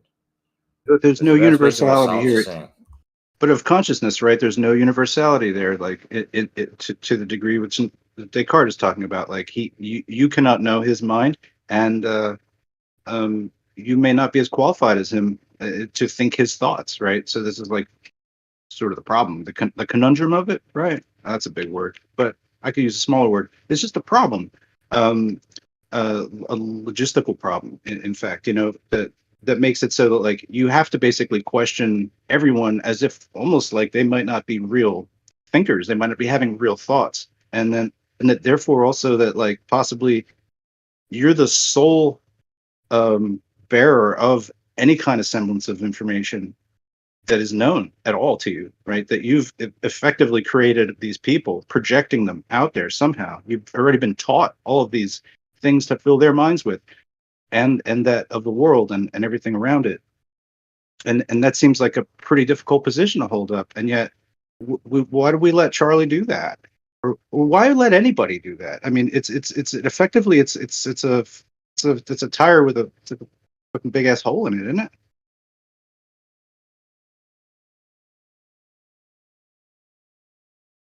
I think I answered my own question, but to the degree that like you could then like kind of I would say it's a hole with a tire in it. say again. I said I would say it's more like a hole with a tire in it. I can't even conceive of what that I wanna make Good. I want to make an argument for Thank you. solipsism. Can you guys hear me? So like Plato decreases Plato's caves, right? So we could be stuck in the cave not knowing. We all saw the Matrix, right? We don't know for sure until there could be an outer shell we continue to break out of. So based on the fact that we can't really know for sure what our reality is based on Plato's caves and the Matrix, there's always that chance. This argument. There's always that chance that it could not be what we think. So Well, I think like really in the terms of Plato's cave, right? We're talking about it's like, isn't it three people that are like stuck in the cave watching the shadows, but they're like sitting next to each other? At least they would know that there's somebody right next to them. No, seeing but the same things. they don't know that the shadows, because they're stuck in the cave. They don't know the truth. The point of Plato's caves is you can't know the true reality until you break out, right? But if you're stuck somewhere, you just have that reality that there where you're stuck. I can see the similarities between that and solipsism, but I don't think they're like super connected. But yeah, they have similarities for sure. That's my analogy. If you're stuck in the cave, you don't know what's outside the cave. If that's fine, but if baby chick is stuck in that egg, they don't know what reality is until they break out of the egg. We could be ready to break out of our shell. Right. Okay. So in the case of Charlie, right? If Charlie was stuck in Plato's cave, he's chained to the floor, watching fucking shadow puppets on the wall, right? He's thinking to himself, I created all this. I willed this. This is what I wanted to do. This is all a reality because this is what I know. Because I'm me. I'm the only person. This is what I created for myself to be a part of. And in his mind, he's right. What? But the moment he breaks out of that cave, he realizes, holy shit, that was just those are shadows by some other dude. Well, then he would know he wasn't alone because he wasn't, unless he like played the trick on himself to do that thing. Which What is, does it matter if you're alone or not? It has to deal with knowing what's real and what's not. and then that goes back to Descartes, right? Because like Descartes is basically saying like he doesn't know what's going on. He might be a brain in a vat. Maybe like there's some kind of crazy monster god like playing tricks in front of him, making him see shit and like doing all these things, you know. But it's seeing is believing. Really, doesn't that kind of like get down to it? I know it's a little simplistic maybe, but seeing is believing in the case like where we must interpret what we see and that becomes part of what we know, right? We're the only that's a big way that we know things by visually identifying them. Well, it's interesting that what you're describing that, yeah, the connection with that and schizophrenia. And this guy, Ian McGilchrist, wrote a book called The Master and His Emissary, The Divided Brain and the Making of the Western World. And he discusses about like whether Descartes was actually schizophrenic. And I know schizophrenia, it's a big topic and there's a lot to it. And I'm not trying to like label it or just try to call it some mental disease or anything like that. But it's interesting, like, his writing on it and how kind of links to what you're talking about. Like like when we think about someone who's schizophrenic, like from the outside, like, there's a wide range of different symptoms and things that can occur in those mind states. But just to like sort of name a few, like where there can be like, in some cases, like a tremendous amount of like psychological isolation, where they may have delusions or they may think they're someone else, or they may have some kind of displaced, seemingly from the outside that they're in some displaced, like they're hearing voices, other things like this. And you can't really necessarily always rationalize with them. Like you can't tell them like, oh no, there's no voices, because they're hearing them. But I just think it's interesting thinking about how like that, like philosophical isolation, and like isolating the physical world from us, for example, like, oh, it's all just material, consciousness is just coming from the brain. It's all just the material world, the whole, like, that's why it's called the Newtonian Cartesian materialistic paradigm, which is really what like a lot of modern science is built upon. And it's interesting, like Ian McGilchrist writing about, kind of analyzing Descartes and the kind of whole Western thought that we're in. And is there actually much more of like a split and a fracture rather than some sort of an advancement? Instead of this idea that, oh yeah, it's the modern science, it's this great, is it actually an advancement? Maybe it is in some ways in terms of certain technological things, but is it actually like a regression philosophically in terms of that isolated experience? I was just trying to link that to, just sort of like that isolated philosophy of, you, which links to solipsism too. Like, you are the only thing, and how do we, fuse that with the rest of the world and actually have it be like a holistic, like integrative understanding of things. Yeah, I get that. I could say one real thing because like I kind of question myself. Like, am I schizophrenic? I kind of wonder that. I'm really not sure. I don't have an answer, but I hear other answers in my head, and they're kind of bothering me. No, it's not that actually. It's that I can be really, really fast. In my thinking. I was in the car driving around this morning, and I'm singing to the radio, and I'm like, that's a pretty good thing that I did there. I did all right there. Not that I can sing in front of people, but in the car, I'm pretty good. I'm commenting myself in accents and stuff like that. And I answer myself and I talk to myself and I'm like, you're fucking crazy. And it's like, yeah, you might have schizophrenia, man. Oh no. But is that what that really means? Or is that multiple personality? I don't know. No, you're just really smart. I can stop it though. I can stop it. Or are you, it's or not are you involuntary. listening to, or are you listening to the component or the voice of God or the component that allows us to reason? See, the only way those voices can go haywire is if, again, you don't have a firm grasp on logical fallacies, because you're going to need to think through all of the thoughts that run through your head. And to what Gio was saying, I caught the tail end of it. Again, communication breakdown is really what leads to everything that isn't true. Communication breakdown, not being able to relay a point.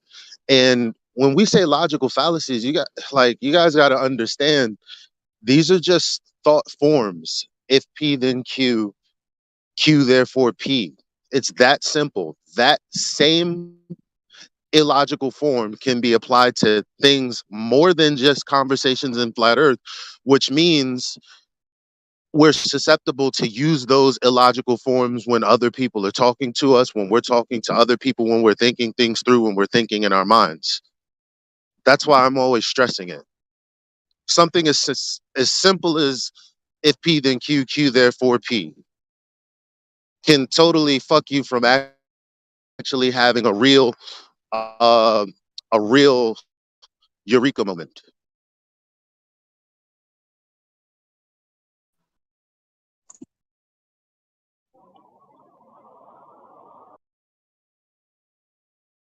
For sure, yeah.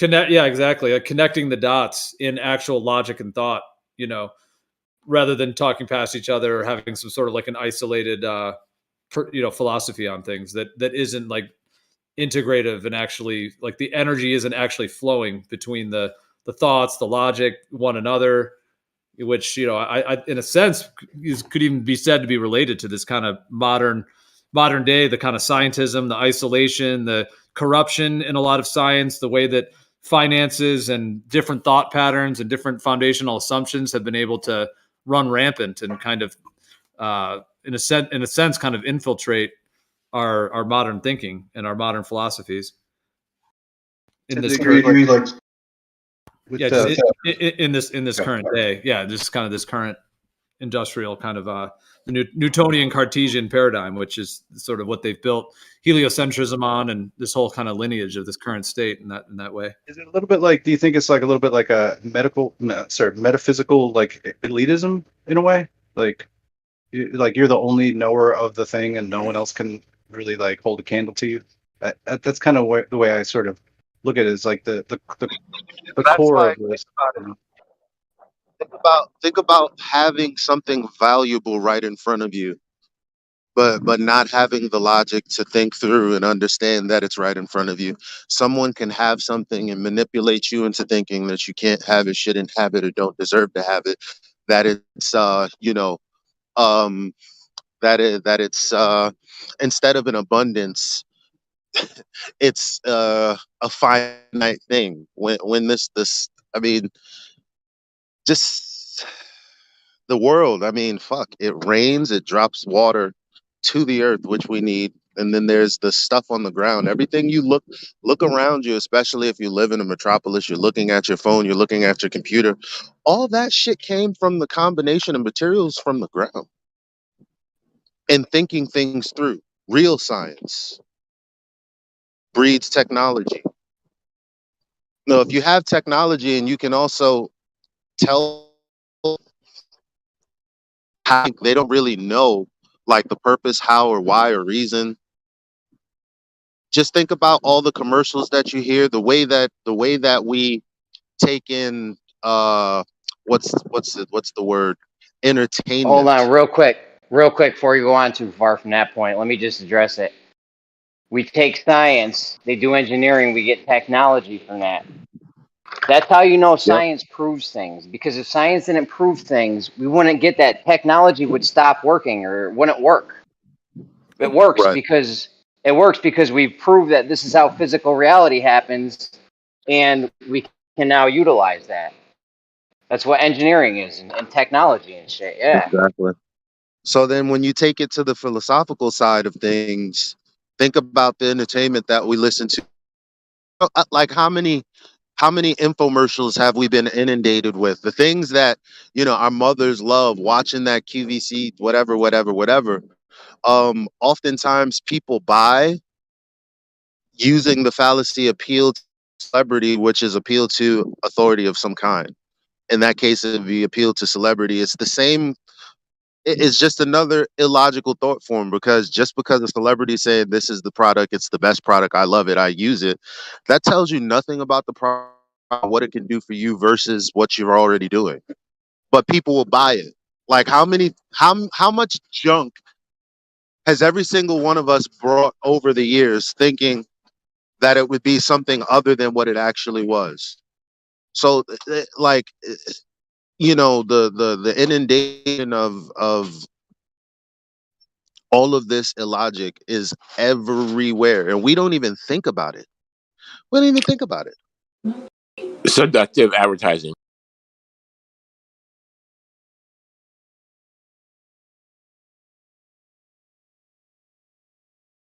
And Exaggeration of the advertising. Globers want to hold on to that, like, oh, it's not a debate, so why are you calling logical fallacies? They'll say things like, hey, look, man, I'm just trying to think things through. Well, why are you trying to do it in an illogical way? Hey, just real quick, don't want to interrupt, but just while it's not super heated, if you are a flat earther, I want you to check something out that I made in the chat. I will post it momentarily. This is for your enjoyment, for your viewing pleasure. You can check it out if you're not a flat earther. Maybe you'll still enjoy it. There it is. Thanks, guys. Yeah, I just kind of want to like maybe the right word is inoculate the room from attacks from solipsism again, because like really, if somebody comes and claims that, then they might as well be saying like, hey, I invented you in my mind and this whole room, and I'm here, and this is my room. Do you know what I'm saying? Like, I feel like it's a sort of a conversational dead end that only is going to result in trying to redefine the terms of it and getting lost in a perhaps 3 to 4 hour diatribe on it or roundabout, and I don't think that's super helpful, you know.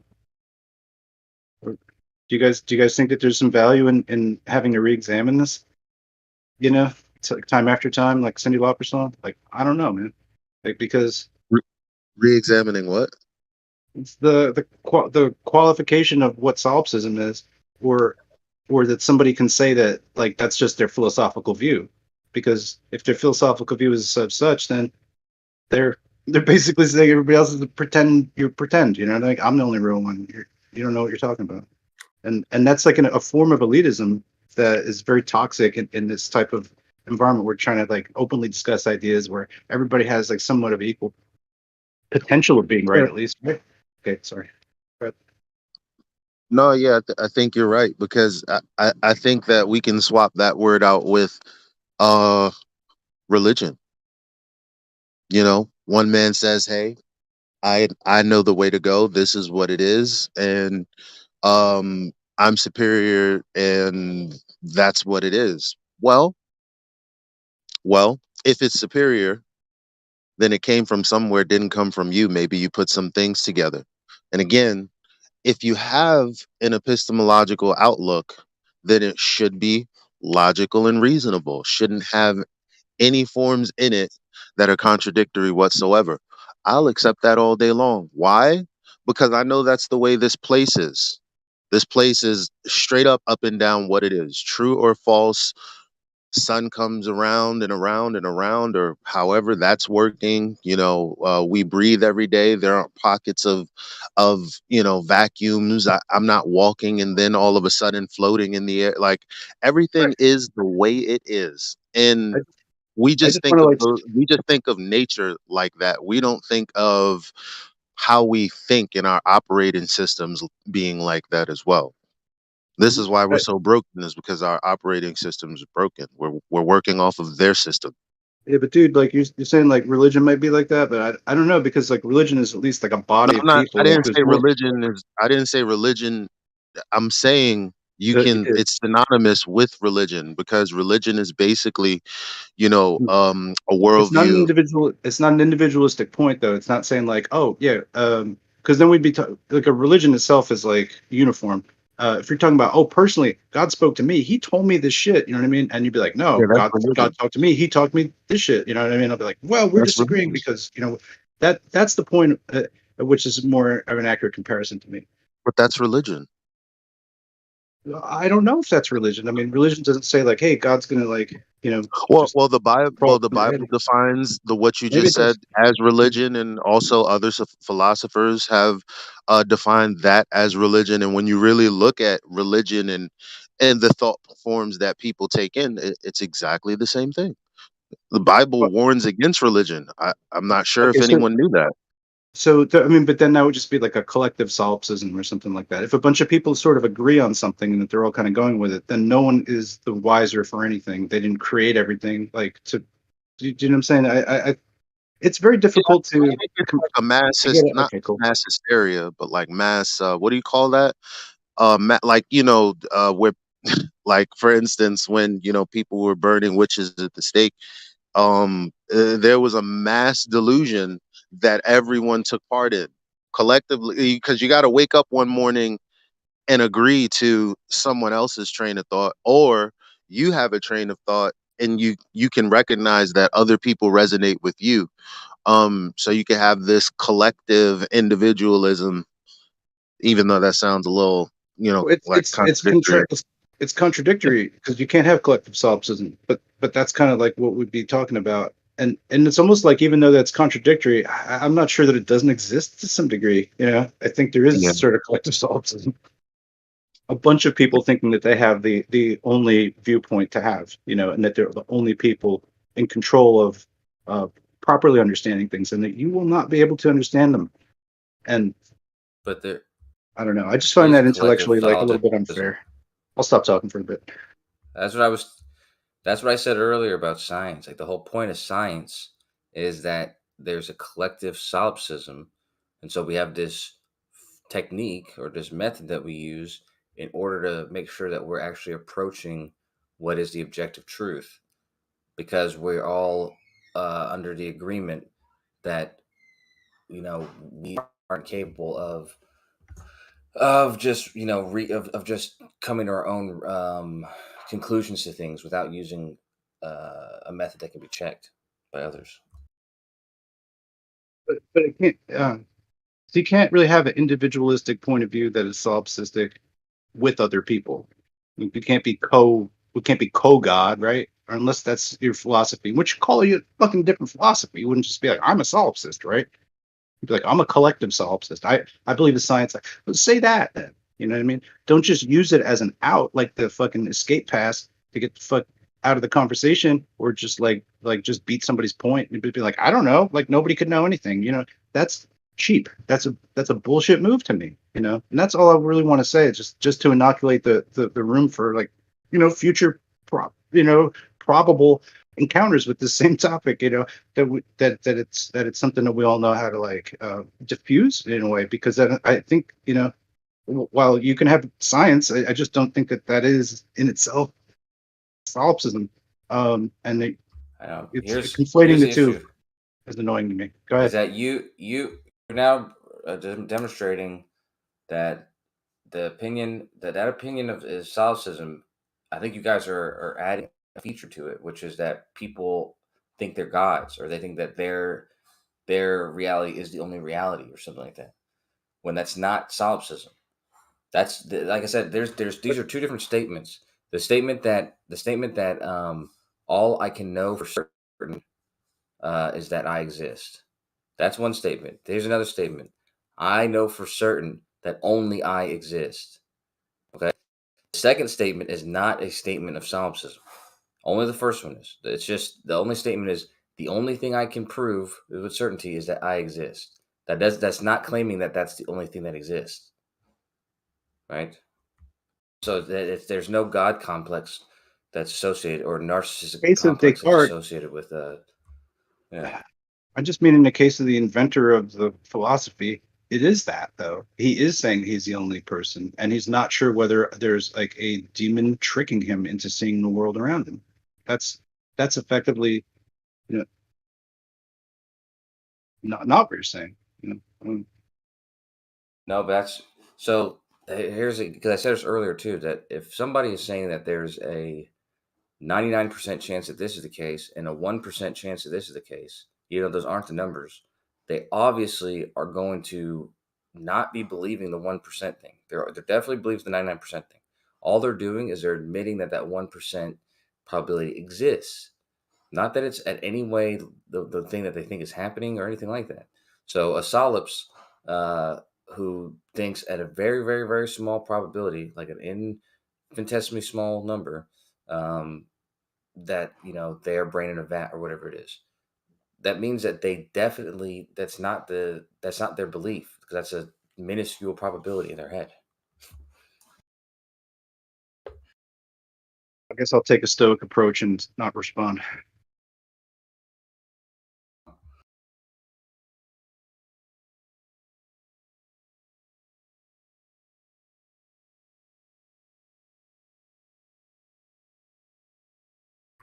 We have been talking about that all day.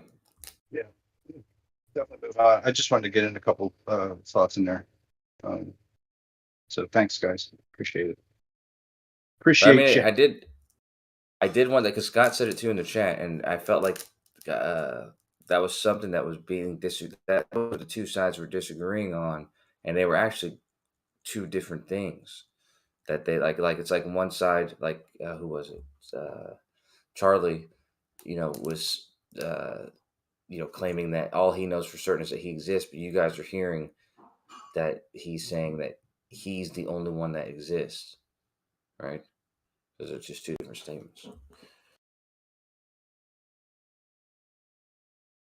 Yeah. Well, I guess we can go around and round about this.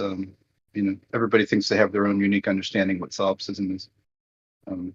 But yeah, does it interfere with objective reality to some extent? Do you think, or do you think it's beneficial to understanding an objective reality by wondering if anything is real?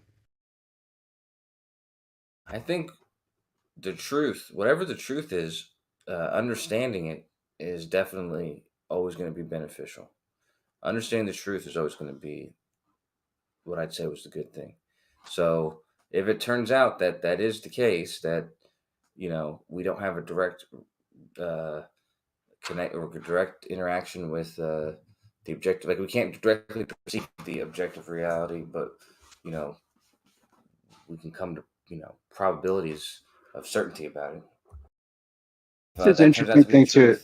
Last thing, really, it like ties the VR thing together beautifully. Is I watched a video where a guy spent a week in VR, and basically kept the headset on the entire time. Maybe even slept with it on sometimes, right? I don't recommend doing this, by the way.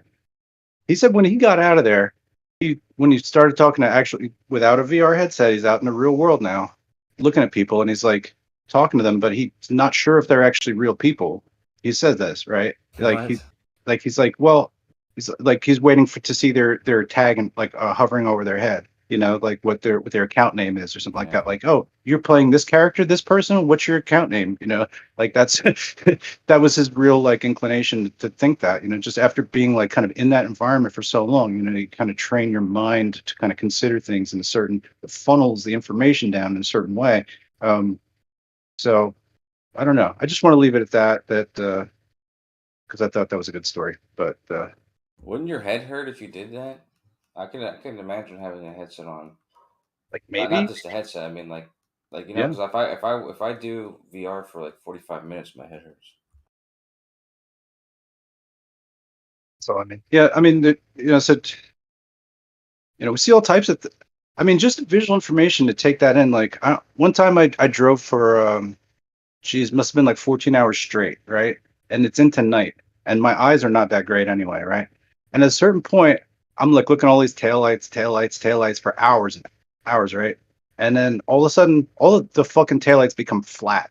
I have no idea of depth anymore. Everything is just like a flat picture, just with it. And I can't even explain how that looks. It's just like everything shrunk down. And I was like, I probably should pull over right now because I'm seeing giants holding up bridges and shit. You know what I mean? But don't drive for a long time like this. But that's not true, right? Nothing turned flat there. The whole, it's just that's my eyes doing that, right? And so if I was to believe that was real, I'd be wrong, and there'd be other people smashing into my car, helping me register that reality, and where there are other people helping you to register reality, or there's sensory information helping you to register some kind of like any kind of change in your environment, right? You're going to be aware of this, and it will like organically work with you, because like we're sort of built like this to accept sensory information and for it to be relevant to our existence, right? You drove so hard, you were tripping, dude. I did what I could. Who says you need drugs?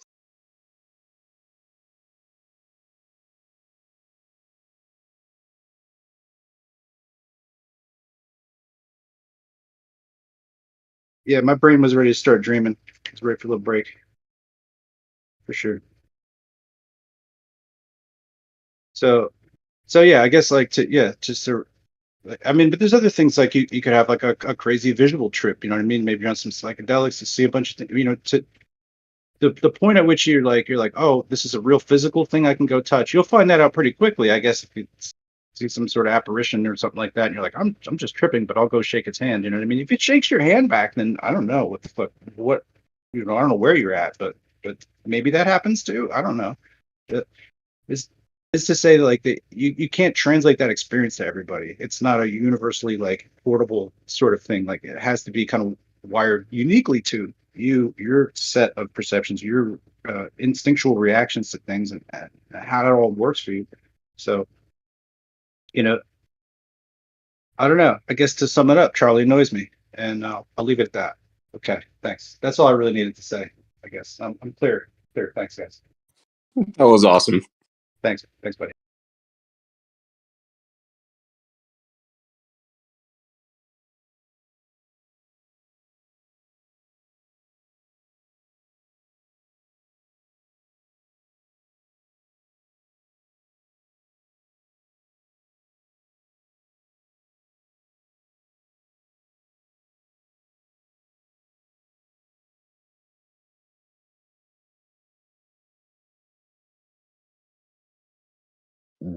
The thing that it annoys me with individuals like that is how can you take a position of authority on any subject when you're only willing to claim 99 point whatever percent of whatever it is you're looking at.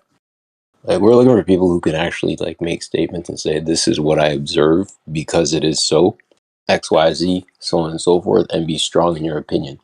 Listening to a man like that, I don't know, man. Like you need to say it with your chest, a little bit of oomph, believe in yourself.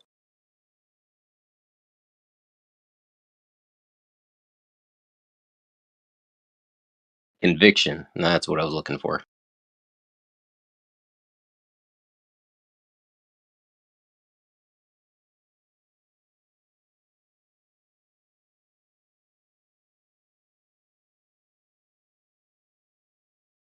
Yeah, it's dismissive of a lot to think in that way, but I also think it's reductive of reality, right? It discounts much of what we might be able to see, touch, taste, feel, hear, smell, whatever. Did I repeat any of those? I'm not sure, but to know is to know, right? I mean, there's no. I didn't mean to use a homonym there. That's confusing. Uh, yeah, fuck it. I'm ghost riding this bike off into the woods. I'll be back in a little bit. Thanks, guys. Well, I mean, you raise a good point. Like to say to know is to know. And an example of that, when we think about Eratosthenes, who chose to measure his shadow back in the 1500s or whatever year it was to determine that the Earth is in fact round, from his standpoint, of course. Um, my question then becomes, well, if we know that 12 p.m. exists for one city or place, and then 12 p.m. exists for another city or place, and by definition, the sun at 12 p.m. is directly overhead, then all of a sudden we start to realize that A, the sun is traveling to different places, and B, it's directly overhead of all of these different places. So all of a sudden, you start to question measuring your shadow. Or at least I do, anyways. I can't speak for anybody else, but just from my little standpoint.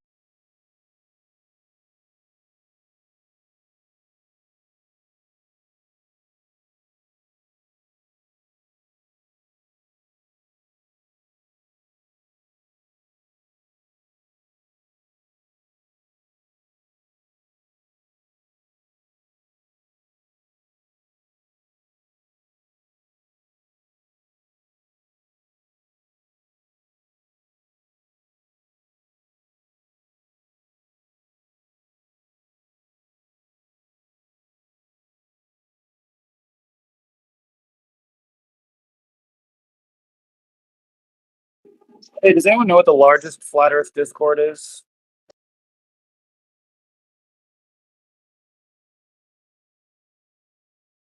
Gem pandas. That's not a flat Earth Discord.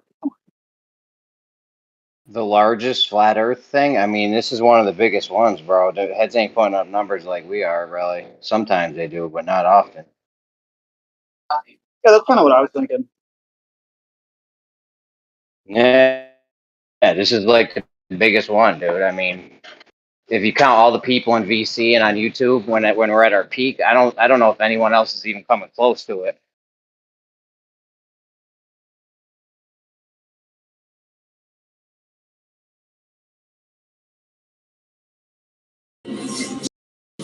Twenty four 7 is big right at its peak.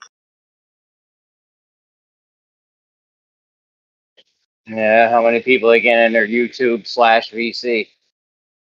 I don't count YouTube, but Discord. But the reason this server is better is because we discuss all the topics, and there's much less censorship. 24/7 is gay. Well, I'm just saying numerically, I think like we're putting up bigger numbers. See, we have, I think it's on average like 60 to 70 people on our peak. Yeah, I have to agree with Jeremy on that one. There's no fake fucking bullshit accounts either. I'm not saying anyone has fake bullshit accounts, but we don't. Pretty sure we don't. Like all our people are legit. Because when I come in the morning, it's like me and Geo and Snacks, and maybe like Barrel Rider sitting there or something. So, and that shit fills up naturally like throughout the day. So. I don't know, bro. I log in at like around 5:30 when I typically on the weekdays.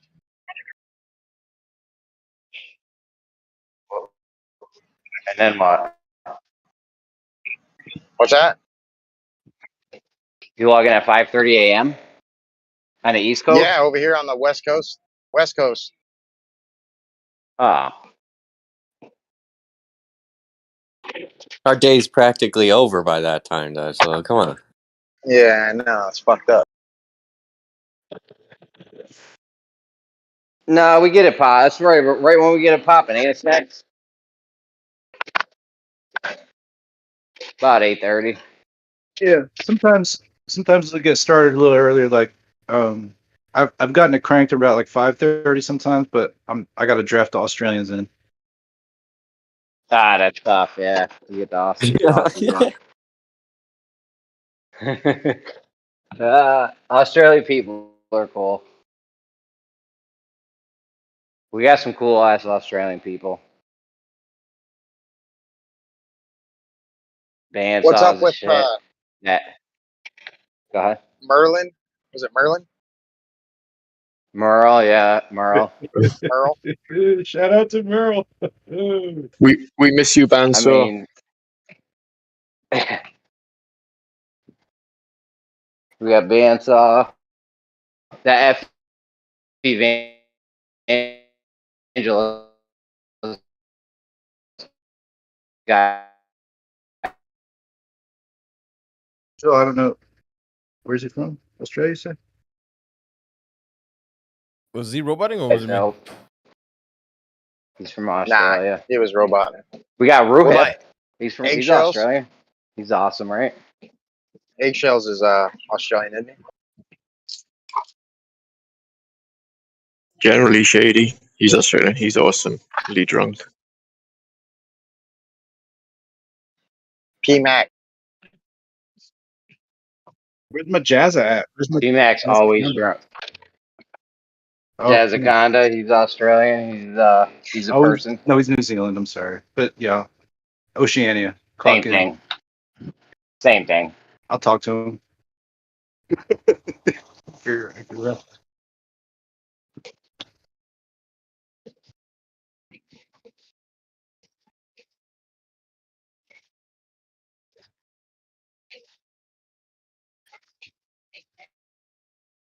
Yeah, the server's pretty busy. even through the holiday weekend, I think it was pretty fairly busy actually.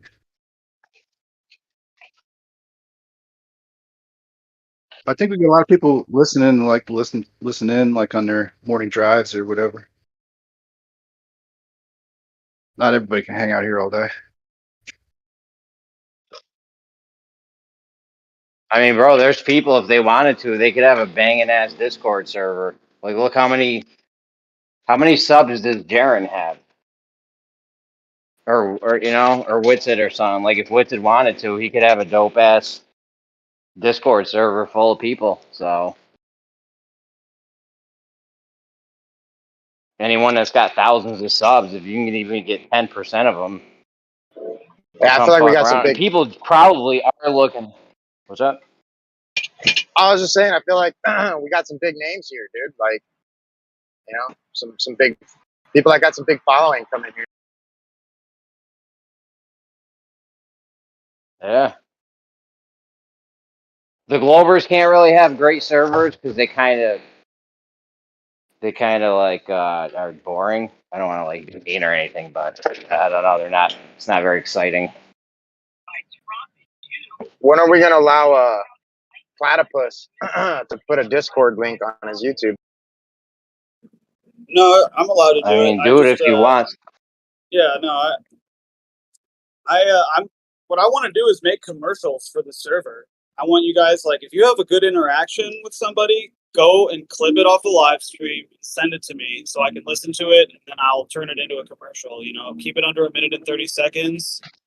I'll trim it up and like add visuals, and then just have the Discord link the entire time. Like, want to join the conversation, and it's just like on there the entire time somebody's watching and listening to the conversation. I mean, people want to talk about this, right?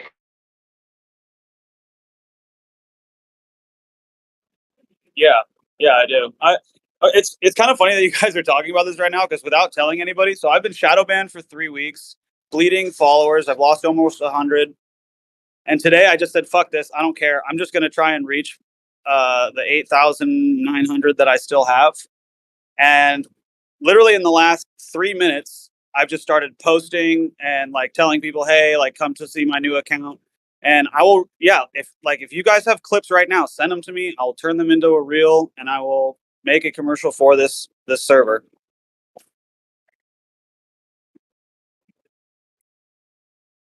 Just throw it in my DMs, and I'll check.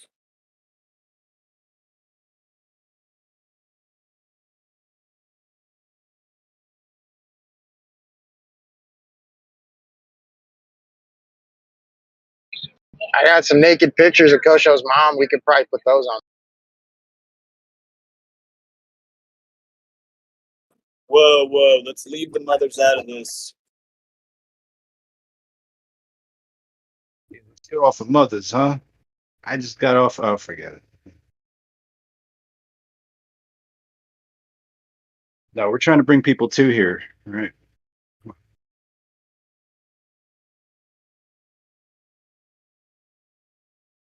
Yeah, I posted something to my shadow banned account like 10 minutes ago, and I have 216 views of my followers. So there's definitely going to be people that'll see it very quickly. But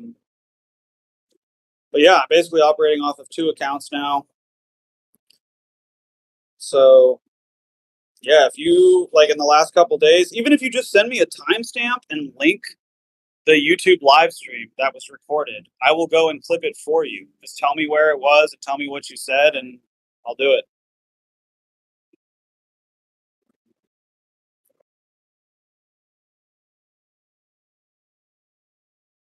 I mean, I don't know. Can you guys hear me? Yeah. Yeah, like, that'd be awesome to have new people to talk to, but it scares me to have 50 or 100 extra people in here at the same time, because it gets fucking crazy. Yeah. I think it'll be fun. Dude, we need mods that are like at a computer that can just like straight up unmute people. Like, I don't know, de-escalate situations.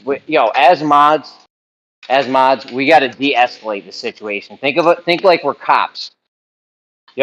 I mean, it's cops, policemen's job. They're always supposed to de-escalate situations. That's what they're supposed to do. Now, they may not do that, but that's what we need to be doing, de-escalating shit. You know I get crazy sometimes, but we're working on it, right? I mean, as cops, aren't we supposed to just like put our knees in their neck until they like stop talking?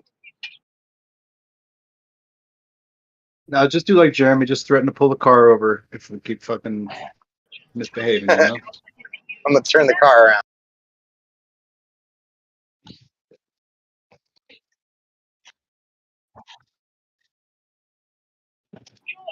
I don't know. I think we could manage it, dude. You wouldn't be scared if there was an extra 100 people in this room right now. Nah, I wouldn't. I mean, if somebody got out of hand that wasn't like a main member of the server, I would just instantly mute them if they started getting stupid. All right. Okay. You know? It worries me. I'm always worried. It might be better to like just point them to the YouTube to like listen in so they can just hear it maybe first, get a idea for what goes on here maybe. It might be good. I don't know. Yeah, that wouldn't be bad to send them to the YouTube link. Put the YouTube link up. Yeah, robot. Like, yo, you can listen to this shit all day. And then we might have a few new guys. Remember that? Did result. Yeah, it'll trickle in anyway. I mean,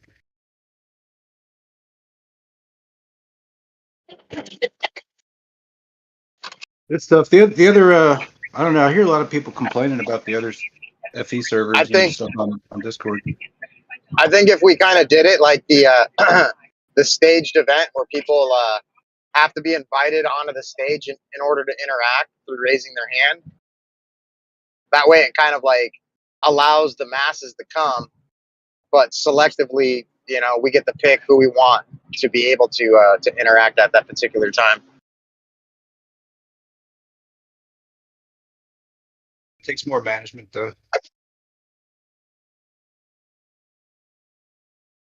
You guys remember BlackBerry, right? The company, right?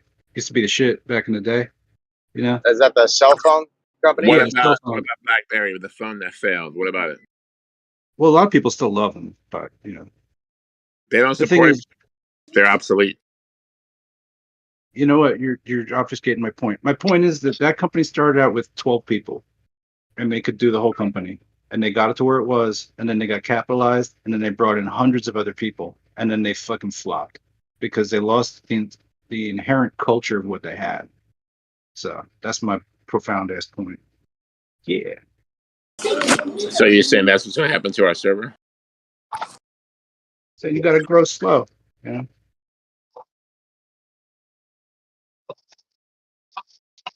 I think there's a fine mix between going too fast and too slow.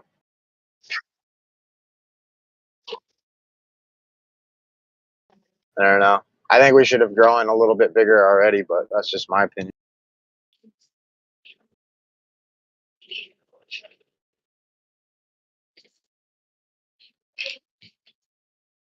What you were doing? I with know some we of these- should have Good. We should be bigger. We should be bigger right now. We're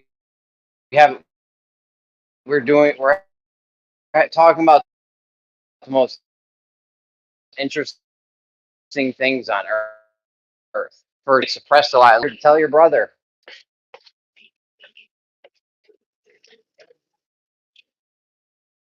What was the last part, Jeremy?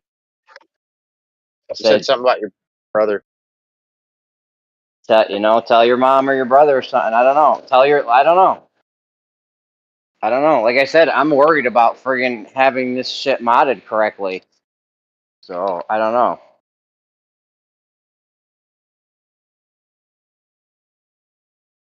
Are you complaining about moderation, Jeremy? No, I'm just saying it takes a lot to mod this shit correctly, and you know, look at how it gets when we got 40, 50 people in here. If it was like 100, imagine if it was 150 people. It's gonna be crazy, bro. Yeah, but dude, that makes for a better fucking conversation sometimes. You know, when you got a lot of good input. I don't know. I think it's a little better. It is better to have more heads on the thing than one. You ever hear 2 heads are better than 1? Obviously, 3 is better than 2. That's that thing with guessing the marbles in the jar. What's the thing with the marbles in the jar, Snacks? Jelly beans in a jar, and then one guy guesses. It's average but of then you everyone have a together. million. It's actually very close. What's it called? I don't know what the name of the experiment is, but yeah, there's like an effect where the average of everybody's guess is actually just about the right number. Super close, yeah. Where if you got one guy on it, he may be way fucking off. There's a name for that, though. It's like having this giant house and everybody's stuffed in one room when we got all these fucking rooms. We could be having different conversations, different things going on in different rooms.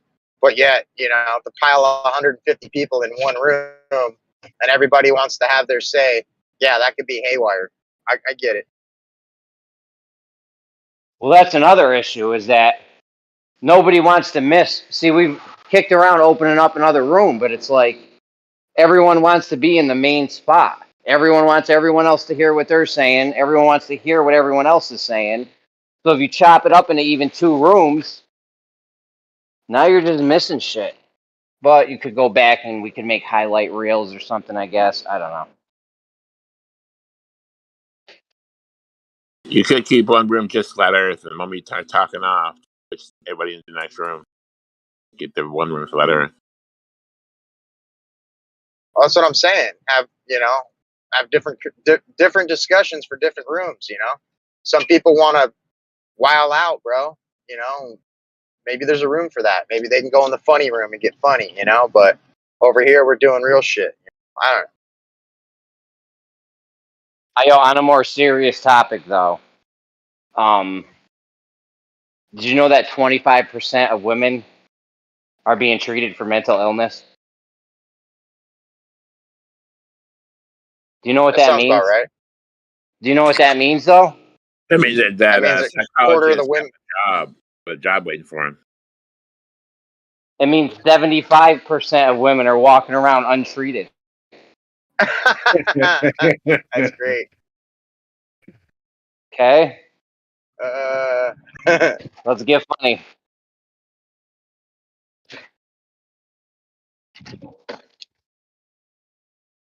I gotta remember that. That's a good one, right?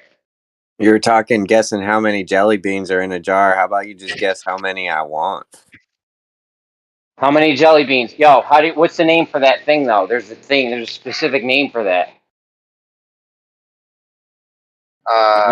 Rain Man? Crowds? Autism. 216 matchsticks, 216. Watch out.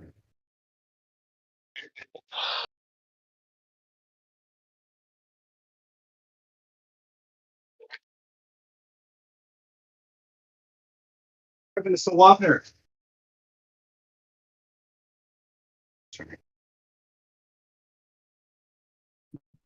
Autistic savant. Asperger's. I don't know. Taco legs, pizza nipples. I don't know, bro. Something like that.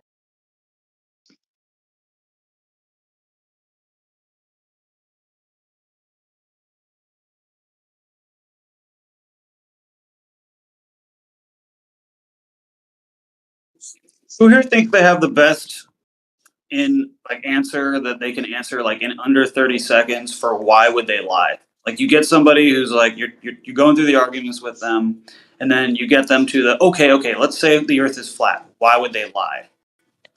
Who here thinks they got the best answer? I can answer that with one word. Well, I don't want it to be too short. I'm asking for the purposes of making a commercial for this server. I think that's something that a lot of people, it takes them a while to get there. But I think if they hear somebody saying, okay, let's say all this is true and NASA's lying, why? And then boom, they just hear like a fucking coherent response that can resonate with the average person. That is going to get people over here. Well, I could give you my answer it in personal. one. Oh, go ahead. No, go You ahead. got one word. You're good. One word. Go ahead. One word. Control. Yeah, it's pretty good. It's For pretty good, me, right? Go ahead. What were you gonna say though?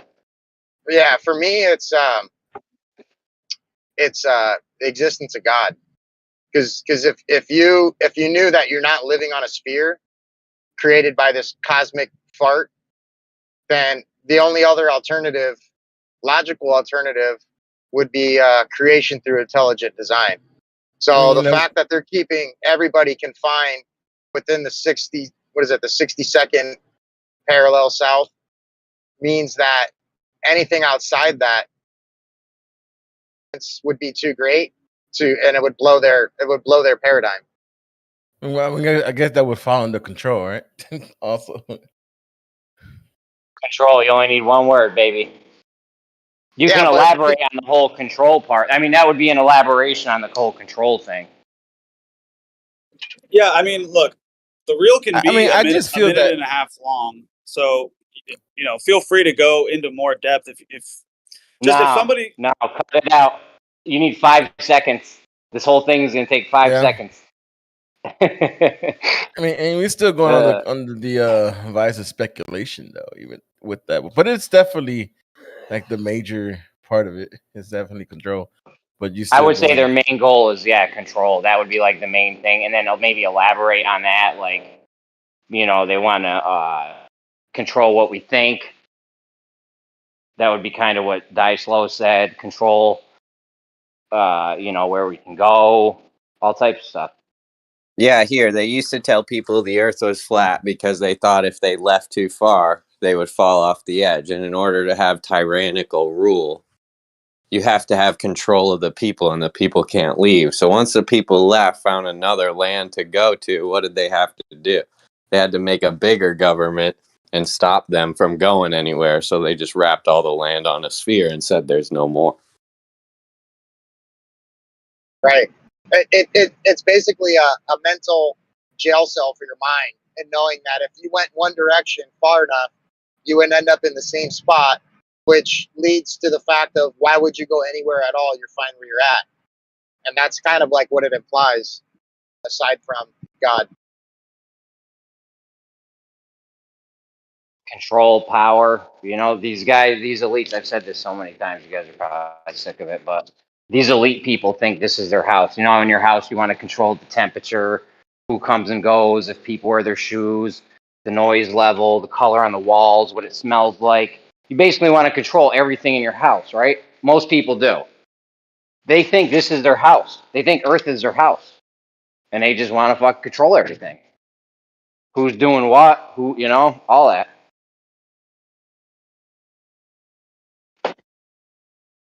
Okay, I'm basically taking notes to just try and write a script.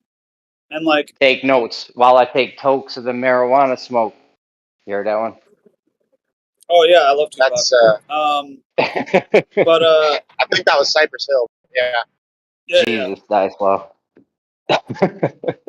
Eminem, he's great. I thought that was Biggie, bro.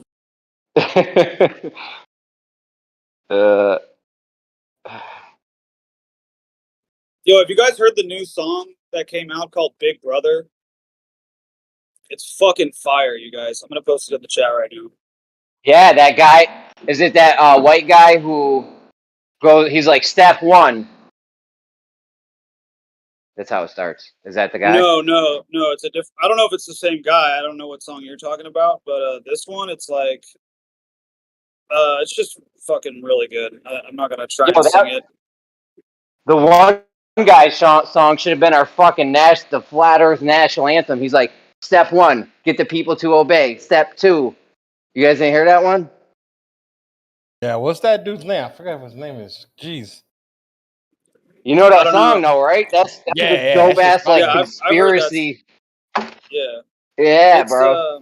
it's high res called Big Brother featuring I Tommy think that was Vex. cannabis. And that's I just posted that in the chat. 57 past the hour. I highly recommend giving it a listen. It's like 2 minutes long. It's not that long, but it's fucking fire.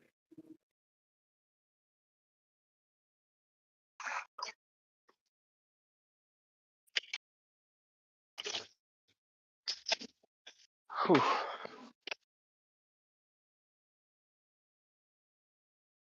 But yeah, dude, in my opinion,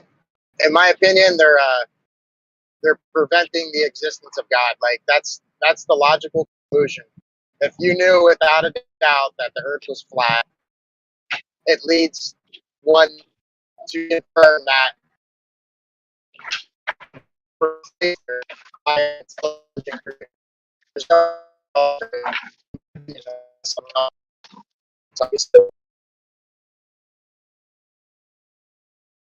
You You kind of roboted through you that. kind of roboted pretty hard at the end there, but yeah, I mean, if the I don't know. Not everybody's a Christian, but from my point of view, like if the Bible had a verse that said that it was a ball and that it was spinning, the fucking psyop would be that we live on a cube or some shit. They would never. It has to attack the Bible, in my humble opinion. Why are there men that can't even go home and tell their wives what they did for work that day, and then they just say, "Sorry, honey, that's classified information"? It's not even like, why would they lie? It's all compartmentalized, and they just take like the craziest belief system guy like Albert Einstein and put him to the forefront. They're like, yeah, just run with this guy because he really believes what we're saying. He's coming up with making up But somebody would have to. But somebody would have to be lying now. Ultimately, eventually, you'd have to get to somebody that's perpetrating this or knows, and and we'll never know the name of that guy. I don't think you have to be Christian to understand what I'm saying. I mean, even if we leave God outside the equation, how would science be able to explain the creation of Earth if it was flat?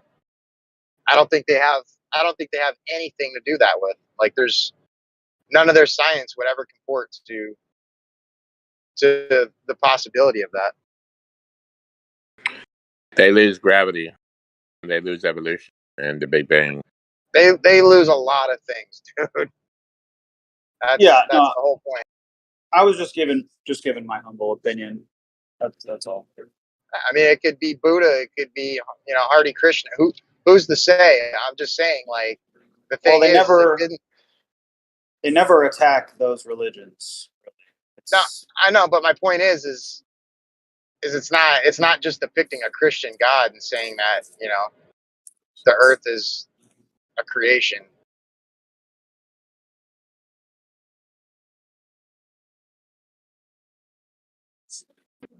They attack all the religions. They attack the Big Five because if you believe in God, then they're not in charge of you. You don't believe in God, then they're the ones. They're the God. They're the ones that are in charge. I mean, in America, at least, from what I've seen, is that it's all religions are like societal sacred cows that you have to be like reverent of and like inclusive of, except for Christians. It's fucking open season on Christians. It's open season on white people, and those two usually go hand in hand. If you got black Christians that have conservative values, they're called fucking Uncle Toms by the left. I don't ever see, No, let me finish. Thank you, though. I don't ever see fucking people dressed up as Buddha or Krishna or Chinese God at gay pride parades, but I see a lot of fucking priests and nuns and like Jesus. And I don't know, something to think about. It's not it. It's that the Christian religion is the number one religion in the U.S. That's what they attack it. And white people and Jewish people are in charge. That's why they divide. If there was another race or another religion, they would attack that one. Well, it's not just the U.S. I mean, look at Europe. Look at all of Europe. They just took in a bunch of Muslims over the last decade. And, And now they're starting to attack Islam and the Quran. No, not really. I mean, They didn't just fabricate religious zealots. They didn't just fabricate that in the last 20 years. wait, I'm sorry. I think we crossed points. Can you restate your position? I think we're agreeing, but we think we're disagreeing.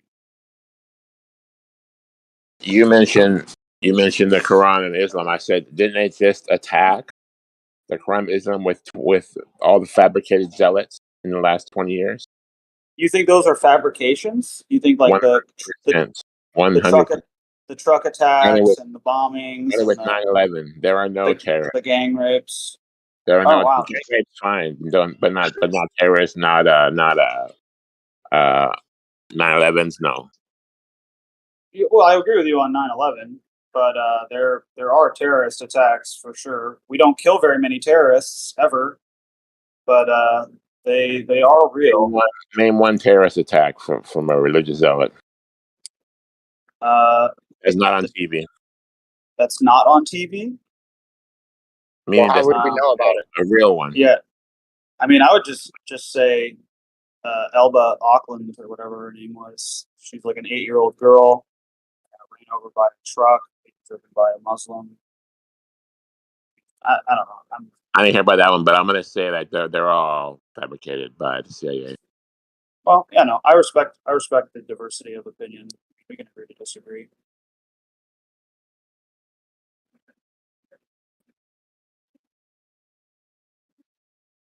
Yeah, I mean, just I don't know. Like, if you look at how many Ukrainian refugees that have like fled into other parts of the world and parts of Europe, how many suicide bombings and like gang rapes and riots have these Ukrainian refugees done? It's not because of their refugee status.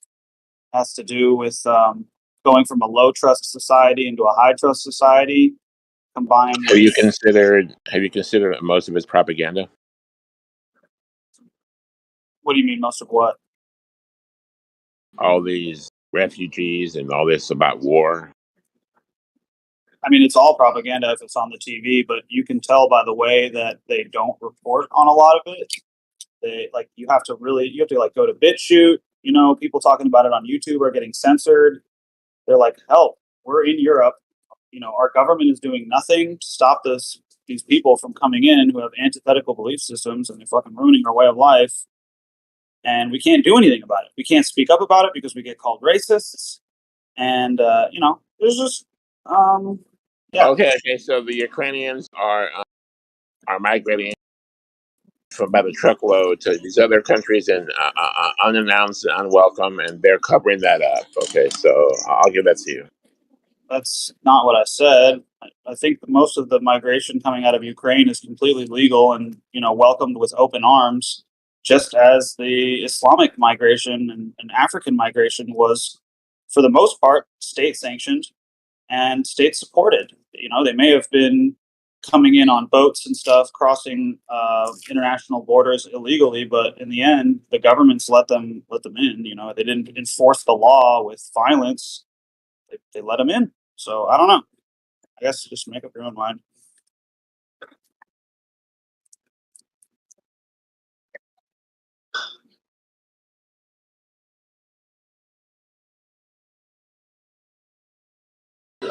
But it's not Christians or white people or Jews or Islam they're attacking. They're attacking the head so they can be the head.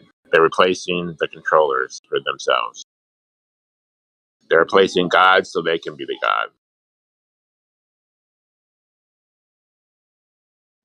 I mean, I would respectfully disagree and say that it's not about them becoming gods. They know they'll never become God. It's they hate God, and they know that the only way to hurt God or to even attempt to hurt God is to destroy what God loves, and that's you and me and everyone else. And they do that by making conditions in the world we live in so unnatural that we hurt ourselves. We refuse to look up and see the farm and leave the farm. We stay in the beast system. We support it for years. It's a rough situation, but I mean they are well practiced at it, and their plan seems to last multiple generations.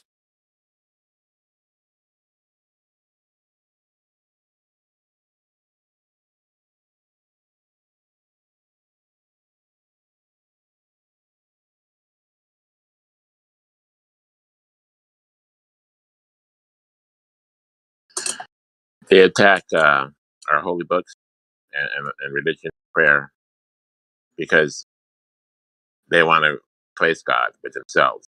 They want you to believe in NASA to tell you when the next meteor is coming to Earth, close to Earth. So you don't pray. So you don't rely on God. You rely on NASA, the all perfect government, to tell you what's happening.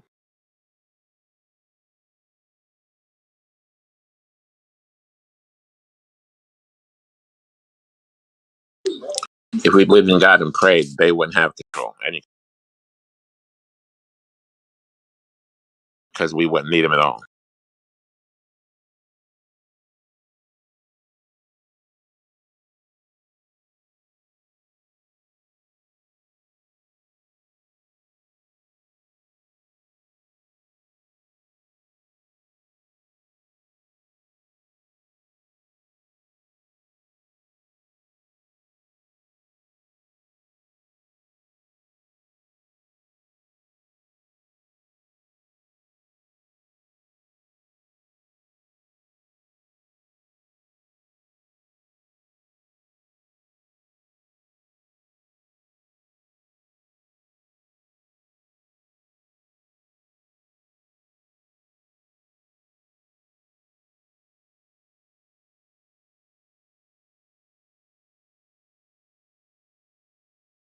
Well, regardless of what their end game is and whether or not we agree on it, I think what we can agree on is that people are waking up, and it's freaking awesome. And yeah, we can put aside our differences to help other people wake up and talk to them with compassion and empathy, because we know what it's like to like realize that we were duped. You know, everybody in this room, nobody in this room, I've never heard anyone say I knew it was flat since I was a kid, you know, and never believed. There's always, everyone's got a wake up story, you know, and we got to be ready to help facilitate others to wake up.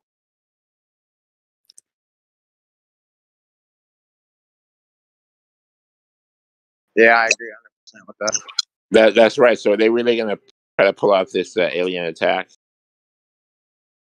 Dude, I was thinking they were going to do it on the 4th of July. I didn't get my bug out bag or anything like that, or really go anywhere crazy. Well, I did go somewhere nice, but not because I thought aliens were going to show up. But there's a lot of pre-programming with the whole Independence Day movie with Will Smith, of what we should expect an alien invasion to look like. So why not just fucking copy the script and just make it on the same day as in the movie? But being that didn't happen yesterday, I don't know when they're going to do it. It does seem like the news is putting a lot of stuff out lately that they're touching up on the UFOs quite a bit.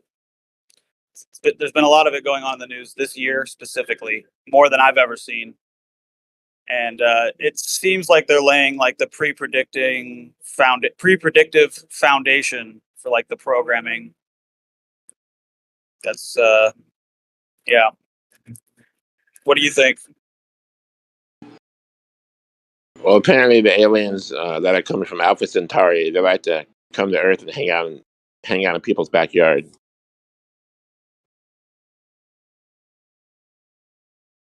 Yeah, that whole story was very interesting. One thing that the media didn't cover was that the kid who saw it, who like hopped onto TikTok and started talking about it, he said that after his family got freaked out, they went inside and they all started praying, and they heard like a super loud scream coming from outside where they saw it, like while they were praying. So I found it interesting that the media left that out. You make of it what you will. Yeah, I was just saying they attack prayer. I missed the story, dude. I don't know if you care to like give a brief rundown on what happened. I heard the tail end that they were praying and this thing screamed. That's all I heard. Oh yeah, so in the news a couple of weeks ago, there was like some family in Las Vegas that saw an alien in their backyard, and like earlier in the night, multiple people, including an officer's badge cam, caught on film something falling out of the sky. And the news picked it up. They showed clips of the interview they got with the family, but the kid who saw it, who filmed it, and who made the 911 call, which was also put on the news. He went on to TikTok and was just saying that the media is lying about it, and gave his own rendition of what happened. And the interesting detail that you caught was that after they went outside and they saw the alien and called 911, the whole family went into the house and prayed, and they just heard like some crazy scream coming from outside, and then that was it. And the news didn't report that, so I think that's interesting. And they weren't praying to like Krishna, Huh. Interesting. Yeah, and according to the kid that made the 911 phone call, he said if there's one thing that he got from this entire experience is that the media lies about everything. Not that aliens are real. He said I stick to my story. My life is forever changed. But the one thing that really has, like, aliens wasn't surprising to him. It was that the fucking media lies about everything. You know what I mean? That was just like, whoa, okay. People are like fucking way, way down the, lost in the sauce. If they can, little green men in the backyard, okay. But the media lying about everything? What? Like, where are we? Well, that's kind of like what they want. One, they tell you what they're doing. They tell you the truth. And two, when they like to lie and get away with it, and we can't do nothing.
What's happening, peeps?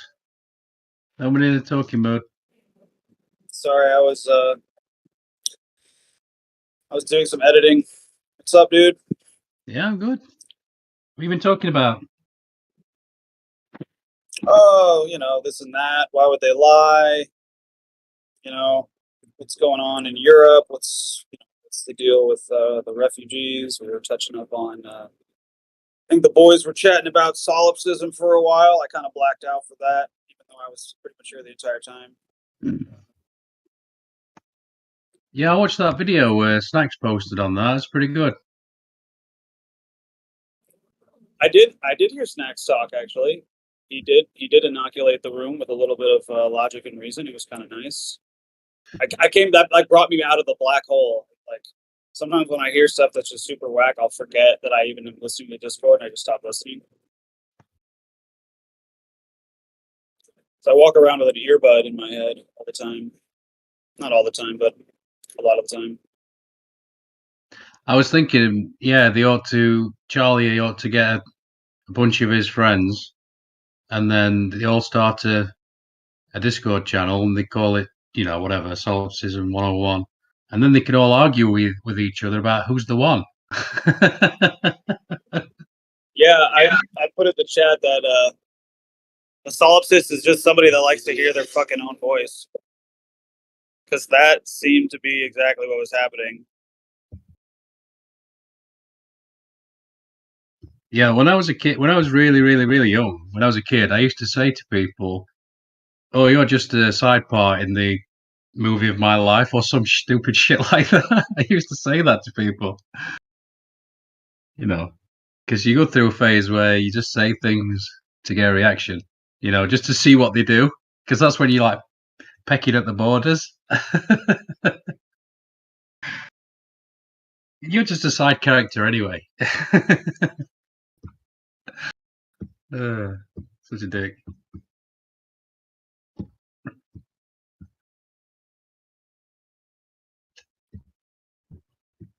Sorry, I missed the last part. I had some really loud cars driving by. I could not hear anything you said at the last part there. No, I was just saying I used to wind people up intentionally just by saying stupid shit just to get a reaction out of them. You notice that in people in these Discord channels as well. I think it's just maybe a younger person thing. I don't know. It was a phase for sure. I have a lot more. Believe it or not, I have a lot more. I'm sorry. Can't think of the word right now. Restraint. There it is. I have a lot more restraint when it comes to just trolling people.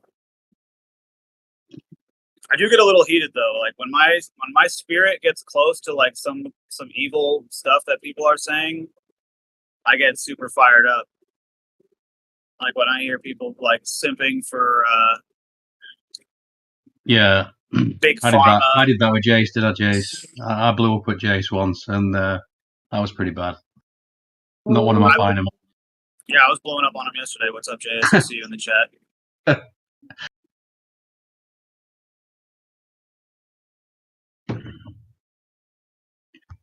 Who's that? Oy vey. It's a good name. Oy vey. It's another show.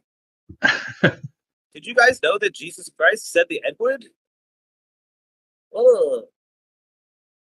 It's my New Yorker impression. You guys like it?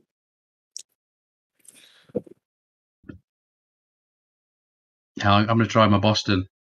What's he saying? Thingy. Goodwill Hunting. This is a Harvard bar. Oh yeah, you're gonna park the car in the Harvard yard.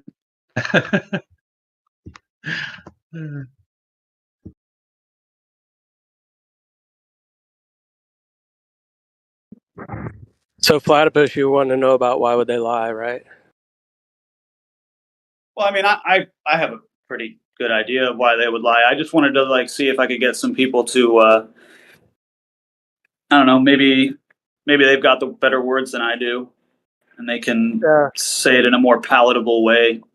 Because I think Oh, sorry. Go ahead. I was just I was in the middle of doing a bunch of work or whatever, and I couldn't open up my mic and talk. But if if I could say it in a way, I would say, if somebody said to me, you get far enough along in the conversation, and their last resort is, yeah, but why would they lie? It's like, why would they lie? Why would they lie isn't the proper question. It's why wouldn't they lie? If their intent is control, either control over their small segment of the world population or complete world dominance, why would they ever tell the truth? Do you always tell the truth to your children when you want them to do something? Not always. If you wanted to control your wife, utterly control everything that your wife did, would you always tell your wife the truth? Or would you control her through a perfect web of lies? Now, if somebody wants to control the world population, or let's just say control money, would you tell the truth about money? No. You'd create a fractional reserve banking system where nobody really understands how it works unless they take 4 years of their own time to go on a self journey to figure out how the heck fractional reserve banking started and how it actually works to begin with. If you wanted to control people's minds, you would never tell them the truth. You'd give them small incremental lies. You'd gaslight them, figure out how to make them think that they're the crazy ones for thinking that reality could actually be what it's stated to be, what we see and feel with our senses. So it's not why would they lie? That's not the right question. Edgar Casey, former head of the CIA, he didn't say, we know our campaign will be complete when everybody in the United States understands the truth. No, he said, we know our disinformation campaign will be complete when everybody in the country, everything they believe is a lie. So why would they lie? I don't think that's the right question, man. It's why wouldn't they lie? Yeah, that's exactly what my brother said. Well, not the whole thing, just the end bit.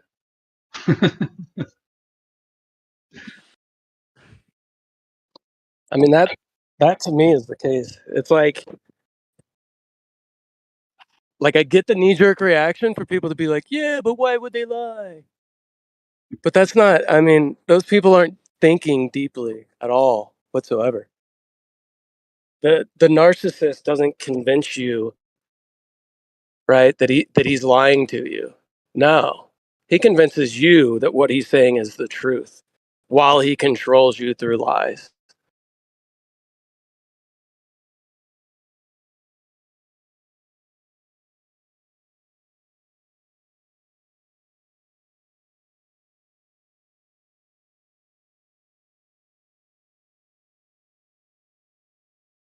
But then again, my brother also thinks there's like a paradise out there somewhere. Yeah, like an extra bit. Like celebrities can take, like at a certain level, can take a choice whether they just fake their own deaths and go and live in this paradise, quote unquote.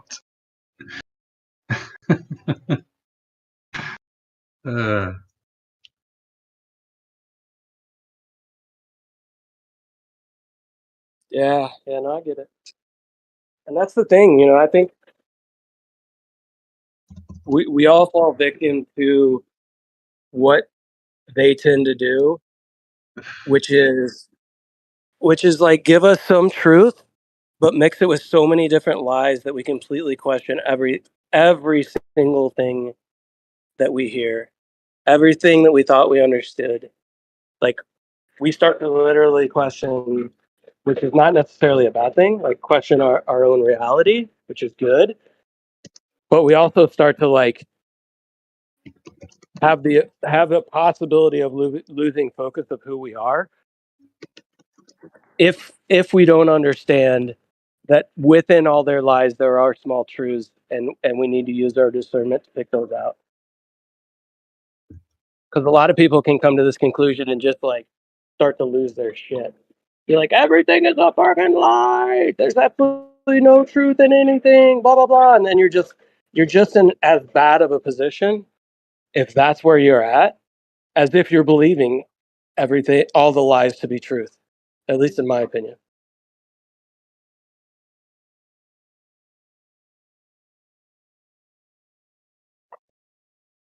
Did I cut out?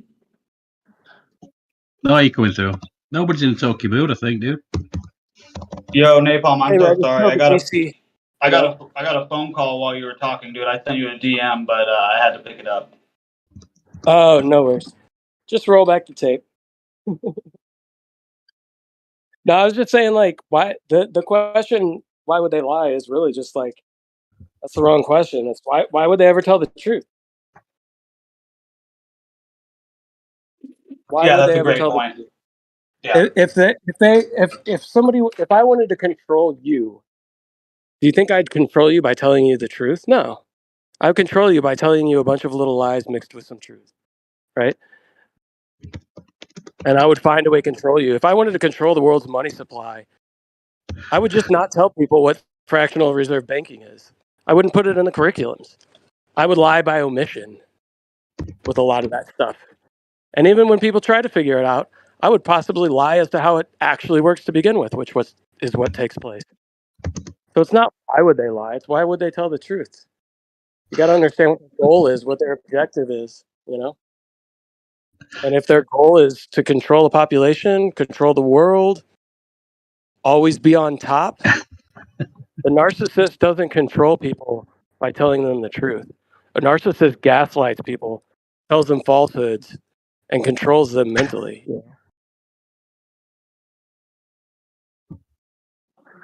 Yeah, that's good. I like that. I mean, if you're interested, you can. I'd be down to, like, we can go into another room and record just me asking you and then you giving the answer, if you're interested.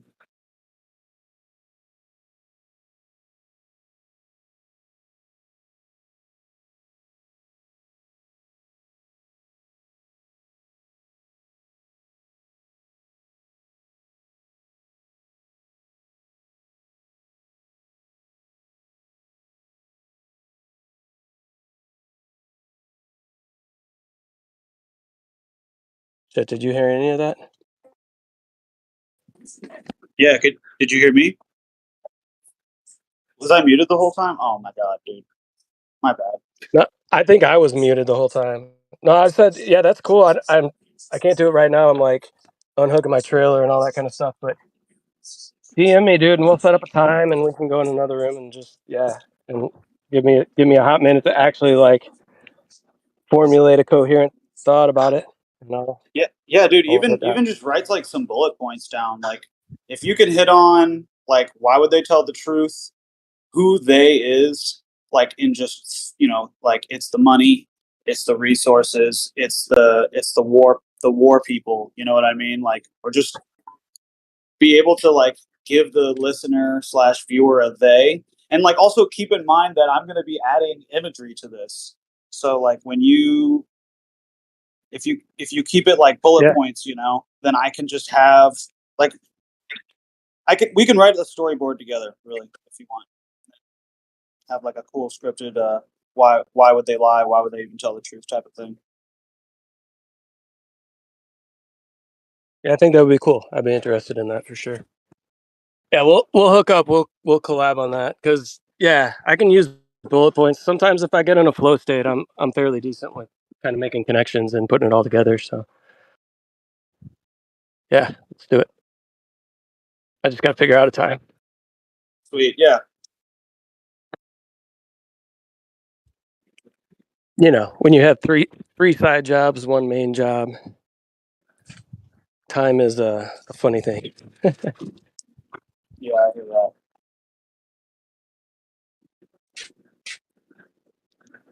You can't really. This is why secret societies are very powerful, because who are you pointing at? Do you know what I mean? It's like you want to say, well, there's a handful of shareholders that basically own everything. What can you say beyond that? you know, the fact that they're hidden is part of the power, isn't it? That's why they're obsessed with you and your name.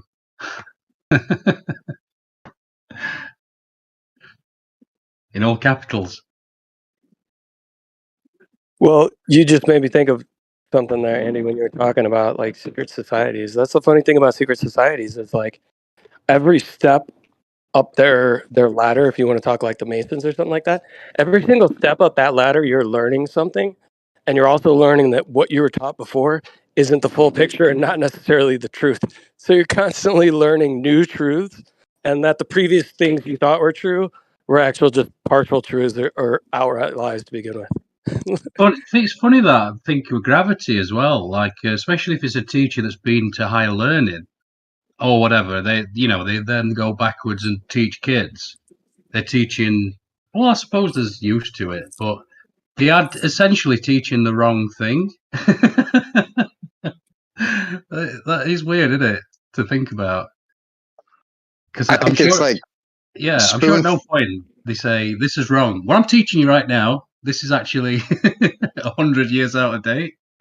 But anyway, yeah, I think it's kind of like a way to kind of get you off the path of truth in like a slow progression, like giving you these these seemingly truths that are clearly untrue. Ultimately, it's like a gradual progression to like essentially fracture your logic to a way where you're willing to accept the lie and accept it as your own personal belief.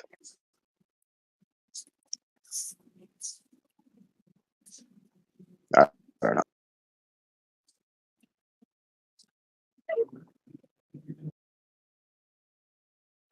Like even in academia, like they kind of do that. Like they give you the wrong answers on the rudimentary level, and then the further you get into it, you realize that those wrong answers led you to the right answers at the higher levels,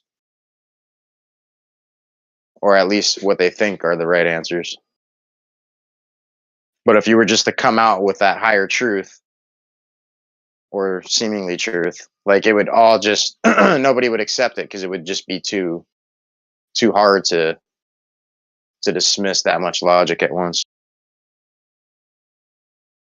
I wouldn't mind talking about Scientology if anybody knows anything about it, because it's interesting. Don't talk about that. Don't shut us down. They'll send all kinds of agents in here.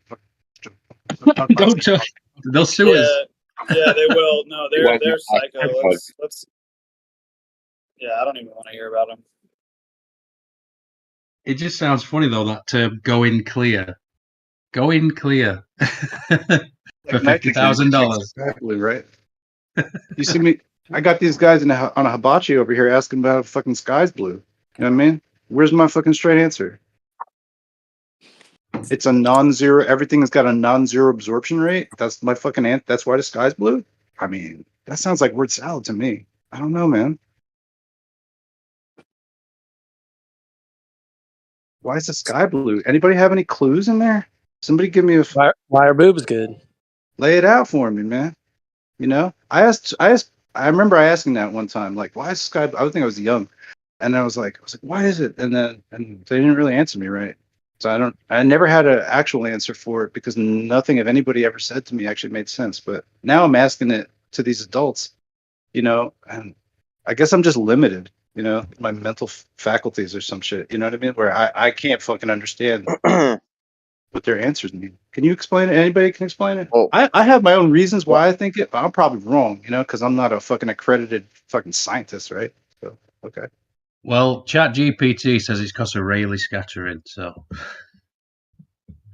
Can you tell me well, explain Rayleigh scattering then in a concise way that makes sense? Because like nature, like why is water wet? I can name this, right? I can understand this and tell you, but why is the sky blue? And somebody's got to point me to the ocean. Why is water blue? What are we talking about here?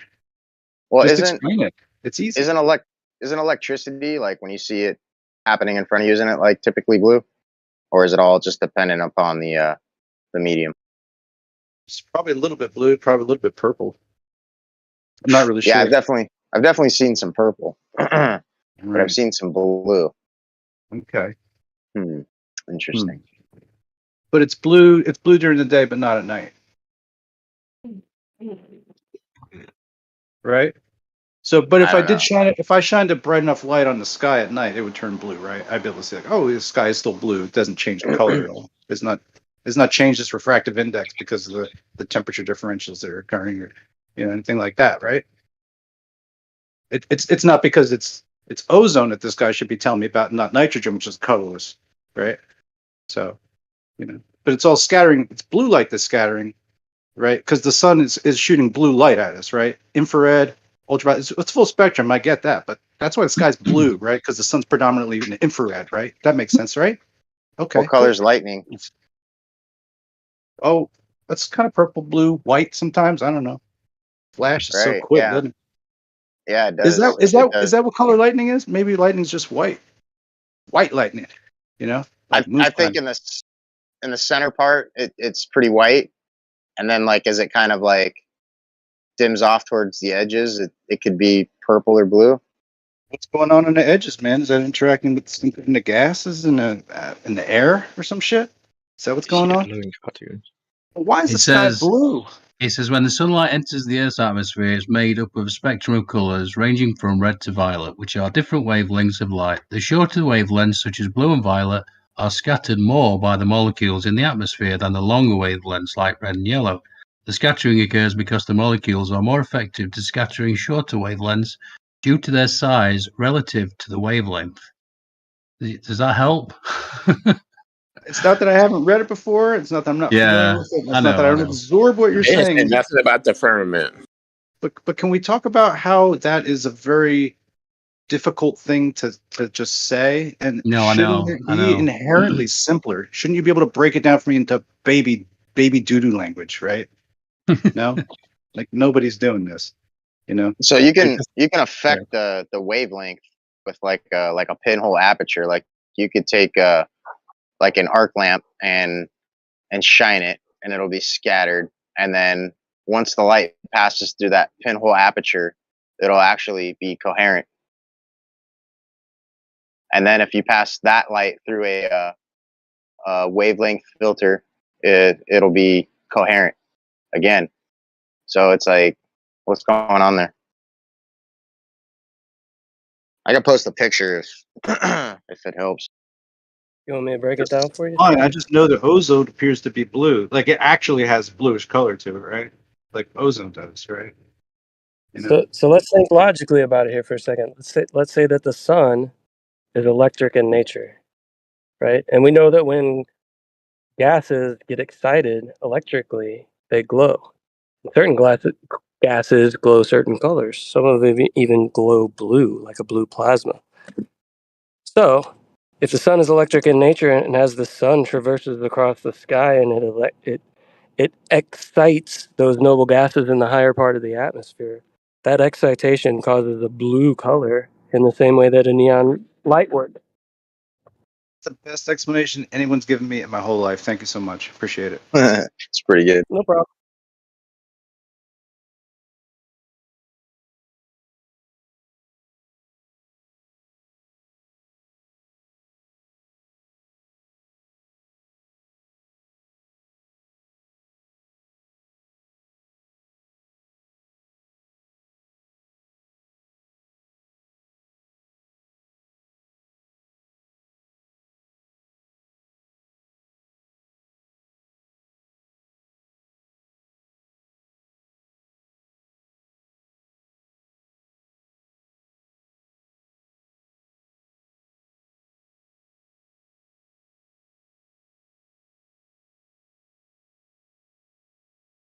Yeah, I don't know. Beavis saying that. Yeah, I'll just read his thing. But he said, the short waves of blue light are scattered more than other colors in the spectrum, making blue light more visible.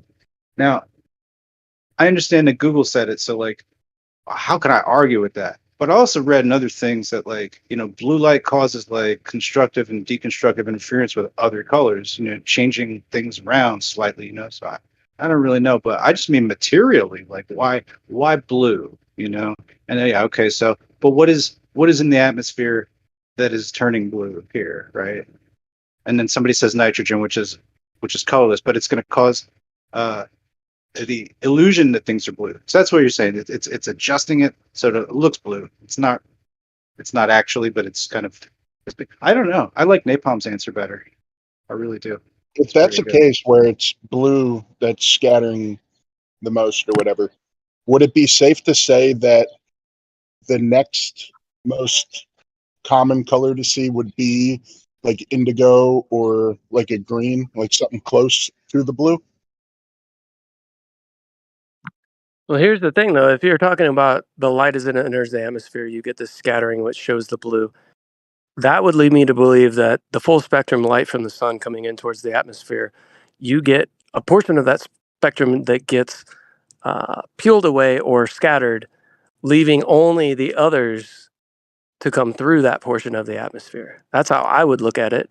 But I see that we still have that blue portion down here within a rainbow or anything like that we do down here. We still have full spectrum light. So how are we still getting full spectrum light if we're getting this scattering that's taking place? And you would figure, like, if you are seeing blue and only blue, I feel like that would make sense. But like when we see like orange, almost reddish, that's on the total other end. You would think that we'd see like a green or a violet before we would see such a stark difference, right?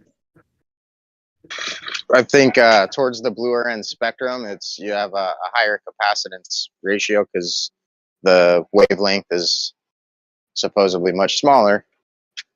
So it's going to be faster, less resistance through traversing that medium or inducting the medium. So does it not? So based on what you said, Daiso, does it not make sense? What I'm saying, like, am I thinking about it wrong then?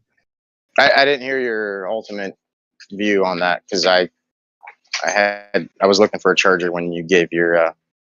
Yeah, no, not alternate. Just if it is how they're saying, then I wonder why we see like orange and almost red, like sometimes. You know what I mean? Like I figure if there was any other color that would show up besides blue, that it would be something close to blue, like a green or a violet. You know?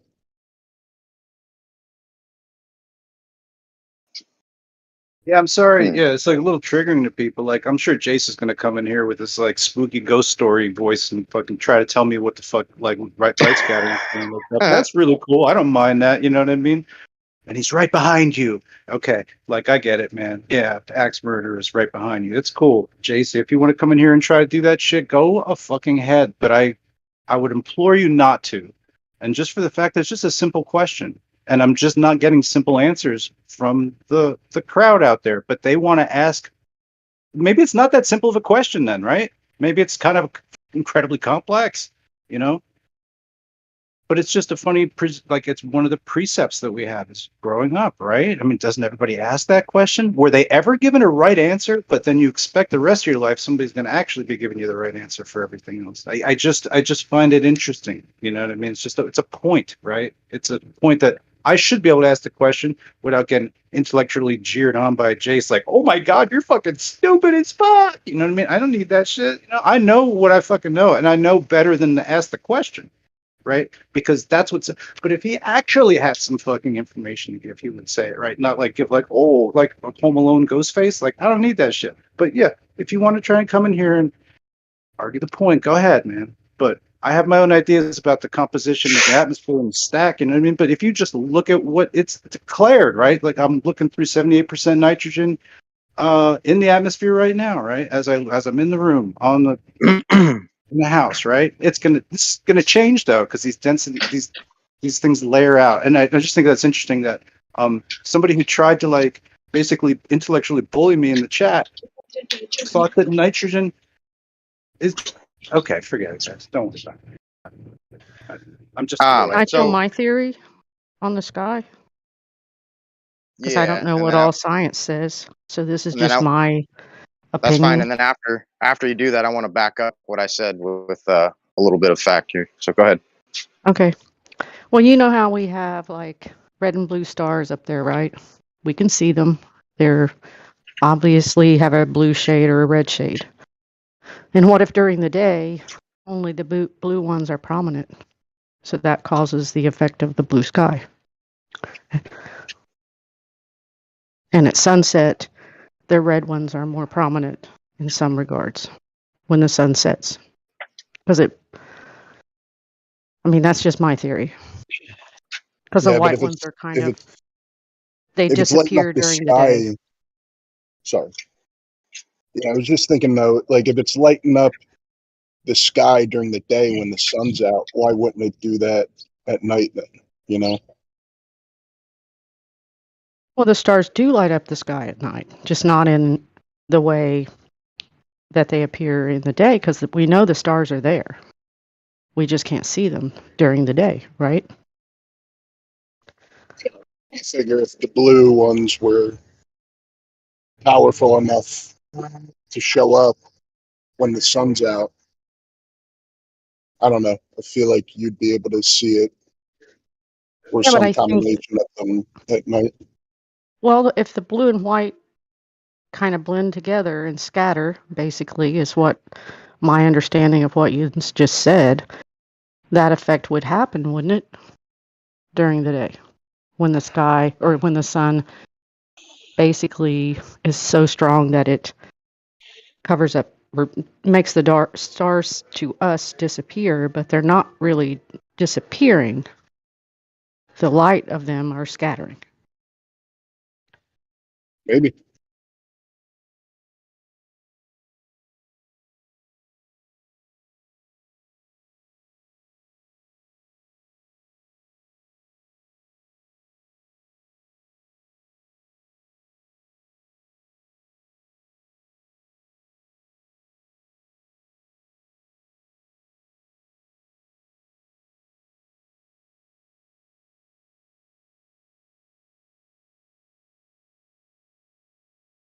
I thought someone else was going to follow up after.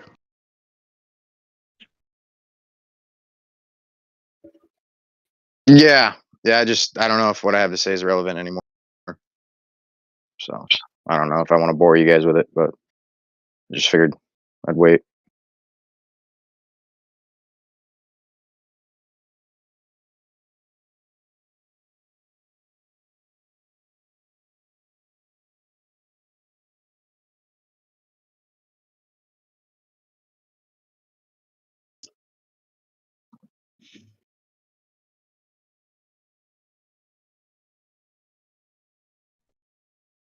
So it stops being blue like when the atmosphere thins out to a certain extent. Is that basically what happens? Because like in high altitude bloom footage, you'll see it kind of make a transfer, right? From like blue to black. Yeah, isn't that called dusk?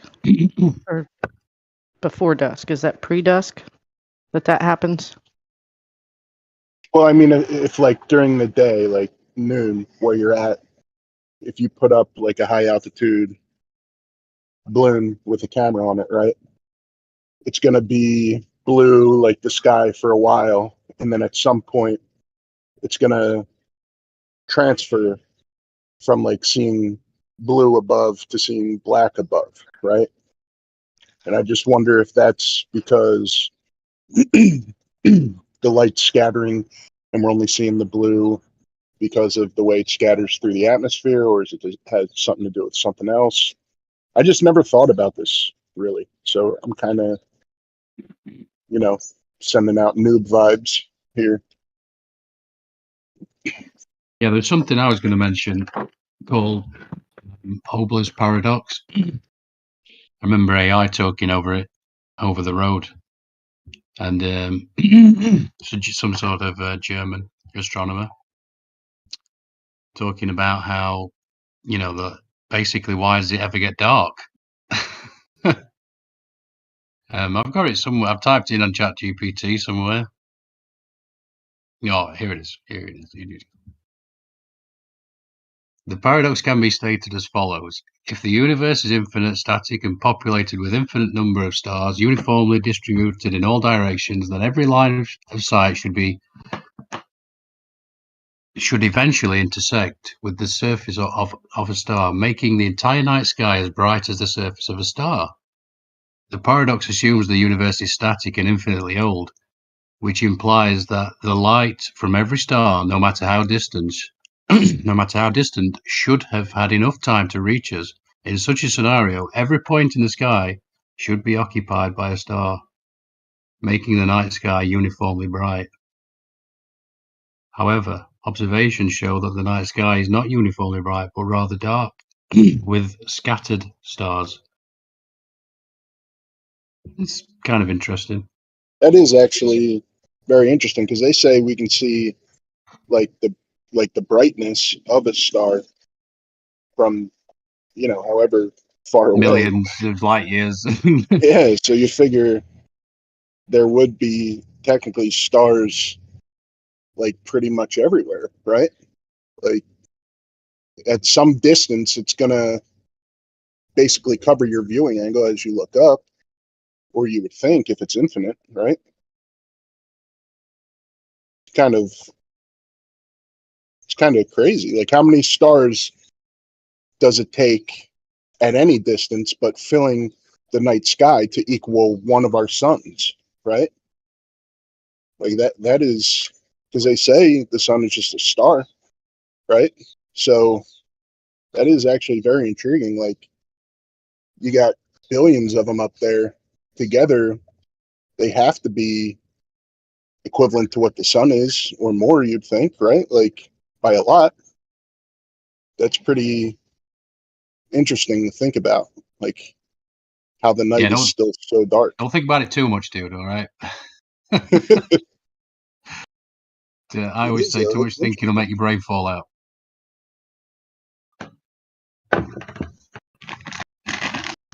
But yeah, that's why that's another.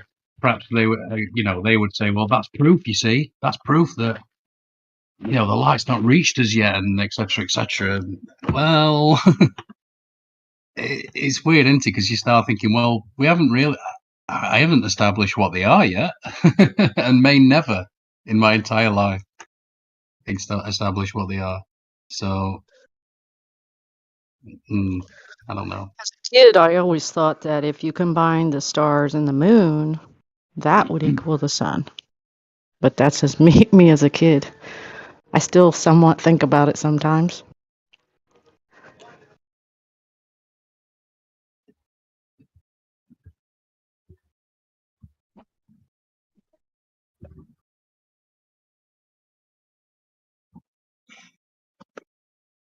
Yeah, what's the skinny on the thing people claiming they're angels? What's that? Because I don't know much about that. Pig people claiming they're angels? Yeah, I don't know. That's why I don't know. I feel silly asking. You did say pig people though. No. The some people claim they're angels or something. I don't know. The stars. Oh, the angles. The angles. Well, you belong to the Anglican Church, do you? Maybe. The Anglican. I've actually heard that claim too, that they just swapped a letter around, and that was the whole point, to fool the Muggles, and it was all about angles. I don't know if you ever heard that. Spacebusters were pushing that. No, one. because that's a whole era of trying to adjust the English language in order to do so, actually, and like have these very restrictive and sort of different constructions of sentences. If you look into that era of just I guess a grammatical sort of offshoot, right? I forget what it's called then. It's not really, That was like your Spinal Tap. Do a Spinal Tap.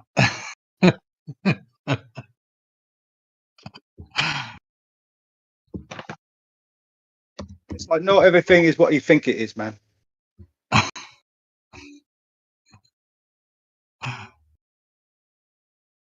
But these go to 11. That's the, yeah. I don't actually remember watching that film. Yeah, I think every time I've watched it, it's been a little hard to remember something. Party or something.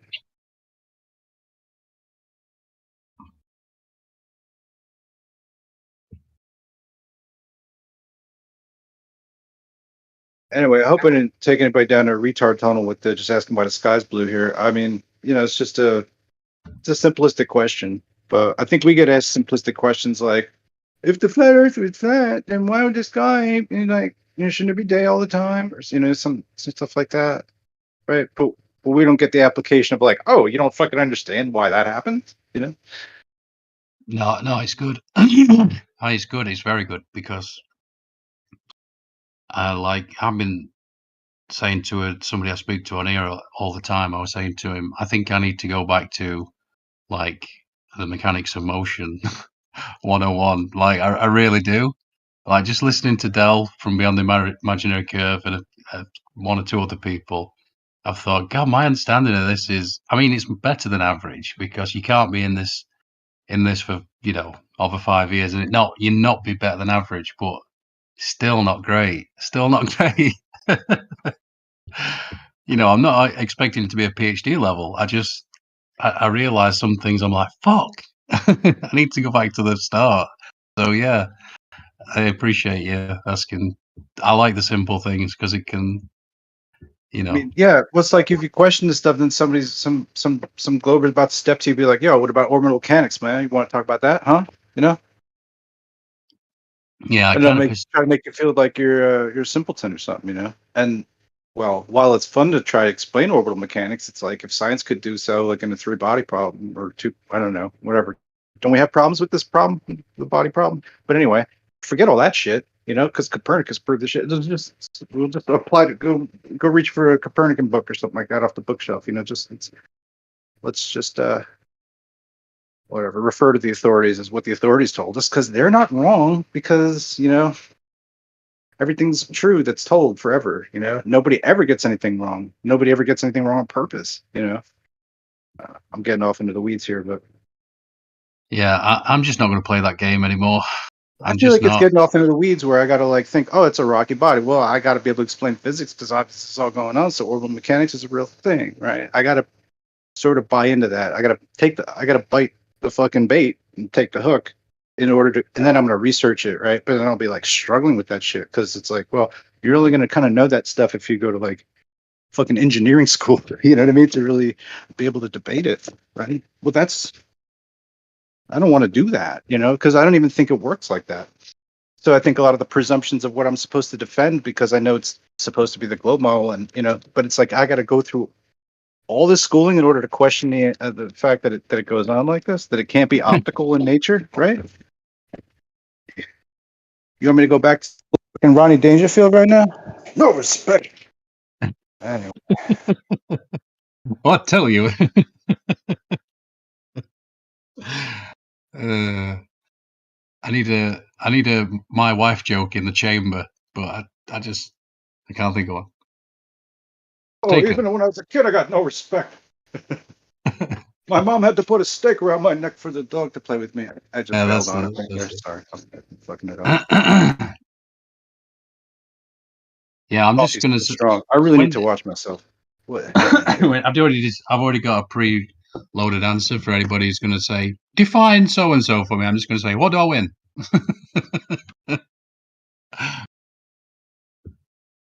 I swear, I'm just not going to play the games anymore. I'm just not going to. That guy Yoshi was saying how he feels like flat earthers are always asking him hey, prove this to me. But let me just explain to you, way back in the day, Grandpa Snack, I'll tell you a story, right? Way back in the day, it used to be the opposite way around. It's tell me how this works, flat earther. So it's really funny that Yoshi's saying that that's how flat earthers are to him. We're playing that shit back. That's how this kind of goes. So not that he's got to take the fucking responsibility for how other people have acted, but this is an ongoing thing. There's different phases of how people kind of come through this. It's filtered, like how different rooms operate. What kind of level of bullshit goes on there. You know what I mean? So that pretty much is a big formant to the whole thing, right? Like, it's not a great story, Snacks. Got to be honest. Fuck. I was expecting a Once Upon a Time, and didn't get any of that. Yeah. You read that Norm Macdonald book, like I told you. Go read the book. Or listen to it. Book. No, don't read it. Listen to it, because then you get Norm. Then you get him. You meet the real Norm. I was thinking about him, actually, since you kind of, made me recall him the other day, man.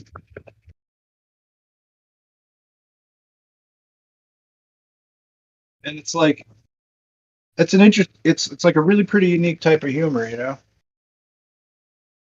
The way he presents a joke isn't really as a joke, Yeah.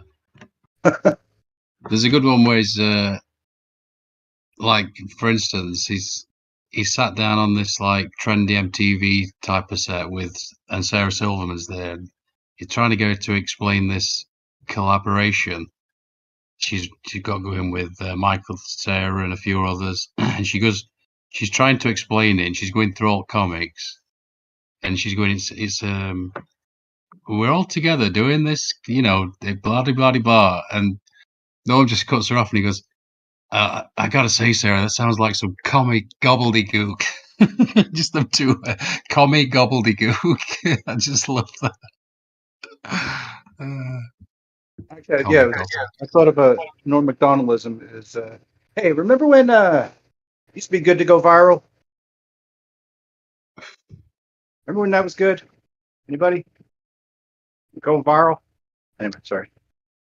I would have said the other day remember the good old days when tweeting just meant stabbing a hooker.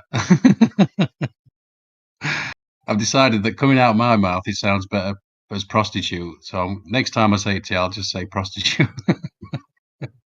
Because hooker doesn't sound right coming out of my mouth. It's too proper, Andy. It just because it's like it's like a New York thing, isn't it? Hooker. It sounded like you said something like a Middle Eastern smoke, some kind of tobacco ad. A hookah?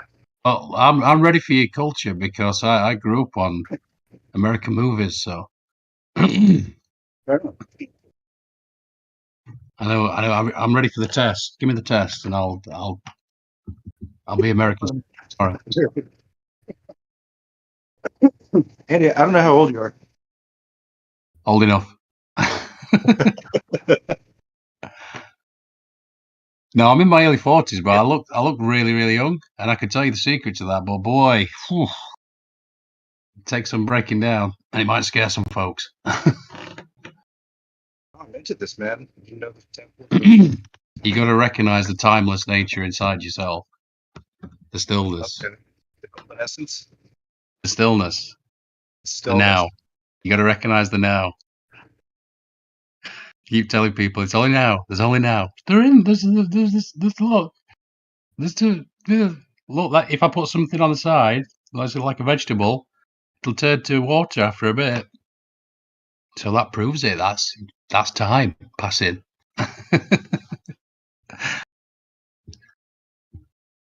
But no, that's inside you. There's a timeless reality, and to talk about it is basically impossible because it's beyond all concepts.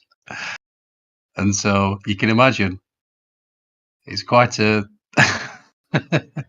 a fool's errand to try and talk about it. And I've noticed the more I try and talk about it, the more silly I sound.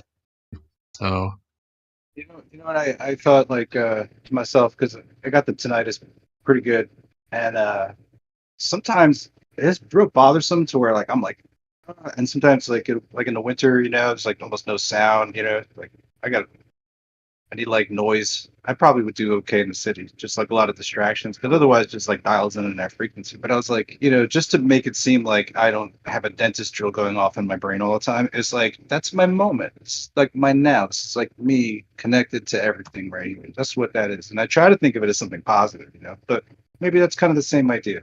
Right? Yeah, that's exactly what it is.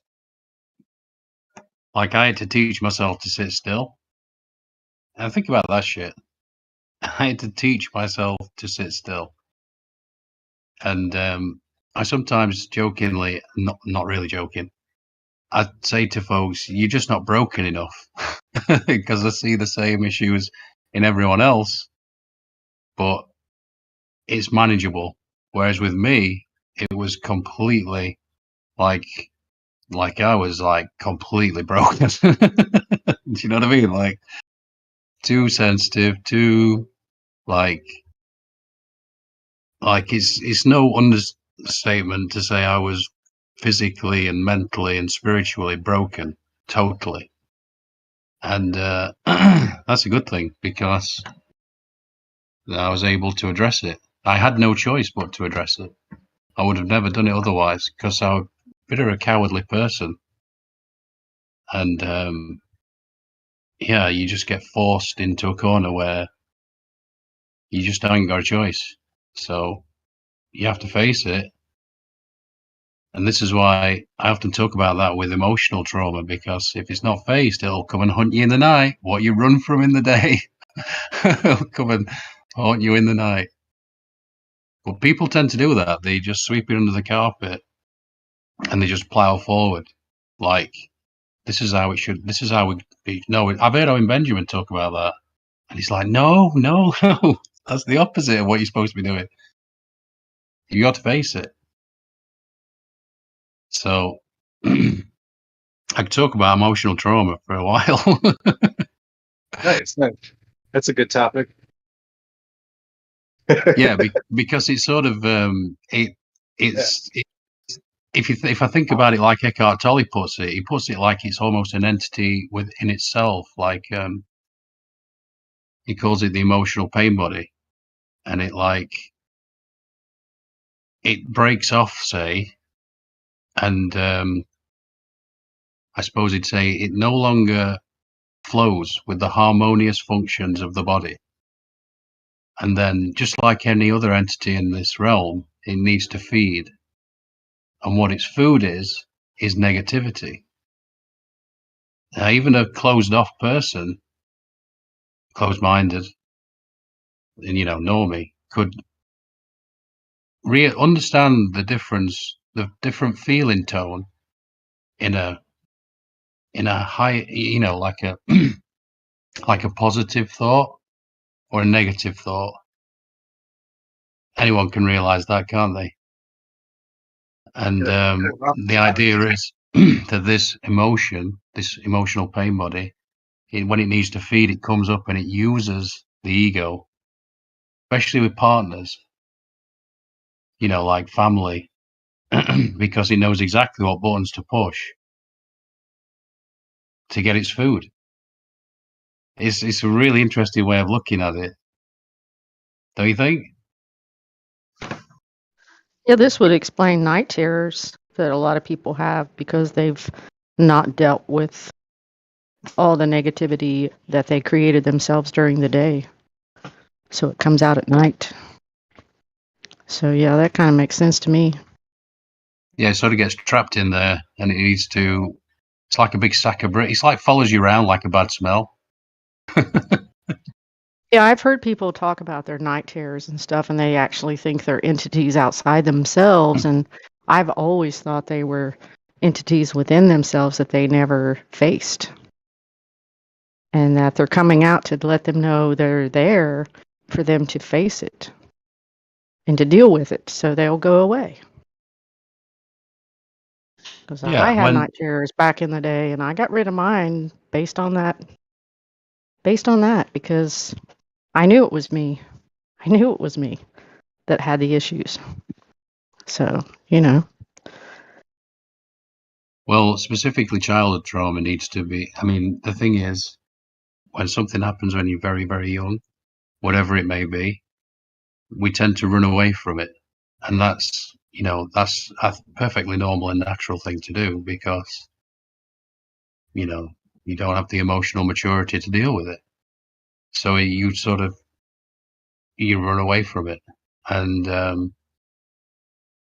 that's Yeah, and bad. it gets buried in your psyche, but you don't even realize that you've buried it and it's still there. It's still there festering everything that you think about and your attitudes and all the other stuff. It's still there doing that.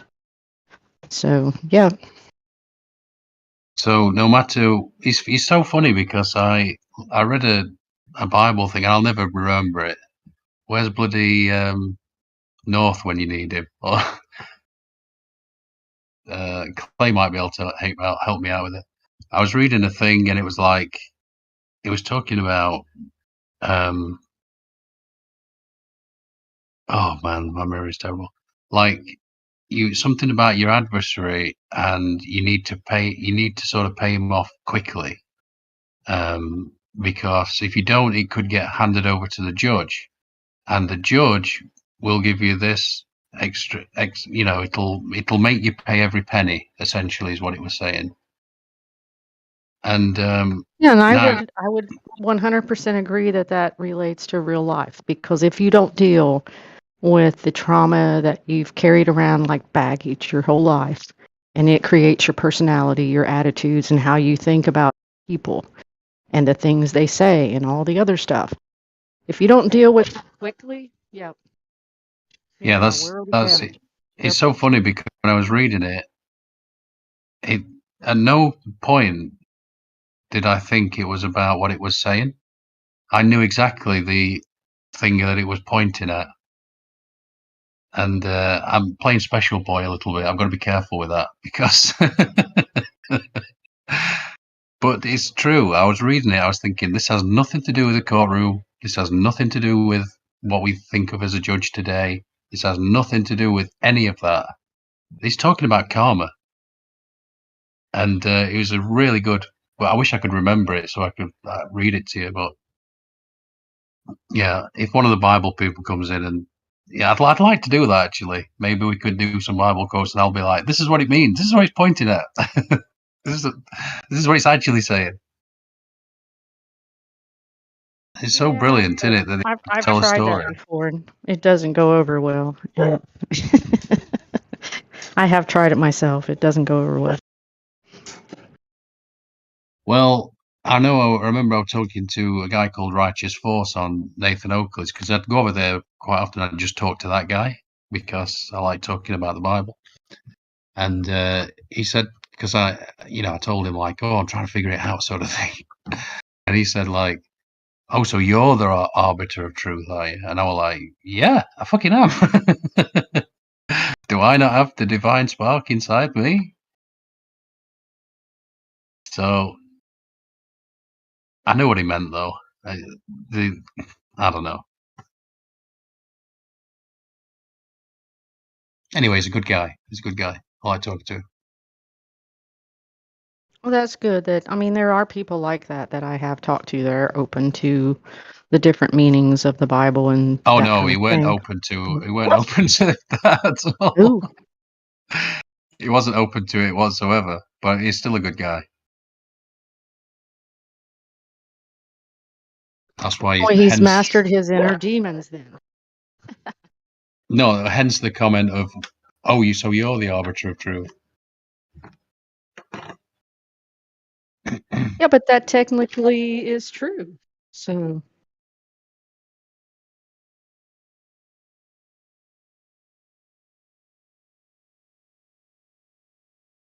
What was the site? I went to a site and I can't remember what it was called. It was like Bible something or other, and it was great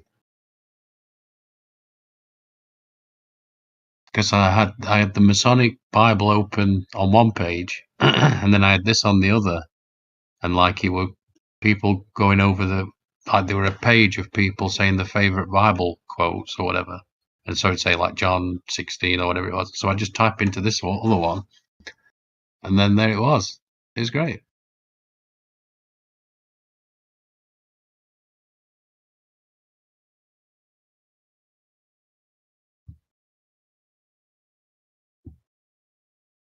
Anyway, I know it's not everybody's cup of tea. Trauma. Yeah. So, oh yeah, I forgot about that. So basically, the thing you have to do is face it, and so what I'd recommend is you go into it. I know for me, this is so weird. Like when I was bringing this out, it was getting like worse and worse, like energies. Like when I was still drinking, and I was in a real bad way, and I shouldn't have been going out, but I was going out anyway. And if I was around anyone, and this is this is where you can do the joke. I'll set them up, you knock them down. So people would start crying, or they'd try and punch me in the face, and for no reason. Like I wouldn't even say anything. Anyway, that got tedious quite quickly, and yeah, so I started thinking. I knew what was going off as well. That's the thing, and that's why I haven't been. That's why I haven't been with somebody. I'm looking for I'm looking for a girlfriend now because I knew back then I just couldn't put that onto another person. It would have been such a bad thing to do. It's like that. If I think of sin, like the worst thing, it's knowing. It's the knowing that I was going to do that. So I couldn't. Like if you do it unknowingly, that's something else. But that would have been the worst thing I could have done. So yeah, I just knew it needed to be addressed. So eventually, what happened was that I got really still, really silent, and I was just laid down, and I went into it, and a video played of well, I'm happy to tell you exactly what it is. So even though it's very personal, obviously. Actually, I shouldn't because it paints my mum in quite a bad light. But basically, I was a rambunctious child. I used to like run away from her, and you know, she'd tie me in the back seats, and I'd untie, you know, I'd get out of it, and I'd jump all over the people driving, and it sounded like a right little shit. But anyway, she hid from me in a big supermarket, and so I got lost. And then I was like 3 years old, and some stranger found me and took me to a security guard and that kind of thing. And then she was watching me the whole time, but I didn't know. And I was crying my eyes out. And when I laid there and I went into that thing, that's what the video played. It played the video like a video in my head of that moment. And it all stemmed from that. Like all the terrible anxiety and like separation, like, you know, like you get separation anxiety and shit like that. Because later my dad died when I was 7 years old, so that obviously didn't help. And it was all connected to that first moment. Isn't that interesting? And as soon as I played that, as soon as it happened, and this is why I'm going to say to you, to the audience, you've got to play it over and over and over again. And this is the thing. It's quite terrifying because think about it. Somebody's trauma might be that they got abused in some way or another. You know, the whole, there's a plethora of things that could have happened to a person that caused childhood trauma. But whatever your thing is, of course, I don't know. But you do somewhere, even though you might have locked it away in a box, never to be seen again. But for me, it just played as like a video. And you got to keep playing it and playing it and playing it, if necessary, until you process those old emotions. And then once you do, it's like putting down a huge sack, you know, then it can flow again. And yeah. Did I go over that well, Snacks? It's before you start making people cry, Andy. Christ's sake. But do you think people understood it, or do you think I need to cover? I don't know, because like Said it well, bro. I think. good, because it's funny because sometimes when you've done a lot of work on yourself, you realize that other people you talk to haven't, and then you suddenly go shit, because you just say things like they should know, and no, they don't know. So I'm aware of that. That sometimes I just think, oh, of course it's that thing, and they know that. Of course they know. So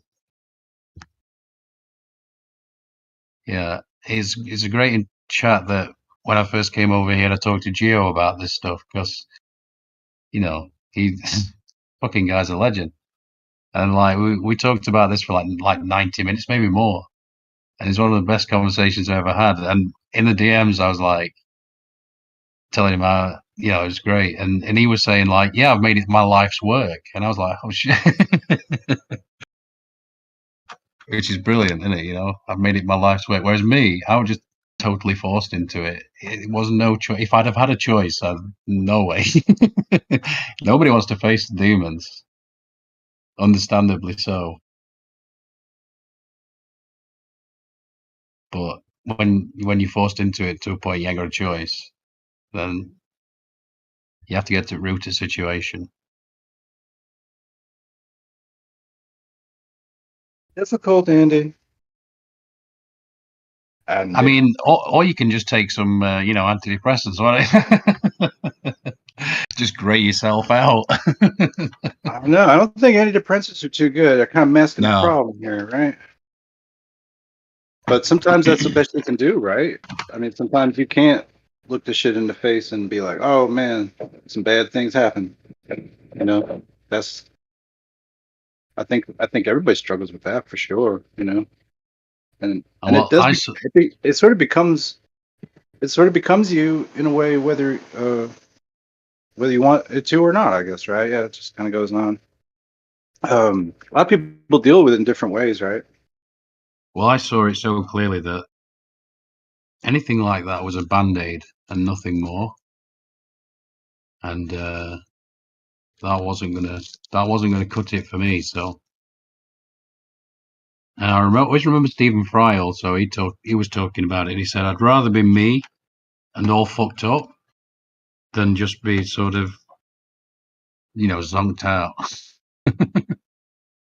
Yeah, being all fucked up is sometimes the best deal. But but that's kind of like starting off on the back foot. You know what I mean? So it's like, I just think like whatever, if you're maybe you haven't had a perfect life, it's like you're at least perfectly imperfect, and you can still be you. I like to think that that's possible with anybody that's experienced like some bad things, but right, like there's got to be some kind of way to walk it back and normalize, or maybe sometimes things are just not gonna. I'm sure there's people that they can't get through it too, and that's all right.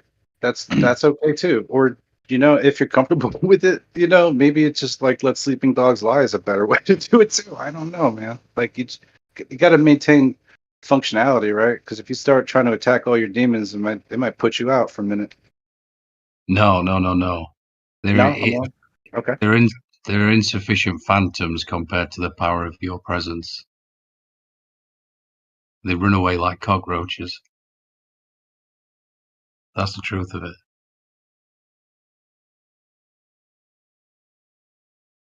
Yeah, people just don't realize the power they have within themselves. They think they're weak because they're controlled by authority, whoever that authority is. Why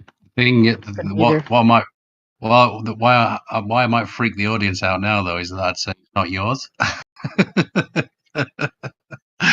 So I just say it's yours just so you can have some sort of understanding, so we can reach an understanding.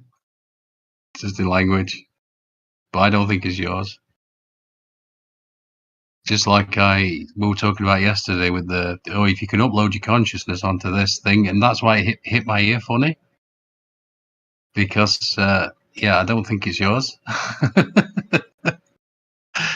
Now the memories, of course, that you think. I imagine Jason's like that. I know Tim is. where it's like, oh yeah, that we're just a bag of blood and bones, and the experiences we've had, that makes us us, and nothing more. That's all there is. And so you can upload that onto a machine. It's so fucking stupid. Sorry, but that's why you my ear funny, because it's not the consciousness, the now. That's not that's Yeah, but you actually did kind of in your storytelling earlier. You did kind of upload your emotions and all the things that went with that story, and we all felt it. I think those who were listening. and look. I mean, if you went for the cheap seats, I was talking about God. But yeah, just in case you missed that, that's what I was talking about. But again, trying to define that is retarded in my opinion, so I'm not going to. But just in case you missed it, that's what I was talking about. Oh, I'm sorry. All I heard was you may have cut out, or it may have been my Wi-Fi, but I heard you say load it up into the machine. Oh yeah, that's we were talking about that yesterday a little bit, and it made for a kind of an interesting conversation. But yeah, I mean, uploading your memories into a machine, that's not you anyway, in my eyes. So it's just shit that happened to you. There's something about you that's not what happens to you. That's you. Exactly.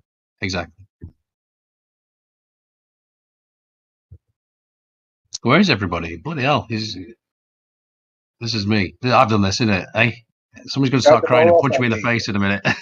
They're scared of their emotions. I can't feel near.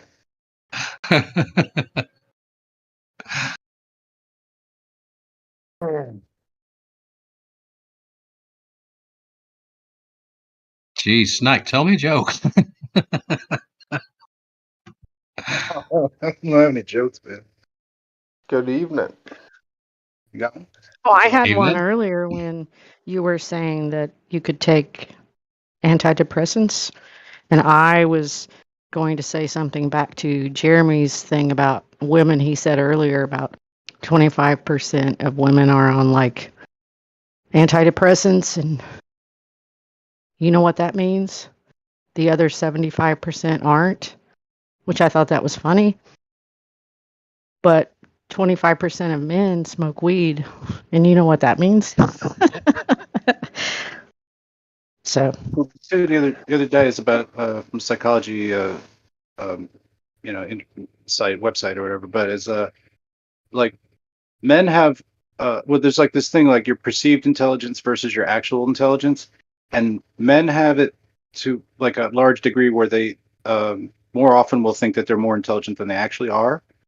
It's clinically whatever ascertained in the study or whatever. But I mean that's kind of interesting too. Like that we kind of have this authoritative male universe that we kind of draw our strength and power from in a way. You know, the ability to like earn a living or have a wife or do all that stuff. You know, and so I guess we're predisposed to sort of I guess overestimating our control. You know, I think control is a very important, like that we all need that, like to feel like you've got a sense of control over your life to some degree, right? Without that, you kind of feel helpless. Well, that's men do, I think. Yeah. That's a super interesting topic, and I've got a thing I used to, well, I still say, I guess, which is the mind's clever, but the body's intelligent. Now, Crypto's the only guy I've said that to who had an issue with the word intelligence, using it in this term. So I said, fine, swap it out, change it for wisdom or nature or something like that. The mind's clever, but the body's wise, you know. But I always just say intelligent because I always think of the intelligence of the universe that goes through it. And so I always differentiate that with cleverness. I always think about that cleverness because, well, no, I don't always think about it, but I'm just saying that I think there's a difference. There's a big difference, isn't there? Because that's the accumulations in my eyes. And I think that whenever you approach some, like, I've been talking lately about trying to communicate with people in a way where you're not talking down to them. Or I don't know. I always like that analogy where they say, you know, you raise all the boats. I don't know what it is. I think it's a financial thing. The tide raises all boats, or something like that. Yeah. I think it's a financial thing. But I always like that. I always like the idea that we can talk with each other and we sort of raise each other up rather than, you know, look at me, look how brilliant I am and all that. And so, yeah, there's a big difference in speaking from that wisdom or speaking from the cleverness. And it's just difficult to talk about because whenever I go into that stillness, I don't want to speak because it spoils it.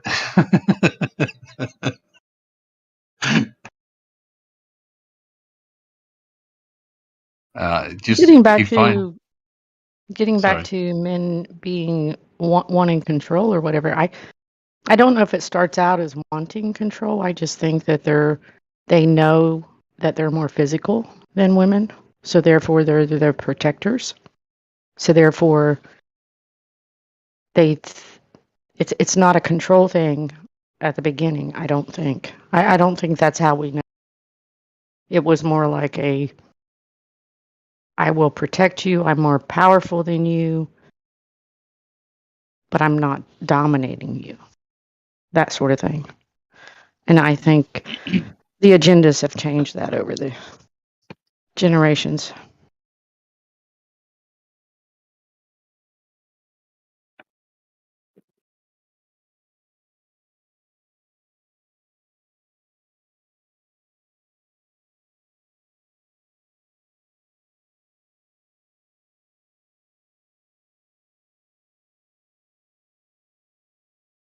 What, that killed your tat?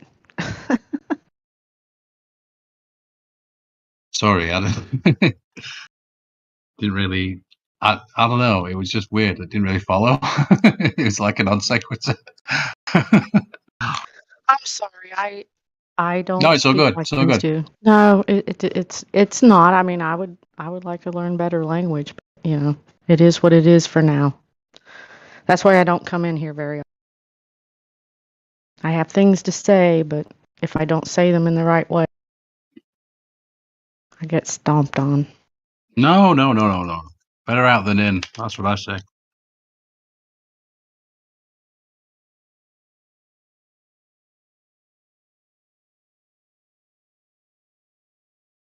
Yeah, when I first stopped drinking, I'd got like a diary, like a 12-year-old girl. It's a good idea because you can write things down and like just get it out of you. Like I listen. Notebooks everywhere in my Yeah, house. I listen to all the because I'm not really a diary kind of person. That's why it's even sillier. But I just listen to all the AA stuff and I'm not a member or anything. But I just wanted to, you know, look at their big book and go over their stuff and just see what I'll lay myself in for, really. And it's really good. I really like it. And people get freaked out because they're like, "Oh, it's a cult." And the you know, a religious thing and da da da da, but it's not. It's just a god of your understanding. It's not really. Doesn't seem too bad to me. Yeah, my niece went through that, and we talked during her transition through all that stuff, because it brought her to a realization that a creator existed, even though she didn't believe in the Bible and all the other stuff. So that was with a 12-step program, just like we go through school with, but you know. Yeah, that Serenity Prayer they do, that's really good as well. But they do lead you somewhere. You know what I mean? You can learn through your 12-step program through high school because you realize how it's set up if you pay attention. because they put everybody in groups, like the football team, the cheerleaders, the band geeks, the computer geeks, the nerds. I mean, there's labels all the whole going through high school, right? And you may fit into one of them and you may not. So that tells you about how society is when you go to work. You see what I mean? It's like they're trying to teach you something in a negative way. Yeah, That's I my remember. opinion. I remember after 100 days of being sober, I had a tiny glass of wine, and I was still really, really fucked up. Like it took me 2 years to get over it fully. Well, as you can imagine, it was just I couldn't move for about 18 months. I was in such a mess. But after, even though I was still terribly, terribly fucked up, I had a tiny bit of wine, and it was horrible. It was really, really horrible. And you might think, well, why the fuck would you do that? And I did it quite simply because I didn't want that hanging over my head. I didn't want to be identified as an alcoholic because I wasn't. I was just self-medicating because I hated being sober. So I just did that to get rid, because I hate that when you see these and they're like, and if you're doing this and it's working for you, wonderful. I'm just saying for me, I didn't want to say, look, I'm 530 something days, and here's my little chip. I didn't want to identify myself as an alcoholic. So in that respect, I don't know if that makes any sense to you, but No, it does. And I mean, we tried to help my niece before she went in that program, but there wasn't really any help. So I think that was the last resort because she didn't want to help herself. She got to the point where, okay, I'm not going to listen to anybody else, but I will go in this 12-step program because I need to help myself. And so when she said that, okay, go. We won't stop you. That's incredibly brave, by the way, because as I said, I was very cowardly. I was a very cowardly person, and yeah, I couldn't have done that. Do you see how much bravery that takes to say Yeah, I'm so fucking broken? does. Well, the reason that she ended up like she did is because she had to give birth to a stillbirth child, and it just destroyed her. It destroyed her. Yeah. So, I mean, you see what I mean?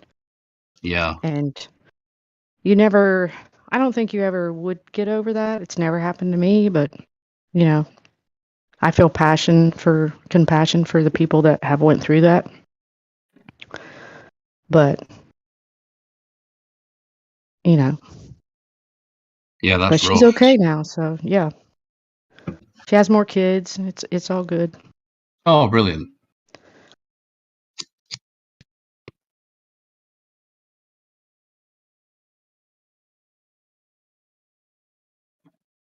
But she's still a normie.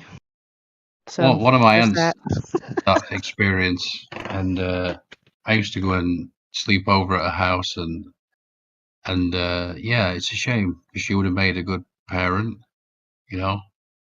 and yeah, I was a little nightmare there as well. I was a little nightmare for everybody, to be honest, until quite recently.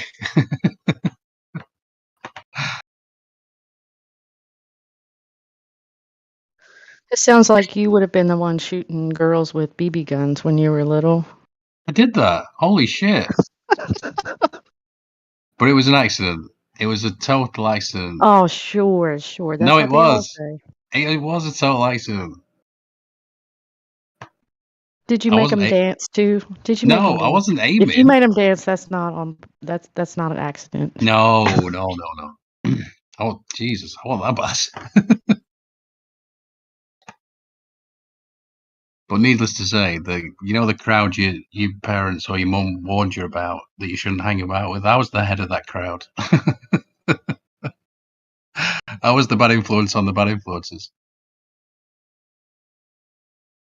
Yeah, but I mean, I think I probably was also. You know what I mean? Because what if there's a certain amount of people like us put here every generation or so to experience all that stuff, so we can learn from it and analyze it. Yeah, I do sometimes wonder if we go round and round, and like maybe down to that, zodiacal clock or something like that.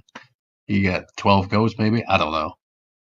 Somebody Well, I told me that. mean, you would think that if you came back, you know, it was a cycle that you just kept coming back or whatever.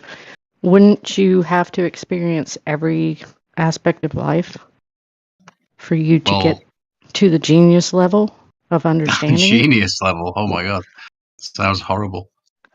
It does. No, I don't know. I don't know what happens after, so I don't want to make any claims on that. But I sometimes think about that when there's somebody who's just on the journey and they might have got in, they might be a Christian, hardcore into the Bible, and but then there's a friend of mine that's just saying, "Oh, that's the propaganda of the day" and all that stuff, and I'm like, maybe it's just not their time then this time around or something like that. That's how I sort of just try and be respectful or something. I don't know. But Well, yeah, I I said mean, that's and I sort said this of, before. I said go this ahead. before about that JT. The Boston Bear. That dude's awesome. He's fucking crushing. I mean, if you're going to study a philosophy for the betterment of yourself, I mean, what more could you ask for? He's got the gratitude. He's doing marathons. He's fucking got the kids. He's got everything. So when people come along and say, "Yeah, but this and that and this," I'm like, I want to stop them and go, "Whoa, whoa, whoa, whoa!" That's what happened in this room. Now, like, to what end? To what end? And their answer was enlightenment. Enlightenment. Think of that, because in Japanese Zen, they liken enlightenment to tricking a child with something in your hand. Like when you make a fist and you trick a child, that's what they liken it to. So, I don't know. It seems to me, it's a weird thing, isn't it? Because Christianity is it's the only one that's ascension through faith and not through What do you words. mean? Islam does that too. What are you talking about? It's the Abrahamic religions. No, because Judaism specifically doesn't really have like an afterlife. Like faith doesn't really fall into it. Christianity and Islam definitely does, though. There's an afterlife in the Sheol where you're a shadow. No, because like not every Jew accepts that as like an afterlife. Like most of as far as I'm aware, most of them believe that you're literally just asleep forever. Do you think that's an interesting topic, though?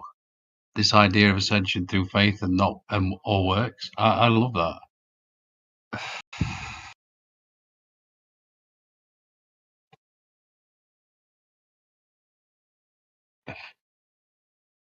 I think it might be a bit of a fool's errand for the people that think they're going to reach, as Linda said, this genius level. I just don't. I think I don't know. Might be an exercise in futility, but it's wonderful to seek out information. And you are next. I don't know. I'm just saying, like full on enlightenment, or like you become some kind of super spiritual guru or something. Is that what you mean? It's like, yeah. Like Krishnamurti hated all that. He'd always talk about how it were all just a trick to trick Westerners out of the money,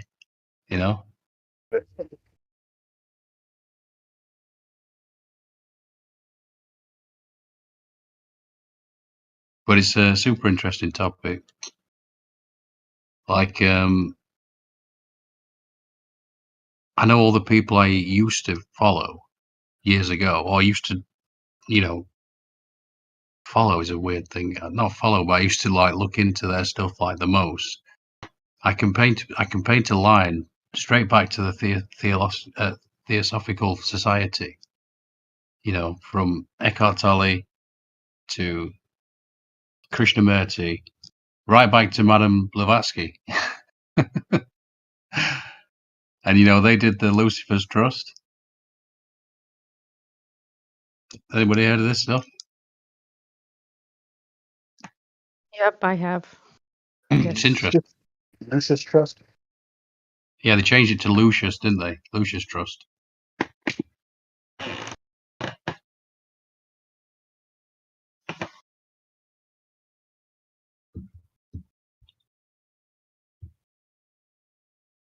It's like Google Eckhart Tolle. I don't like the way he looks. Do you think he's a good guy or a bad guy? He looks bent over. He looks like he's arched over, doesn't he? With his back. I don't know if like his posture's terrible. And he's got like Oprah Winfrey in his fucking speed dial, which I don't know. To me, is like a big red flag. I didn't like this picture from the beginning. But the power now changed. Well, it changed everything for me. Back in 2010 or something. That's just what I needed. Like, is this like German like efficiency to take all the religions of the world basically, and just sort of organize them in such a way where it's going, look, they're all saying the same thing.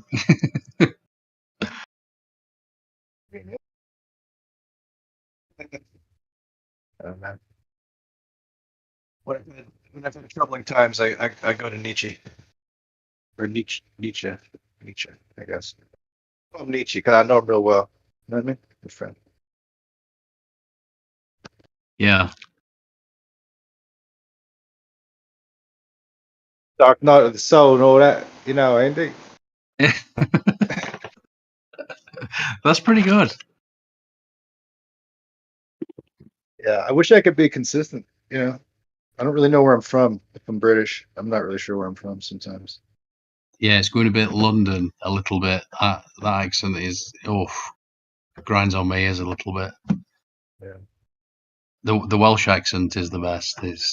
Or Geordie. Geordie's really nice as well. Which is like Newcastle. I'll check into it. I think I do a variety of different dialect, but I'm not really sure where they're from, so I think that fucks me up. Yeah, Flatty who comes in here, he's changed his name to Welshie. He's a Welsh guy. Listen to it. We don't talk though. That's the problem. So. Okay.